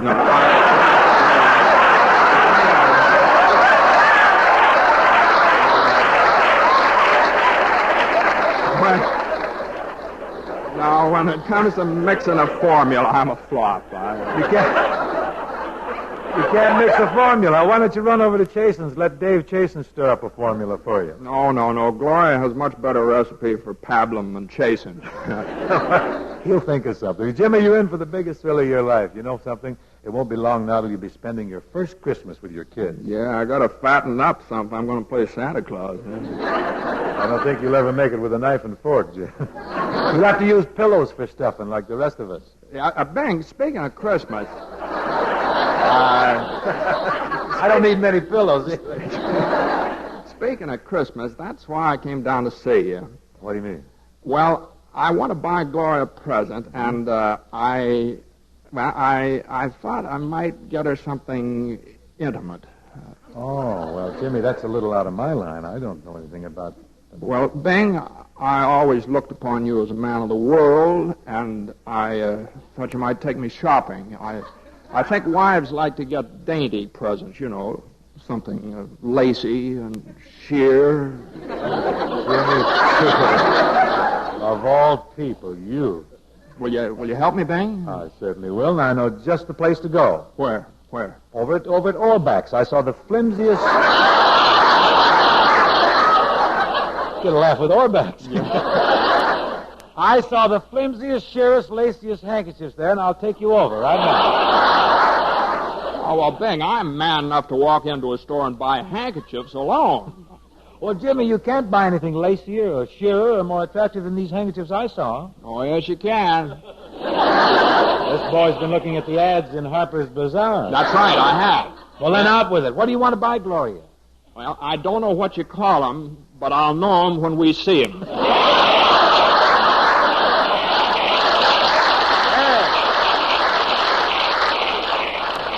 This here is real top secret. Okay, Jimmy. I know a very nice lady shop. It's right here on Vine Street. Oh? We can run right over now. Oh, now? Well, don't you have to work, Bing? Oh, this beats working, Jim. Come on, let's go.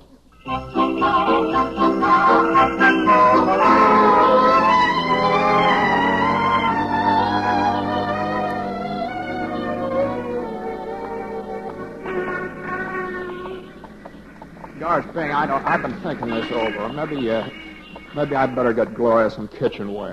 No, you got a great idea, Jim. Stick with it. Here's the shop right here. Fifi's Fluorescent Flimsies. Limited, very limited. Let's go in. Oh, gee, just looking in the window's frightening. I'm scared. Let's walk around the block again. Think this over, huh?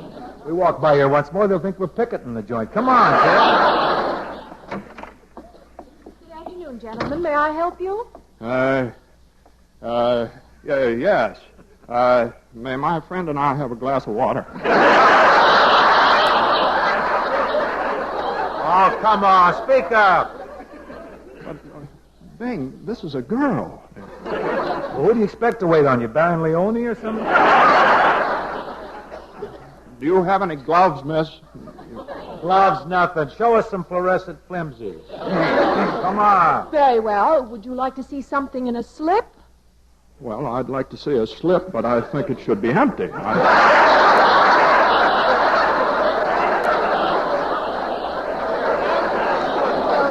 Here's a very nice imported slip. Are you sure you wouldn't like it modeled? No, my friend is very bashful. You just give it to me. I'll try it on.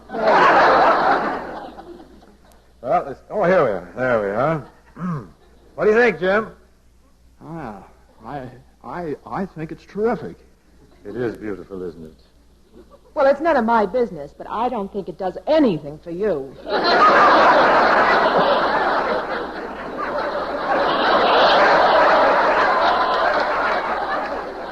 He's not buying it for me. I'm the technical advisor on this deal. No, you see, miss, I'm trying to get a Christmas present from a wife. Oh, you're married. That goes for me, too. Well, then perhaps your wife would like one of these marabou bed jackets.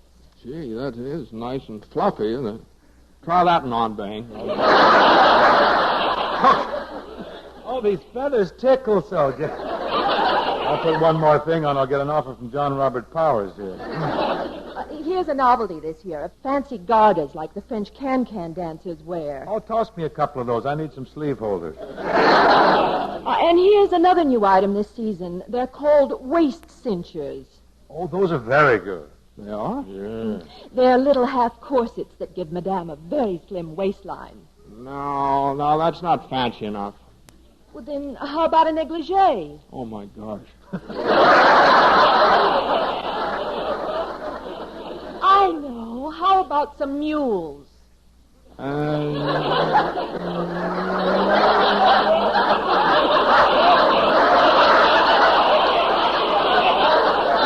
No, we got a dog and a cat. I don't think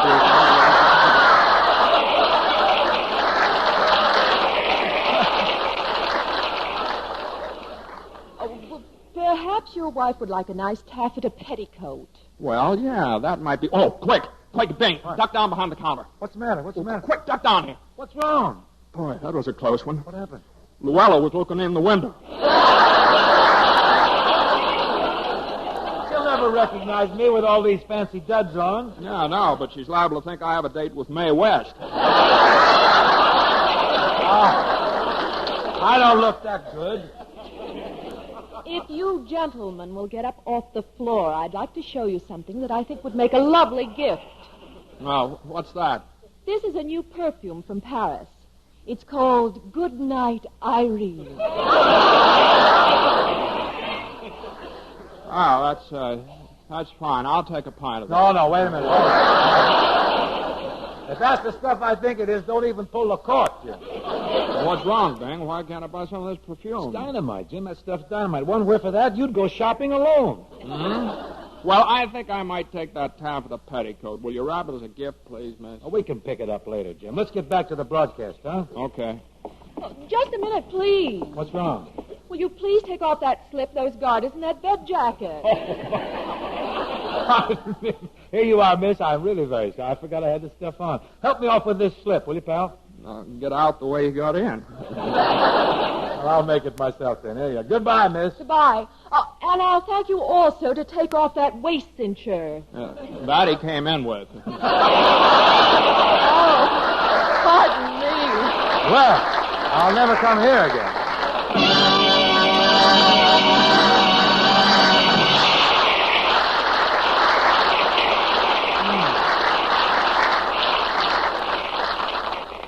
Well, let's sound off for Chesterfield, Rhythmaires. You kick off. 1,500 tobacco men have shown you before, they'll show you again that Chesterfields are really best, they're really best by mildness, yes. They smell mild, Chesterfield. then they smoke mild. Chesterfield. Milder, milder, milder, milder Chesterfield. That's right. In plant research, precise and exact, scientists prove this important fact. Chesterfield in every case left no unpleasant aftertaste. Mildness plus. No aftertaste. Mildness plus. No aftertaste. No unpleasant aftertaste in Chesterfield. That's right. At the movie studios that rate, Chesterfields are doing great. They're tops with the stars in Hollywood. If you don't smoke them, you certainly should. Sound off. For Chesterfield. Sound off. For Chesterfield. Try a pack of Chesterfields. Do it. Today. Well, you sold me, Ben.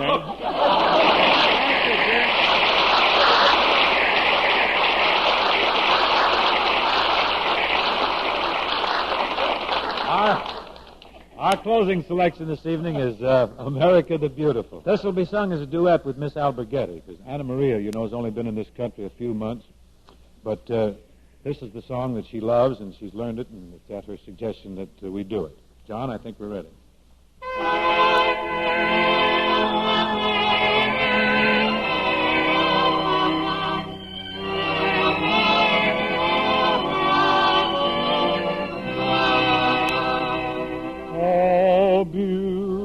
Beautiful for spacious skies, for amber waves of grain, for purple mountain majesties, above the hills that gleam.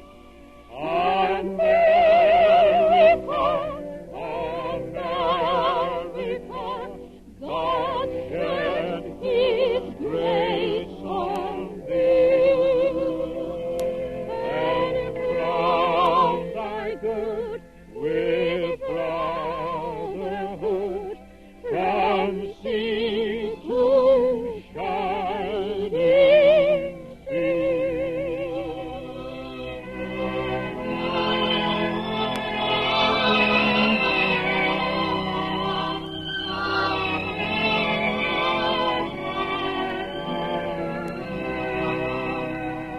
All beautiful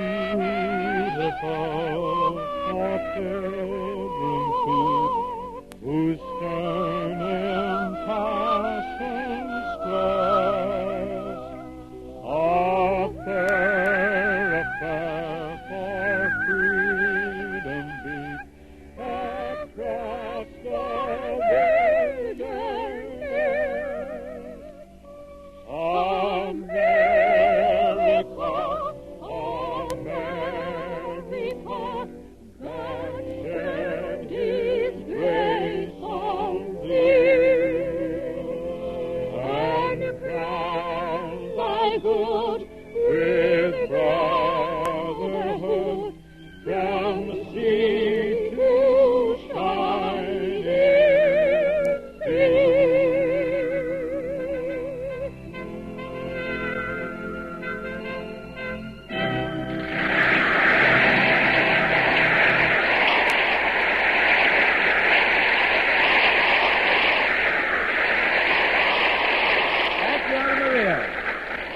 Thanks also to Jimmy Stewart for joining us this evening. Oh, I enjoyed it, Bing. I'm just a little worried about my shopping, though. What? You think maybe I should have bought a camisole? If you want to send something to Grandma Moses, it'd be nice. Jimmy, will you give my best to Gloria and the kids? I sure will, Bing.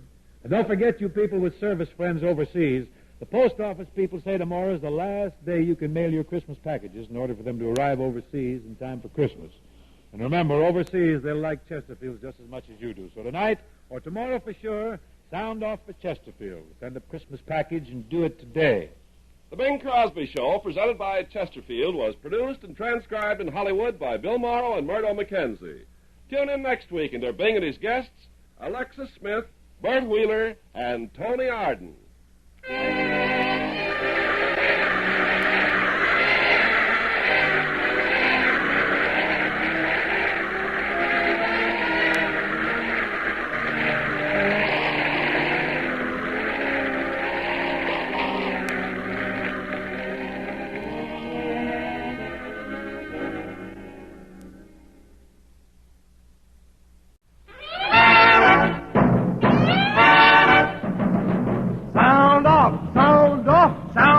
For Chesterfield, Baines, Essen, and Godfrey, too. Hope and Como follow through. Martin and Lois, they all tell you. Sound off. For Chesterfield. Sound off. For Chesterfield. Try a pack of Chesterfields and do it today.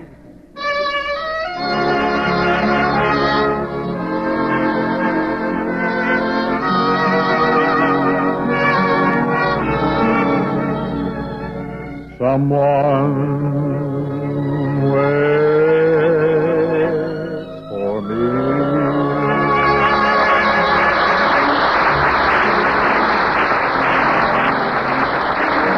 This is Ken Carpenter welcoming you to the Bing Crosby Show for Chesterfield, produced and transcribed in Hollywood with John Scott Trotter and his orchestra, Judd Collins with the Mayors and Bing's guests, Bert Wheeler and Alexis Smith.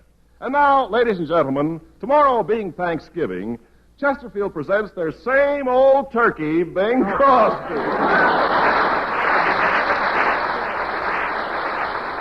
And thank you, Ken, for that same old introduction. By the way, I don't know whether tomorrow is Thanksgiving all over the country or not. Well, it's going to be a holiday in California.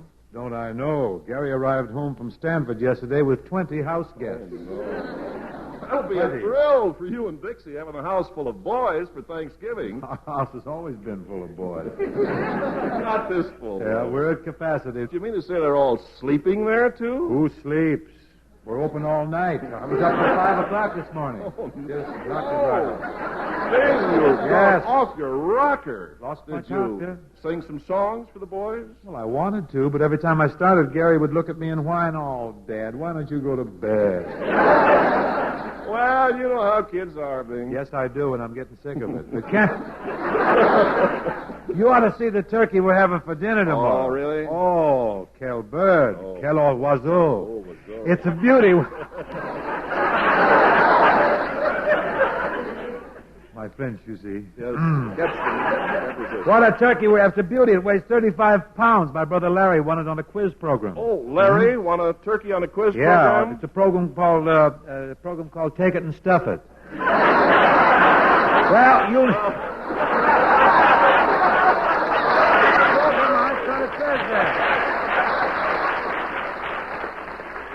Well, you'll need a 35 He was second. You'll need a 35-pound turkey and stuffing with all those boys. I sure will. Ken, you should see our dining room table with all those college kids sitting around it, you know, with the crew haircuts. Yeah. Looks like a well-kept hedge. How about a little music, huh? Good. Say, we got a good opener here tonight. Got a lot of guests, too, and a long show. Opening number's a bright little Latin thing. Has a Latin motif called Over a Bottle of Wine.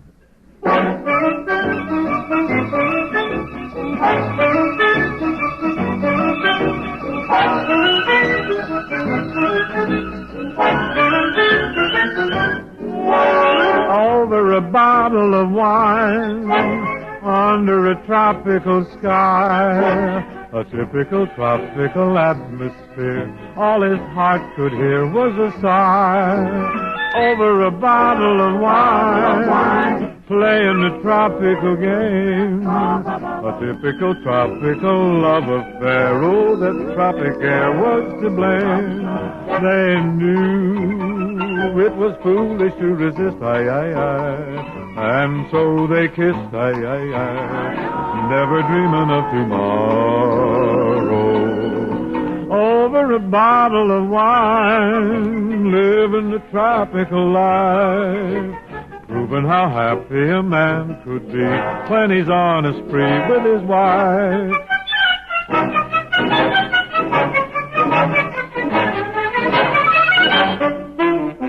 Over a bottle of wine, Over a bottle of wine, under a tropical sky, lovely sky.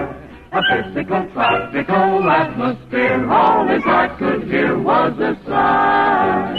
Over a bottle of wine, rendezvous, playing a tropical game for two. A typical tropical love affair. Oh, the tropic air was to blame. They knew it was foolish to resist, and so they kissed, never dreaming of tomorrow.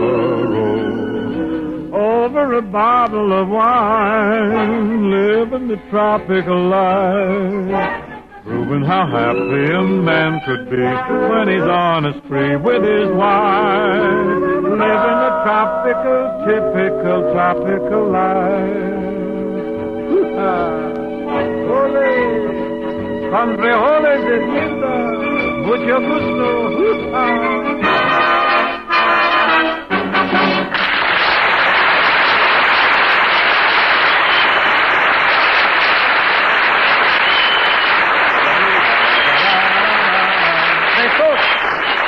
Here are some important facts that you'll want to keep in mind the next time you buy cigarettes. First, over 1,500 prominent tobacco growers say that Chesterfield's delightful aroma tells you that Chesterfields smell milder and smoke milder. And one of the most famous industrial research organizations in the world reports, and I quote, of the leading brands smoked and examined, Chesterfield is the only cigarette in which members of the taste panel found no unpleasant aftertaste. Yep, smokers everywhere are finding out that Chesterfield mildness plus no unpleasant aftertaste is what they want. How about you? Next time you buy cigarettes, sound off for Chesterfield. Try a pack today. Now, ladies and gentlemen, I'd like to present a young lady whom I had the pleasure of working with just recently in a picture called Here Comes the Groom. Fine actress, clever young lady, really a delightful person. One I'm sure will lend a lot of quality, a lot of dignity to tonight's show. I refer to Miss Alexis Smith.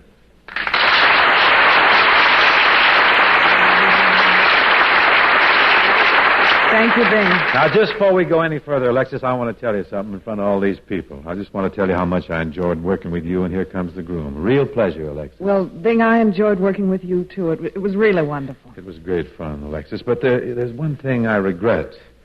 I didn't get you at the finish. Well, as long as you tried. Well, that's sweet of you. I appreciate it. By the way, say, you made some pictures with Harold Flynn, didn't you? Yes, I made quite a few pictures with Errol. I was puzzled. I wanted to ask you this on the set when we were making the picture, but I don't know if something made me think better of it, and I never did. But I really wanted to make a comparison, or really just get your opinion. How do you think, I wanted to ask you, how do you think I compare with Errol Flynn as a leading man? Well, Bing, I don't know. Everyone's having such a wonderful time here tonight and enjoying themselves. This is my first time on your radio program, and, well, I kind of hate to throw cold water on things. Yes, I think I see what you mean. Oh, well, it isn't that... Bing, don't misunderstand me. It isn't that you aren't a dear, sweet, harmless boy.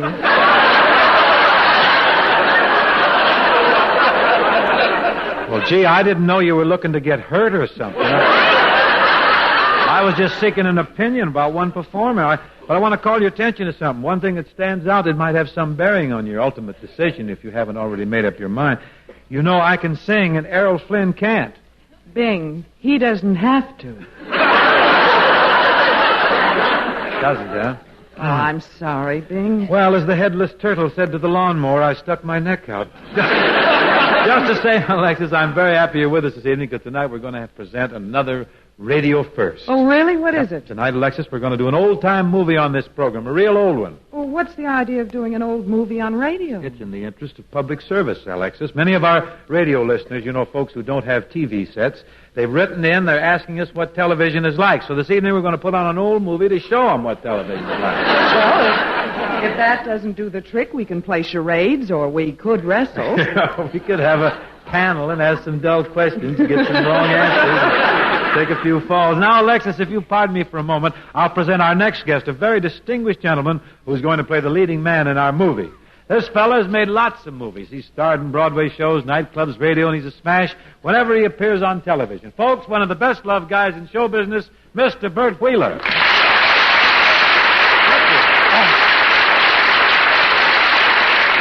Thank you very much, folks, and thanks, Bing. That was a very nice and very complete introduction. But you forgot to mention that Lou Holtz and myself are opening tonight in a gay musical stage show called Merry-Go-Round at the Belmont Theater. The Belmont Theater. On Vermont Avenue. On Vermont Avenue, near First Street. Oh, Bing, now you told everybody exactly where the theater is. Why keep it a secret? You're running the theater, not a floating crap game. Say, Bing, do you think the Belmont is too far away from the center of things? Well, in a way, but still the streetcars go right by there. Look, I don't want them to go right by. Stop. You got dopamine jitters. Stop worrying. You have a wonderful show, you and Lou. Your location is wonderful, too. Bing, would you like to buy a piece of the show? No. Why not? I don't like the location of the theater. Bing, you know, I wonder how comedy will do in that neighborhood. From Vermont? Yeah. Why, it's a veritable comedy paradise. It's full of used car dealers.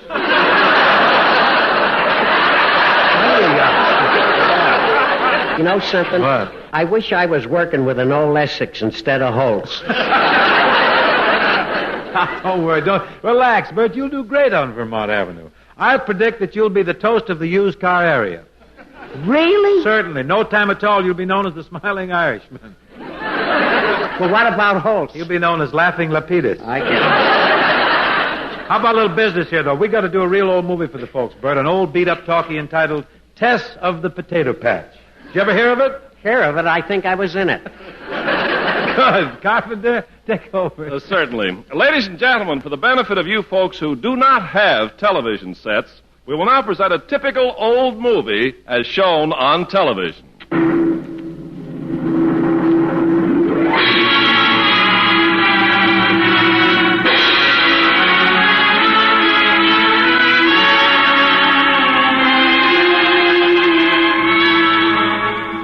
Good evening, viewers. This is your Wednesday night extra special request movie time. Ladies and gentlemen, a special announcement. The Wednesday night movie listed in your television section will not be shown tonight. Therefore, we're moving the feature scheduled for Friday night back to Thursday night and re-showing Tuesday's feature on Friday so that Thursday's feature can be shown at this more convenient time. But now, for your Wednesday night extra special request movie time.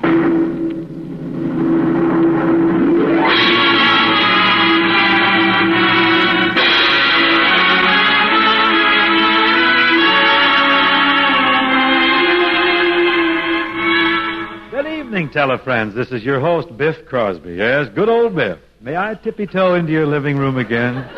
Thank you. Friends, I know you're all going to get a kick out of tonight's extra special request movie. And remember, the first 3 minutes of this big premiere comes to you through the courtesy of the Big 28, your friendly house mover. If you'd like a copy of their free booklet, House Moving is a Hobby, just call this station. No job is too big or too little for the Big 28. If you want your house closer to the sidewalk, remember our slogan. We move houses out, or we move out houses.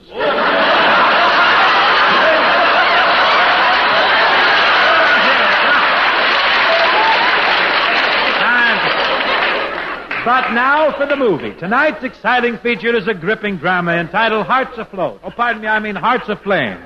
That's more like it, isn't it? Yeah. And we're in for a great treat tonight, folks, because tonight's film brings to the screen for the first time that brilliant child actor, little 8-year-old H.B. Warner. Now then, shall we all just settle back and look at the movie?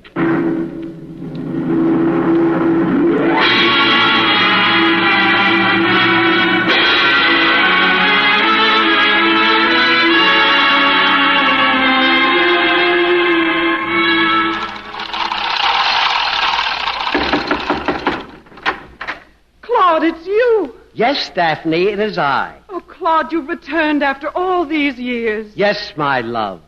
Oh, I beg your pardon. I don't believe we've met. I'm Alexis Smith.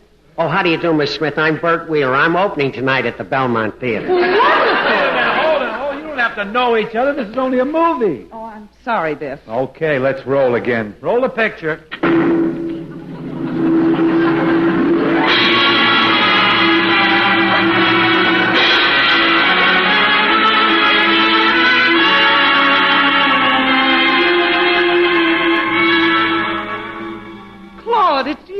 Yes, Daphne, it is I. Oh, Claude, you've returned after all these years. Yes, my love. Come, let's sit on the sofa. Swell. Oh, isn't this wonderful? We're together again, Claude. Claude, where are you? You're sitting on it. Just like old times. Daphne, I'm worried about you. You used to be poor, but now you have a 40-room home, expensive clothes, automobiles, money, and swimming pools. I've come to take you away from all of this. Dear, sweet, stupid Claude. I know it's Hildebrand that's come between us.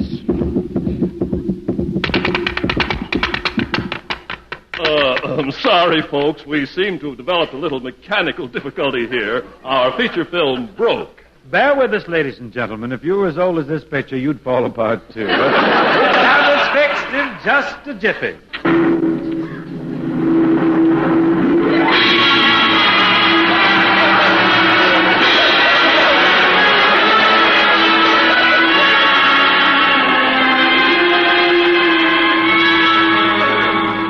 Yes, we'll have this thing fixed in a jiffy. These things will happen, you know.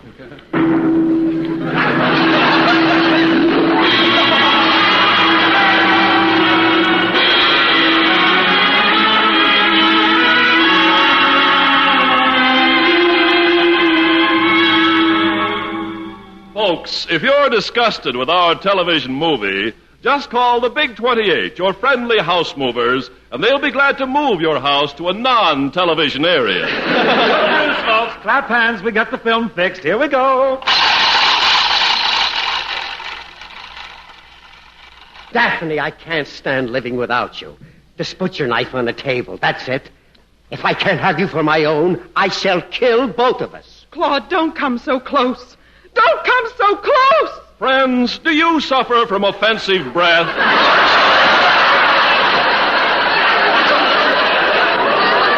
We briefly interrupt tonight's exciting movie to tell you about nature's new wonder deodorant. Up. Pronounced up. Folks, why be 1/16th safe? Do canaries drop dead when you enter a room? Do you stampede people in a crowded elevator? Do your loved ones try to back you into the garbage disposal? Then you need Up. And remember, with Up, there's no messy spraying, no bulky pills to take. Just spread some on your living room rug and roll in it. Speak up for Up. Up spells backwards is P-U. If you don't spell it, you will too. Up spelled backwards is P-U. Don't skip your up, my darling.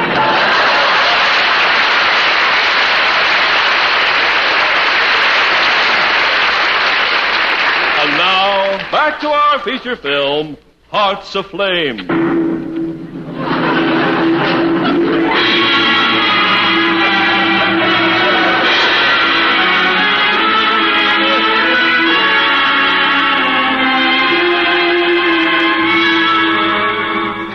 Claude, you're mad. Put down that knife. I'm unnerved. I think I'll make a brandy and soda. The brandy.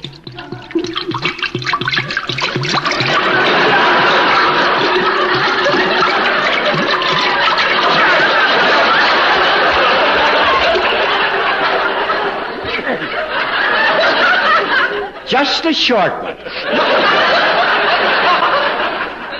And now the soda.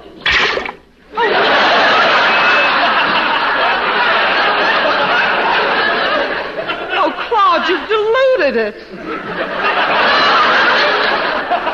Well, I may go for a drive later, and when the cops stop me, I don't want to break the balloon. Oh, Claude, let us flee before Hildebrand gets here. Okay, grab the brandy. We shall flee together. Good. We shall flee together. Good. We shall flee together. Good. Our film seems to have stuck, folks. No, it broke again. This is a break for everybody, eh, folks?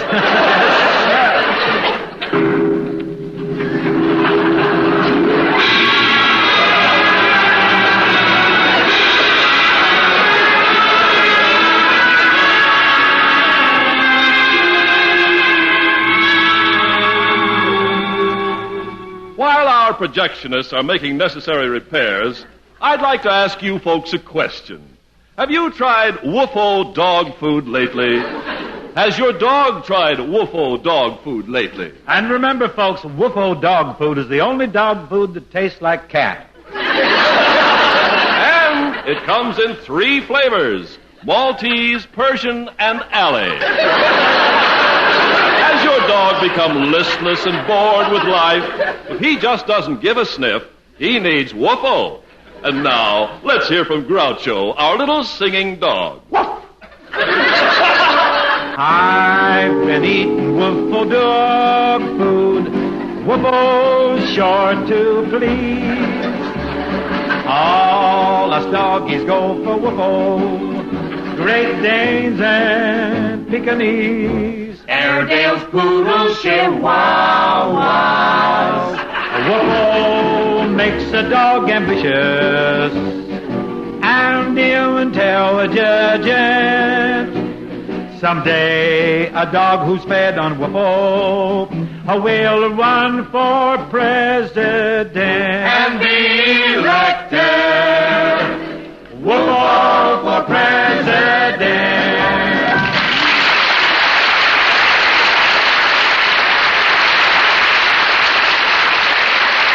And now, back to your extra special request theater. Claude. Daphne.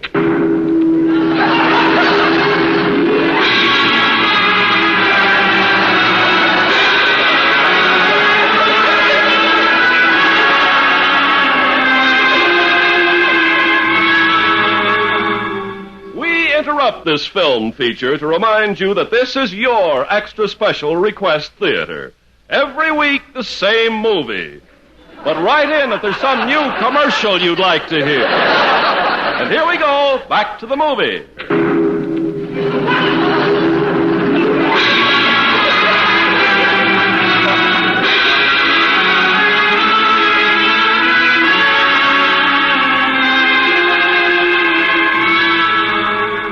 Claude. Yes, Daphne. We're living in a cold, drafty garret. I haven't eaten in 4 days, and my clothes are hanging on me like tatters. I wish it was taters we could eat. Oh, you're driving me mad. Why do you sit there night after night just staring at that bottle of aspirin? I'm studying medicine.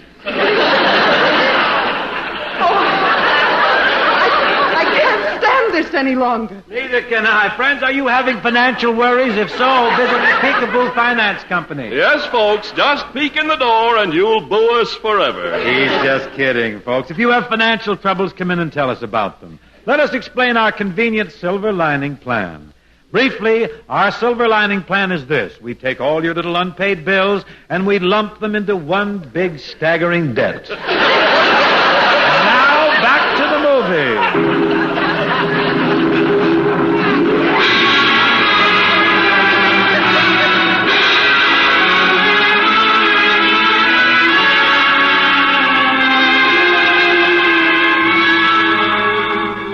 Claude. Yes, Daphne. Now that you're a successful doctor, everything's wonderful.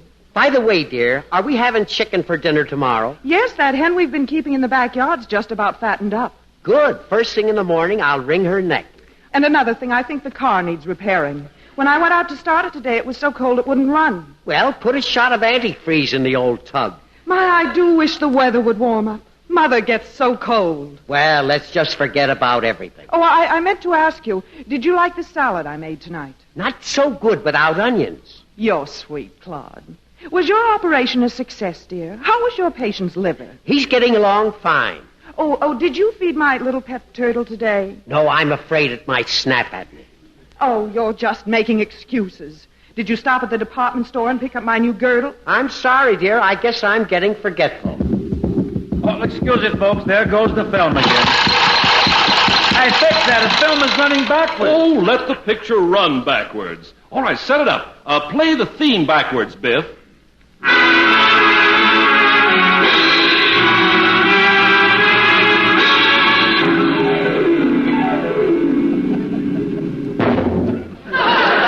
Claude, did you stop by the department store and pick up my new girdle? No, I'm afraid it might snap at me.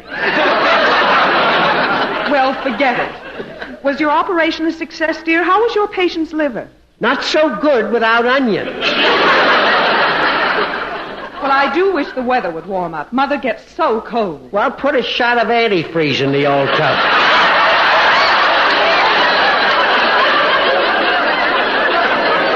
Well, Mother will be here this evening. Good. First thing in the morning, I'll wring her neck. Well, tell the friends that's about all the time we have for your extra special request movie tonight. Don't forget to tune in next Wednesday for your extra special request movie theater. Meanwhile, friends, remember, if you need money to buy a woofo for your dog, Or if you need money to have your house moved by any one of the big 28, just drop into any office of your friendly Peekaboo Finance Company. At Peekaboo Finance, we're friendly. when we make a loan for you, bud, we never ask for a cosigner. We just take a quart of your blood.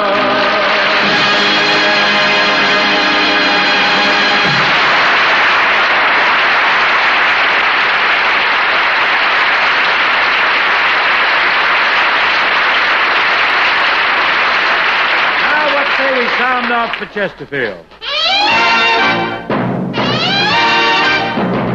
From largest city to smallest town, more smokers are putting their money down for the milder, better tasting brand. Chesterfield, they all demand mildness plus. No aftertaste. Mildness plus. No aftertaste. No unpleasant aftertaste in Chesterfield. That's right. Chesterfield are really tops on the motion picture lot. So join the stars in Hollywood. Smoke them, friends, you really should. Chesterfield. Chesterfield. Chesterfield. Chesterfield. Milder, milder, milder, milder. Chesterfield. That's right. Wherever you live and whatever you do, there's a Chesterfield dealer near to you. So buy a pack or get a carton. Smoke and fun will just be starting. Sound off. For Chesterfield. Sound off. For Chesterfield. Try a pack of Chesterfield. Do it. Today.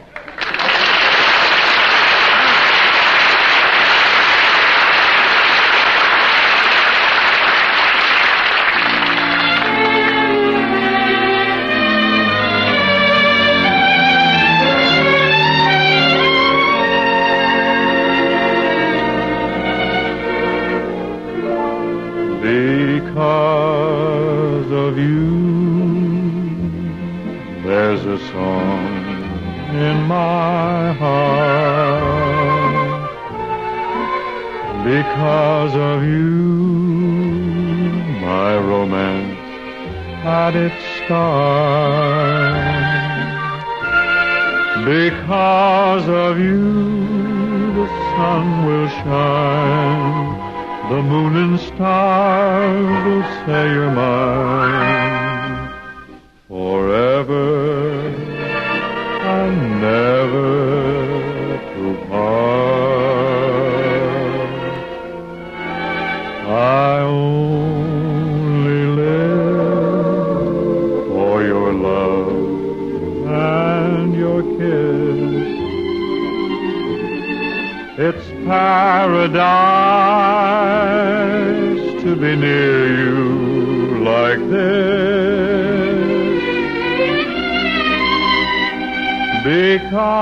Because of you, my life is now worthwhile, and I can smile because of you.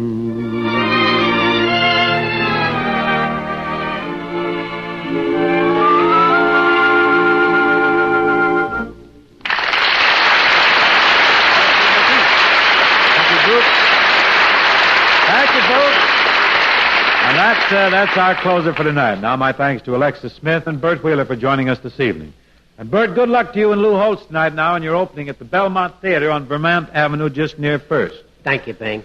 Think nothing of it, Claude. I'll be over and catch the show. Well, that's it, folks. Meanwhile, next time you buy cigarettes, sound off. For Chesterfield. Sound off. For Chesterfield. Try a pack of Chesterfields and do it today.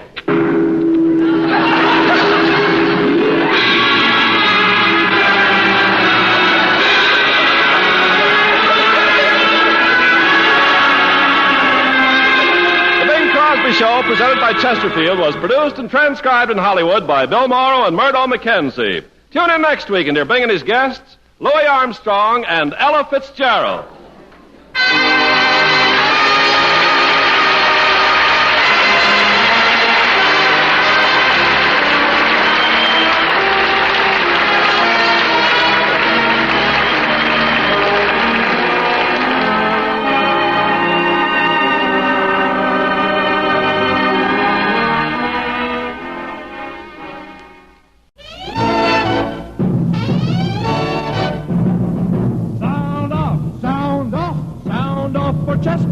When making out your Christmas list, be sure you all remember this. For smoking pleasure at its best, here's the gift that leads the rest. Chesterfield, Chesterfield, Chesterfield, Chesterfield. Christmas cartons of milder Chesterfield. That's right.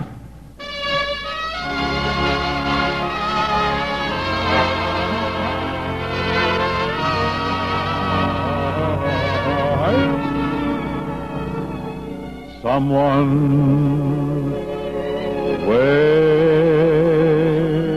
for me.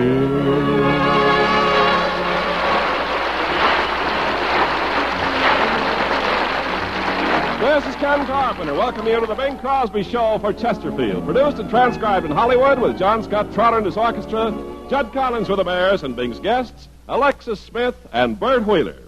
And now, ladies and gentlemen, with the holidays fast approaching, I'd like to present one of Southern California's leading Christmas tree salesmen, Mr. Bing Crosby. Very nice. Nice little evergreen models over there for you. Thank you, Ken.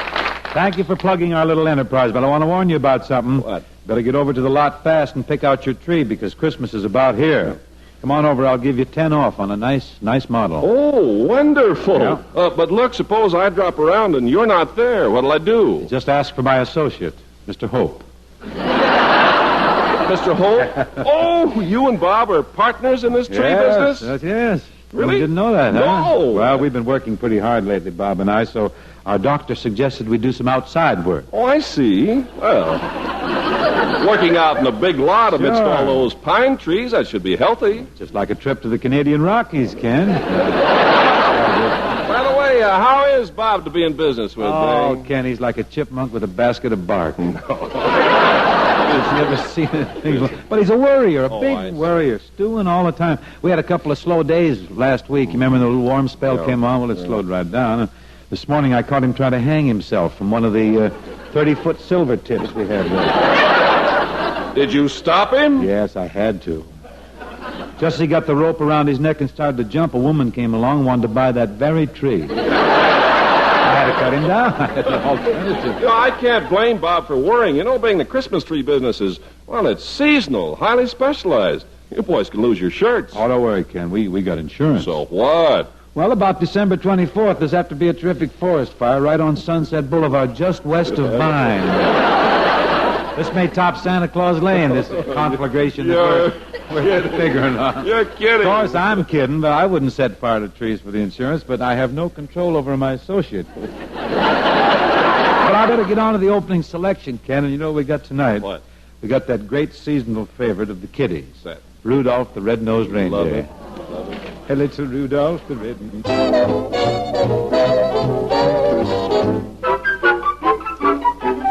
You know Dasher and Dancer and Prancer and Vixen, Comet and Cupid and Donner and Blitzen. But do you recall the most famous reindeer of all?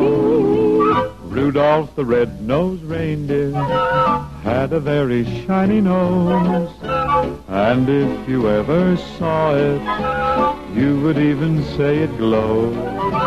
All of the other reindeer used to laugh and call him names. They never let poor Rudolph join in any reindeer games. Then one foggy Christmas Eve, Santa came to say, Rudolph, with your nose so bright, won't you guide my sleigh tonight?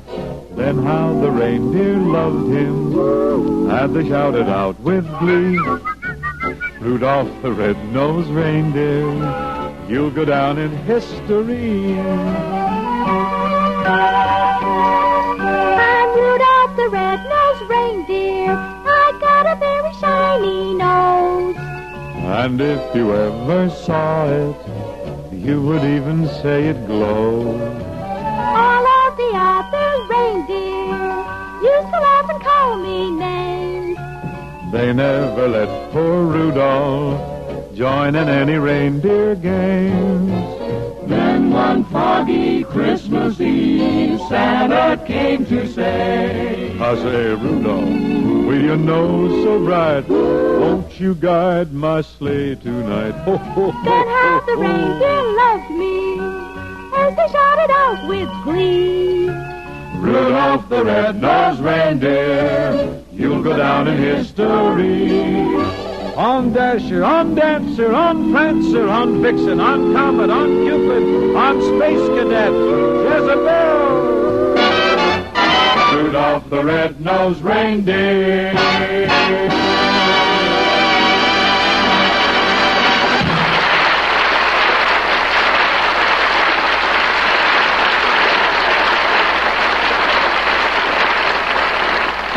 Rudolph the red-nosed reindeer.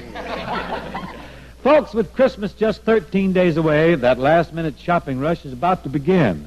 Now, we all know what a stampede that is, so let me give you a tip. You can do your shopping fast and easy at your neighborhood Chesterfield dealer. You know, it's really amazing how many of your Christmas shopping problems he can solve. He'll save your disposition and your shoe leather, too. And being plenty smart, this dealer of yours, he's making a big thing of our Chesterfield Christmas card carton. That's the carton that combines your gift and your greeting, too. The outside of the carton is a nice old-fashioned Christmas scene, and inside, those milder Chesterfields with no unpleasant aftertaste. Perfect, Ken. Perfect for every smoker on your list. Christmas time, every time. Sound off for Chesterfield.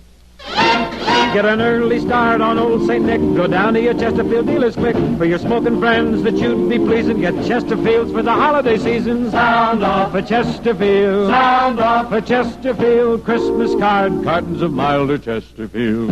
That's right. Yes, sir.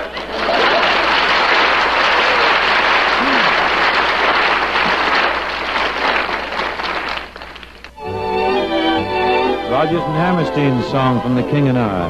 Also seeing service as the TV theme song for our friends Mary Healy and Peter Hayes.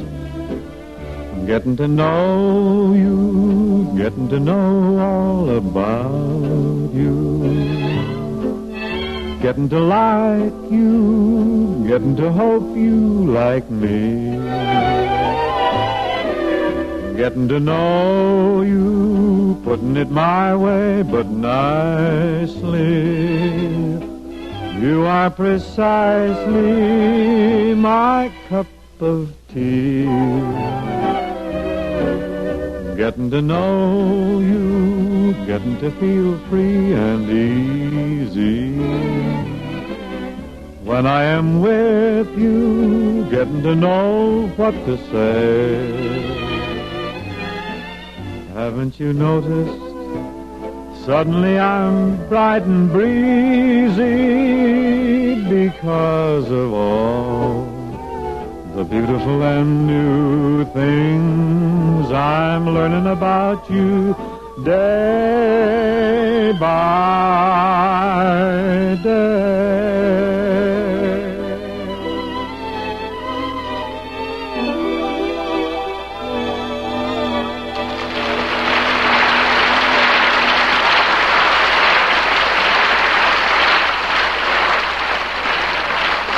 Now, ladies and gentlemen, I have a very pleasurable chore, that of presenting one of the loveliest, one of the really charming young ladies of the screen. She appeared with us just a few weeks ago. She's back with us tonight for a rematch. Miss Alexis Smith.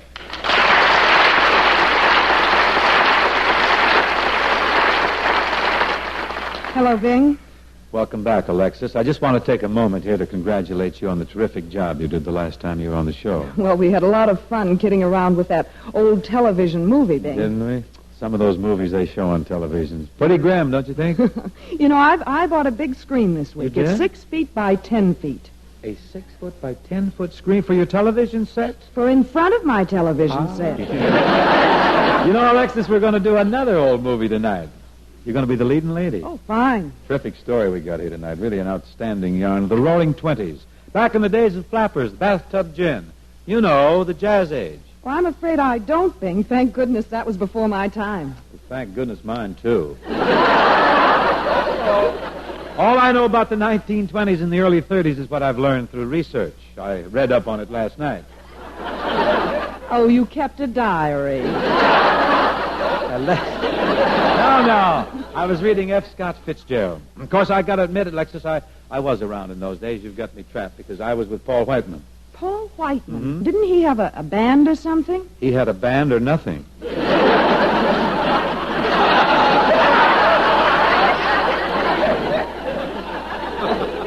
It was a real big outfit, too, Alexis. 35 musicians and a bail bondsman. Bail bondsman doubled on French horn. I guess things were pretty wild then. Well, let's just say they were colorful. I tell you, Alexis, you missed something if you weren't there for those days, because it was really colorful, gay, picturesque. The girls were very flashy. They wore their shingle haircuts, you know, and the real short skirts. They rolled their stockings below the knees. A lot of men in those days, they carried flasks on their hips. Hip flasks? What for? What for, she said. You see, Alexis, it was necessary to carry a flask because there wasn't a drugstore on every corner like there is now, so everybody used to carry... Such incredulity I've never encountered. Everybody used to carry Cokes or Maltas around on their hips. Maltas were pretty strong then, too. I've seen many a fellow take a swig of a malted and shudder. Well, it all sounds fantastic to me. Of course it was. Now, Alexis, if you want to look over your part, I'll introduce our leading man to the folks. Do you mind? Ladies and gentlemen, I'd like to introduce a fine comedian, great little guy, Mr. Bert Wheeler.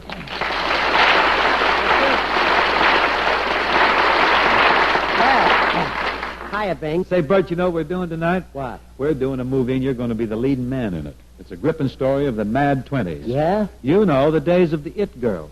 Stutz Bearcats and Pope Hartfords and Prohibition. Oh, now, please, Bing, that was before my time. Bertie. Yes? Don't give me that. Well, as long as you're pinning me down, I did happen to know a little about the 1920s. Don't tell me you did some research, too. Research nothing. I wrote the book. Am I in it? Definitely. I'm cooked, I guess. Bing, I remember the first car you had. Wasn't that a bear? Yeah, you had a big sign on it that said, "Peaches, here's your can." I want to tell you something. That sign got plenty of peaches up around Visalia and those towns. I should say. And, Bing, remember the time the rumble seat slammed shut with me in it and I missed 3 weeks at the Palace? With a malted on your hip, too. That's right. I'm glad I found you in there, Bert. Hey, Bert, let's get on with the old movie, huh? If Mr. Ken Carpenter will set the scene, we're away. And now, radio listeners, we bring you television as we present a typical old movie as shown on this up-and-coming medium.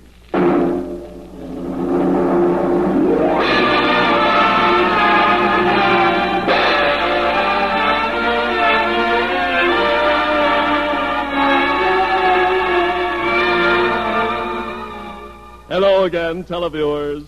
This is Ace Carpenter, welcoming you once again to your Wednesday night extra special Request Movie Time, the program where you get what you ask for, and right in your living room. And now, here's my co-worker and your master of ceremonies, the jovial, genial, saccharine Biff Crosby. Thank you, Ace. Thank you, Ace. Thank you, neighbors, for letting me barge into your living room again this evening. And boy, oh boy, do I have a treat for you viewers tonight.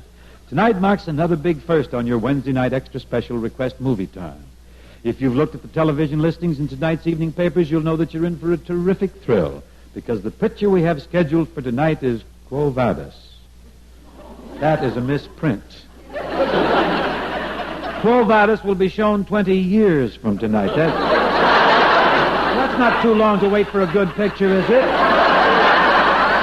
But don't forget now, we have a date to see Quo Vadis in just a fifth of a century. Now, don't start phoning the stations, folks, because as a substitute for Quo Vadis, we have another outstanding film epic entitled Ding Dong Daughters.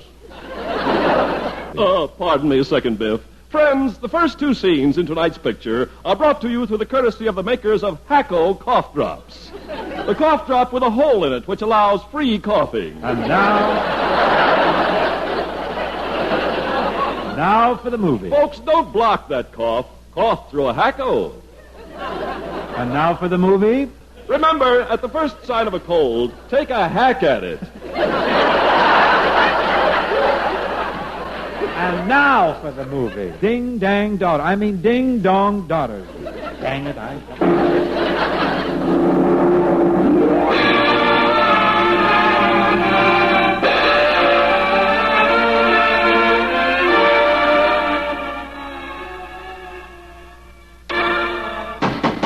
Come in. Virgil. Leona. Oh, Virgil. You must stop coming here. My daddy says you're a no-good lounge lizard and a drugstore cowboy. I don't care what your daddy says. What does your father say?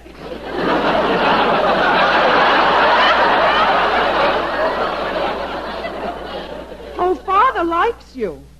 And I like you too, Virgil. That's because I'm your Sheba and you're my sheep. A rowdy doll. Come on, flaming youth. Let's sizzle. Say, Leona. Leona, dear, where is your mother? Oh, Mother's down in the basement, bottling ketchup. Ketchup, huh? I still say it's ketchup. Don't open the door, Virgil. Don't open the door. It's a raid. It's no raid, folks. It's me. Biff Crosby with a word from your palsy wowsy pay when you feel like it credit dentist. Dr. Dingbat. Friends, do you reach for a marshmallow instead of peanut brittle? If so, see Dr. Dingbat. Do you say, no thank you, to corn on the cob? See Dr. Dingbat. And folks, you can feel safe when Dr. Dingbat is working in your mouth because Dr. Dingbat washes his hands every day.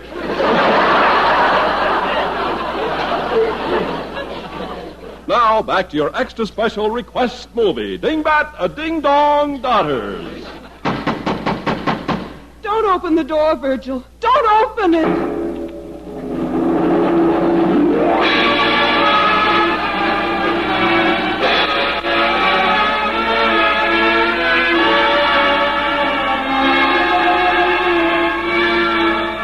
May I have your undivided attention for a moment? If you're in the market for a suit or a top coat, the man you should see is Happy Sam Hogan, the clothing king. Happy Sam's big factory outlet store is conveniently located between Palmdale and Mojave. Out of the high-rent district. And remember, Happy Sam has the world's largest free parking lot, the Mojave Desert. Now back to your extra special request movie. Why are you stopping here, Virgil? I'm taking you to Toni's. It's a speakeasy. Gee, a speakeasy. Do you think we'll be able to get in, Virgil? Sure. I just press this buzzer, and when the guy comes to the peek hole, I give him the password, and we're in. We'll get in okay. Yeah? What do you want? Joe sent me. So what? Oh, Jack sent me. Never heard of him. Nick sent me. Hello, will you, bud? Oh, we'll never get in, Virgil. Oh, if Virgil sent you, come right in.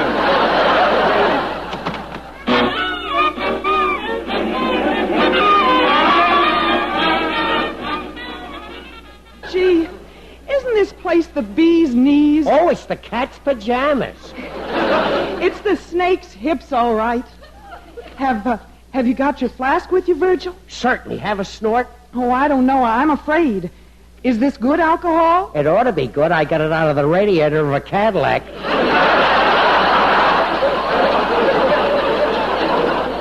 Howdy, kiddies. This is Uncle Ken, the old scout. I want to have a little talk with all you trusty, rowdy rangers about the crunchiest, munchiest, lunchiest candy bar on the market, the Gooey Bar. I know all you kiddies are loyal, and you're buying gooey bars with every cent you can get your chubby little hands on. I know for a fact that lots of you kiddies are eating 3 or 4 gooey bars a day.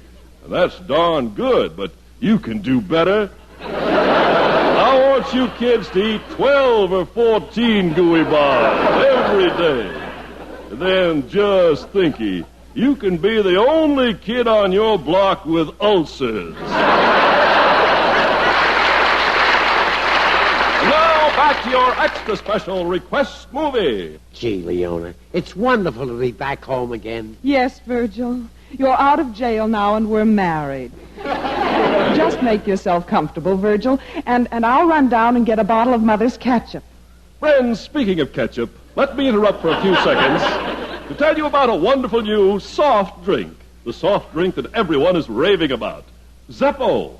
With Zeppo, there's a taste thrill for everybody, because Zeppo comes in 4 delightful flavors: Groucho, Harpo, Chico, and Gummo. And now, back to your extra special request movie.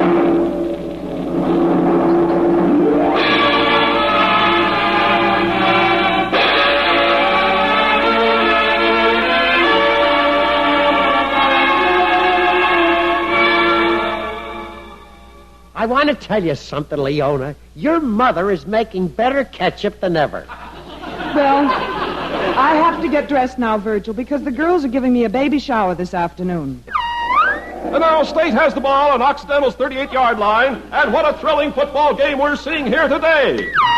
And we'll name the little darling after you, dear. After all, it's... 4th down, 2 to go for Occidental. Wait, cut it. Oh, sorry, folks. There seems to be another channel lapping over at our channel here. These things will happen. Don't worry, folks. Roll the picture again. Come on. Now that the baby's coming, it's so nice to think back to all the wonderful times we had together. Remember when we won the Black Bottom contest at the Crescent Ballroom? How can I forget? You know, darling, we won that contest because your... Backfield was in motion. Yes, sir, there's a penalty. Oh, Virgil, you're a dear. But now I must get ready for the baby shower. I've never been so happy. We'll have more children, my sweet. Maybe 2, 3, 4... 50, 60, 70, 80. He went all the way, folks.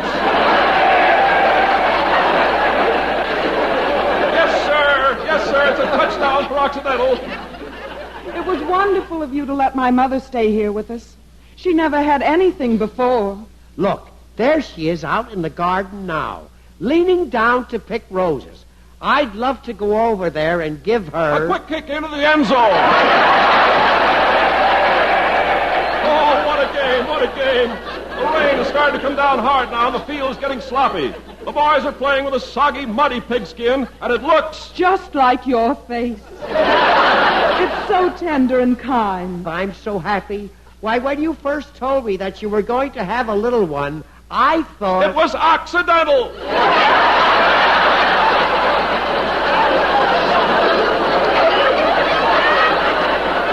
That's right, folks. Occidental made another first down on State's 20-yard line. Uh-oh, but there's the gun ending the first half. Now in a moment we'll hear the State band. Just take it easy, Leona. And your little Virgil will kiss you every morning and every evening. And just wait till you see the halftime activities. But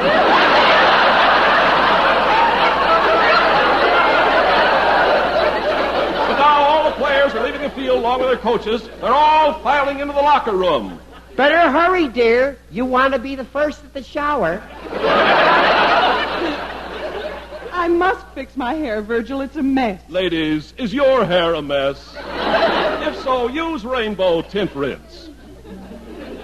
If you want your hair colored as quick as a wink, use Rainbow, use Rainbow, use Rainbow. Your hair can be purple, magenta, or pink. With Rainbow, with Rainbow, with Rainbow. Now there's one little thing we have got to explain. After you have used Rainbow, stay out of the rain. It will melt and your hair will run right down the drain. That's Rainbow, that's Rainbow, that's Rainbow.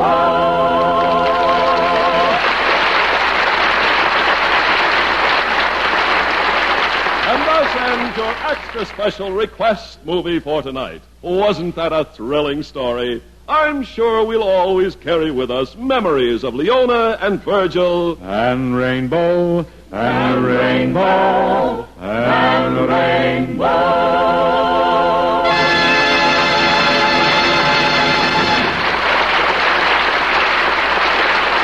We have a lot of fun kidding those commercials. And here's a little song we're pretty serious about, though. One that makes a lot of sense to smokers everywhere. Kids, you want to sound off for Chesterfield, Alexis, and Bert? Get in there and give it a whirl, huh? Take it from Alexis Smith. Chesterfield has mildness with no unpleasant aftertaste. Yes, it's the one that sets the pace. Chesterfield, Chesterfield, Chesterfield, Chesterfield, milder, milder, milder, milder, Chesterfield. That's right. Alexis says it in Wheeler, too. This is what you ought to do. Put on your hat, run down to the store, and buy the one that gives you more. Sound off, Chesterfield, sound off, Chesterfield. Try a pack of Chesterfields and do it today.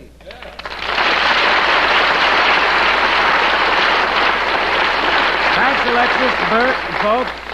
It doesn't matter if it's set to music or not. The whole point of that pitch is this. Chesterfield's gives you something no other cigarette has. Chesterfield mildness plus no unpleasant aftertaste. Over 1,500 tobacco growers say Chesterfield's delightful aroma means Chesterfield's smoke milder, much milder. And one of the most famous industrial research organizations in the world reports, of all brands smoked and examined, Chesterfield is the only cigarette which leaves no unpleasant aftertaste. So next time you buy cigarettes, sound off for Chesterfield and try a pack today.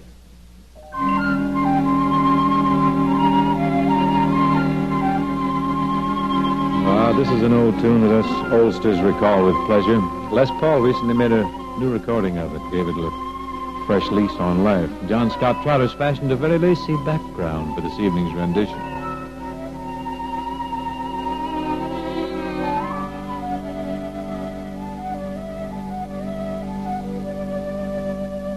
Dear one, the world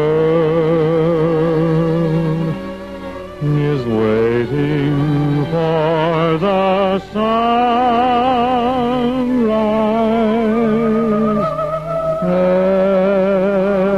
Every rose is heavy with dew. The thrush on high, his sleepy mate is calling, and my heart is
the closer for tonight. My deepest thanks to Bert Wheeler and to Alexis Smith for joining up with us this evening. I enjoyed it, Bing. Who's with you next week, Bing? Bert, next week we're going to do our Christmas show. We'll have lots of traditional music, and my guest will be a young fellow named Lindsay Crosby. This boy comes highly recommended. By his mother, that is. Also with us will be Miss Judy Irwin, who we haven't heard from since the old Kraft days. Hope to see you next week, folks, and meanwhile, lay in a goodly supply of those Chesterfield Christmas card cartons for your friends and your family. And smoke them yourself, because Chesterfields are really loaded with pleasure. Good night.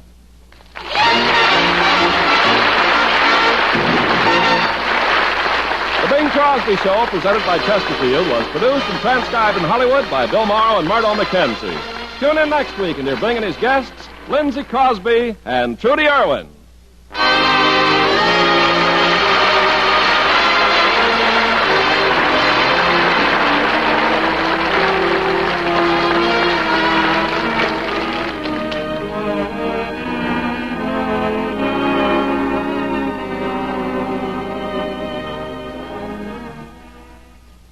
Today, over 1 million cigarette stores coast to coast are featuring Chesterfields, the only cigarette that names all its ingredients. The cigarette that's much milder, with an extraordinarily good taste, and, most important, no unpleasant aftertaste.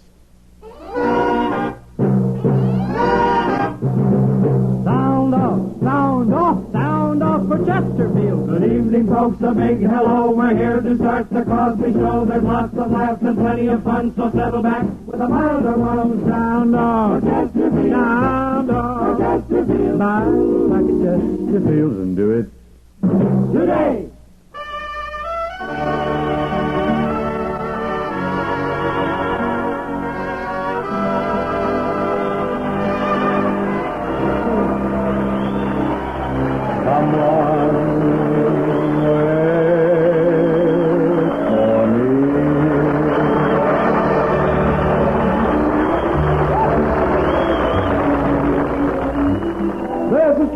Welcoming you to the Bing Crosby Show for Chesterfield, produced and transcribed in Palm Springs, with John Scott Trotter and his orchestra, Judd Collins and the Mares, and Bing's guests, Mr. Bob Hope and Miss Kay Starr.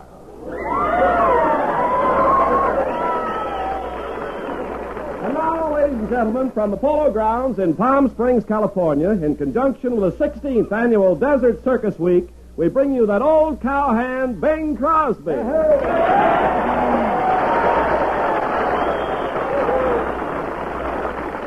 Well, Ken, you know, we're all cowboys this week. What a gala week it's going to be. Quel Carnivale. We got barbecues, big parades, got the kangaroo court, the animal circus, big celebration, isn't it, Ken? It certainly is. You know, Bing, it's really a thrill doing our show before all these people who've assembled out here in the blazing sun. The blazing sun is right. What a setting. Isn't this beautiful? Yeah. Isn't this remarkable? With the snow-capped Mount San Jacinto looking down at us and saying, look at those idiots, baking their brains out. Well, after all, that's what the folks come here for. What's that? The sun, and it's wonderful. Yeah, it's a little overdone, too, right now. You realize this is the first time we've ever done a broadcast out in the open air? Well, with Bob Hope as our guest, I think it's a good idea.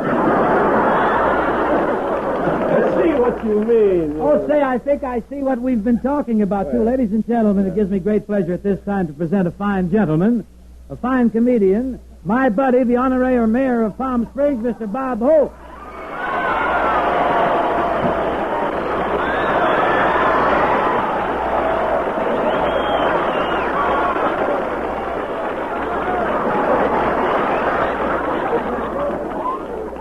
Just got in from Cathedral City, buddy.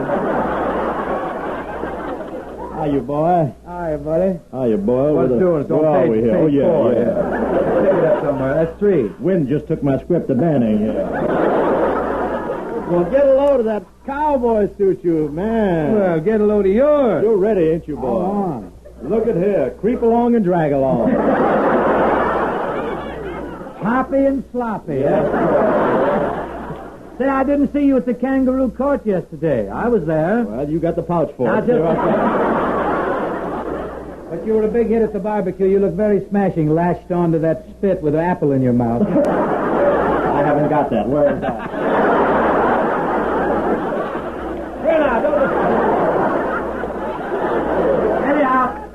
Anyhow, it's wonderful having you here with us at the Polo Grounds, Mallet Head. Mallet Head, if my water pistol wasn't loaded with taboo, I'd let you have it. I have Bal de Tete in mind. Why don't you send it to the hospital? Say, let me ask you. Say, Crisco Chin. Yes, Jello Jowl. What is it? You know quite a lot about horses, don't you? I am an expert on horses. Why do you ask? Well, the parade is just finished. Here's a broom. Get over to the main street and get busy. I'll slip on my wedgies and get right. Did you... Come here. What? Did you watch the parade? Watch it. I was in it. You were? I marched up and down Indian Avenue all morning with a sign on my back. I have news for you. You weren't in the parade. You were picketing the Western Union office. I wondered why they made me wear that bicycle clip on my pants leg. You sound a little off your rocker today, Dad. You sure this hot sun isn't too much for you? Well, I can stand heat. I've got a Marilyn Monroe calendar.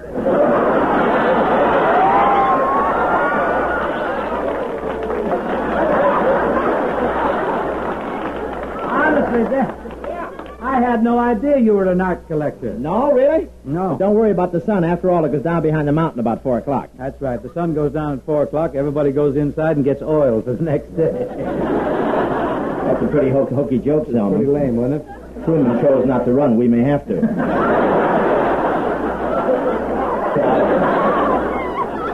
Well, if we run, it won't be the first time we took it on the lam, Morgatroyd. I guess not. But we don't have to worry here in Palm Springs. I got police protection. After all, I'm the honorary mayor. See, I've been wondering about that. Charlie Farrell is the mayor. You're the honorary mayor. How come you're not the mayor? Well, I'm still in pictures, you see.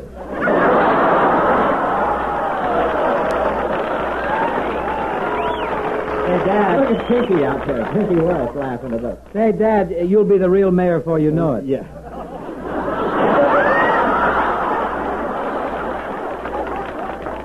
There's a joke there somewhere. I wish I could identify it.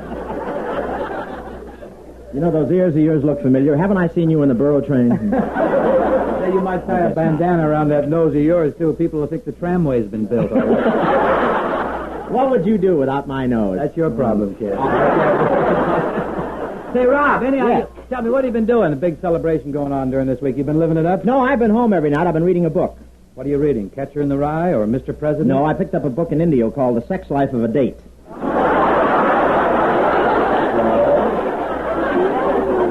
Are you thinking of buying a date farm? I don't know. I'll have to see how the book comes out first.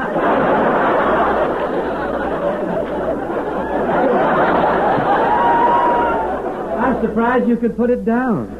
I only read about a page a night. Well, that should do it. Say, Bob, I don't mean to be bossy or anything, but I got to point something out. You delayed us a bit. You know, you were late for the broadcast. What are you talking about? I was here when the show started.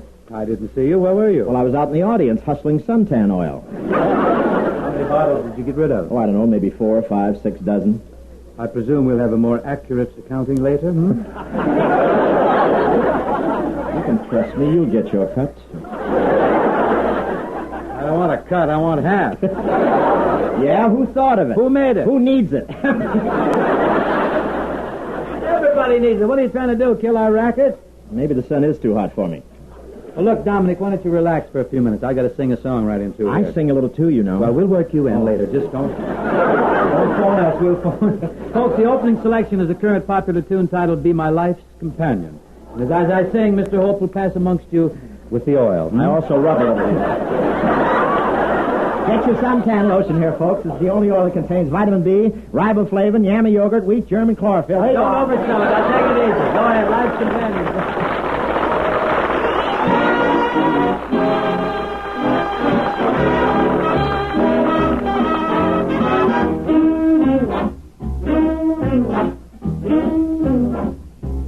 Be my life's companion and you'll never grow old. I'm gonna love you so much that you'll never grow old. When there's joy in living, you just never grow old. You've gotta stay young, 'cause you'll never grow old. People who are lonely can be old at 33. Don't let it happen to you. Don't let it happen to me. Be my life's companion, and you never grow old. No, you'll never grow old. No, you'll never grow old. Never, never. Love and youth and happiness are yours to have and hold. Be my life's companion, and you'll never grow old. I know a man who's lonely, and he's only 33. No one wants to be old at 33. 'Cause your disposition sours like a lemon on a tree. Don't let it happen to you. Babe, don't let it happen to me.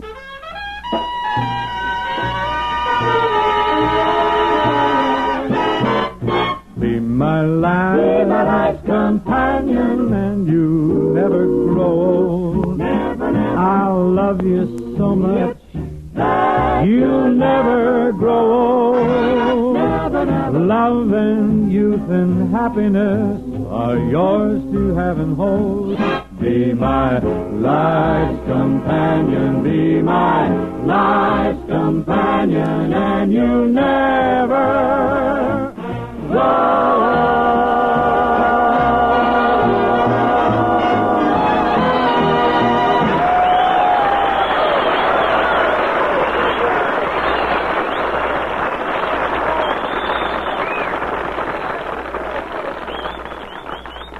The mask is off.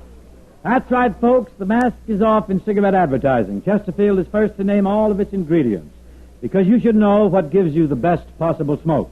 Chesterfield uses the right combination of the world's best tobaccos, pre-tested by laboratory instruments for the most desirable smoking qualities, and kept tasty and fresh with tried and tested moistening agents, pure natural sugars, chemically pure, harmless, far more costly glycerol. Only these are entirely safe for use in the mouth, as proved by over 40 years of continuous use in tobacco products. And your Chesterfield is wrapped in cigarette paper of the highest purity, the best that money can buy. Remember, the world's best tobaccos, pure, costly moistening agents, the best cigarette paper that money can buy, nothing else. We name our ingredients because you should know what gives you the best possible smoke. A smoke that's much milder with an extraordinarily good taste. And most important, no unpleasant aftertaste. Ask your dealer for Chesterfield. They satisfy millions. And now, ladies and gentlemen, I want to present one of our foremost girl singers. The very popular, very talented recording artist whose big hit now on the recordings is Wheel of Fortune, Miss Kay Starr.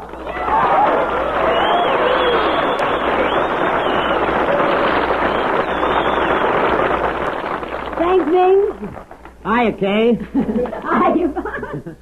Kay, are you lucky you bumped into me? I have here some wonderful suntan oil, and it's only 50 cents a bottle. Well, I'm sorry, Bob, but I never do any sunbathing. Is this stuff good for anything else? I don't know. What's your trouble? Not here at all.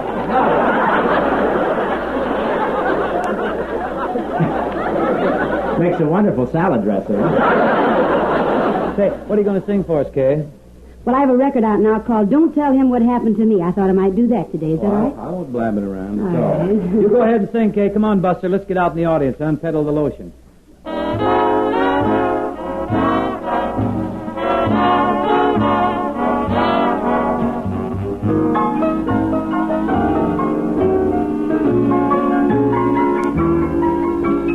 Tell me where he is. Tell me where he goes. Tell me what he does and tell me who he knows. But don't tell him what happened to me.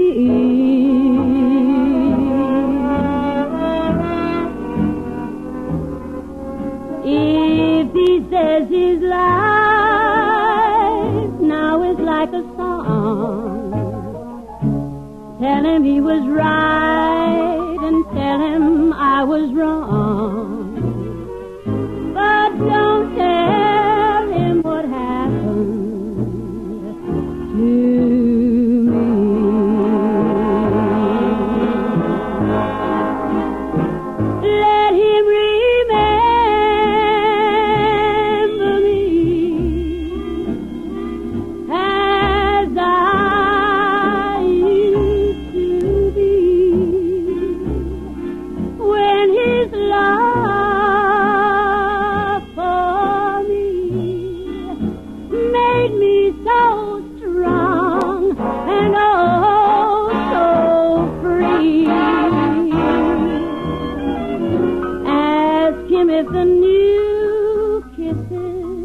divine. Ask him if they thrill him half as much as mine. But don't tell him what happened to me.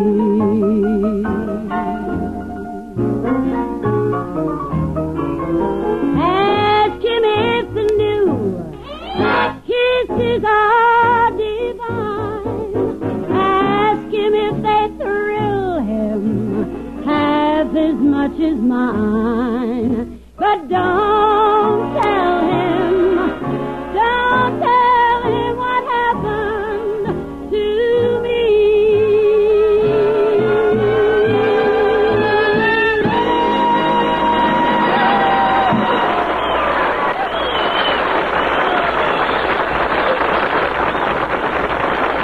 Oh, that was great, Kay. I'll tell them you're in the money. Wonderful. We certainly loved it. Now I think we should let all the folks listening know what a really delightful place Palm Springs is. Miss Starr, Mr. Hope, and myself will enact a few scenes to give everyone a picture of life in this desert paradise. Mr. Carpenter, could you explain further, please? Gladly. Folks, as you know, Palm Springs is one of the world's most famous winter playgrounds. It has everything: swimming, golf, tennis, horseback riding, and other attractions too numerous to mention. So now we will present a series of vignettes to show you... Vignettes? Yes. Can you do that? Yeah. Is that French for eggs or what? Go along, Ken. Go along. I'll be back. We will now present a series of omelets to give you a more vivid picture of what Palm Springs has to offer. Palm Springs is a health resort. This warm, clear desert air is an elixir, a veritable tonic for all those who are run down. We now pick up a couple of typical visitors in Palm Springs as they meet on the main street. Howdy, stranger. Howdy, stranger. What are you doing here in Palm Springs? Well, I came here for my asthma. Really? Any luck? Yeah, first day here I got it.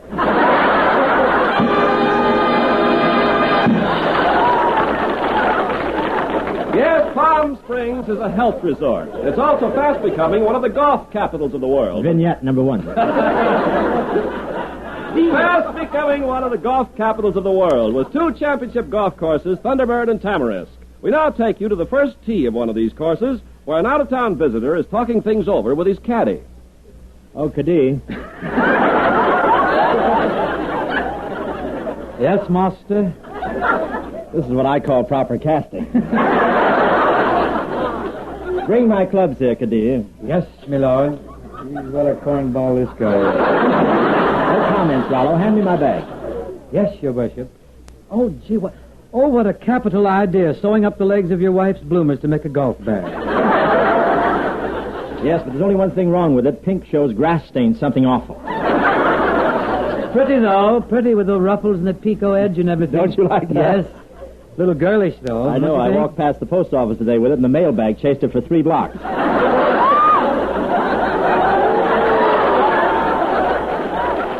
Well, I guess I better take a few practice swings. Oh, look how his stomach hangs out there. If this boy isn't equipped with radar, he'll never find the ball. Quiet. Now, Caddy, I want a little information. This is the first time I played this course, you know. I shall tell you all about it, Your Highness. Your Highness? Mm-hmm. I'm going to have a tough time getting out of tipping this boy.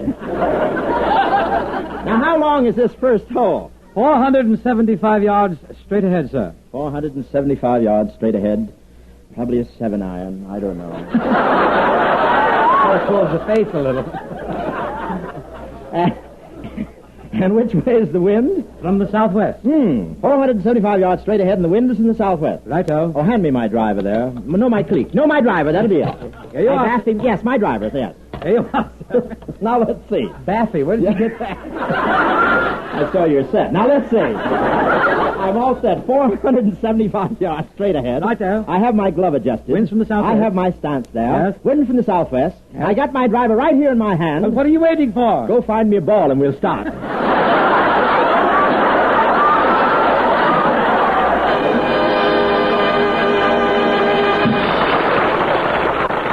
folks, that That gives you a rough idea what Palm Springs is like. Now, Kay and Rob, while we're all out here, why don't we do a song for the folks, huh? A little ditty, a little lament of some kind? Well, I'm always willing to step in and save a song for you. You know that. Here's a novelty song soon. Room. She's never rehearsed at the Chi-Chi. That was a mistake. Roger's rest. Say, here's a new novelty tune titled Pittsburgh, Pennsylvania. Bob, let's head for Pittsburgh. Oh, let's go. Let's go. Dust it off.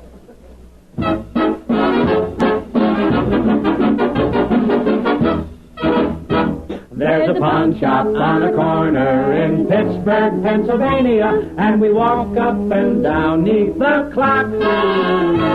By the pawn shop on the corner in Pittsburgh, Pennsylvania, but they ain't got a thing left to hawk. She was peaches, she was honey, and she cost us all our money, 'cause a whirl round the town was her dream. Are you all right there? Nothing. Took her dancing, till her blue eyes were shining with the sights that they never had seen. If you should run into our golden-haired angel and ask her tonight for a date, well, she'll tell you somewhere there are a couple of rich millionaires who are calling again about 8. There's a pawn shop on the corner in Pittsburgh, Pennsylvania, and these boys need to get 5 or 10. From the pawn shop on the corner in Pittsburgh, Pennsylvania, gotta be with that angel of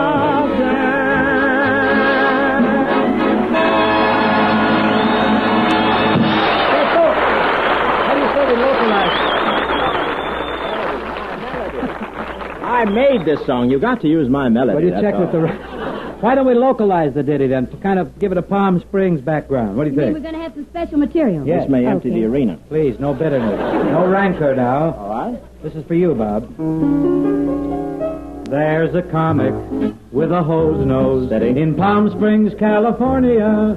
He won't need his writers today. And why not, Dad? He got his jokes from off the wall of a room at the Chi-Chi bar. They just cost a nickel that way. There's a place called the Dollhouse in Palm Springs, California, and the girls at the Dollhouse look nifty. And if the lights were turned up bright, down at the Dollhouse, there's not a doll in the house under 50.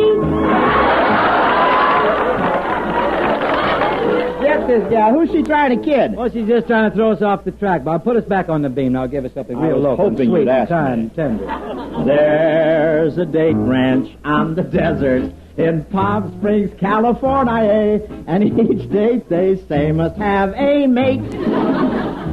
Well, how a boy date knows a girl date, that's a problem that puzzles me. Well, you'd soon learn if you were a date. I knew you'd find a way. Everybody jump in now for a big finish. Are you ready? There's a circus on the desert in Palm Springs, California, and everyone came here to play. When it's over, we'll be busted, so we'll all hop a choo-choo train and head for that pawn shop in Pittsburgh. Pittsburgh, Pittsburgh, PA.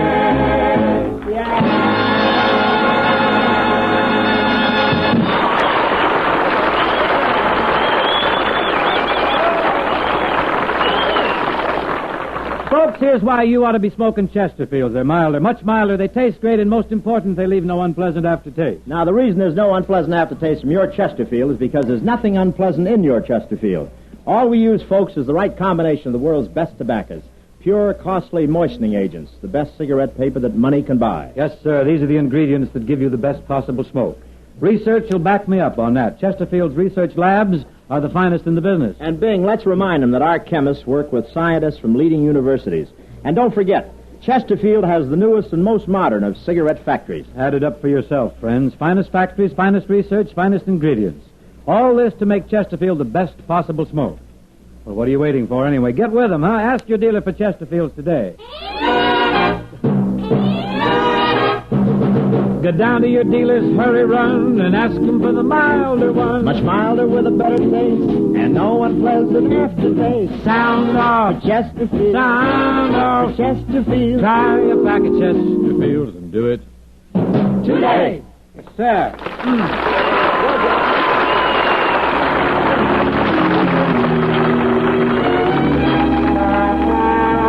Here's the ballad hit of the season, I guess. Lovely melody, whimsical lyric.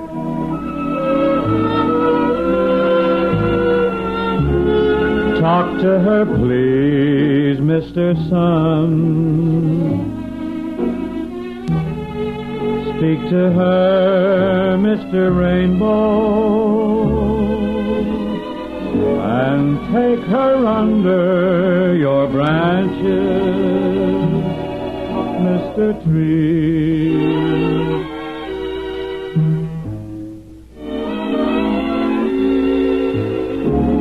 Whisper to her, Mr. Wind. Sing to her, Mr. Robin. And Mrs. Moonlight, put in a word for me.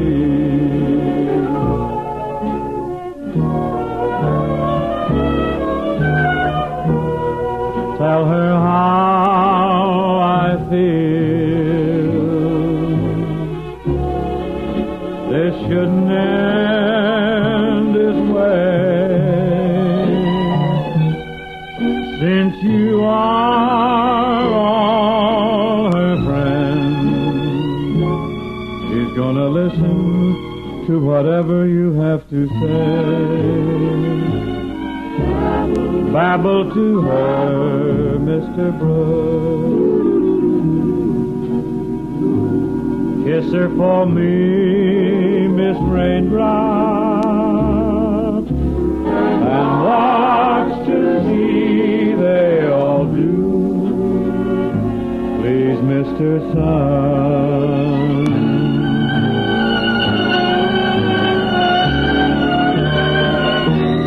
Tell her how I feel. It shouldn't end this way, since you are all her friends. He's gonna listen to whatever you have to say. Babble to her, Mr. Brooks. Kiss her for me, Miss Raindrop. And watch to see they all do. Please, Mr. Sun.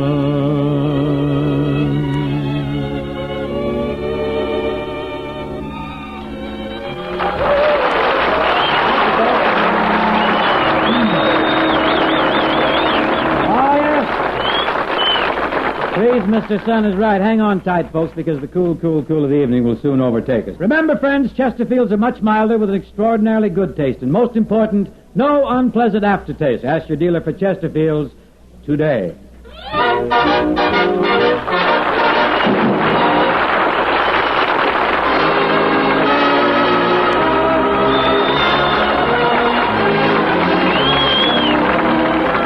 The Crosby Show, presented by Chesterfield, was produced and transcribed in Palm Springs, California by Bill Morrow and Murdo McKenzie.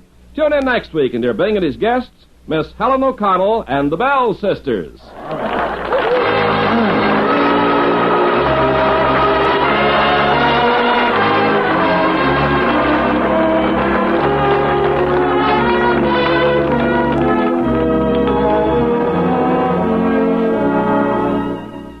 Today, over 1 million cigarette stores coast to coast are featuring Chesterfields, the only cigarette that names all its ingredients, the cigarette that's much milder, with an extraordinarily good taste, and most important, no unpleasant aftertaste. Sound off, sound off, sound off for Chesterfield. Chesterfield. Good evening, folks. A big hello. We're here to start the Crosby Show. There's lots of laughs and plenty of fun, so settle back with the milder one. Sound off. For Chesterfield. Sound off. For Chesterfield. Try a pack of Chesterfields and do it today.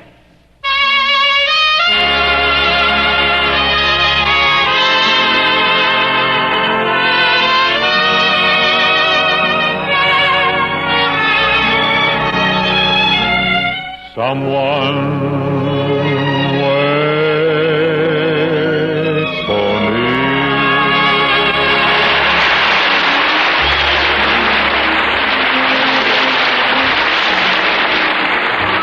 This is Ken Carpenter welcoming you to the Bing Crosby Show for Chesterfield.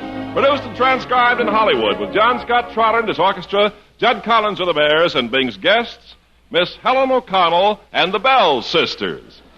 And now, ladies and gentlemen, just returned from Palm Springs, California, we present a man who is as brown as a berry, happy as a lark, and with a voice as sweet as a nut, Bing Crosby. Thank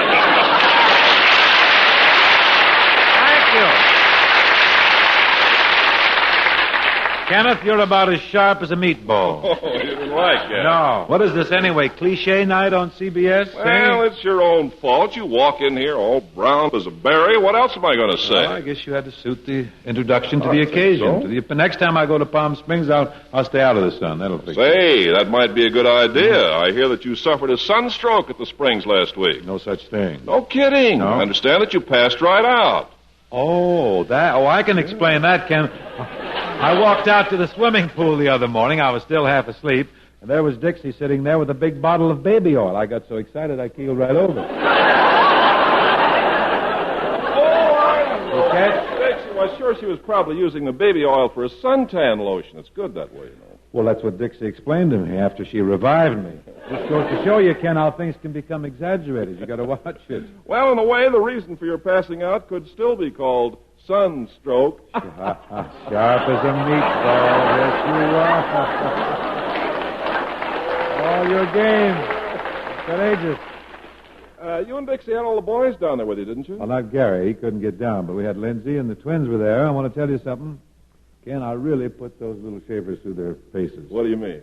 Well, the first day the kids were there, reveille sounded promptly at 5 a.m. Reveille? I blow the bugle, you know. I have one. You really blow it? Yes, blow Harry James right out of town. Anyhow, we all went to the Rogers Ranch. We got on horses, went for a 2-hour ride out in the desert. Then we came back, we had breakfast, went swimming until lunchtime. After lunch, we all played 18 holes of golf and a couple sets of tennis, then had dinner. Right after dinner, sounded taps, and everybody hit the sack. Hey, that was quite an active first day. What happened the second day? Nothing. I was too pooped to blow the bugle. I couldn't even get my pucker out there.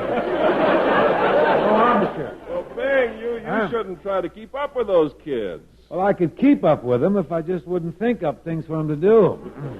They'd just lay there if I'd let them, you know. They're not Say, Bing, I meant to ask you, did Bob Hope entertain you while you were in Palm Springs? Well, he threw a big party for us. I don't know how entertaining it was. I shouldn't say that. No, that's not kind, because Bob and Dolores Hope had a very nice barbecue and a dance for us. Yes. Of course, Hope had to get corny later. Later than usual? No, he was pretty near on schedule, about 10:30. About 10:30, he assembled everybody in the kitchen and had us all gather around the sink, and then he ran a stack of my records through the garbage disposal.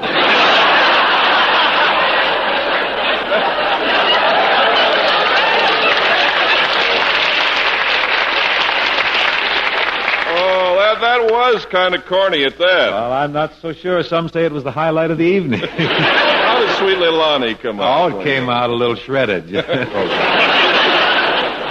But enough of this chit-chat, Ken. With Helen O'Connell and the Bell Sisters as our guests tonight, we ought to have a lot of bright musical things to do. I'll start the ball rolling, or try to, with a song called The Blacksmith Blues. Miss Ella Mae Moore, she has a fine recording out on this. Blacksmith Blues, John Scott, with the rhythmaires beating the anvil. Are you ready?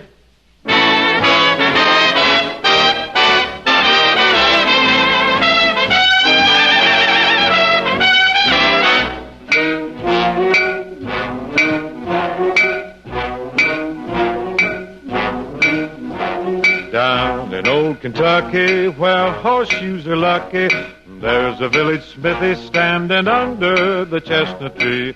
Hear the hammer knocking, see the anvil rocking. He sings the boogie blues while he's hammering on the shoes. See the hot sparks a flying like 4th of July. He's even got the horses clopping bop down the avenue. Folks love the rhythm, the clang, bang, and rhythm. You get a lot of kick out of the blacksmith blues. Down in old Kentucky, the horseshoes are lucky. There's a village smithy standing under the chestnut tree. Hear the hammer knocking, see the anvil rocking. He sings the boogie blues while he's hammering on the shoes. See the hot sparks a flying like 4th of July. He's even got the horses clopping bop down the avenue. Folks love the rhythm, the clang, bang, and rhythm. You get a lot of kick out of the blacksmith blues.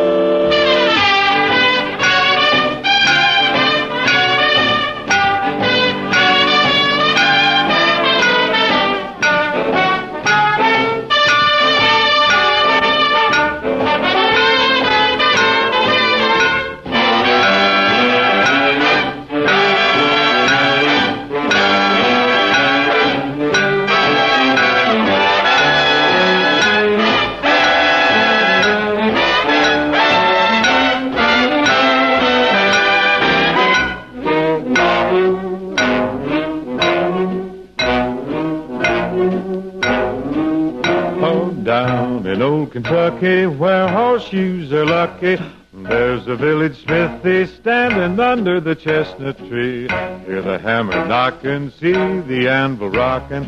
He sings the boogie blues while he's hammering on the shoes. See the hot sparks a flying like 4th of July. He's even got the horses clopping bop down the avenue. Folks love the rhythm, the clang, bang, and rhythm. You get a lot of kick out of the blacksmith blues. Out of the blacksmith blues. Out of the blacksmith blues. Hammer knocking, anvil rocking, horses popping, folks are bopping. The blacksmith blues.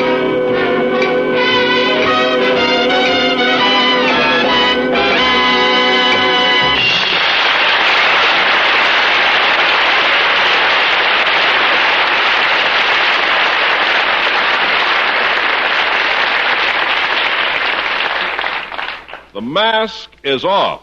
That's right, folks. The mask is off in cigarette advertising. Chesterfield is first to name all of its ingredients because you should know what gives you the best possible smoke.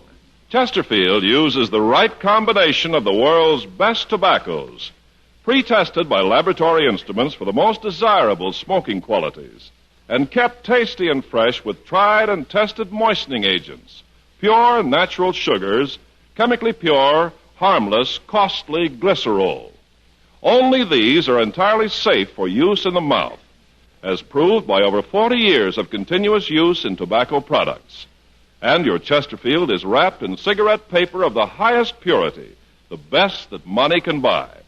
Remember, the world's best tobaccos, pure, costly moistening agents, the best cigarette paper that money can buy, nothing else. We name our ingredients because you should know what gives you the best possible smoke. A smoke that's much milder with an extraordinarily good taste. And most important, no unpleasant aftertaste. Ask your dealer for Chesterfields. They satisfy millions. And now, folks, I have a great deal of pleasure in presenting our first guest of the evening. Lovely young lady whose popularity and whose ability, whose charm make her one of our outstanding artists. Miss Helen O'Connell.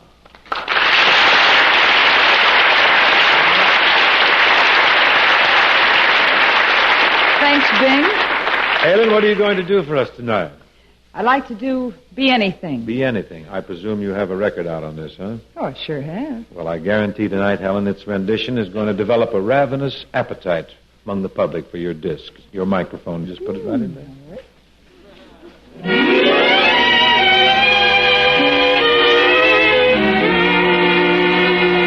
Be a beggar, be a thief, be my sunshine or my grief.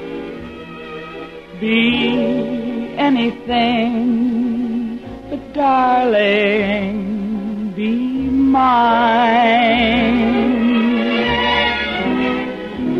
Be a wise man, be a fool, treat me tender or be cruel. Be anything, but darling, be mine. Climb to the top of the ladder, be master of all you survey. Fail, and it still doesn't matter. If you love me, everything is okay. Be the angel of my prayers. Be the devil who cares.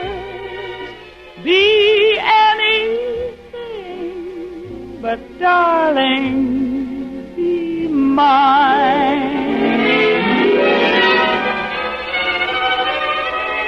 Climb to the top of the ladder.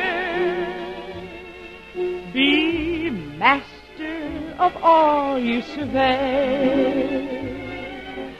Fail, and it still doesn't matter. If you love me, everything is okay. Be the angel of my prayers, or be the devil who cares. Be anything, but darling, be mine.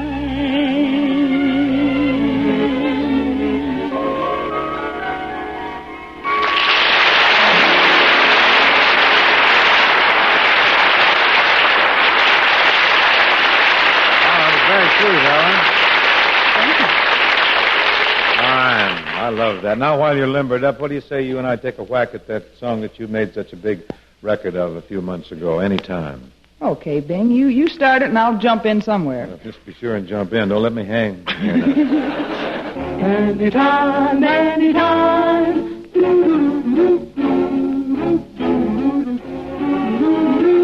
Anytime at all.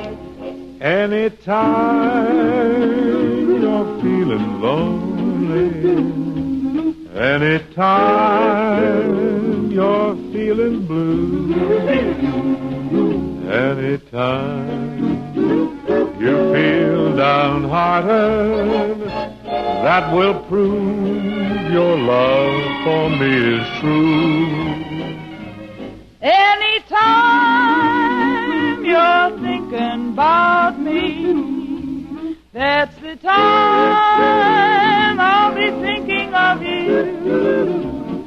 So anytime you say you want me back again, that's the time I'll come back home to you. Anytime, anytime, anytime you're feeling lonely, anytime you're feeling blue, oh so blue, anytime you feel downhearted, that'll prove your love for me is true.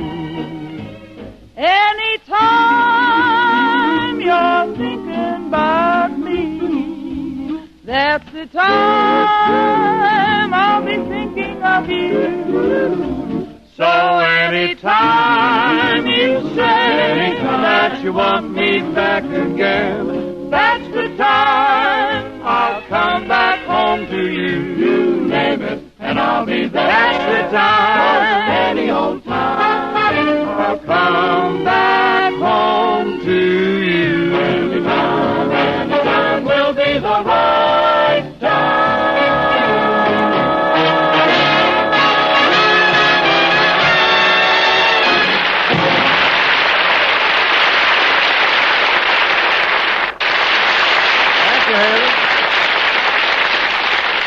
Now, ladies and gentlemen, we present the very popular Victor recording artist, the sister team whose flashy, whose unique singing style has caused a veritable sensation in the music business.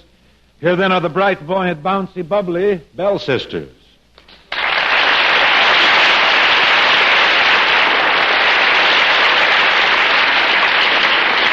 This is Cynthia. She's aged 16, and Kay, 11. Whoops, What's correction. I am now 12. Well, since I saw you last, huh? May I tell you something, Kay? You don't look a day older. May I return the compliment? Yes, over and over again. What are you going to sing tonight, girls? We have a new song that we've recently recorded called Rutsa Rutsa. Rutsa Rutsa. What does all this mean here? Hurry, hurry. Well, don't get hurt. Just sing it. Rutsa Rutsa, huh? Step right in there. Thank you. Rutsa, rutsa, rutsa, rutsa, rutsa, rutsa, rutsa. Mama! Rutsa, rutsa, rutsa, rutsa. Hurry, hurry, hurry, hurry. Rutsa, rutsa, rutsa, rutsa. Hurry, hurry, hurry, hurry. Oh, Mama!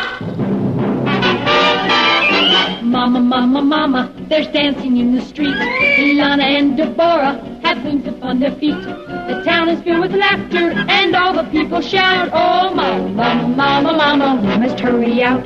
Oh, where's a ribbon to tie her and my hair, mama? They gathered in the marketplace from every distant land.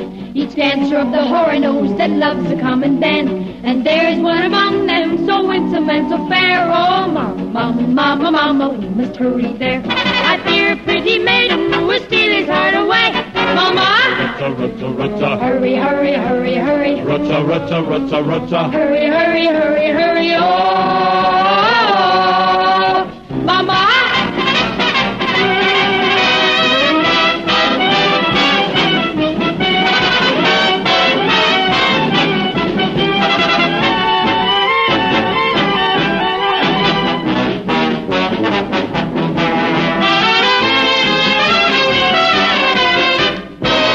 Rutsa, rutsa, rutsa. Hurry, hurry, hurry, hurry. Rutsa, rutsa, rutsa, rutsa. Hurry, hurry, hurry, hurry. Oh, mama! There's danger in his flashing eyes, his laughter is wild and free. Hey! He's stronger than a dozen men, he's taller than a tree. Hey! And when I look into his eyes, I know he'll understand. Oh, mama, mama, mama, mama, may I hold his hand? And if he wants to marry me, and if you should agree, oh, mama, mama, mama, how happy I would be. Rutsa, rutsa, rutsa, rutsa. Hurry, hurry, hurry, hurry. Rutsa, rutsa, rutsa, rutsa. Hurry, hurry, hurry, hurry. Oh, rutsa, mama, hurry, hurry out. Hey!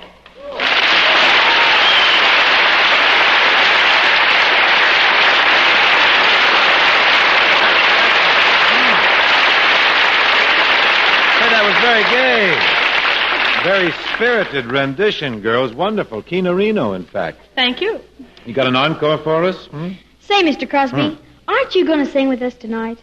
Well, since I've been asked, yes, I might take a shot at Wheel of Fortune with you. How about that? Of course, with all that turning, and spinning, I'd get dizzy, I think. Well, all of us teenagers are, so they say. Dizzy? Yeah. I'll go along with it. I have a few teenagers that I'm very closely associated with, and they are outstanding in the dizzy department. I know you don't want to hear any more of my problems. Spin the Wheel of Fortune, huh, John?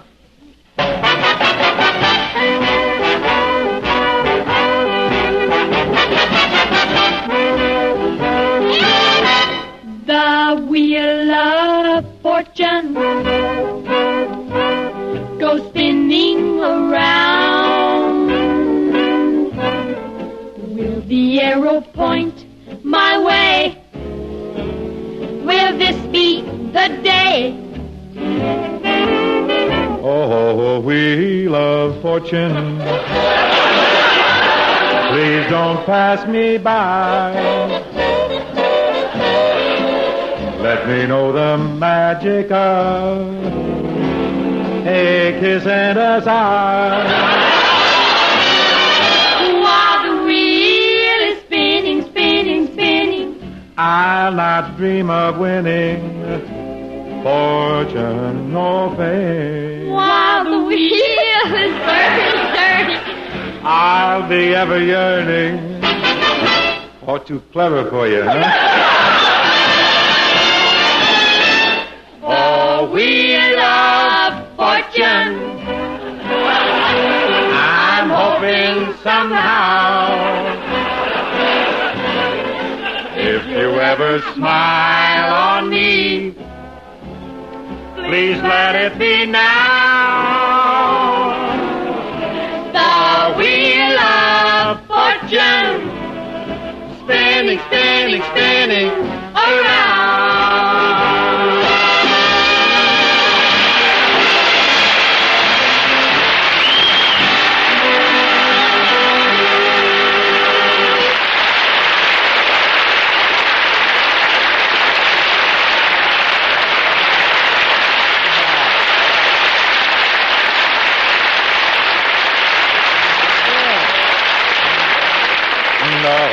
Wheel of a fortune. Woo-hoo. Folks, today, April 16th, marks the 50th anniversary of the founding of the first motion picture theater in the United States.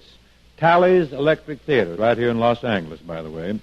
So tonight, I think it would be fitting to do a song from one of the current excellent crop of movies, a picture called With a Song in My Heart. It's one of the best musicals, I think, that's been made in the last 10 or 15 years in this city, made by 20th Century Fox with Susan Hayward in the leading role. The story tells the history of the life of Jane Froman, a great singer. And this is a song from that picture. Helen O'Connell's going to help me on this, aren't you, Helen? You bet you like. Well, all right, we go.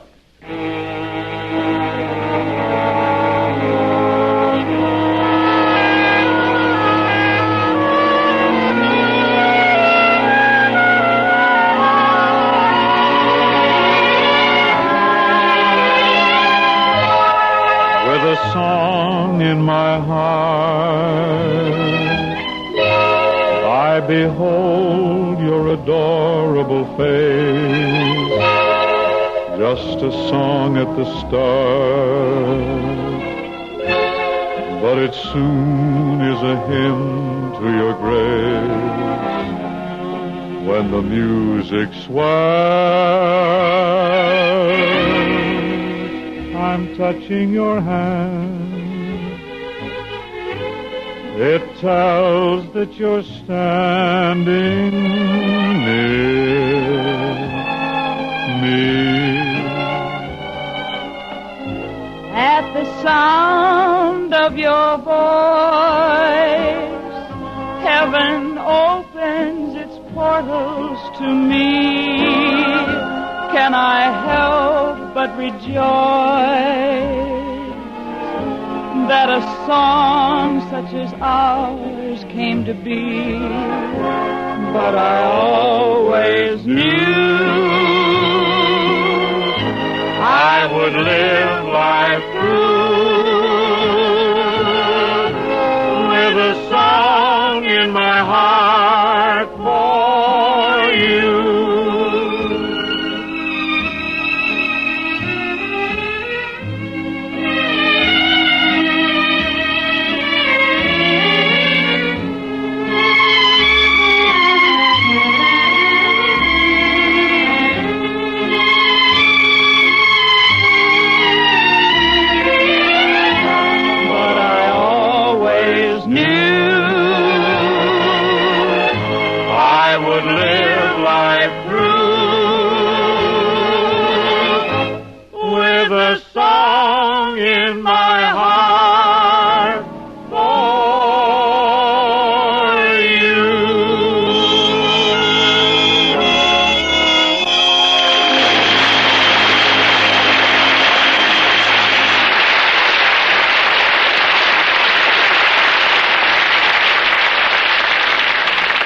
Pretty song from a fine picture. Folks, here's why you ought to change to Chesterfield today. Chesterfields are milder, much milder, with an extraordinarily good taste and, most important, no unpleasant aftertaste. Yes, sir, you get no unpleasant aftertaste from your Chesterfield because there's nothing unpleasant in your Chesterfield. We use only the right combination of the world's best tobaccos, pure, costly moistening agents, cigarette paper of the highest purity, nothing else. Yes, Chesterfield names all its ingredients, and these are the ingredients that give you the best possible smoke. That's confirmed for you by research. Chesterfield Research Laboratories are the best in the business. Our chemists work with outside, independent consultants, including scientists from leading universities. And don't forget, folks, that Chesterfield has the newest and most modern cigarette factories. So figure it out for yourself. Finest factories, finest research, finest ingredients. All this to make Chesterfield the best possible smoke. What are you waiting for? Ask your dealer for Chesterfield today. Well, go down to your dealer's hurry run and ask him for the milder one, much milder with a better taste and no unpleasant aftertaste. Sound off. Chesterfield. Sound off. Chesterfield. Try a pack of Chesterfields and do it today. Hey, hey.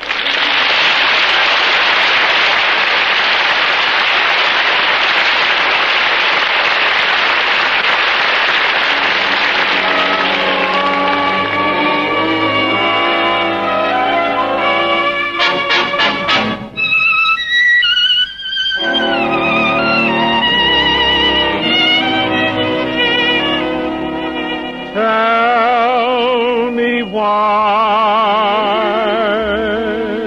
though I try to forget, tell me why I think of you yet. I know I'll never be free. What has happened to me? Tell me why. When we danced until 3, tell me why. Why my heart couldn't see. I never dreamed of romance. I never gave it a chance. When I think of how you looked that day in your gown of silken lace, I should have known the day you came my way that this is the time and the place. Tell me why I keep fooling my heart when I know it was love from the start. Why don't we give it a try? If you know, tell me why.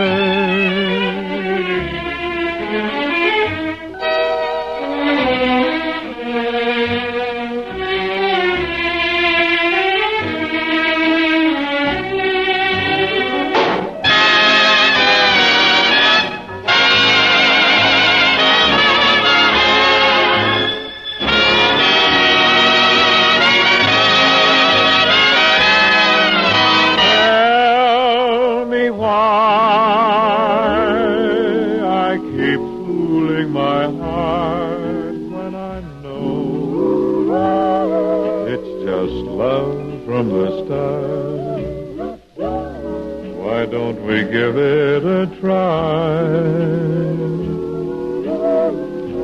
If you know, tell me why. You know. Yes, you know. Please tell me why.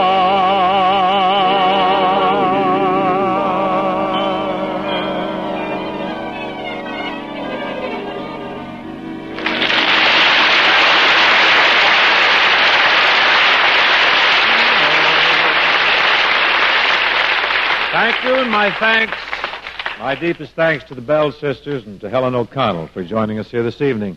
That about gets it for now. Hope to see you next week. And remember, friends, Chesterfields are much milder with an extraordinarily good taste. And most important, no unpleasant aftertaste. Ask your dealer for Chesterfields today.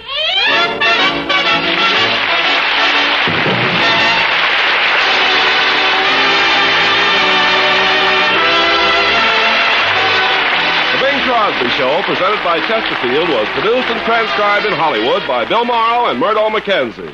Tune in next week and hear Bing and his guests, Miss Kay Starr and the Bell Sisters.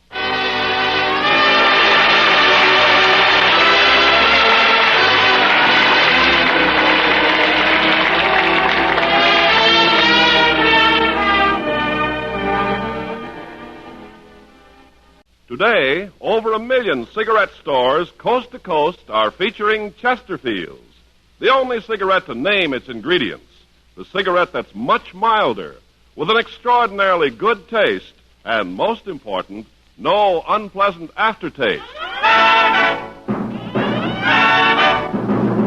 Sound off, sound off, sound off for Chesterfield. Good evening, folks, a big hello. We're here to start the Crosby Show. There's lots of laughs and plenty of fun, so settle back with a milder one. Sound off for Chesterfield. Sound off for Chesterfield. Try a pack of Chesterfield. Do it today.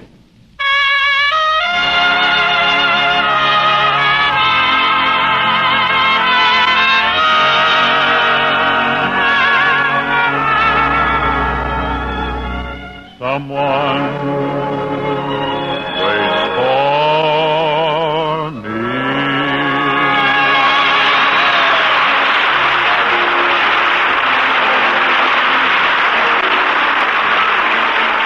This is Ken Carpenter welcoming you to the Bing Crosby Show for Chesterfield, produced and transcribed in Hollywood with John Scott Trotter and his orchestra, Judd Collins of the Bears, and Bing's guests, Miss Kay Starr and the Bell Sisters.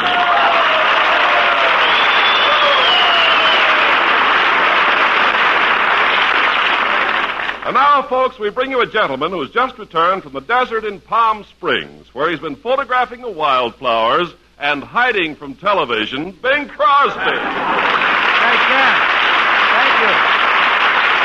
Oh, Ken, you ought to get down there. I'm telling you, the desert is really gorgeous now. Just hundreds and hundreds of different kinds of wildflowers and all in bloom. Oh, really colorful, huh? Oh, the desert was so beautiful I didn't look at my Marilyn Monroe calendar all week.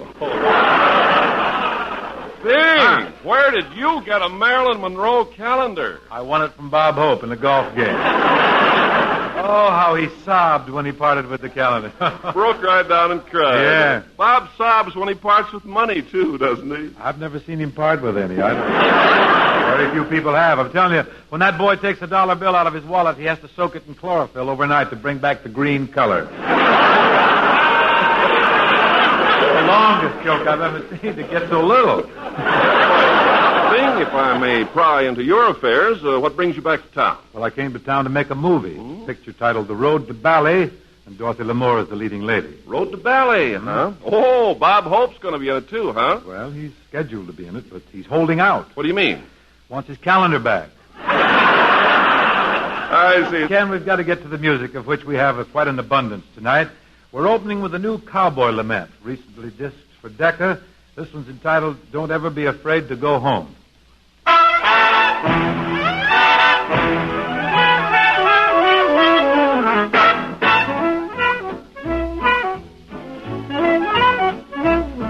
Don't ever be afraid to go home.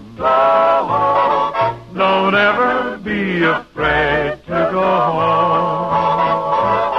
When you hitched your wagon to a fast falling star, and the last string is broken on your lovesick guitar. Whatever you're doing and wherever you are, don't ever be afraid. Don't ever be afraid to go home. I used to be afraid to go home, but one day I was made to go home. Now I was almost certain they would lock the door on me, 'cause I'm the sour apple on my old family tree. But folks who really love me made me welcome as could be. Don't ever be afraid. Don't ever be afraid. Don't ever be afraid to go home.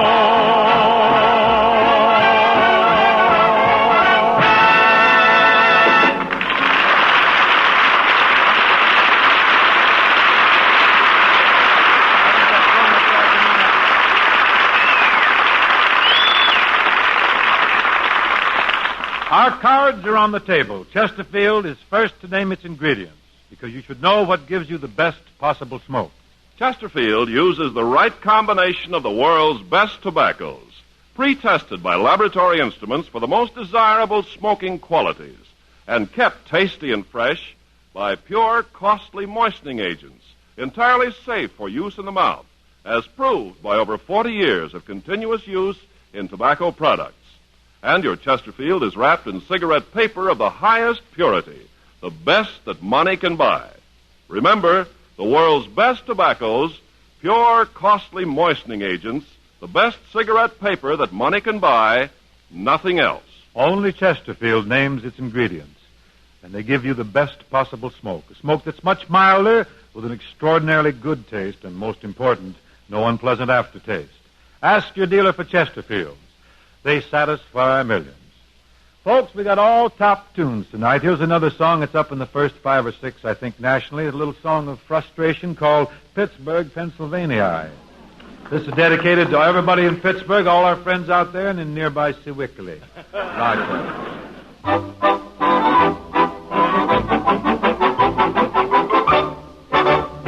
There's a pawn shop on the corner in Pittsburgh, Pennsylvania, and I walk up and down neath the clock. By the pawn shop on the corner in Pittsburgh, Pennsylvania, but I ain't got a thing left to hock.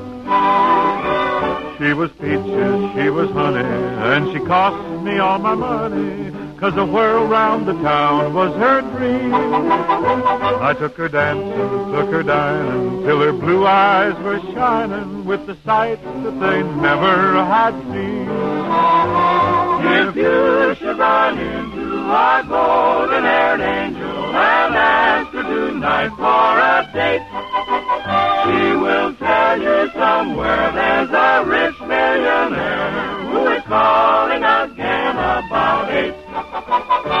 There's a pawn shop on the corner in Pittsburgh, Pennsylvania, but I just got to get 5 or 10 from the pawn shop on the corner in Pittsburgh, Pennsylvania. Gotta be with my angel again.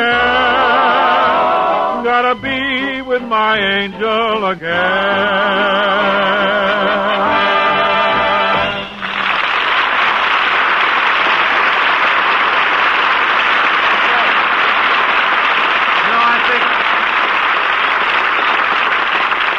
I think it would really be a crying shame to let this opportunity for a parody on this song elude us. We ought to have something about our Pittsburgh Pirates. So here's a little lyric regarding things to come concerning this long embattled ball club. There's a ball team in the cellar in Pittsburgh, Pennsylvania, but we'll soon put them back in the race. We'll have Lindsay playing shortstop, and Dennis out in center field. Crosby's all over the place. And Everett will be the umpire, you see, for he combines business with fun. He'll save all the bottles the fans throw at him, and he'll get 2 cents back on each one. We'll put Philip out in right field, and Gary's in the pitcher's box. They'll be there, the whole family. Brother Larry playing left field, while Robert covers second base, and selling the hot dogs is me. Call out, folks, if you want a hot dog. Hold on here, folks, a loaf of bread, a pound of meat, and all the mustard you can eat. Pittsburgh, Pittsburgh, PA.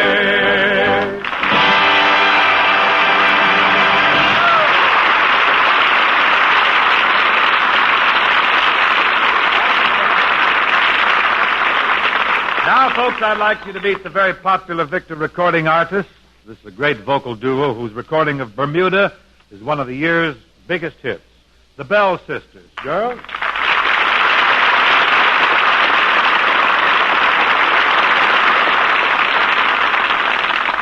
Thank you, Mr. Crosby. Folks, this is Cynthia here on my right. She's age 16. And the young lady standing on the box there is Kay, age 12. Just think of that. Age 12. Oh, it's nothing. You're so right. What's new with you kids? Anything? Well, Mr. Crosby, we're doing a television show with Bob Hopnick Saturday night in San Francisco. What a grim prospect. I can but wish you good luck, girls. And remember, television involves a camera, so don't let Hope stand in front of you or you'll end up as a sound effect. What are you going to do for us tonight, and what are you going to sing? Oh, we have a recording out of an old number entitled Boo-Hoo. Boo-Hoo. Could we sing that? This is the Johnny Ray influence, Cry, Boo-Hoo. No. It's an oldie, isn't it? Sounds riotous. You take over, girls.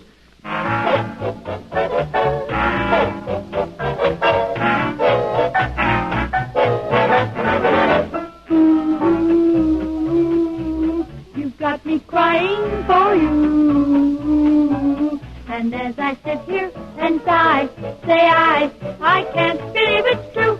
Ooh. I'll tell my mama on you. The little game that you play has made her baby oh so blue. You left me in the lurch. You left me waiting there at the church. Ooh, that's why I'm crying for you. Someday you feel like I do, and you'll be boo-hooing too.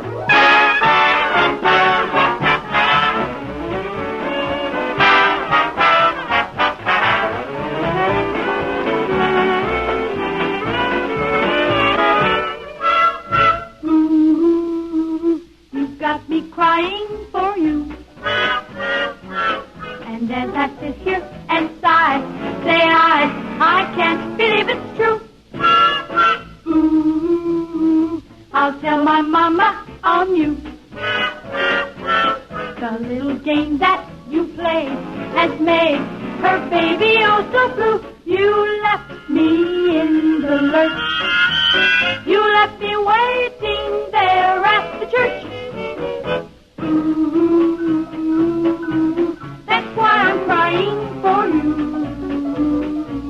Someday you feel like I do, and you be boo-hooing too.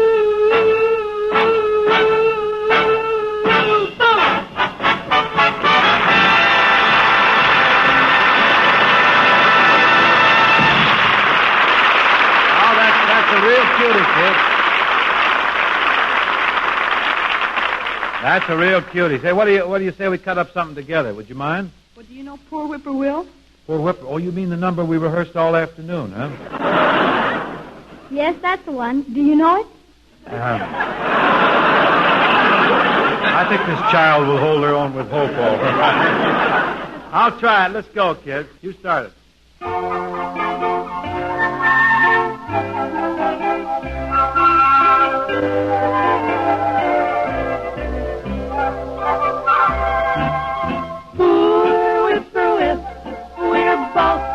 Up a tree.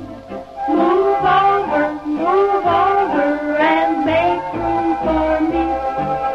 Poor whippoorwill, how blue can we be? Move over, and make room for me. Under the moonlight, out on the hill, I hear the call of the lone whippoorwill. He's got no lovebird to sit on his knee, and I got no darling, and lonesome are we. Poor whippoorwill, we're both up a tree. Move over, and make room for me. Poor whippoorwill, how blue can we be? Move over, and make room for me.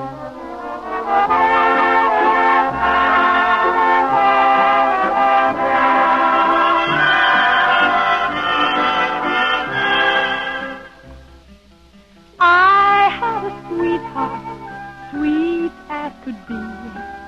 Last night he said he'd go walking with me. True, he went walking, but with someone new. And that's why I'm lonesome and feeling like you. Poor whippoorwill, we're both up a tree. Move over, and make room for me. Poor whippoorwill, how blue can we be? Move over, and make room for me. Poor whippoorwill.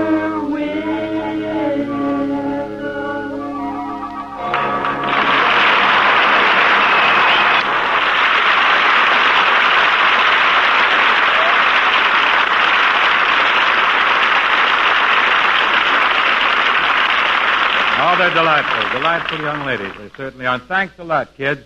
Now I get along here with an old song that's enjoying a bit of a revival. At least it is with me. It's called After You've Gone. We got Buddy Cole that's going to be outstanding on the piano.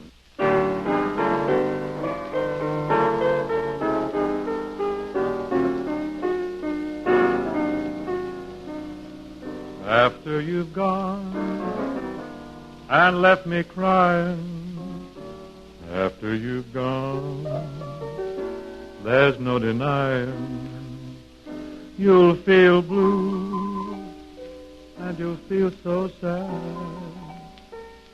You'll miss the dearest pal you've ever had.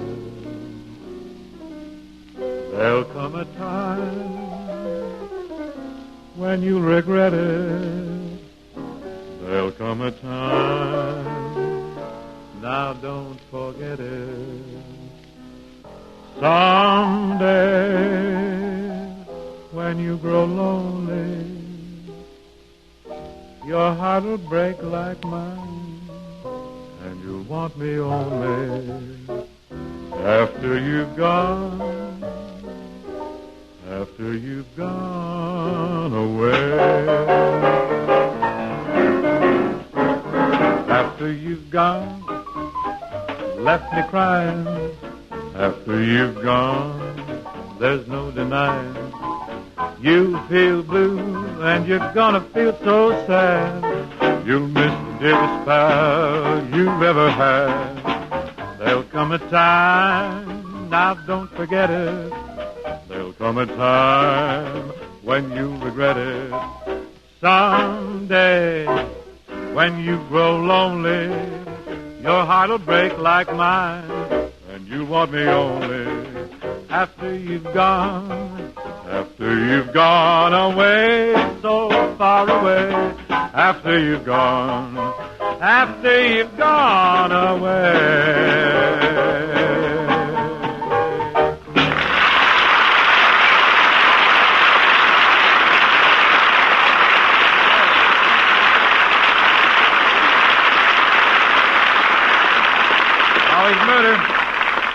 That was delightful, buddy, and thanks a lot. Now, ladies and gentlemen, I'd like to present one of our top vocalists, one of the top singers in this popular musical business. Very charming young lady, the pride of Dougherty, Oklahoma, Miss Kay Starr.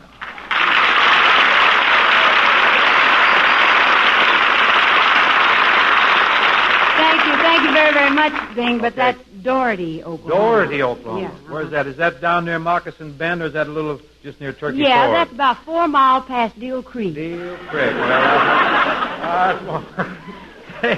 Well, we're localizing. It's Doherty. That's right. Okay. What's your solo for this evening, kid? Well, I thought I might do Wheel of Fortune. Good. That's good. You got the big record out on that one, all right, Yeah, I Kay. really got a break on that one. It's being played a lot by the disc jockeys, but this is the first time I've ever sung this Wheel of Fortune in person. Well, that's this show for you. Nothing but famous first. Spin that wheel, John Scott. I'm going to see if I can win me a baby dog.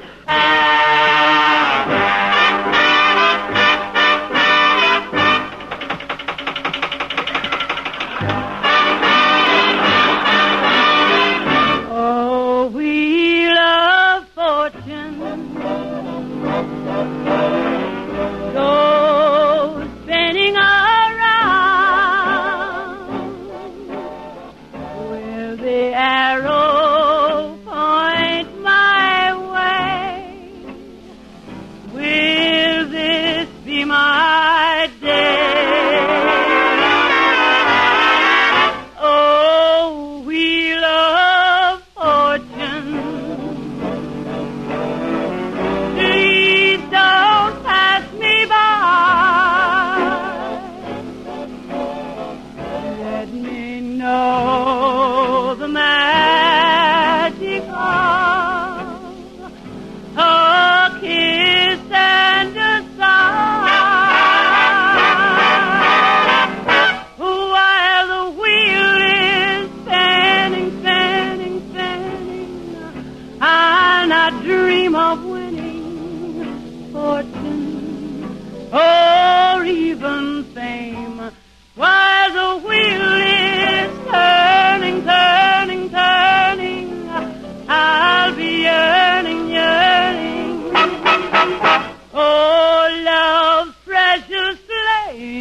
of winning fortune or even fame, while the wheel is turning, turning, turning, I'll be yearning, yearning for love's precious flame, oh, wheel of fortune.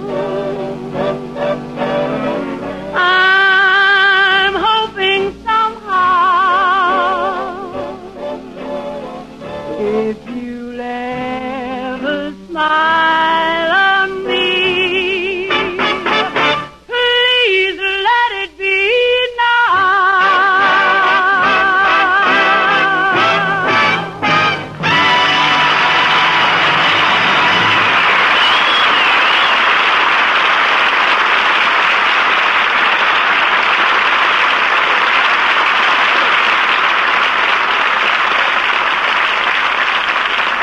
Yeah, you've got yourself a classic delivery there, that song. Something I don't think music fans are ever going to forget. You'll be stuck with that till you're about 65 or 70. I don't mind being stuck with that. Say, how about an encore? All right. You know, Bing, there's a song that I recorded a while back, and I always wanted to sing it with you. No, you're kidding. Yeah. What song is that? What's that? It's a number called I'll Never Be Free. I did it as a duet with Tennessee Ernie. Did you ever hear it? Well, I'm going to get old Ernie's part, huh? I mean that thing. You got to get it. Oh, they'll just call me Elko Elmer.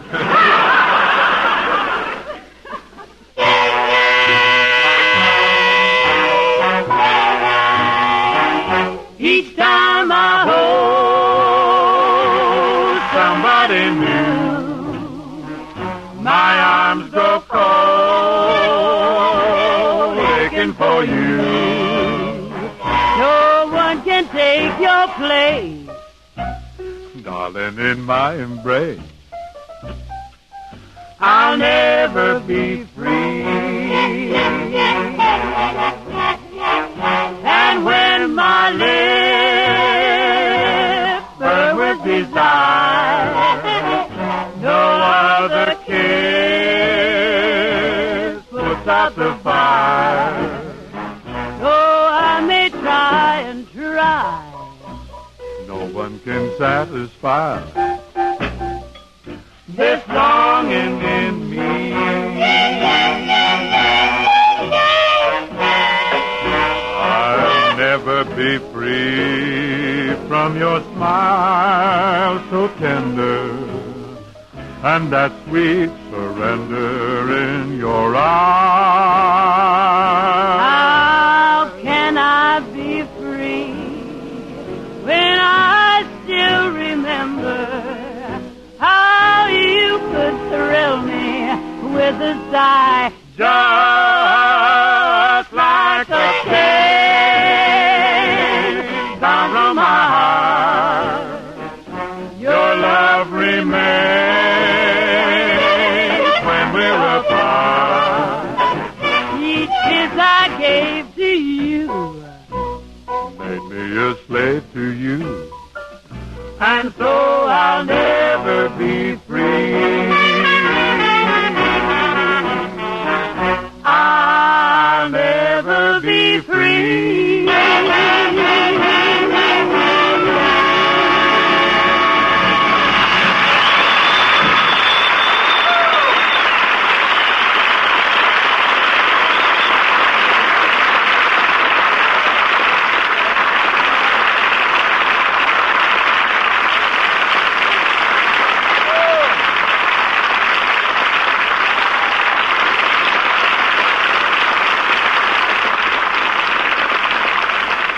Oh, you can't beat the old lullabies, can you?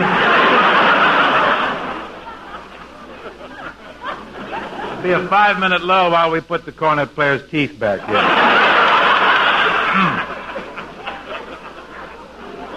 Say, folks, here's why you ought to change to Chesterfield today. Chesterfields are milder, much milder, with an extraordinarily good taste, and most important, no unpleasant aftertaste. Yes, sir, you get no unpleasant aftertaste from your Chesterfield because there's nothing unpleasant in your Chesterfield. We use only the right combination of the world's best tobaccos, pure, costly moistening agents, cigarette paper of the highest purity, nothing else. Yes, only Chesterfield names its ingredients. Research tells you that these are the ingredients that give you the best possible smoke. Chesterfield Research Laboratories are the best in the business. Our chemists work with outside independent consultants, including scientists from leading universities. And don't forget, folks, that Chesterfield has the newest and most modern of cigarette factories. So figure it out for yourself. The best factories, the best research, the best ingredients. All this to make Chesterfield the best possible smoke. Ask your dealer for Chesterfield today. Go, go, go, go! Go down to your dealers, hurry, run, and ask them for the milder one, much milder with a better taste, and no unpleasant aftertaste. Sound off for Chesterfield. Sound off for Chesterfield. Try a pack of Chesterfield and do it today.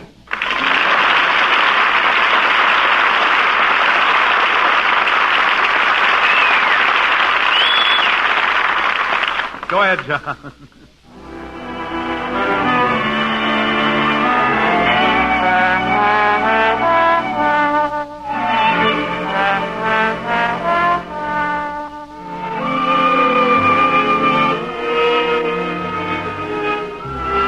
Talk to her, please, Mr. Sun. Speak to her, Mr. Rainbow, and take her under your branches, Mr. Tree.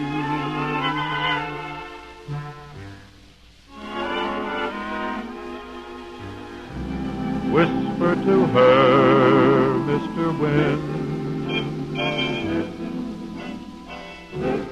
Sing to her, Mr. Robin, and Mrs. Moonlight, put in a word for me.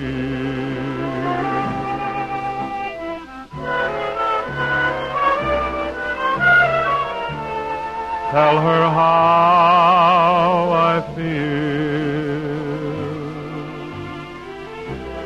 It shouldn't end this way, since you are all her friends. She's gonna listen to whatever you have to say. Babble to her, Mr. Brook. Kiss her for me, Miss Raindrop, and watch to see they all do. Please, Mr. Sun.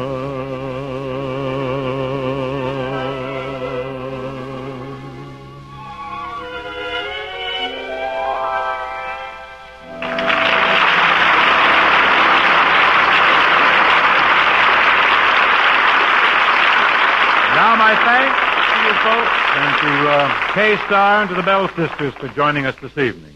That about gets it for tonight, but we hope to see you again next week. Meanwhile, remember, friends, Chesterfields are much milder with an extraordinarily good taste. And most important, no unpleasant aftertaste. Sound off for Chesterfield. Ask your dealer for Chesterfields today.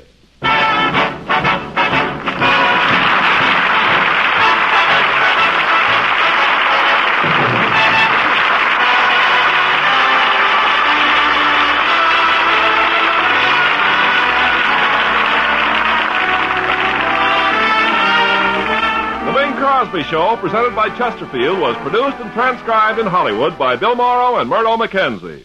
Tune in next week and hear Bing and his guest, Donald O'Connor.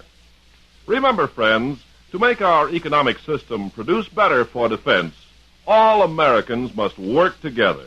The better we produce, the stronger we grow.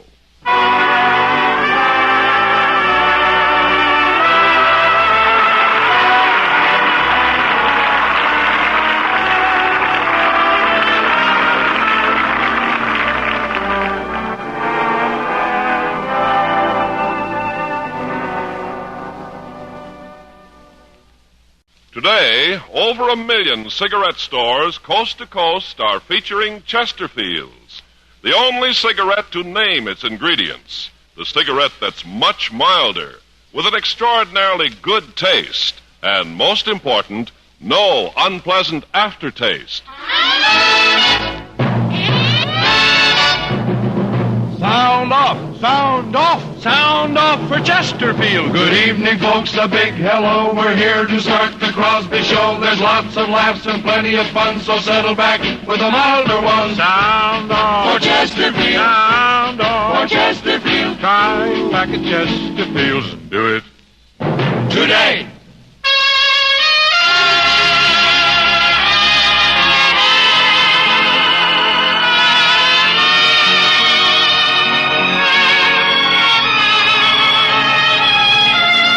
Someone waits for me.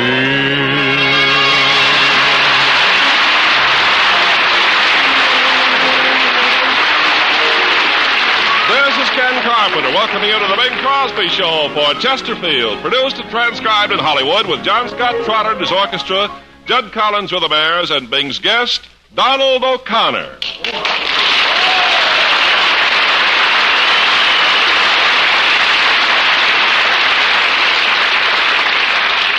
Ladies and gentlemen, next Saturday marks the annual running of America's great turf classic, the Kentucky Derby. So now, for an advance report on this great event, we present Colonel Bing Crosby. Thank you, sir. My friends, I've been attending the Kentucky Derby, man and boy, for 40 years. And this year, I'm going to see it. How come? I sworn off mint juleps. Tell me, Colonel. What's that, sir? Are those Kentucky mint juleps really so powerful? No, not really, son. A mint julep is merely a green salad. It's a green salad that's living a little. We drop this dialogue before we get some caustic mail from the Sooth. Bing, are you running a horse at the Derby this year? No, Ken. I've given up my horses. Well, they gave up before you did. I never knew. No, you know, I did enter a horse in the Kentucky Derby one year, though. Really? Did you know that? Yes, a real Kentucky thoroughbred. He was raised on bluegrass, nothing but genuine bluegrass. How'd he do in the race? He blew. You know, Bing, the history of the Kentucky Derby, I was reading it the other evening. It's most interesting, yes. It was founded by Colonel M. Lewis Clark in 1875. Is that so? 1875? That time, it was really just a contest between horses from the north against horses from the south. Now it's the north and the south and the east and the west against the mutual machines. Well, after all, this is the machine age. And if you fight those machines, don't think they won't age you. Incidentally, Bing, you know, the Kentucky Derby is going to be on television next Saturday. How can that be? I thought TV was finished. Finished? What do you mean? Well, someone told me they dropped the atomic bomb on TV last week. No, they just,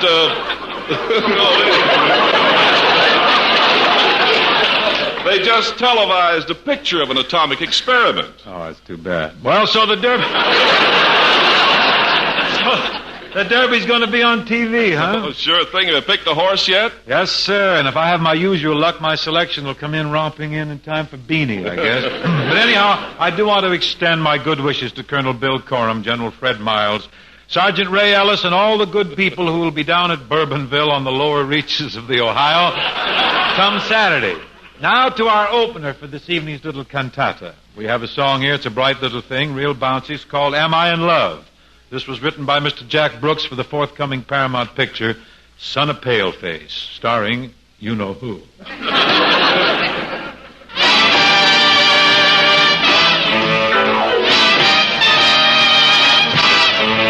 Am I in love? Am I in love? Am I in love? Am I in love? Oh, well, I really wish I knew. All I know is I want to sigh when you're standing near. I get a Humpty Dumpty feeling. All I know is I want to sigh like I've never sighed before. Now when you're in love, they say you can tell you're sick in the heart and you never get well. Maybe they're right. I wish that I knew why I feel the way I do. Am I in love? Am I in love? Am I in love? Am I in love? Oh, well, I'll leave it up to you. All I I know is I want to dance. When I look at you, I get a tippy-tappy feeling. All I know is I want to dance like I've never danced before. My head's in a whirl, my heart's in a spin, and if I'm in love, well then I love what I'm in. I don't know why I'm feeling this way, but the feeling feels okay. Are you in love? Am I in love? Are you in love? Am I in love? What do you say? Well, I really couldn't say. All I know is I want to sing. When you smile at me, I get a la-di-da-di feeling. All I know is I want to sing like I never sung before. Am I in love? Am I in love? Am I in love? Am I in love? Well, I leave it up to you.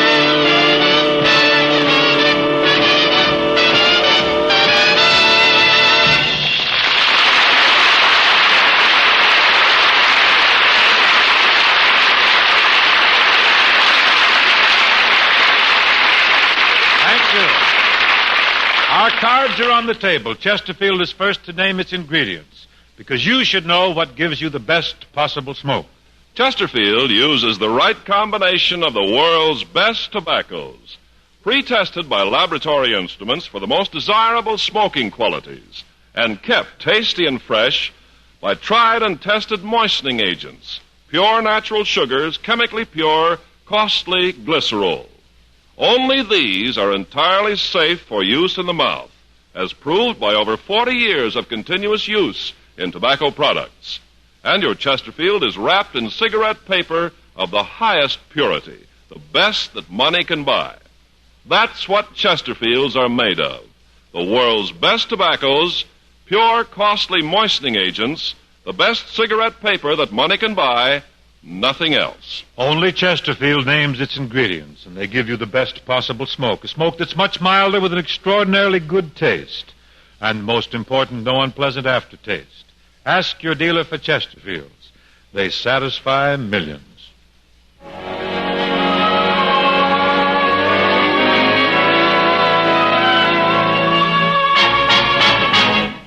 My Bureau of Musical Statistics tell me that this next song is definitely numero uno.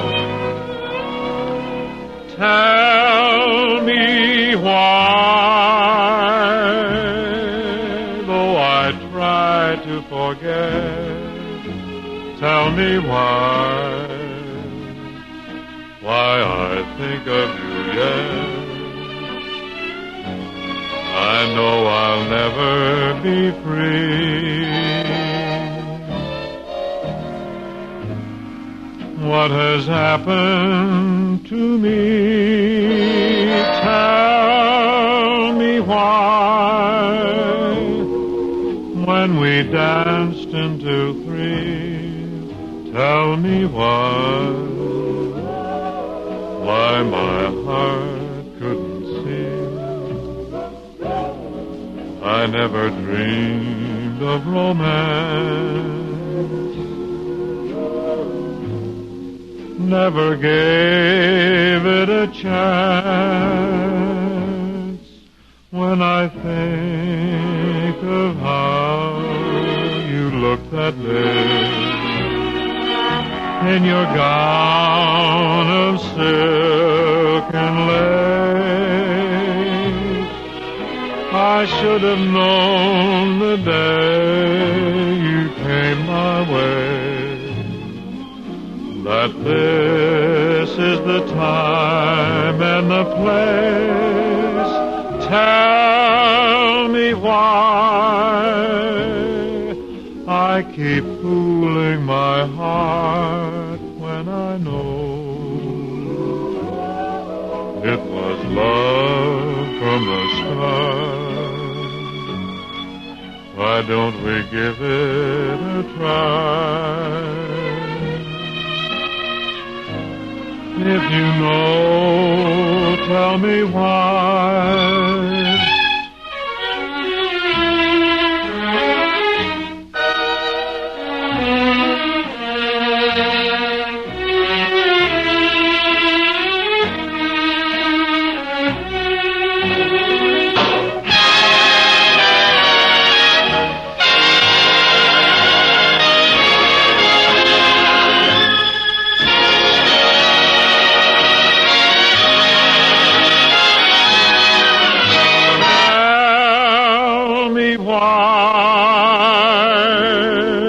I keep fooling my heart when I know it was love from the start.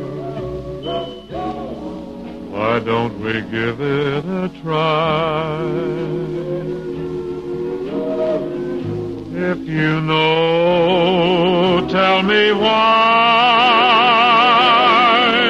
You know.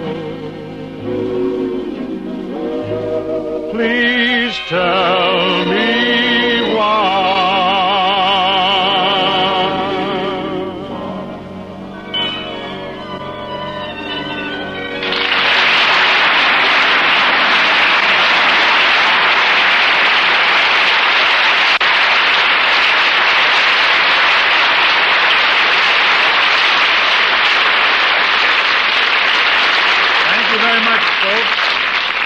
Now, ladies and gentlemen, I want you to meet a chap whom I consider the most versatile young performer in our business.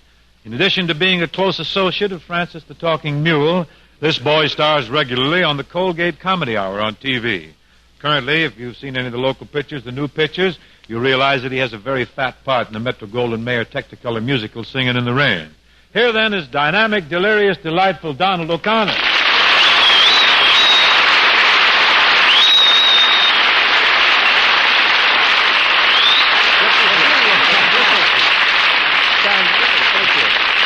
Well, thanks, Bing. That was really a terrific introduction, but you shouldn't have said all those nice things about me. After all, I don't deserve such a build-up. Oh, Donald, you attempting to be modest? Yeah, and it's killing me.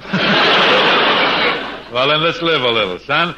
Don, I want to tell you something. To really adequately cover your varied and outstanding talents, I'd have to go on for hours. I would. No wonder everybody loves this man. Really? You sing, you do Master of Ceremonies, you dance, you do legitimate acting, you do comedy? Yeah, well, I also write songs, you know.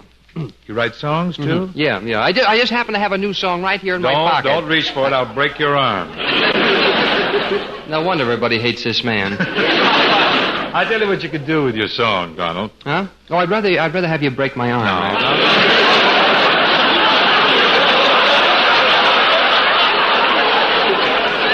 No, there's no fractures necessary. I will tell you what you do, Don, on your way out. Leave it with Mr. Trotter. Am I getting the brush? No, not at all. You see, John Scott he screens all this stuff for me. Well, it's pretty modern. I don't know if you can handle it anyhow. Well, if your song involves delirium, vocal violence, hysteria, or a complete nervous collapse, don't phone me. I'll phone you. Well, I shall humbly await your call, Master. Well, let me have a dime, will you, so I won't forget.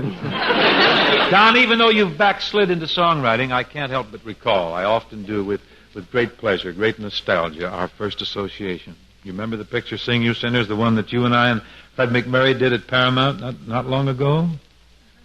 Not long ago?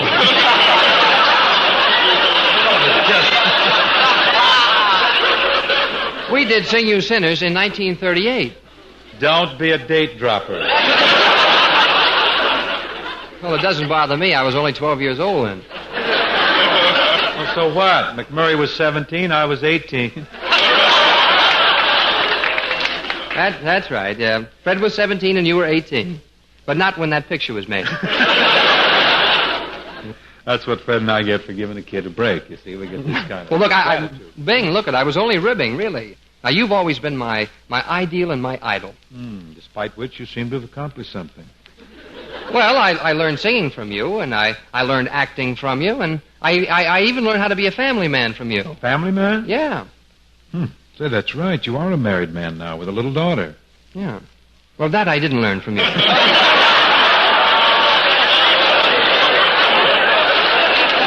just spoke a book, so... See, I understand your little girl, Donna. I understand that Donna was on TV with you recently. You understand? You mean to say you didn't see the show? Nope. Well, Bing, don't knock TV until you've tried it. I ain't going to try it. Well, why not? Well, for one thing, outside of Senator Kefauver, I can't think of anyone that TV has done any good. Well, what about me? You were good before TV. Oh, it's hard to argue with this man.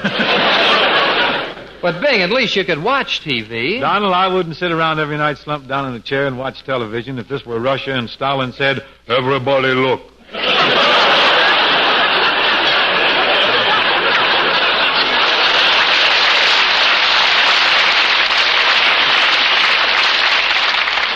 I'll bet you don't even have a set. Well, I'm trying to get one, really. I bought several raffle tickets. So far, nothing's happened. Yeah, but with no TV set, you and Dixie must be social outcasts. Oh, we keep up a front. You know, for social purposes, we have friends over quite often. We sit around with the lights out. And if anyone complains, you tell them you're waiting for the repairman, huh? That's right. I see. But, Don, working in television's a pretty tough grind, isn't it? Seems to me, since you're doing so well in pictures, why do you go on knocking yourself out with TV? Well, I'll tell you, Bing, I'm trying to preserve my individuality. Now, that's one of the reasons I dropped in tonight. Well, what's your problem? Well, I feel that I'm limiting myself by making all those pictures with Francis the Talking Mule. How so? Well, after all these years in show business, I wind up with a jackass for a partner. Oh, I know just how you feel.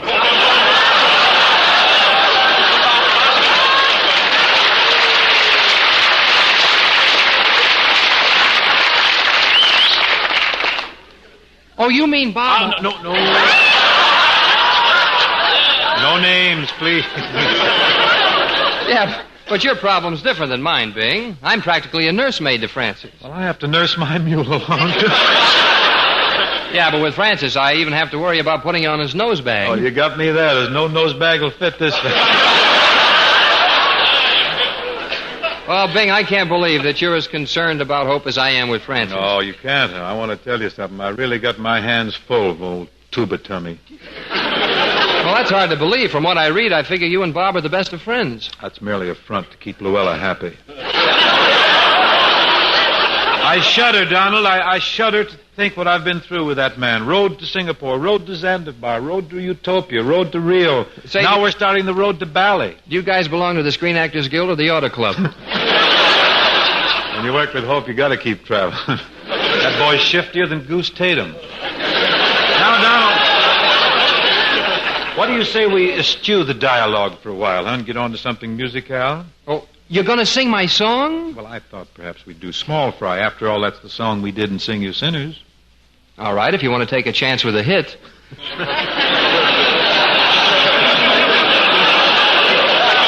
I'll tell you something. I'll ask you something. You remember when we sang Small Fry? Your voice was so high that we called you Minnie. Little Minnie. Yeah, you were kind of high on those days Never yourself. mind.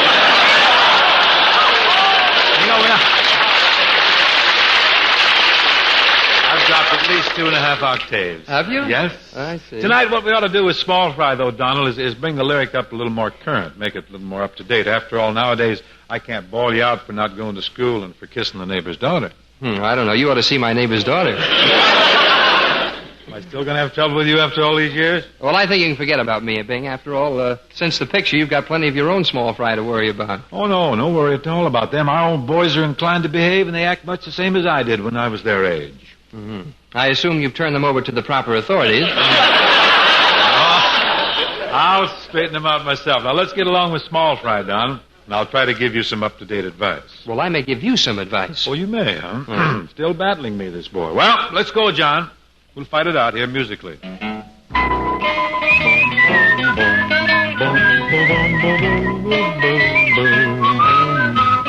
Oh, Small Fry, your dancing's improved greatly. Well, thank you, Tall Fry. Say, what have you been doing lately? My, you haven't changed a bit. What's wrong? Still can't get britches big enough to fit. Say, about television now. Ouch. You ain't sympathetic? I'd rather have my appendix out without an anesthetic. Well, I don't know. It's been mighty good to me. That's right. I hear you're quite a catfish on the old TV. When you and I first sang this song, it boosted my career along. I thank you. It did. It certainly did.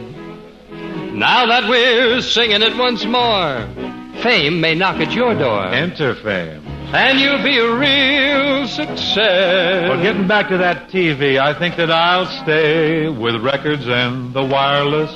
Well, you might be right. Those mediums require less. But watch out, the parade'll pass you by. Get him. Get with it. Mighty big advice from such small fry. Now listen, please, don't get me wrong. I just want to help you along. Hold me, oh why, small fry. And fella, please make no mistake. I just want to help you get a break. Hold me, nice try, small fry. Now, Bingo, don't you be misled. I think I ought to send you right up to bed. Goodbye. And goodbye. Small fry.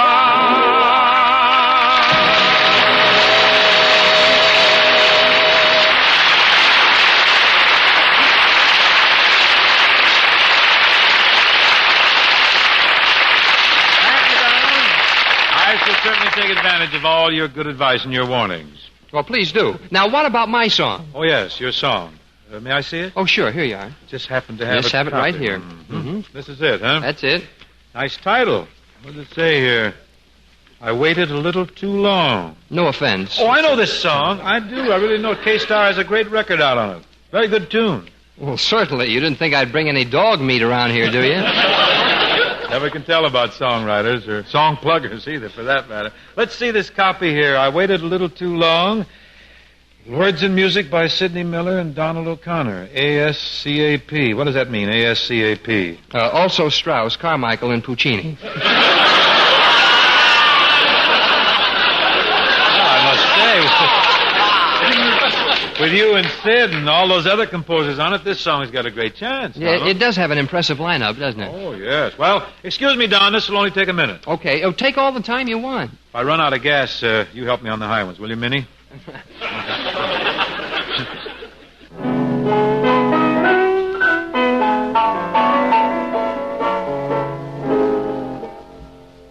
I could have had you for a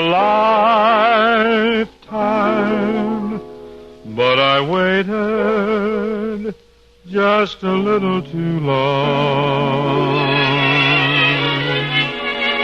I played the game, but not very smart. While I took your kisses, someone took your heart. I thought that I had done the right thing, but I know now that I was so wrong. I could have had you for a lifetime, but I waited a little too long.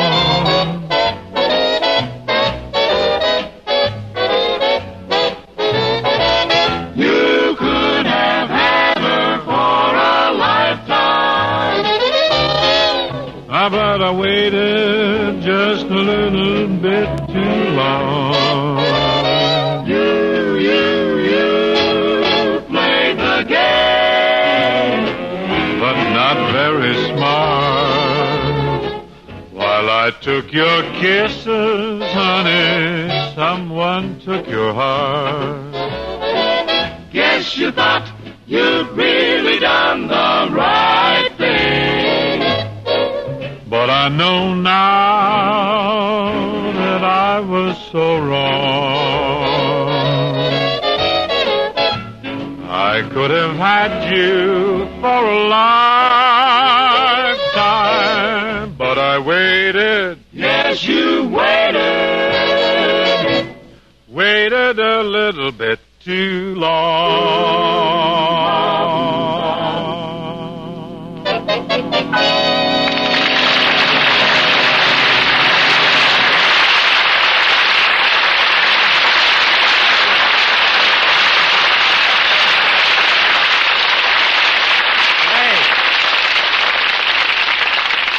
That's a real torture one, huh? Ah, yeah. Gosh.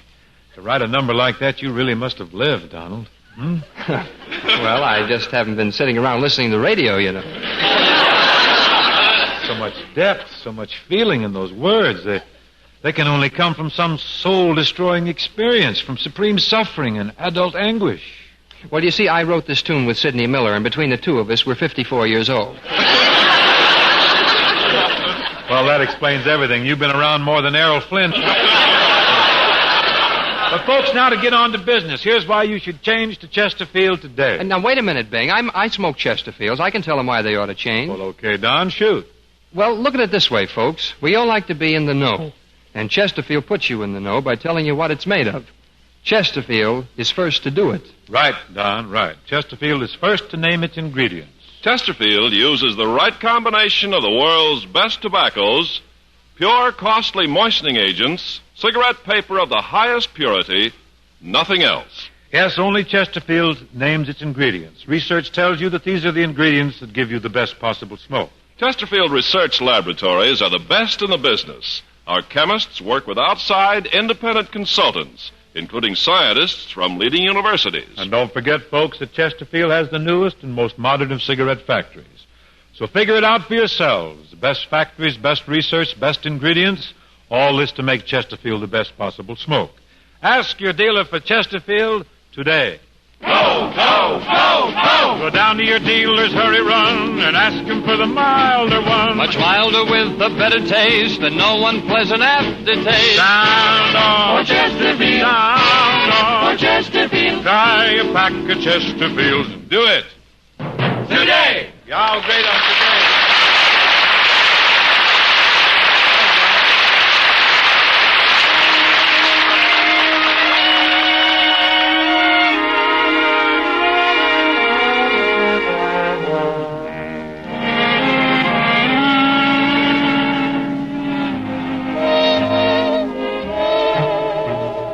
A gypsy with a crystal ball to gaze in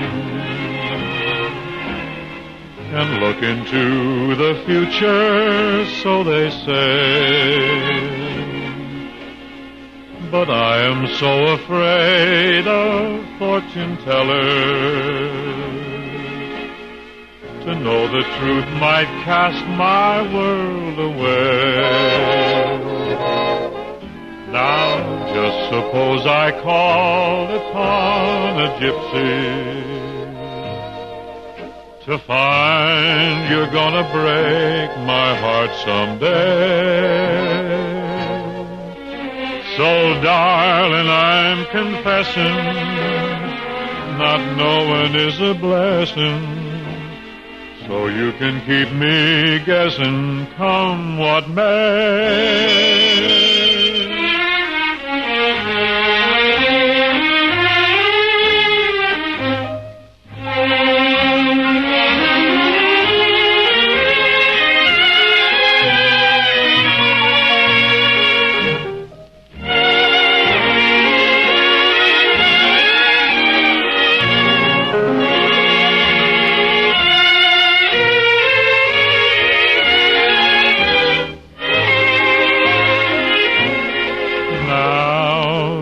Suppose I called upon a gypsy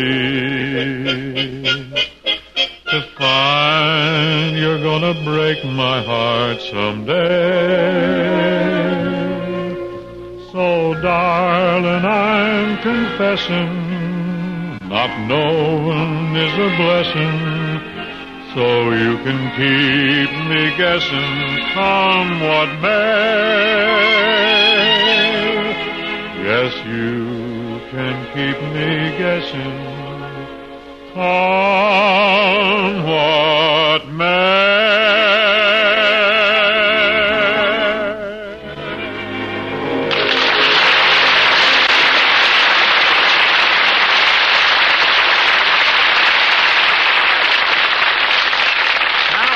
Donald O'Connor for sort of brightening things up around here this evening. Well, thank you, Bing. Now, who's going to be with you next week? Next week, Donald, our guest will be Miss Marlena Dietrich.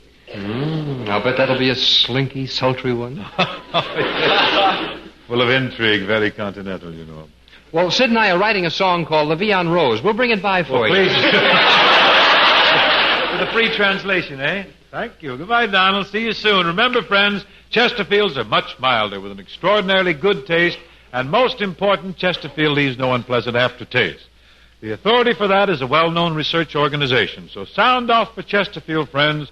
Ask your dealer for Chesterfields today.